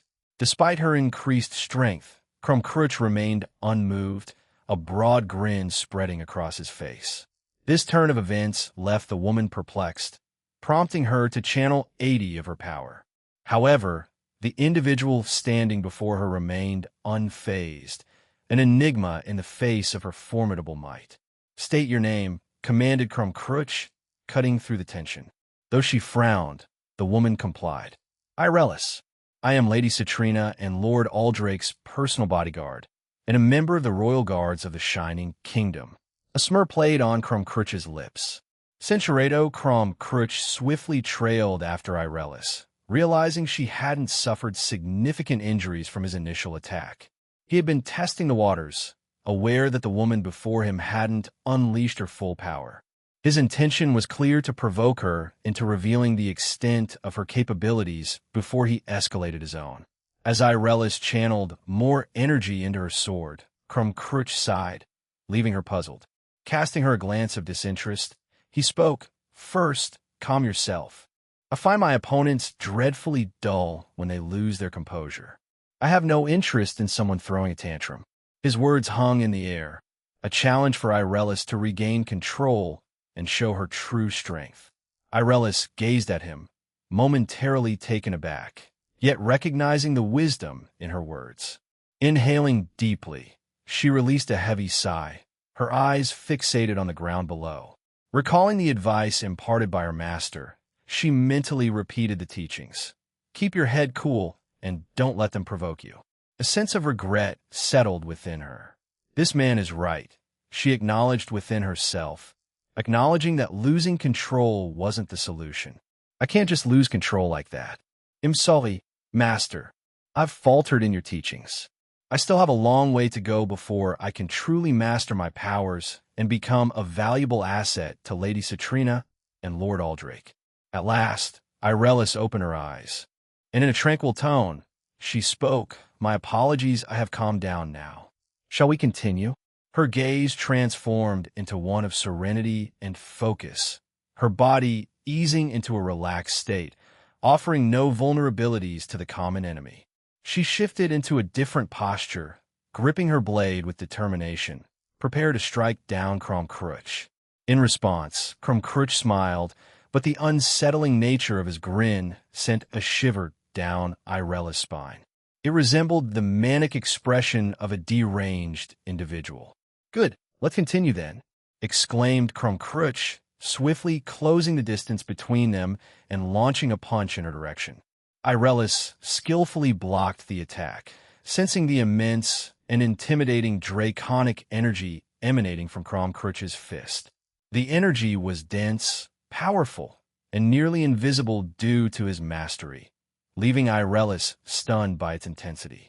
Despite Irelis unleashing her full power, the force of Crumb-Crutch's might send her reeling backward, a jolt of surprise coursing through her. Undeterred, she swiftly closed the distance, resuming their intense duel. Crescent silver slashes sliced through the air as Irelis aimed her attacks at Crumb-Crutch. However, the dragon met each attack with a mere punch, obliterating them effortlessly and wearing a smug grin. Observing Crumb-Crutch's formidable tactics, Irelis couldn't help but marvel. He's relying on some energy that's around his body and sheer physical strength. This man possesses insane power. Could he be their leader? She pondered while continuing the fierce exchange.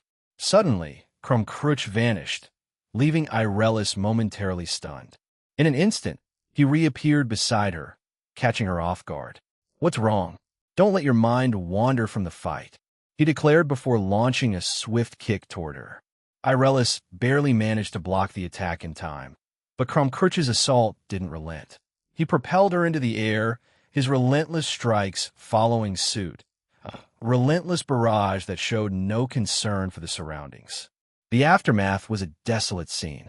Every structure reduced to mere dust, vast craters scattered in all directions, and any followers of Sagrif unfortunate enough to be in proximity instantly met their demise. Aaron and Contour had conveyed the insignificance of these individuals, urging their swift elimination, and so it was done. Irelis, caught in the tempest, was tossed through the sky. Her sword and armor absorbed the brunt of the assault. Despite Crumb-Crutch reveling in the chaos he wrought, there was a peculiar facet to his actions. He wasn't truly causing harm to Irelis. She skillfully blocked his every attack, turning the destructive display into a peculiar dance of power and resilience. In response, Irelis gathered energy around her sword, ready to counter Crumb's onslaught. Their clash, a meeting of sword and fist, birthed a powerful shockwave accompanied by sparks of electricity. The shockwave, a force to be reckoned with, obliterated the remaining structures and claimed the lives of more lingering citizens. A rift in reality itself emerged, a tear caused by the sheer intensity of their clash. "Isn't it enjoyable?" Crumb-Crutch inquired with a sly grin. "I don't find pleasure in fighting. I'm here to protect Lord Aldrake and Lady Citrina," Irelis retorted, swinging her sword at Crumb-Crutch. In a nimble aerial dance, he maneuvered to evade the attack. The force of her strike, however, wreaked havoc on their surroundings, extending from the planet into the vastness of space before eventually dispersing. Crumb-Crutch smirked, countering with a punch aimed at Irelis. Their clash sent shockwaves, propelling them away from each other upon impact. As they landed on the ground, a lingering tension hung between them. Crumb broke the silence, remarking, "There's no shame in finding joy in battle. I suspect even Aldrake enjoys it to some degree. All that's left is to grant him peace of mind by safeguarding Citrina. I observe him during our shared experiences in a certain place. He wore a smile while confronting powerful people, you know? Lord Aldrake lacks battle experience. He has never fought once in his life. At best, he's a novice," Irelis responded. Crumb fixed his gaze on her for a brief moment before nodding to himself. "Right. You're unaware of what happened to them. No wonder you still think of him that way," Crumb-Crutch muttered. A subtle smile played on his lips as he continued. "It'll reveal everything to you if you can make me bleed." Irelis, though frowning, recognized that the man before her held crucial information about Aldrake. Without uttering another word, she swiftly lunged back at him, accepting the unconventional challenge. As she reached him, sword in hand, she swung it towards him. However, Crumb sidestepped with ease. In retaliation, he attempted to land a punch on her face, yet a transparent crystal materialized before him, thwarting his attack and repelling his fist. Intrigued by the crystal, Crumb's curiosity got the better of him, and he threw another punch at it. The same result followed, a sly smirk playing on his face. Having encountered several abilities akin to this one before, he was eager to explore the limits of its resilience. A surge of power radiated from Crumb-Crutch's fist, sending shivers down Irelis' spine. Before she could evade the impending strike, Crumb slammed his fist into the crystal, causing it to shatter. Unexpectedly, a small explosion ensued between them, propelling both figures backward. To Crumb's surprise, his arm was now encased in the same transparent crystal that had once fascinated him. As he examined the crystal-coated arm, Crumb pondered, "It's draining my power, much like a leech." Interesting. Irelis possessed a unique ability involving crystals, serving as her ultimate defense. These crystals functioned as a last line of protection, capable of blocking attacks of equal or lesser strength than hers.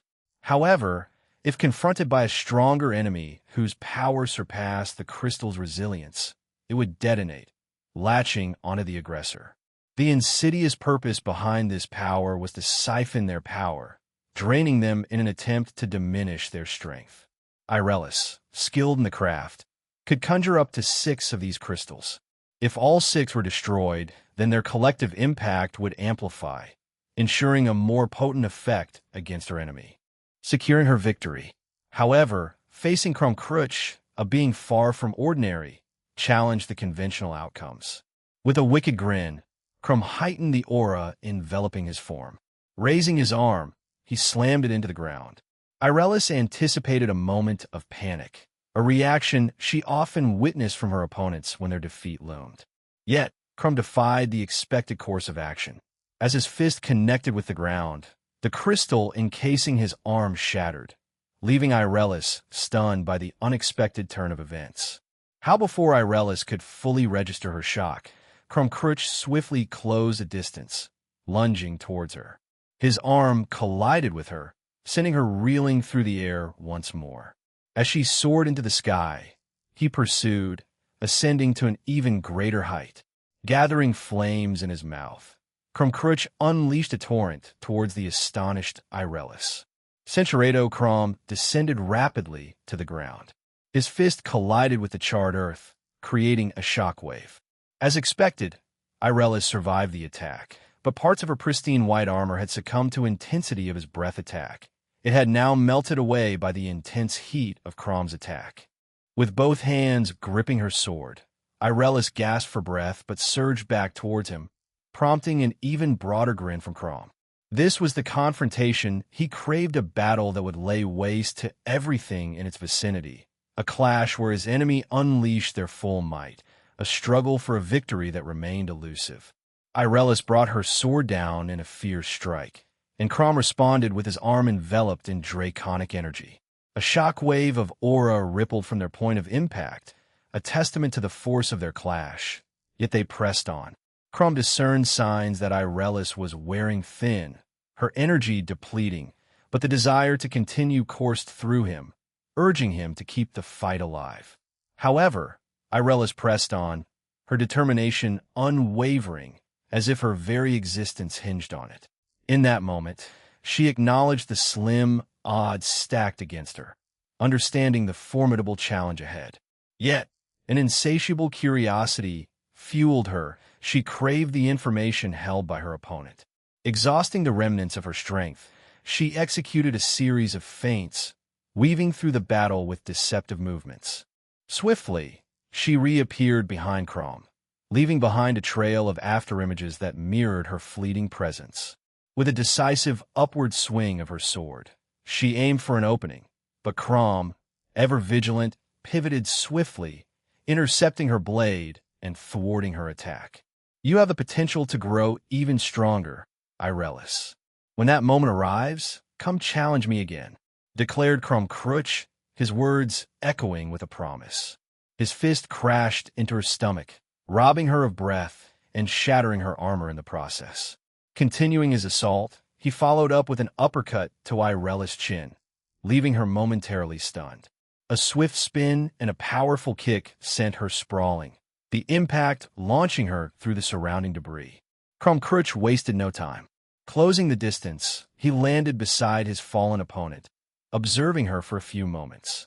Retrieving a slime pill from his necklace, he compelled her to ingest it. In mere seconds, the pill worked its magic, healing her injuries, and Irelis blinked her eyes open once again.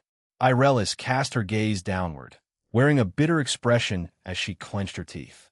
However, her mood shifted as Krumkruch commenced recounting the tale of Aldrake and his companions.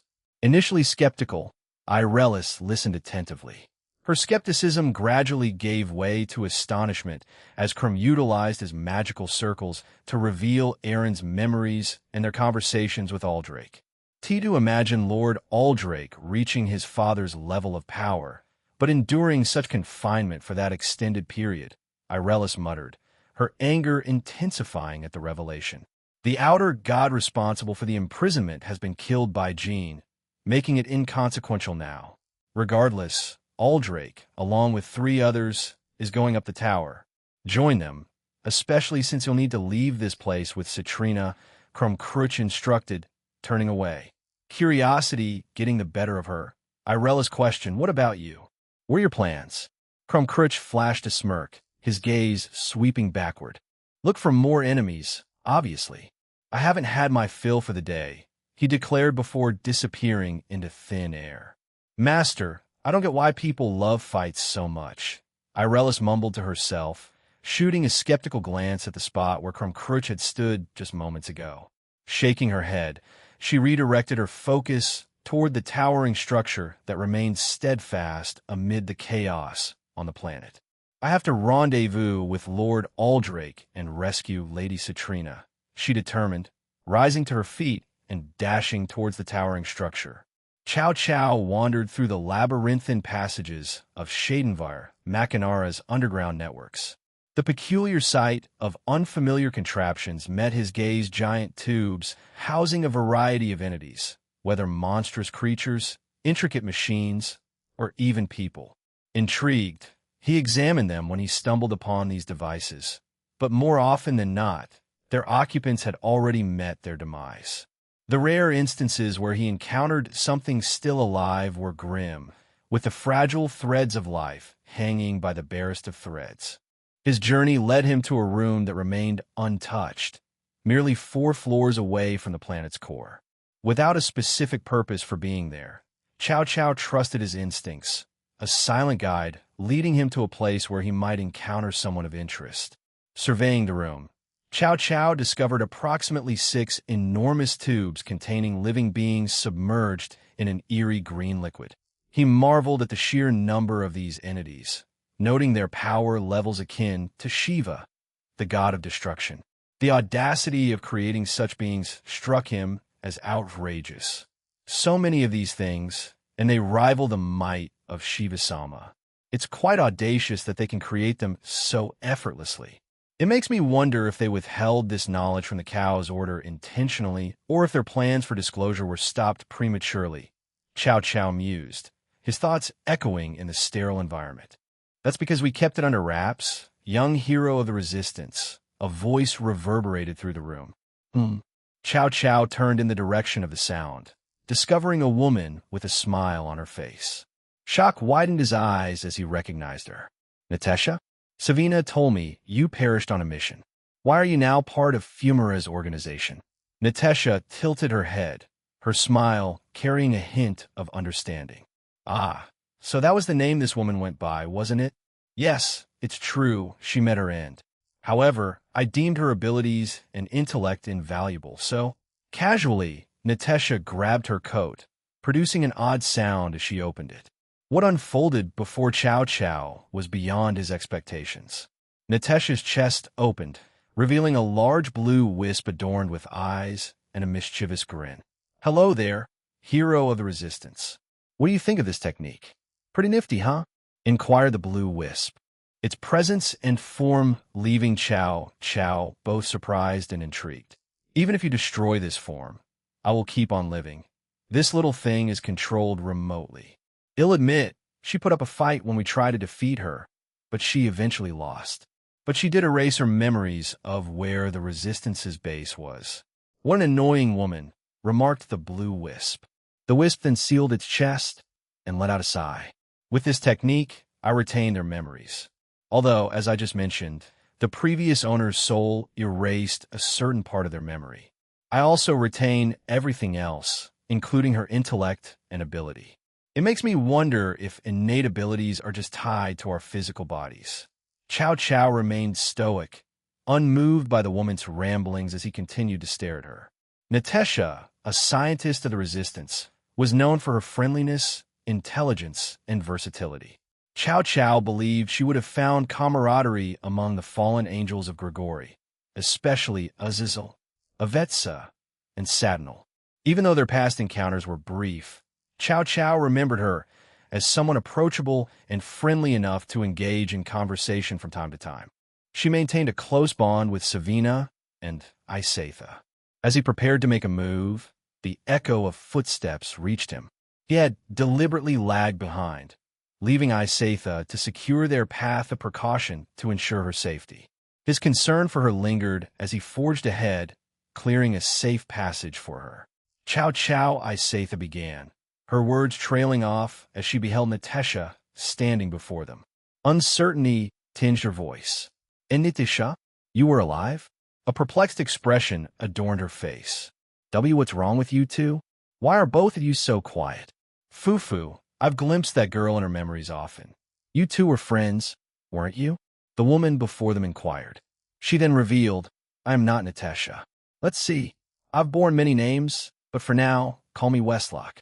And with that said, Westlock clicked her fingers, causing the tubes around them to burst open. Out of the tubes emerged 6 monstrous figures, unleashing screams that reverberated loudly, assaulting the ears of those present. Isatha felt a twinge of panic and promptly summoned her grimoire, preparing herself to face the impending threat. However, amidst the chaos, Chow Chow remained eerily still. Chow Chow's gaze remained fixed on Westlock, the antagonist grinning menacingly. In the midst of this tense moment, a new memory began to play in Chow Chow's mind, one that he had experienced just before they left their universe. In the midst of a training session within Aaron's training facility, Chow Chow took a brief respite. Unexpectedly, a familiar face from his past joined him, settling down beside him. A quiet interlude unfolded, and they found solace in the calm. "It's been a while, Your Eminence," Chow Chow greeted the elderly man. The figure was none other than Vasco Strata. "It has, former wielder of the Holy Spear," replied Vasco Strata. He directed his gaze towards Chow Chow, a smile gracing his features. "You've undergone quite a transformation since our last encounter. It appears my words to you then have contributed to your growth." Chow Chow offered a wistful smile, his gaze fixed ahead. "Yes, my experiences in the Phantasma have spurred some changes. Assuming the role of a hero, there was quite an eye-opener. It made me ponder if that was how Jean felt. Well, we won't truly grasp his sentiments unless we approach him. But go ahead and share your thoughts," Vasco Strata urged, and Chow Chow concurred. He proceeded to narrate to the old man the journey he and his team embarked on in the Phantasma, traversing various planets, rescuing individuals, and liberating planets from oppressive forces. "To be honest, I don't see myself as a hero. When I witnessed Jean interacting with his fans as the beloved dragon hero, and hear the stories of people he encounters during his missions, it's like night and day when I reflect on my own experiences in the Phantasma," confessed Chow Chow. Chow Chow expressed an interest in witnessing Jean in action during his duties as the middleman, so he accompanied him on 2 of his assignments. Together, they addressed minor issues and carried out various tasks for different pantheons. However, instead of clarifying things, this experience only left Chow Chow more perplexed. During these encounters, he came to a realization despite his earnest efforts and numerous acts of goodwill, a shadow from his past affiliation with the Cow's order still loomed. Many individuals harbored mistrust towards him. Even as he worked alongside Jean that day, the skepticism lingered. Though people outwardly tolerated his presence, the wariness in their eyes conveyed a lack of complete trust. "Why do you not see yourself as one?" Vasco Strada questioned. "Well, I did rescue people in the Phantasma and set them free from the grasps of Fumara and her subordinates, but they don't respond to me the way they do to Jean. He has this way about him that makes people naturally drawn to him. And my personality doesn't quite match his. It's not exactly hero-like," Chow Chow explained. Vasco Strata closed his eyes, dwelling on the young man's words for a solid 2 minutes. When he reopened his eyes, he spoke. "Do you believe people should treat you the way they treat Jean?" "I guess so," Chow Chow replied, uncertainty clouding his own response. "Tell me, bearer of the spear of the universe, do they regard you in the same light? Do they speak of you favorably? Are they grateful after you grant them freedom? And what about the responses from the resistance and their leaders?" People have various ways of reacting when faced with their hero, inquired Vasco Strata. If your observations about them hold true, perhaps they just needed time to acclimate to the shift from being aligned with the resistance. Once that period has elapsed, they'll likely reveal their true sentiments towards you. Heracles mentioned that you provided toys for the children. Questioned Vasco Strada. Chow Chow contemplated the elderly man's words, his gaze sweeping across the other seats before him. Indeed, as the weeks unfolded, the people they had rescued gradually warmed up to them, and the team managed to procure toys for the children. The once somber expressions transformed into expressions of joy, validating the impact of their actions. Vasco Strata's smile widened, and he remarked, "I believe you know the answer to that as well. Speaking of which, I've heard whispers about you finding love. Is that true?" In response, Chow Chow looked flustered and hesitated, glancing at the old man who chuckled heartily while giving him a friendly pat on the back. Observing Chow Chow's reaction, Vasco Strata teased, "Judging by that reaction, it seems you may have. So what do you think of it?" "I'm not entirely sure, but I feel this desire to spend time with her, to protect her, more than anything," Chow Chow confessed. Vasco Strata offered his wisdom. "Remember, love isn't confined to the romantic realm. It's a versatile emotion extending to brothers, sisters, parents, friends, comrades, and in your case, your team, the resistance as a whole, and this woman of yours." Vasco Strata extended his finger, pointing directly at Chow Chow and gently tapping his chest, just above his heart. "Hold on to that feeling. Nurture it. Let it flourish, and consider it another wellspring from which you can draw strength. This, my friend, is one of the ways Gene accomplishes miracles. He taps into that power to shield those he cares about, especially his family." Vasco Strata averted his gaze from Chow Chow, a smile gracing his lips. Gradually, in the few weeks since little Vivi entered his life, he has revealed glimpses of becoming an exceptional father. Despite his youth, there's still room for growth, and I eagerly anticipate witnessing that growth. The same sentiment extends to you. Don't shy away from that emotion, and if you feel it's time, let it flow, Vasco Strata advised, rising from his seat. Chow Chow, curious, asked, "What about you? Your Eminence? Have you discovered love again? You've returned to your youth, after all." The old man offered a gentle smile and shared, "I once experienced love in my youth, but I chose to devote my life to the Lord. However, with the restoration of my youth and the church easing a few rules, some opportunities have presented themselves. To answer your question for now. Yet, the future is ever-changing, so who truly knows?" Reflecting on Vasco Strata's words, Chow mumbled to himself, "Cultivate this new power, huh?" He gazed at his hand, contemplating the transformative journey ahead. In an abrupt burst of speed, Chow swiftly dispatched 3 out of the 6 creatures that had unleashed a sudden attack at them. His rapid succession of strikes rendered them instantly lifeless. Employing the power of the Belial clan of devils, he applied the ability known as Worthless to his spear. This nullified any chances of regeneration or healing for the creatures, ensuring their permanent demise. Witnessing this unexpected shift in Chow Chow's prowess, Westlock and Isatha were taken aback. The other monsters, reacting to the threat, unleashed a barrage of attacks on the agile warrior. Chow, however, deftly dodged and maneuvered through the onslaught.